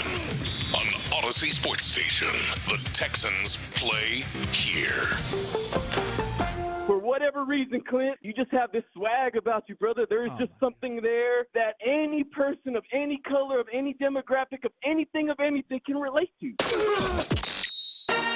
Dive into the mind of former NFL quarterback Clint Stoerner. I was thinking about coming out of the chute here and telling y'all about my new boots that I got on, but y'all want to talk about puppy chow? What is that, ostrich? Hell no, that's python. It's Sturdy's Daily. Before we get to that boner. On The Drive with Stoerner and Hughley. Baseball boner it is, by the way, powered today. Dirty's Daily is powered by, I'm going to go Major League Baseball today, Ron. I'm going to give them a little love. Oh, MLB, huh? An organization that typically struggles to turn me on, to be completely honest with you, especially if you're not, if for anything not Astros related, it really doesn't do much for me. I'm going to continue to do this. I think the MLB is on a roll. I think the challenge system, the ball strike challenge system, ABS, I absolutely love it. We're sitting in prep today, and Ron flips his old screen around there a couple of times. Look how close this one was. There was a ball that was a punch out. That was crazy. That was challenged. That was literally, what was it, 0.1 inches outside the strike zone. I mean, it's an added element to just talking the game. Watching overall, just watching the MLB on a daily basis, get you interested in seeing other games for one reason or another, at least highlights for one reason or another. I think as I said before, Ron, I think the walkout songs, the theme songs are tremendous. I think we should do more of it. I hope we do more of it here or at least grow it a bit here with Hader. And now we got Contreras. Nobody gets hit by a pitch, and he's lobbing out threats, warnings in the media that if it happens again, he's going to take somebody out. He's going to take somebody out. So I think, look, Major League Baseball probably do something stupid like come down and suspend him for a week or something for threatening another player. But I think I'm now interested in what the hell's going on with, what is it, Wilson Contreras? Does he follow through with this? Yeah, he might. I tell you what. So you have to. You have to now. You say that. You have to. You're right. But I'm going to tell you, I don't know if you watch that highlight, but the pitcher that hit him, I don't remember who it was. He walked straight at his ass. In other words, he didn't even think the ball hit him. He thought he was acting. And Contreras, he had all the opportunity. Air and opportunity was all between him and that pitcher. He just kept walking down the first base line. So how real is Contreras? Point is I'm interested now. I'm interested. MLB, you get my sponsorship today for Dirty's Daily. Damn it, that was you're doing a great job. 2 weeks into the season, I'm turned on. Tyler's walking around here with a baseball boner. Speaking of that, the Astros raging. The Astros 6-5 right now, boys. 6-5. Bad thing is they've lost 3 of the last 4 to 2 of the worst organizations in baseball, the Colorado Rockies and whoever the A's are claiming right now, Sacramento. Right? And they've somehow found a way to do that with the most lethal offense in baseball. I mean, it is 34 runs the last 4 games. And I know the Yankees are rolling. I think the Yankees may have a little bit of may have a better run differential than the Astros have. But the reality of it is there's some stats out there that there's nobody even remotely close to the Astros from a lethality standpoint. So that somehow they found a way to lose 3 of 4 to some pitiful baseball teams with an offense that is unbelievable. And look, last night, I think the big part of last night, other than what I'm going to get to, I don't want to give it away here, but it was the second outing from Weiss. Expected to be a big piece of that bullpen. First outing was really good. This outing left a lot to be desired. The wheels came off, and yeah, they did. It was at a time when Hader's out. Brown is obviously down, which, by the way, stick around. Ronald, we'll update you guys on the Hunter Brown situation. It's a little worse than I think that they first believed, or they led us to believe anyway. It's a little worse. So we'll update you on what's going on with Hunter Brown. But right now, him being out, Hader being out, Abreu struggling. It would have been nice last night to see Weiss do a little have a little better outing than what we saw, Ron. Yes, his outing, and I'm sure you'll get to this. His outing was made worse by other circumstances. Yep. But he still got hit hard. He still wasn't able to, and it was big because you thought, like, all right, man, maybe the young kid, Cody Bolton will have issues, and that might be where it is, and you're going to have to come back. But he did his job. Yeah, he did his job, and then they had a fifth inning from hell, and he was a major part of it. He got hit hard multiple times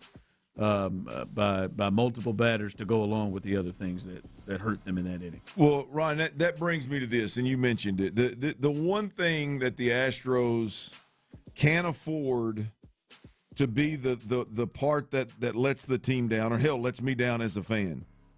I mean, the one part that just simply cannot be the reason that you lose games. It's the defense, man. Yeah, it's the defense. I mean, and I know it's early.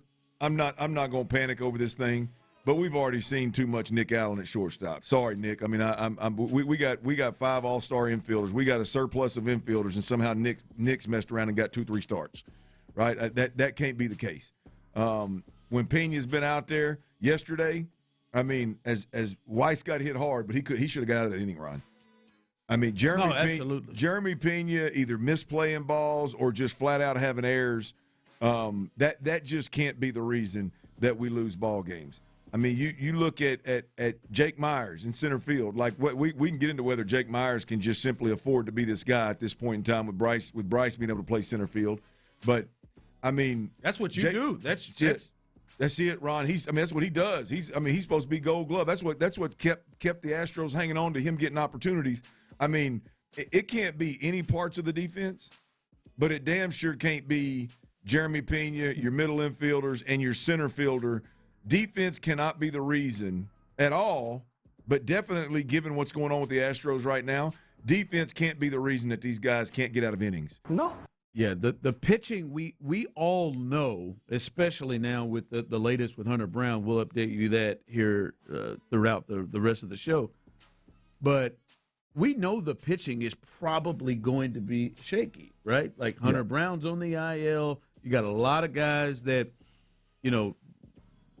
we don't know about, that some of this is new for them, young guys. There is no Hader in the bullpen. There's a lot going on. You know that's going to be shaky. But, I mean, if 3 ground balls are hit around your shortstop, one of them they hit the bag and it bounced over your head. Can't really do anything about that. But the other 2, we got to make those plays. Because I know you talk about Nick Allen. I think Nick Allen says to himself, I think I'd have made that damn play. I'd have made both of those. I'd have made 2 of those. And, yeah, I mean, your center fielder who has been a finalist for the Gold Glove cannot play dodgeball with the sun out in the middle of the field to lead to a bases-clearing triple by a slow runner. So, yeah, they're gonna have issues pitching. They can't have issues with pitching and defense. Well, you're gonna have your catcher's not throwing anybody out. Well, that's a given. But you're gonna have with the guys that are either coming off injury and you don't know what you're going to get with Christian Javier and Lance McCullers and Mike Burrows to a certain extent, or the guys like Mike Burrows, M.I., last night, Weiss being on the bump. Like, you're going to have guys, Tyler's Aggie, Roa, local kid. You're going to have Getty, who's going to get started. You're going to have young cats on the bump that they need to be afforded the luxury of having a great defense behind them. And the Astros are built to have that, especially in center field and in the infield. They're built to have that. So, right, it would be nice if the young guys, the unproven guys, the inexperienced guys, or the guys that are coming back off of injury, it would be nice if those pitchers got bailed out of an inning every now and then. It'd be nice if they got bailed out of an inning, giving up a 1-run lead in a tie ball game. It could have been 3-3, and you look up and all of a sudden, what was that, an 8-run inning, Tyler? All of a sudden you look up and it's 8-3. Right? That should have been, if Jeremy Pena handled his business, y'all correct me if I'm wrong, but if Jeremy Pena handles his business, that's a 3-3 ball game and we're moving on to the next inning. And instead you've got a young pitcher that's got his second go at it, and he is getting the absolute brakes beat off of him because you couldn't get him out of an inning. That just can't be the reason. We got to get that right. We're swinging the bat. The bats are going to buy the Astros some a little bit of grace. Yeah. On the bump, but man, the defense can't let that fall by the wayside. We can't score 7 runs and not win that game. Yeah, and I'm with you on that. That's got to be a big thing, and then it's also got to be the guys that It wasn't. Oh, Jordan is in left field and something bad happened. It wasn't hit to Altuve at second base and something bad, bad happened. Like it was like those guys got to make those plays. How much? Real quick, I wasn't gonna go here, but is it as bad for Yiner as I think it is? I mean, am I crazy to think that Vasquez is sitting back there just lurking, just chilling, waiting for the wheels to come off? No, I mean it's going to be a longer wait. They want to make sure that this they're going to give him some time, but boy, he's got to get some confidence. That is the clear thing. And then, like in the movie Little Big League, you get a little excited with the little CNI single through the right side, like, oh, all right. Yeah. All right. And you look like he's like, oh, he's 1 for 4. He's still hitting. Boy, it's tough to watch him. I mean, he goes from a big guy with wheels to an old boy that's just kind of lumbering down first base with that sad look on his face when he's hitting the way he is right now. I'm a Diaz guy. I thought Diaz was going to be the next answer for sure, but boy, he keeps sliding down. If it wasn't for Jake Myers, his ass would be squarely in that 9-hole. I mean, I think he's probably a little too heavy to be that 9-hole hitter. I mean, I think they reserve that for the guy that can run a little bit. Nano was the 9-hole hitter for great call, great pushback. Wow. Yes, he was. His heavy ass. Yeah, man, we've got to figure out. We got to figure out. We got to figure that out, man. Yiner's got to come on. It's painful to watch. Whether we win or lose, it's painful to watch. Be honest with you, the way our pitching has been with some of these injuries and the struggles early on, we're lucky to be sitting at 6-5. We'll see how long these bats can hang on. But yeah, that defense can't be the reason that the Astros are losing game. I'm Clint Stoerner alongside Ron, the show Hughley. T. Mill is on the 1s and 2s behind the glass. Coming up, best bets. Also coming up, I believe, a little later in the show. As I mentioned earlier, there's also a little update on Hunter Brown, the ace for the Astros. We'll get to that. Boys, I know a big talking point earlier on. I've been listening all day long. A big talking point earlier on is Dan Orlovsky's bet. And the dangly earring. Yeah, I think he got a little carried away here. Does he have to get it pierced? Is that no? Okay, all right. It is a clip-on earring. Okay. Good. Dan Orlovsky's from UConn. Taylor Lewan is a Michigan grad, and they made a wager. And I know the wager consisted of if UConn loses, which, by the way, Dan clearly didn't get the points. He didn't get the line. This was a straight-up bet, so it was a terrible bet. Dan clearly is not as good at betting as he is talking. He's breaking down film. With his heart is what he was doing. Because Dan Orlovsky lost, he's got to wear a clip-on dangling Michigan earring for the next month on every show that he appears. Yep. And it's going to be a busy month because we do have the draft around the corner, and I got to believe he's going to be involved in that every Thursday. If I'm Dan, I don't know. You won't you. Oh yeah, you got to own him too. I don't know. I'm a guy who dyed his hair blonde. I don't know if you can do it on TV, boys. And I'm a guy who dyed his hair blonde. Came to radio and the web. I don't know. I don't know if you can get away with it. I don't know if producers and higher ups are going to let it happen. No, they're going to let it happen. They can't wait to let it happen. And it's just a dangly earring. For a month. It was a month, yes. It is a Block M dangling earring. It's going to be funny for about 2-3 days. And it's going to be funny for about 2-3 days, and then it's going to be annoying. It's going to be turn off annoying. I don't know how I'm going to be able to take Dan serious a week into this thing when he starts talking. Especially when he forgets about it. And he's going and that thing's dangling around. Shaking on him. Bouncing. I mean, it's awful. You kidding me, Steve? And everybody's just looking at it. I mean, I imagine you're going to lose your Ohio State fan base. They're going to turn the for a month. They're going to turn the station, turn the channel. My pops rocks a dangly earring, but he looks a little different than Dan Orlovsky. Did he? Does he? He goes. What is it? What is it? He doesn't wear. He's always changing all his stuff out, but I believe it's like a cross, a silver cross, like dangly. The old cross. Yeah, dangly. Well, I mean, my dad's got like I could 19 even piercings. Them out. Why not? I think I could probably nipples? With Dan's situation. I don't think so. If he's got 19 and nipples aren't 2 of them, he's really working these holes, isn't he? He's got a lot on his face, but I think the nipples are clear. But I could be wrong. I'm serious. Like Clint, you bring up a great point. 19 and like where all are you going? 19 here? with no After nipples. you get past the ear, how many can you put in each ear? In the nose.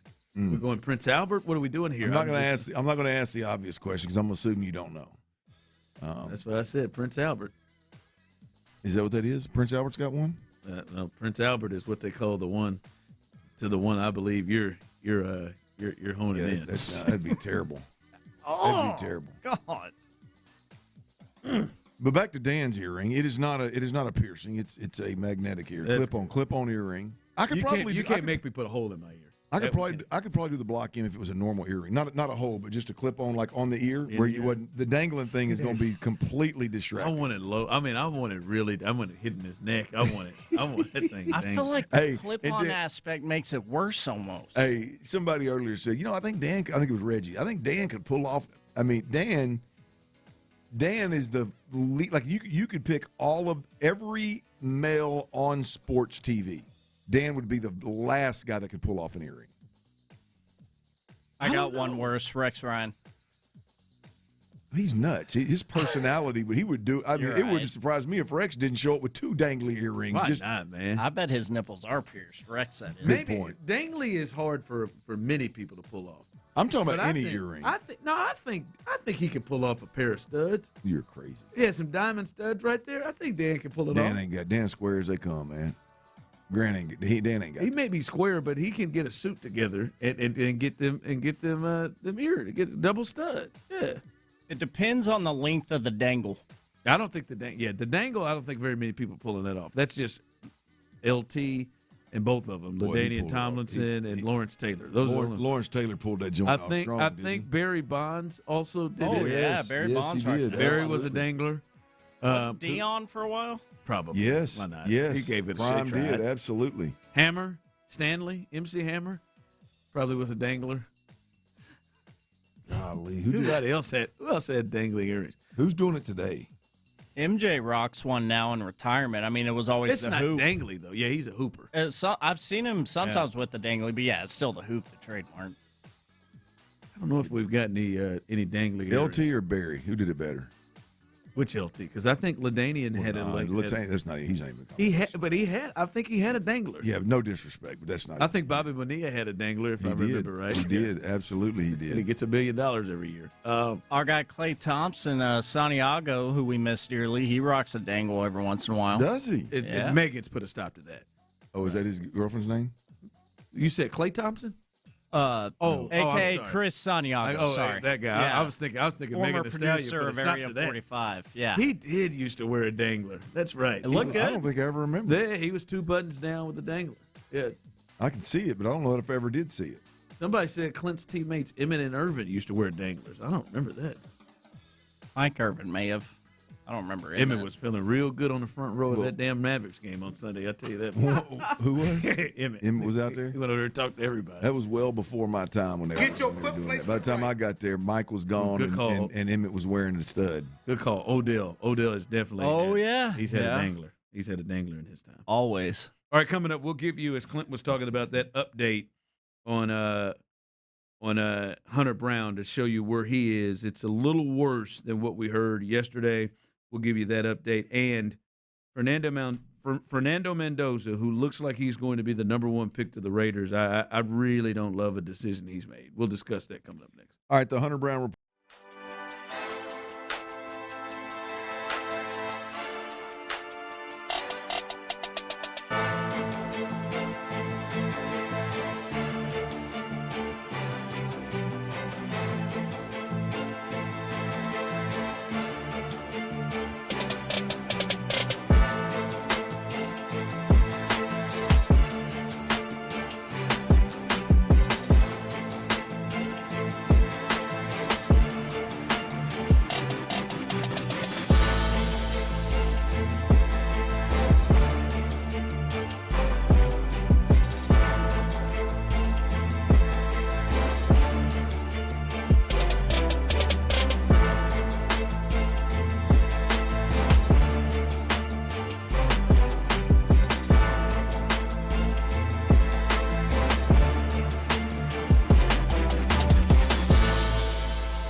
At 281-222-2222. Sports Radio 610 presents The Drive with Stoerner and Hughley.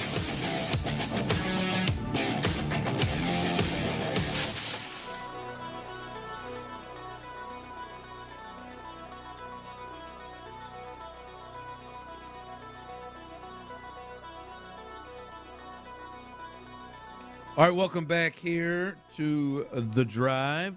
Did want to get you an update on Hunter Brown. We initially heard an update from Will Conkle earlier today about no timetable for the next couple of weeks on Hunter Brown. This coming from Chandler Rome. Right-handed pitcher Hunter Brown has been diagnosed with a grade 2 right shoulder strain. He will refrain from throwing for a few weeks. And also, according to Chandler Rome, grade 2 strains do involve a partial tear. Manager Joe Espada may be able to provide more clarity a little bit later on today as they are in Denver, ready to take on the Rockies. We'll see if he speaks to the media a little bit later on today and gives us even more of an update on where they are. And I'm sure he's not excited about this news of his ace going down. And when you hear not throwing for at least 3 weeks, that really kind of brings up the concern in terms of how long is he actually going to be out, right? If it's we know he's already missed a start, which was yesterday, but then if he has time where he is out a little longer, like at least 3 weeks, does that mean a rehab assignment or 2? How long is he actually going to be out of action? And I said, is he back before my birthday? I don't know about that now. Now I know. I don't think he's back by Cinco de Mayo. Doesn't sound like if it. He's not throwing for 3 weeks. I got new evidence. I got new evidence on that change. I agree. I take my bet back. I got new evidence. I don't think he's back by your birthday. But I said, trade deadline. I want to go ahead and put this out here, though, boys. I want to go ahead and put this out here. Look, there's nothing we can do about Hunter Brown's injury. I mean, we can talk it till we're blue in the face, and it ain't gonna change a damn thing, man. We got to just shoot up a couple prayers, man, daily basis for old Hunter, for OHB, big game, and hopefully them bats can keep scoring 7 to 11 runs a game, and we'll be all right. What we got them 7 to 11. Yeah, 7-11, baby. That's 7 to 11. Big gulp. Hey, that's right. Boy, those were good. But Big Iron had those all. I mean, this big green one with big gulp written on the side of it. I think we ought to do something special for Ron's birthday this year. Okay.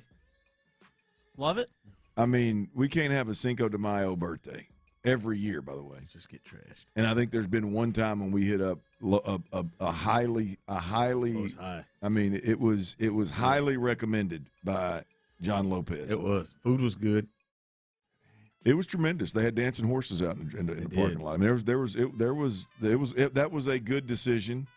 Food was pretty good, but the overall, I mean, it really, really captured the Cinco de Mayo birthday for the outsider. Now you're an insider. You've been here long enough. You're an insider.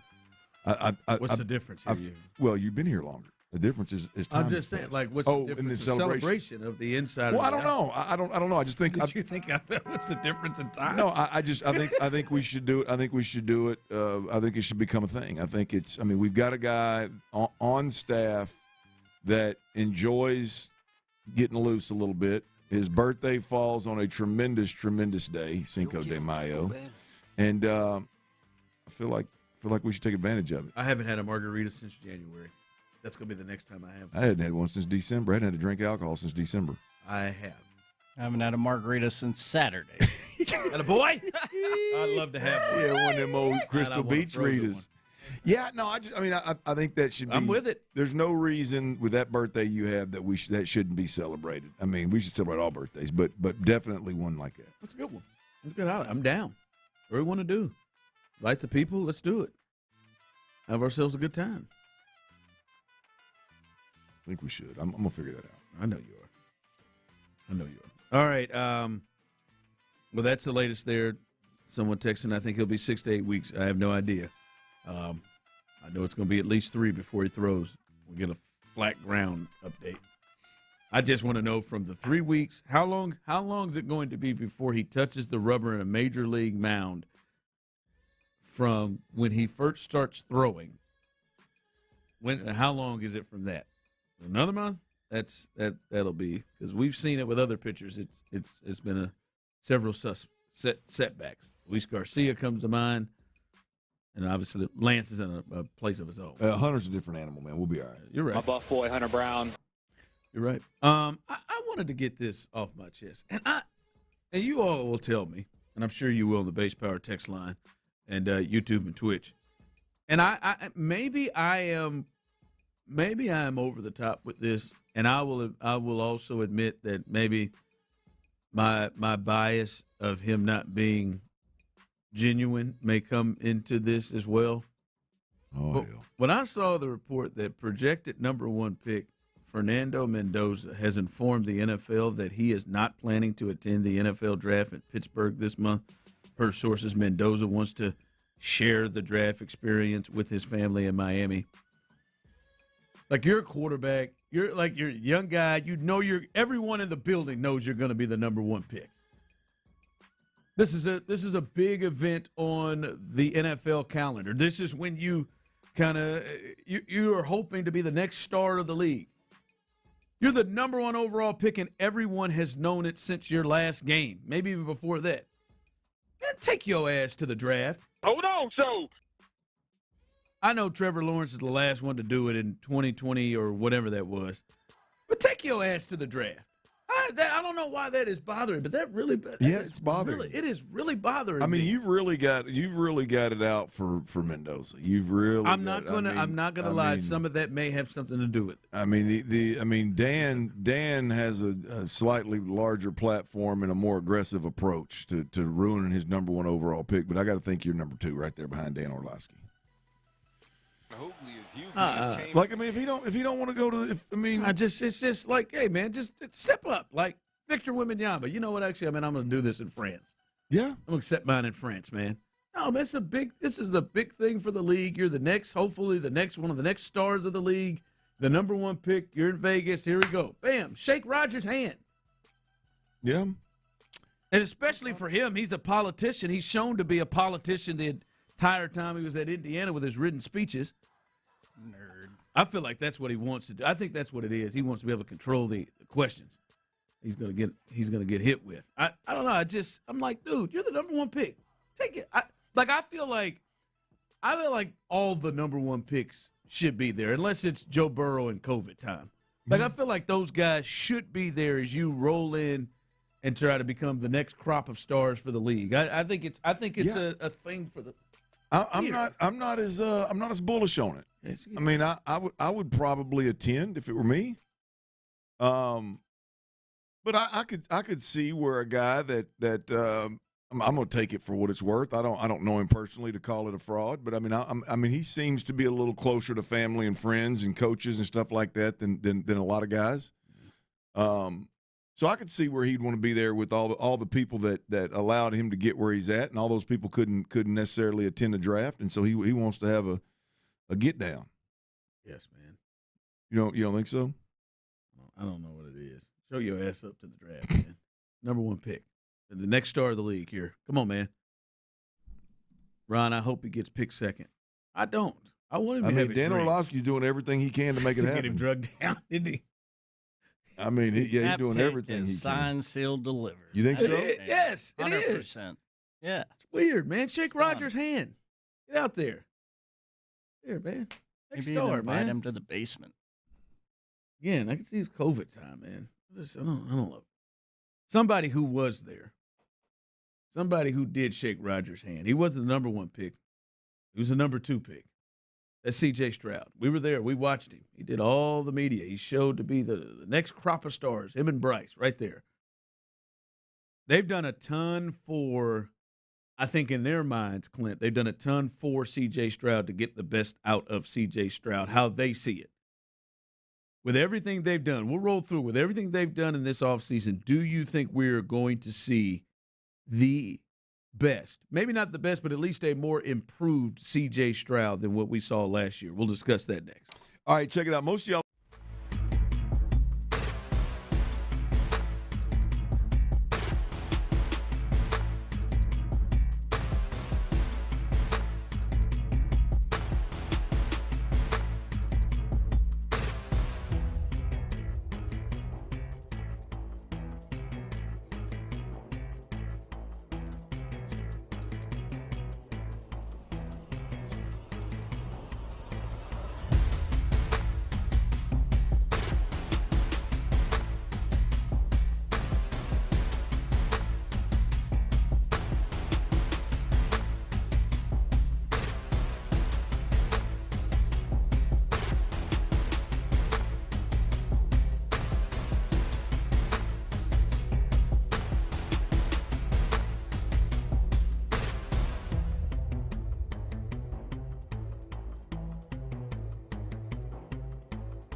The Sports Radio 610 text line is energized by Base Power. Save money and switch today at basepowercompany.com/610. Sports Radio 610 presents The Drive with Stoerner and Hughley.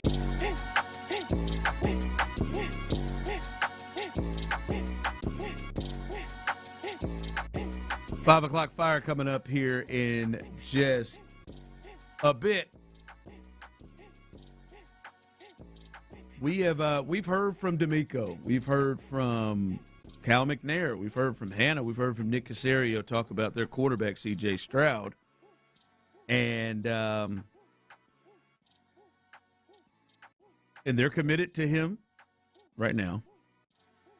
And they have made statements like DeMeco of what can we do to get the best out of C.J. Stroud? What can we do that's the best for C.J. Stroud? They've made moves in the coaching staff. They've moved on from their quarterback coach, who has been his quarterback coach for the last 3 years in the NFL, in Gerard Johnson. Jerry Slapinski, who has been on the staff, he is now the new quarterback coach.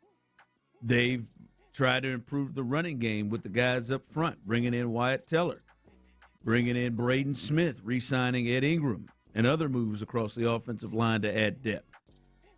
They acquired David Montgomery in a trade to bring him in to improve their run game. They've done things that I believe in their mind, Clint, says, yes, this is going to make C.J. Stroud better. This is going to potentially get a better version of C.J. Stroud. Now, if we look at last year, Clint, his regular season, I think, probably was, I'd say, good. Not great, not amazing, not anything like his rookie season where he was a top 10 MVP finisher, but you play 14 games. He missed 3 games with a concussion, and your completion percentage, 64.5, 93 quarterback rating, 3,041 yards, 19 touchdowns, 8 interceptions. Like that's good. That's a good season for 14 games. Now, the playoffs is where it is a bit different, where he played 2 games and he only completed 52% of his balls, 51.8 rating, 462 yards, but 2 touchdowns to 5 interceptions, 4 in one game, and then also 5 lost fumbles, 5 fumbles and 2 lost fumbles in the postseason. So I think that's what's on a lot of people's minds. But to me, when you look at what they have done around him, do you feel like they have set CJ up in a way in which he will improve from last year? 713-572-4610, YouTube and Twitch. Do you think what they have done this offseason is setting up CJ to be able to improve from what he was last year? Well, I think you got to define improve. I mean, are we talking about, is this just a knee-jerk reaction response to that playoff collapse where it was awful? Or are we talking about the better than pedestrian regular season That's how that you kind of threw out there? Yeah, 19 touchdowns, 8 interceptions, mid-60 completion percentage, kind of ho-hum, just don't make mistakes kind of deal. You win a bunch of games. Yeah, I mean, it depends on what you're defining improve on for me to answer the question. But I think you're going to see a consistent, good quarterback product for the Houston Texans. I think it's really difficult for me, Ron, to answer the question in have they set C.J. Stroud up. I don't think they've set C.J. Stroud up to do anything other than make fewer mistakes. That's what you see what they've done in the offseason to set it. Yeah. I mean, you look at the approach offensively. It is they are going to minimize the impact the quarterback has on the game as much as they possibly can at the NFL level. I mean, they're going to try to run the football better, make things a lot more about play action, be a lot more conservative, and ask the quarterback to do less. I think the veteran offensive line, we'll see what Jake Andrews is at center. I think they know who CJ is and who he isn't from a communication standpoint, so I think they'll probably temper that a bit and kind of take a little bit of that off of his plate. And I think everything with the Houston Texans right now with the defense as good as they are, and with most of the money being spent on the defensive side of the ball, I think you look at it. I think the approach offensively is to just minimize the effect that the quarterback can have on the game as much as you possibly can. And I think that's what they're geared towards. But with that said, I think CJ is very capable of going out there and doing what we saw him do for a stretch of about 10 games last year. Go out there and just minimize the mistakes, run the football better. Which they should probably. They should do that with their offensive line and David Montgomery and Woody Marks. I think we moved, and it's time that people accept it. That I don't know if I want to. Well, I mean, just the reality of it is, it's what it is, right? I mean, CJ had such an unbelievable rookie year that we immediately started putting him in the conversation of top 10 quarterbacks in his league. We started literally putting him in the same, and rightfully so, putting him in the same conversations with the Joe Burrows and the Pat Mahomes and the Josh Allens and the Lamar Jacksons and all that, right? Based off an unbelievable rookie year. With 2 more years of C.J. Stroud, and granted, a lot of it, I don't think he's been set up to have a ton of success, but it is what it is. It is the resume of C.J. Stroud at this point in time. With two more years, of C.J. Stroud, and knowing where the Texans are right now offensively, I don't think the Texans have any interest in their quarterback playing at a top 10 level. Yeah. I don't think they have any interest in their quarterback even needing to play at a top 10 level. Maybe in spurts. Maybe if they when they need it, they're going to call on it, sure. But I think they're doing everything they can, everything in their power to keep that from being a factor in as many games as they possibly can. Personnel-wise, coaching-wise, schematically, it is set up to take really for the quarterback to not have to play in a top 10 manner. Text line comes through. He just needs to be more consistent. I think prior to the playoffs, I think he was pretty consistent with what he was doing. Yeah. They were one of the best teams in the league in terms of not turning the football over, and he even made some plays that I think were probably off script. I do think the things that they have done should improve from what last year was. Now, I don't know about the coaching staff thing. I think the coaching staff is that change is probably just nailing down even more of what it is they want from an offensive perspective. I think, Jerry is just even more of exactly what Nick and Nick are. So they've all come from the same place. So it's just more continuity there. But I do think play action should be better this year with their running game. I think they're not just with David Montgomery and Woody Marks, but I think also up front they should be better overall, I believe. Second year Ursery, and then all these other guys that have experience that are better overall. I mean, their left guard situation. Wyatt Teller is a huge upgrade to either Titus or the musical chairs they were playing over there. And then Tank Dell is at least an option, you would think. We'll see what he is, but he is at least an option that wasn't an option last year. And you got Higgins and Noel year 2. So you hope that those things are improved and that he's improved year 2 in the offense. So I do think they have put him in a space to improve off last year. But to the point you've made, I don't know if it's going to be, all right, hey, man, you're in, even though they've had their number, you're in Buffalo, and, it's a fourth quarter game, and, you gotta put up 27 points to beat the Bills. As great as this defense is, but you know what I'm saying, you got to put up points to beat the Bills, and you got to go toe-to-toe with Josh. I don't know if they've done enough for him to get to that point. And as you said, it's they're putting the infrastructure in that's not even a point that they want him to even get to, that they even want the offense to get to. I hope that's not the case. I hope there's going to be room for him to be able to, if need be, go toe-to-toe with those guys.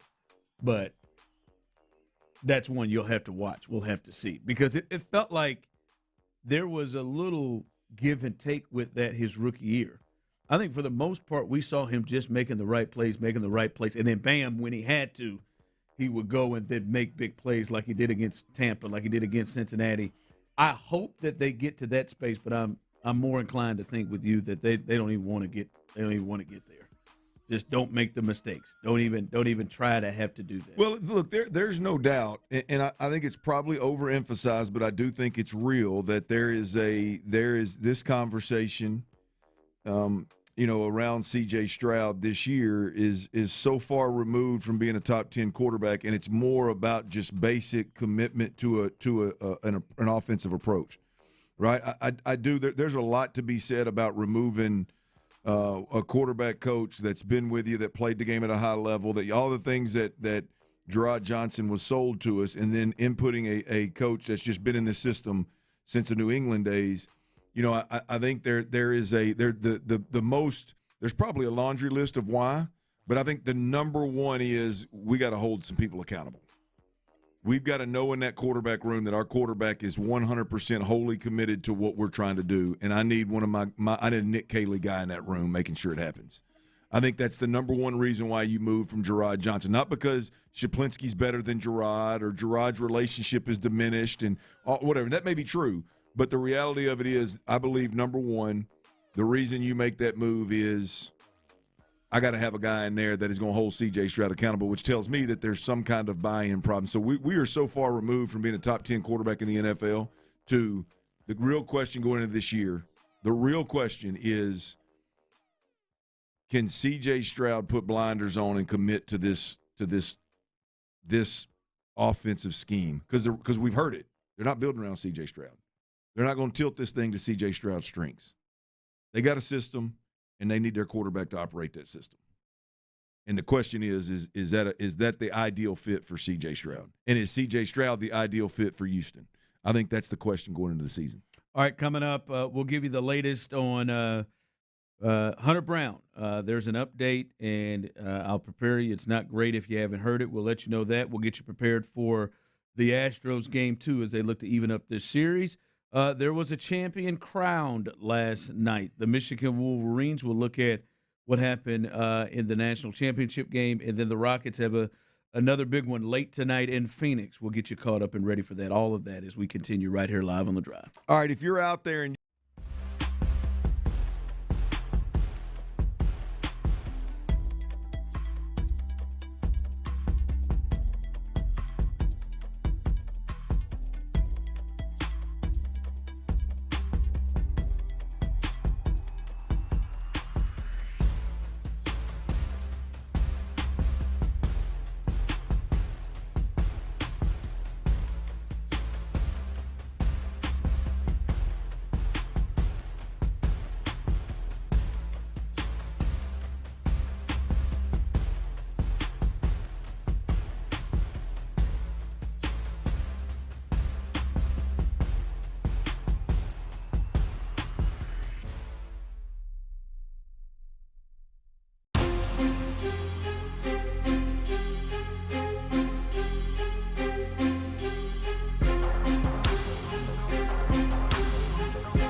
Help us end blinding diseases at fightingblindness.org. From the West Point Lincoln and West Point Lincoln of Sugar Land Studios, KILT FM HD2 Houston. On Odyssey Sports Station, the Texans play here. I have made fire! Sports Radio 610 presents The Drive with Stoerner and Hughley. It's the 5 o'clock fire. It is 5 o'clock. Congratulations. Hopefully you're off work. Luckily for you, Old Dirty Show, T-Mill, and Psycho T have the latest. Okay, and the latest is Tyler's ready to go. And second, Hunter Brown, if you were just getting in your cars, getting off work ahead of Game 2, some news. And by the way, Tyler and Cheryl, I haven't seen it. Have you seen Joe Espada speaking yet? I know it will be a little bit later. They're not quite Pacific time zone, but they are a little bit later. So maybe it comes towards the end of the show.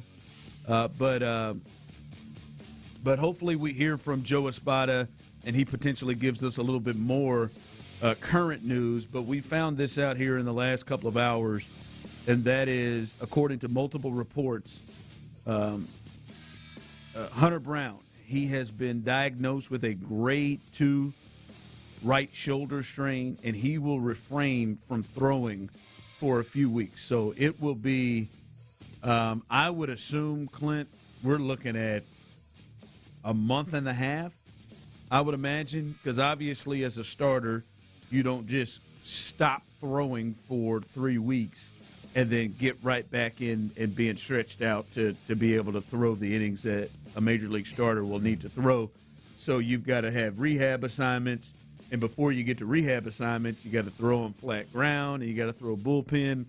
So this could be a more lengthy injury situation than maybe we thought about.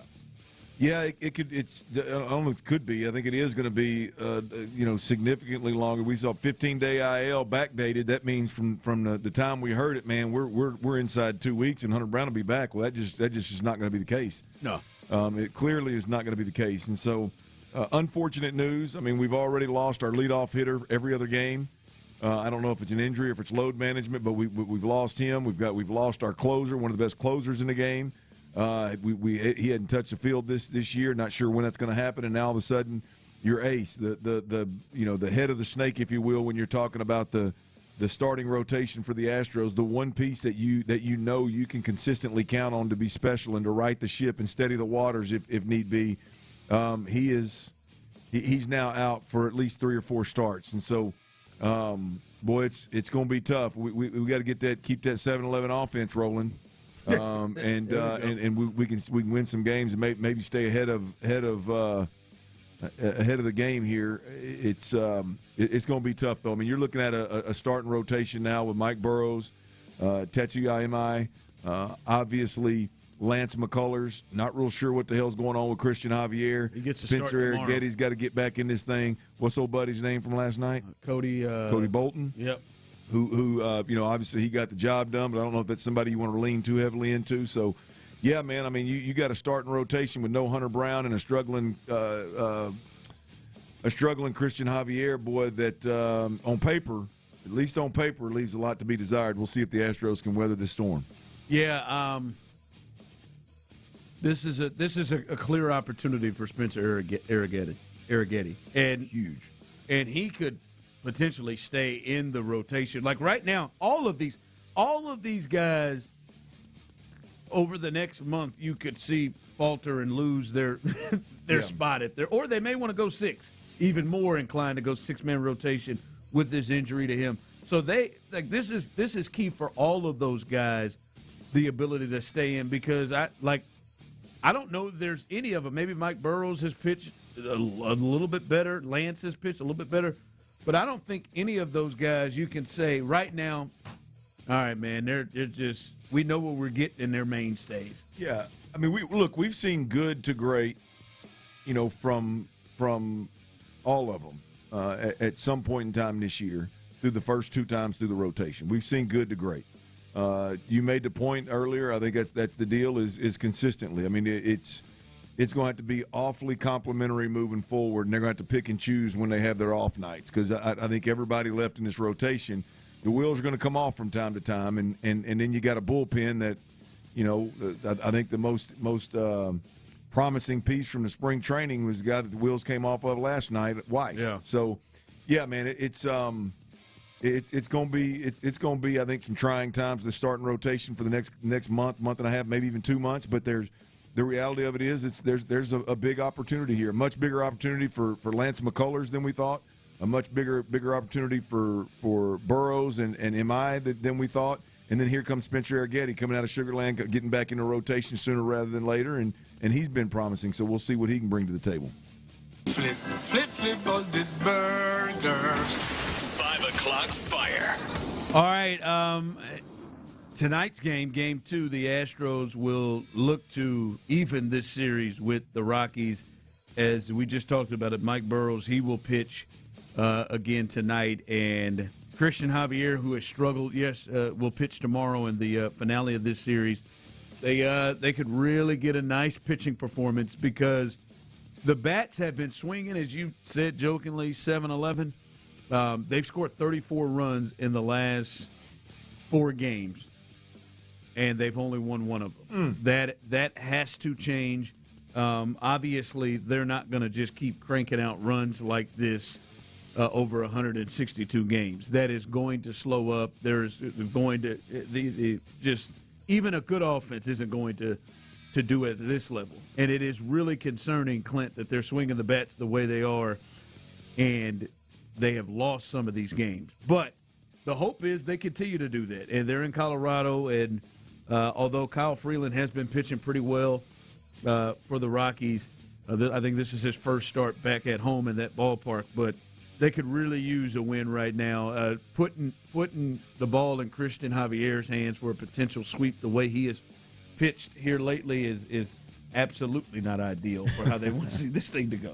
Yeah, well, Burrows in his second start was a little better than his first. Is that correct? I think this is his third, and so still not real sure what you're going to get, but you feel good about Burrow at this point in time. We'll see what happens. Lineup tonight. Hey, Jeremy Pena playing back-to-back games. Jeremy Pena leading off. Whoa. Yordan Alvarez is the DH in that big ballpark. Jose Altuve, who is, let's see if he can continue to swing a hot bat. Isaac Paredes is in at third base today, so it looks like Carlos Correa is getting the game off. Christian Walker's at first. Cam Smith in right field. He has been swinging the bat. He hit an absolute bomb yesterday. I mean, when that boy extended his arms, then he almost like, you hit a great tee shot. That's what he looked like after he hit that ball straight away. I don't know what that feels like. Every time I'm on the box, son. Yeah. Damn, man. That was the longest home run in the majors this season so far. Yeah, he hit a bomb. Yeah, that was nasty. He's got some scary power, and it was crazy. They had hit multiple balls deep to center field. I think Correa and Alvarez had hit balls like to the track, almost to the wall. He said, to hell with that. I'm going to go ahead and just take this on. I'm going to go ahead and have this thing disappear in those trees. Jake Myers in center field. Yainer Diaz. He's catching tonight. And Bryce Matthews in left field. He is getting it. No Correa tonight in the lineup, but that's who the Astros are going to run out there to try to get themselves even in this series with the Colorado Rockies. 5 o'clock fire. All right, last night the college basketball season came to an end. Clint, Tyler, the Michigan Wolverines, they win the national championship. A 6-point game, so Vegas was right on it, 6.5. And listen, I think there's a couple of things and ways you can go with this, Clint. I think Michigan was extremely impressive, winning their second championship in school history. But they were impressive because they probably brought in a D effort on the offensive side of the ball. They played one of their worst offensive games of the season. They had an average 11 threes a game in this tournament. They had 2 yesterday, 2 of 15. Did not make one till almost 10 minutes left in the game. But they were still able to not just win, Clint, but they controlled it throughout the second half. That lead was anywhere from really 6 to 11 throughout the entirety of the second half, and they weren't able to really shoot the ball and play offense the way they normally have. They still got the win, but a lot of that had to do with the game plan of Dan Hurley, and his kids were able to execute UConn. So I think in both cases, you got to give credit for how Michigan was able to play a different style than what they're accustomed to playing. And then you look at UConn, I thought they were going to get boat raced by 15 or 20, and they kept that thing close. Look, hats off to Michigan. They were clearly the better team on paper and when you're watching the game. They were bigger, faster, stronger, whatever terms you want to throw out there. They were the better basketball team. But I think the most impressive part of that game was UConn, who, again, clearly was not as gifted, talented, big, fast, strong. And there were several times in the second half where I think 99% of teams would have let go of the rope, and Michigan would have ran away with that game and comfortably won. They gave themselves a couple of more opportunities down the stretch to get that thing within one possession. They didn't quite get there. They got it to 4 once. I think they got it to 6 a couple of times, as you mentioned. Yeah. But I thought that was the effort that UConn had to put out there to even stay on the floor with Michigan and to end up doing so all the way down to the wire. I mean, Michigan misses the free throws and at that point in time they're down 4 and they got a chance to go make that a 1-point game, and they can't complete it right there at the end and knock down that 3. But I thought the most impressive part of the whole game was that UConn somehow, some way found a way to make that thing competitive down the stretch. Man, it was a fun watch. But from someone who didn't have any skin in the game, it was a fun watch. Yeah, that Michigan team is that. Damn, they get off the bus and you're like, damn, come on, man. Look they got it all, and then they get off the bus and play like that. And you get a game where, for the most part, they're going to let them play too. They're going to let it be a physical game, and so you look at that and you go, boy, well, Michigan's got the upper hand from that category as well. And but UConn didn't let it deter them. I mean, they kept competitive, and it was fun to watch. They had a chance. They kept me in the game until the final buzzer, so that's saying a lot. Yep. So college basketball over, and I think what Michigan did is something that we are going to see moving forward. They had all 5 of their starters were all transfers. All transfers, first year in the program. That's probably a sign of things to come. Tyler, I've seen your Aggies lose about 3 or 4 people who have declared to the portal. I saw Arkansas. I think they lost a couple. Mm-hmm. Kansas has lost all 5 starters. Every kid worth a damn right now. If he ain't in the portal, they've already paid him. He's already got that check. Kansas lost 5 players who at least declared in the portal.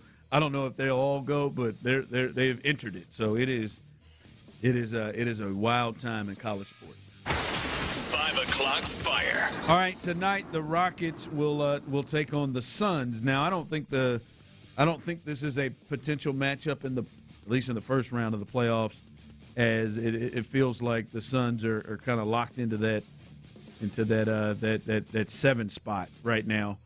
But this is Jalen Green and Dylan Brooks and that crew back, and this is a good basketball team, and I'm curious to see if the Rockets can continue this run they have been on. The Rockets have been playing much better basketball since that Minnesota debacle. They have not lost, but they've even done this, even including the Minnesota game, played better against winning teams, right? They beat the Knicks in there.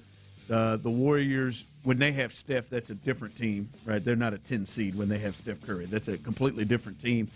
They played pretty well for the most part and then close that game out.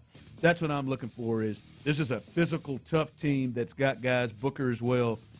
How are they going to play against this team? Can they continue this run and this stretch of playing good basketball, especially against good teams? Well, I mean, look, you've got a guy in Ime Udoka who you could see, has a little different approach as the season comes to an end and as the playoffs are right around the corner.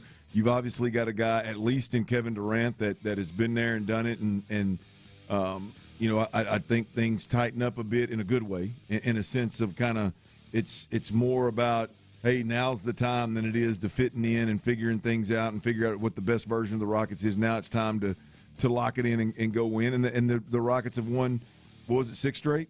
Yep. And so, I mean, big picture, can they keep that thing? Can they keep that thing going against a team that obviously is in the hunt? Yep. So that's a late one, folks.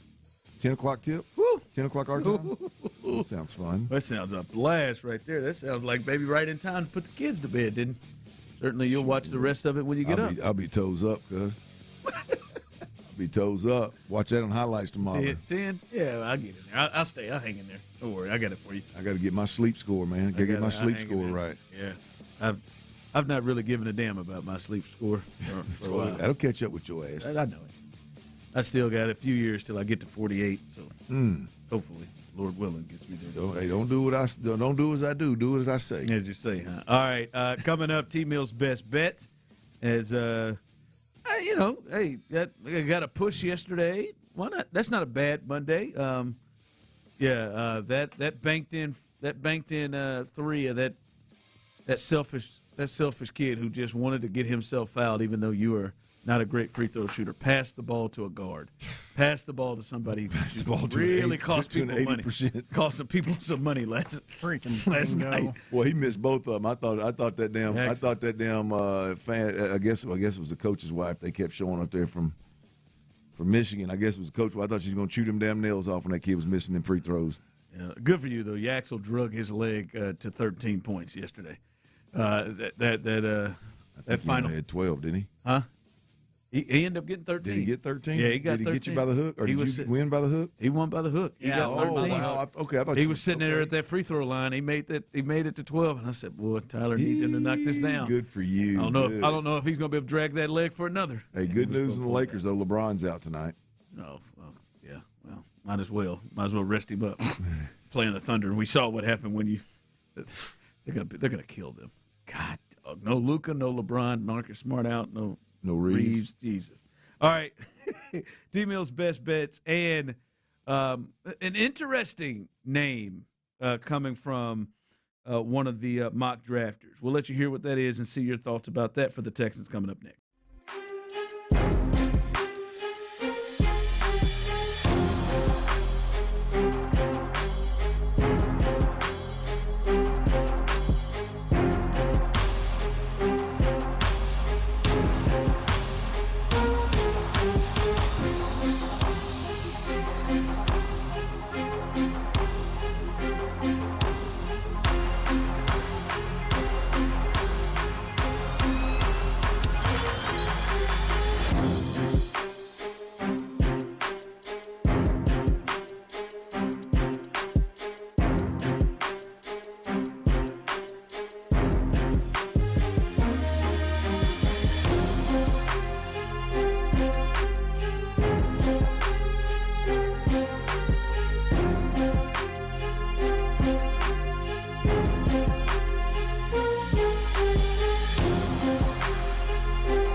Drive is powered by Mokaram Injury Lawyers.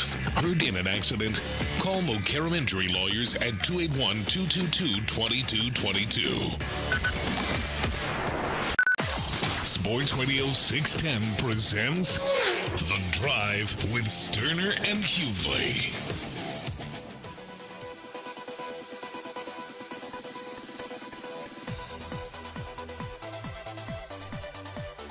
T-Mill's Best Bets coming up here in just a moment. College basketball, the tournament is done. I think Tyler, you did pretty well through the tournament. You had that tournament NBA. I think that you had that one stretch where you just went off there.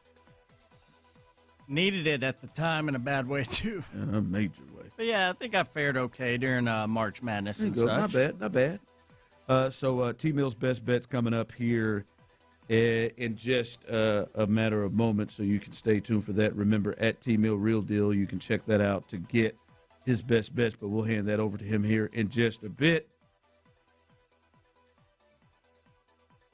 Clint, the draft is upon us. It'll be here in a few weeks, and obviously this is a big one for the Texans, and they've got pick 28, and we're starting to see mock drafts come through in a major way. And ESPN's Peter Schrager did his mock draft, Clint, and I'll give you the player who it is. It's a tackle, right? And if it is a tackle, Clint, the thoughts would be that player is not coming in to immediately start, right? If that player were to come in, he would upseat the second rounder, who is your left tackle who started all 17 last year and in the playoffs who showed you promise, or he would upseat a right tackle who you just paid big money to, or at least decent money to, in Braden Smith. So the thought is a tackle is not somebody that they are going to bring in even at 28 to immediately be a starter. But they have, or at least Peter Schrager has, them drafting the offensive tackle from Arizona State, Max Ihanachor, and he is definitely, Clint, one that many people would call a developmental piece, right? And Schrager's report is one of the players with the biggest upside in the class. Still relatively new to football, Nigerian-born tackle, got to the U.S. when he was 13 years old, just picked up the sport a few years ago. He's still growing and learning, and he could be a home run pick if a team is patient and capitalizes on his upside. The Texans are a win-now team. They are trying to get to the next step, which is the AFC Championship game, Super Bowl. That is where they are. That is the thought of what they're trying to do. Can they afford to have a player that doesn't contribute as much at 28? Can they afford to have their most premium pick, the first-round pick? Can they afford to have that player not contribute, right? Jalen Higgins was that guy last year. He contributed it, in a major way. He got on the field a ton, right? Can they afford to have a player that potentially is a developmental piece that doesn't see the field as much with their premium pick? Could they afford it? Yes. Do you think their roster is good enough to do I want them to do it? Absolutely not. But can they afford it? Yes. And this particular player, I'm a big fan of this particular player. One, he's guard / tackle. He could play either. There is a different level of physicality there. 6'6", 330. Probably built more to be a tackle, but the physicality and the way that he plays the game, some folks believe he could swing inside at guard. For a developmental player, over 880 snaps, I think it was, over the last couple of years. Zero sacks given up. There is a clip out there from the Senior Bowl, I believe, where he got nasty with a D lineman and actually ended up punching the guy. The guy tried to got mad at him because he locked him up and headbutted him or swung at him or something, and Max went at him, and it was not pretty. So it was beautiful. If you like him as a prospect, I love him. It's what you want. Yeah. But yeah, look, I don't want them to do it, but if they do, like for instance here. It's a guy that he could play really all 4 of the 5 positions. You're not real sure where he's going to land. The upside's through the roof. The physicality is there.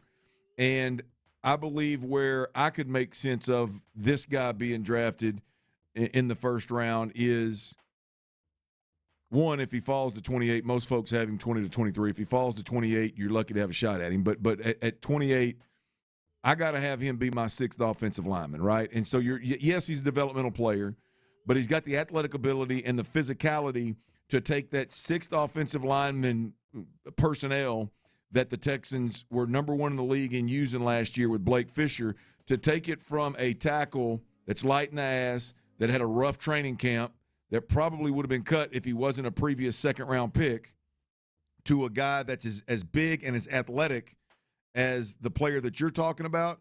So as you develop him, you literally develop him in real time, and there's a role for him on the team where he can help this offense do exactly what they want to do, create the identity they want to create. And so he'd be a developmental player / 6th offensive lineman. So I could get down with it if it were this guy. It is really interesting to me. Like they love to, at times, like, hey man, we'll coach him up. We'll coach these guys up. We believe Pop will come in and coach him up, because that was exactly. Oh, you got Pop. They got Pop. Yeah, that's what they did in terms of last year. So to me, it's like, if you're going to draft an offensive lineman at 28, like, to me, it's like, let it be somebody who could potentially play the center position that you could see likely to have a chance to get on the field, right? I just feel like they have a good roster, Clint, and especially on the defensive side, they got stars on that side. But I don't know that they have enough to where it's like, nah, man, that guy doesn't have to have immediate a response or immediate contribute immediately when they come out. And when you start talking about, like, even the 6th offensive lineman, like, I mean, we'll see. Maybe they will use it as much as they did last year, and that could be a part of it. You can bank on that. But I was looking at Blake Fisher, and I'm just sitting there thinking, man, that's your 2nd-round pick, man. That's what he's going to be. Let me tell you what I'd put big money on. The Texans leading the league in 6th offensive lineman being on the field. I don't know. Hell, they led the league last year with Buffalo Blake Fisher. loves to do it now. I'm gonna tell you. I bet them Texans. Hey, shoot, you had a little success last year doing it? Shoot. What the hell's Roy crying for? I don't know. Why is his lips so pink? Oh, God, Doug. Sorry, Michael Malone has already made it to North Carolina. What is the NBA doing? How the hell's this guy just rolling out here and just not having a job, and he's going to go to North Carolina to be the head coach? Surely there's a team that could have used him. Good thing. Guy won a championship about 4 years ago, 5 years ago, didn't he? I'm telling you, boys, surely there's a team. He just slid in North Carolina. He's got Roy Williams crying over there. The hell's he? Where was Belichick? He's Belichick. They got 2 old pros, man. They're trying to run. They got a Super Bowl winning coach, a football coach, and a championship winning NBA title winning basketball coach. Where was Belichick at? Go support your fellas, man. He's got to Damn, get this Belichick. Spring, man. He's recruiting, man. Talking about, yeah, man, he's on the streets. I bet he's out there busting his ass. Everybody's going to be busted up. I think Belichick's a heavy drinker. I do. All right, T-Mill, T-Mill's best bets. What you got tonight? Got some baseball wagers for Tuesday night. Switching over to MLB. Astros obviously in action. That'll be your last pick here, 3rd and final pick. But first, this game, first pitch is just in about 10 minutes. Fight. There might be a fight between these two. Oh, I thought you were telling me to fight. I was like, dude, I went 1 for 2. Wouldn't Somebody's going to hit Contreras. Yeah, most likely.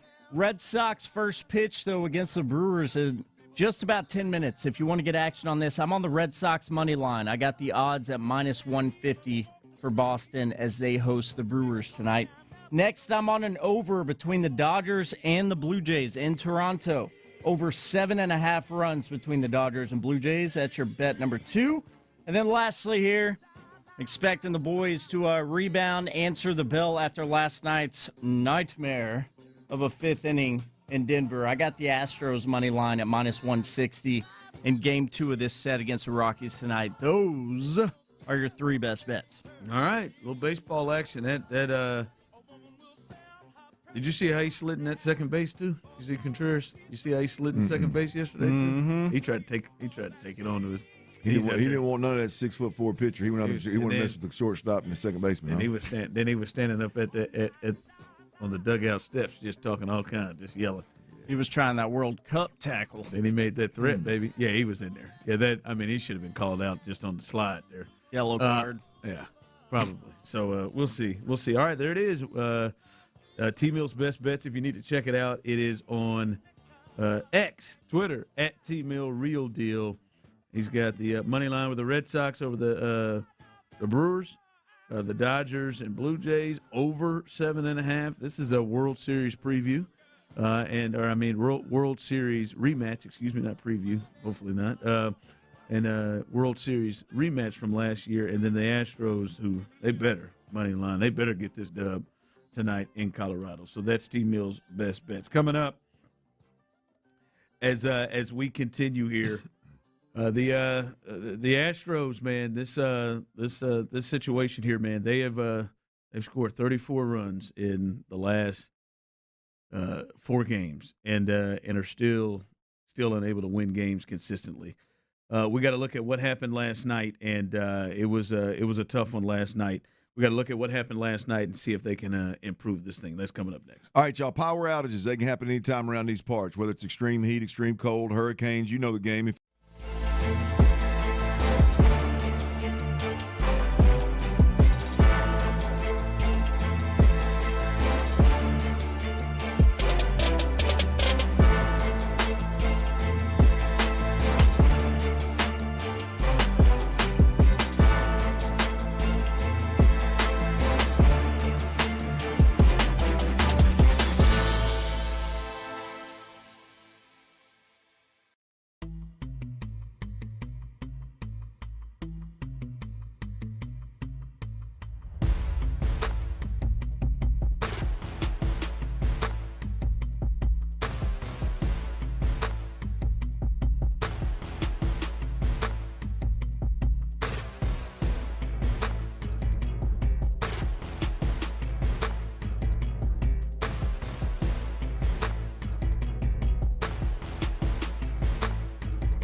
Book your first workout class for free at orangetheory.com.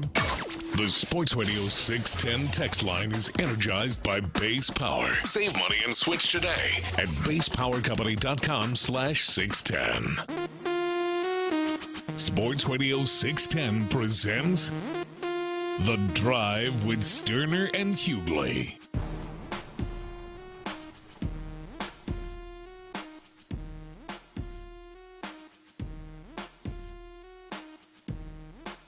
Coming up behind us, Texans All Access, as Mark Vandermeer, John Harris, draft needs for the defensive side of the ball in Houston. The Texans, I'm sure maybe they'll mention that. They made a trade with the New England Patriots, swapping late-round picks in the 2027 draft to bring in a young linebacker in the fold, late second-round picks, 26 years old, they're bringing him in. We'll see where he fits in for the Texans. But hopefully they'll talk about that, and you can hear that right as we get done here. Oh, I thought you pointed to say. Oh, you excited about Masters Week? I am. There's Rory up there. That was the delayed response. I am. I looked up there, saw Rory. He won last year, man. He is. We got Tyler. He was out. Ron was out when we talked about the Masters dinner. Yeah. We got to get his take on what Rory's doing here. Let's do that tomorrow. Yeah. I really like it. I really like his dessert. That's were you where in when we talked about it? Because these guys really, really poo-pooed the dessert. I like the. But listen, I can understand. I can understand. I'm a big pudding toffee sauce.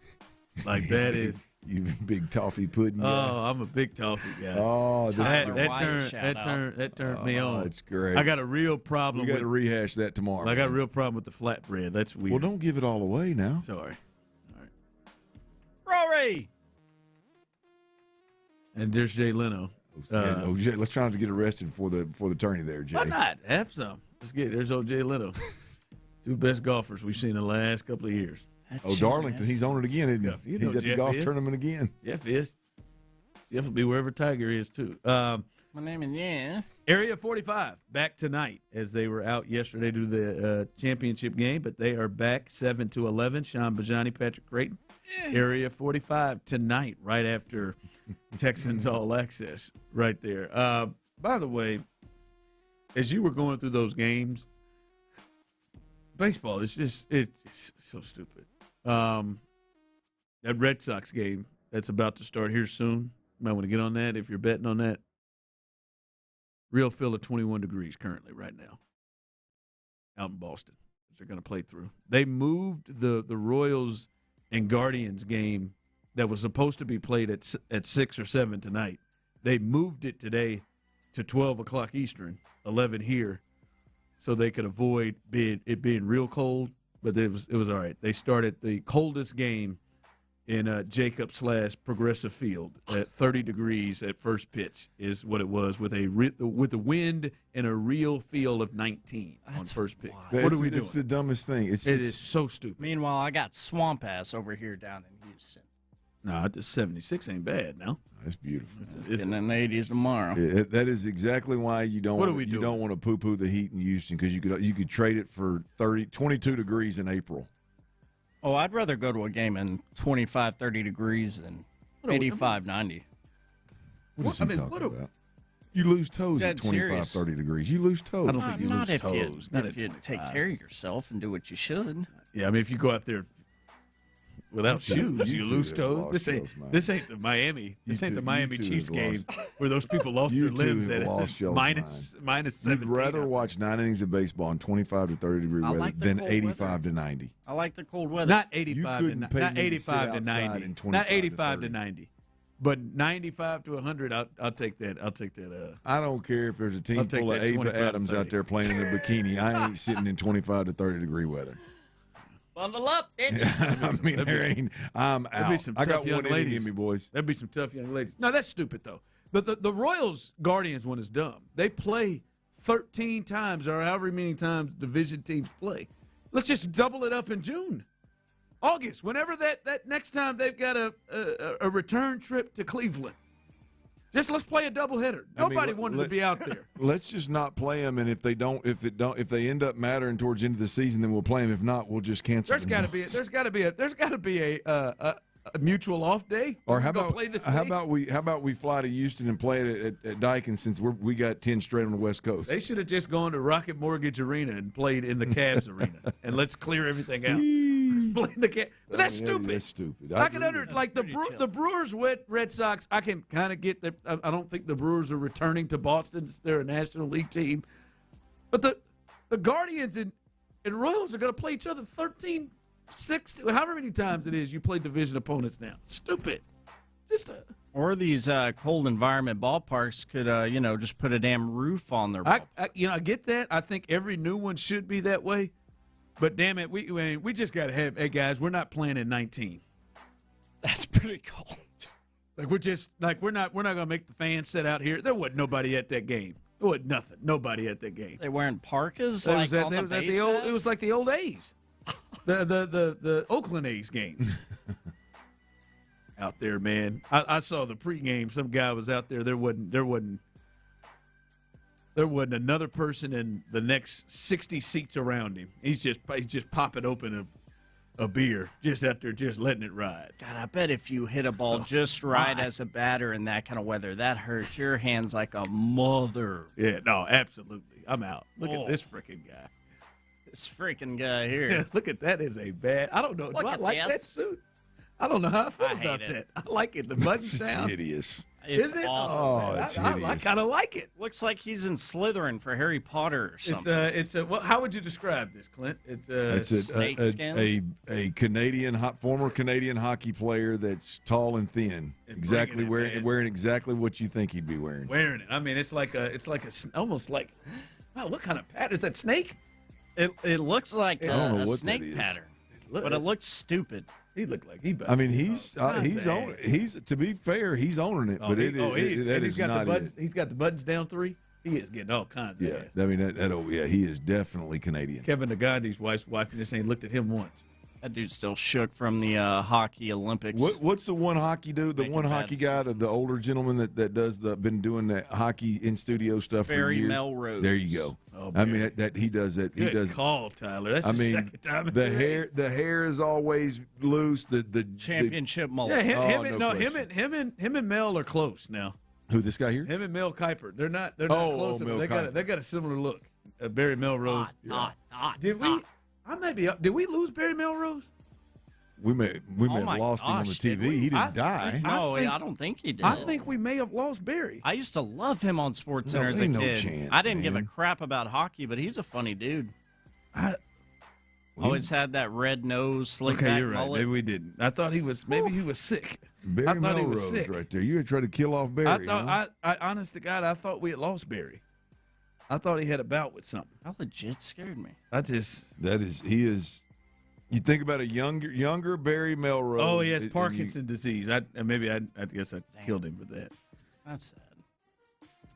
Yeah, sorry about that. Maybe he just had to flamboyant retire. Canadian. I bet you. Look at old boy up right there. I guarantee you, he's a Canadian.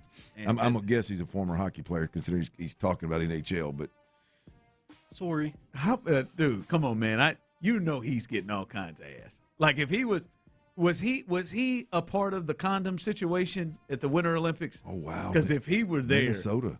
If he were there, is that where Eric's from? Minnesota. Oh my God! If Eric was at the Olympics, he was definitely a part of the condom situation where they were losing condoms. That is former first overall pick to the St. Louis Blues in 2006. 38 years old. Pretty boy. Apologize to Barry Melrose's family. Apologize to all the country of Canada. I pinned that on you. Apologize to America's top hat. Well, I mean, I pinned it on it. Was it? I knew Melrose was. I just assumed this guy was. I mean, that suit right there. That's a tough pull off right there. I guess you can't apologize. They're just gonna overly apologize right back to you afterwards. I don't know. I don't know if you've been paying attention lately, man. They ain't been doing too much apologizing lately, Chief. They've been doing a lot of losing. I know that. I mean, they really don't have a dog in the fight, but it's just not as that relationship isn't as kosher as it once was. Hey, real quick. Oh no! What the? Tyler, what the hell happened in the 5th inning yesterday? The wheels came off. a nightmare. It just wouldn't end. No, it wouldn't, man. I think the first 3 of those 8 runs in the 5th inning happened, and then they got to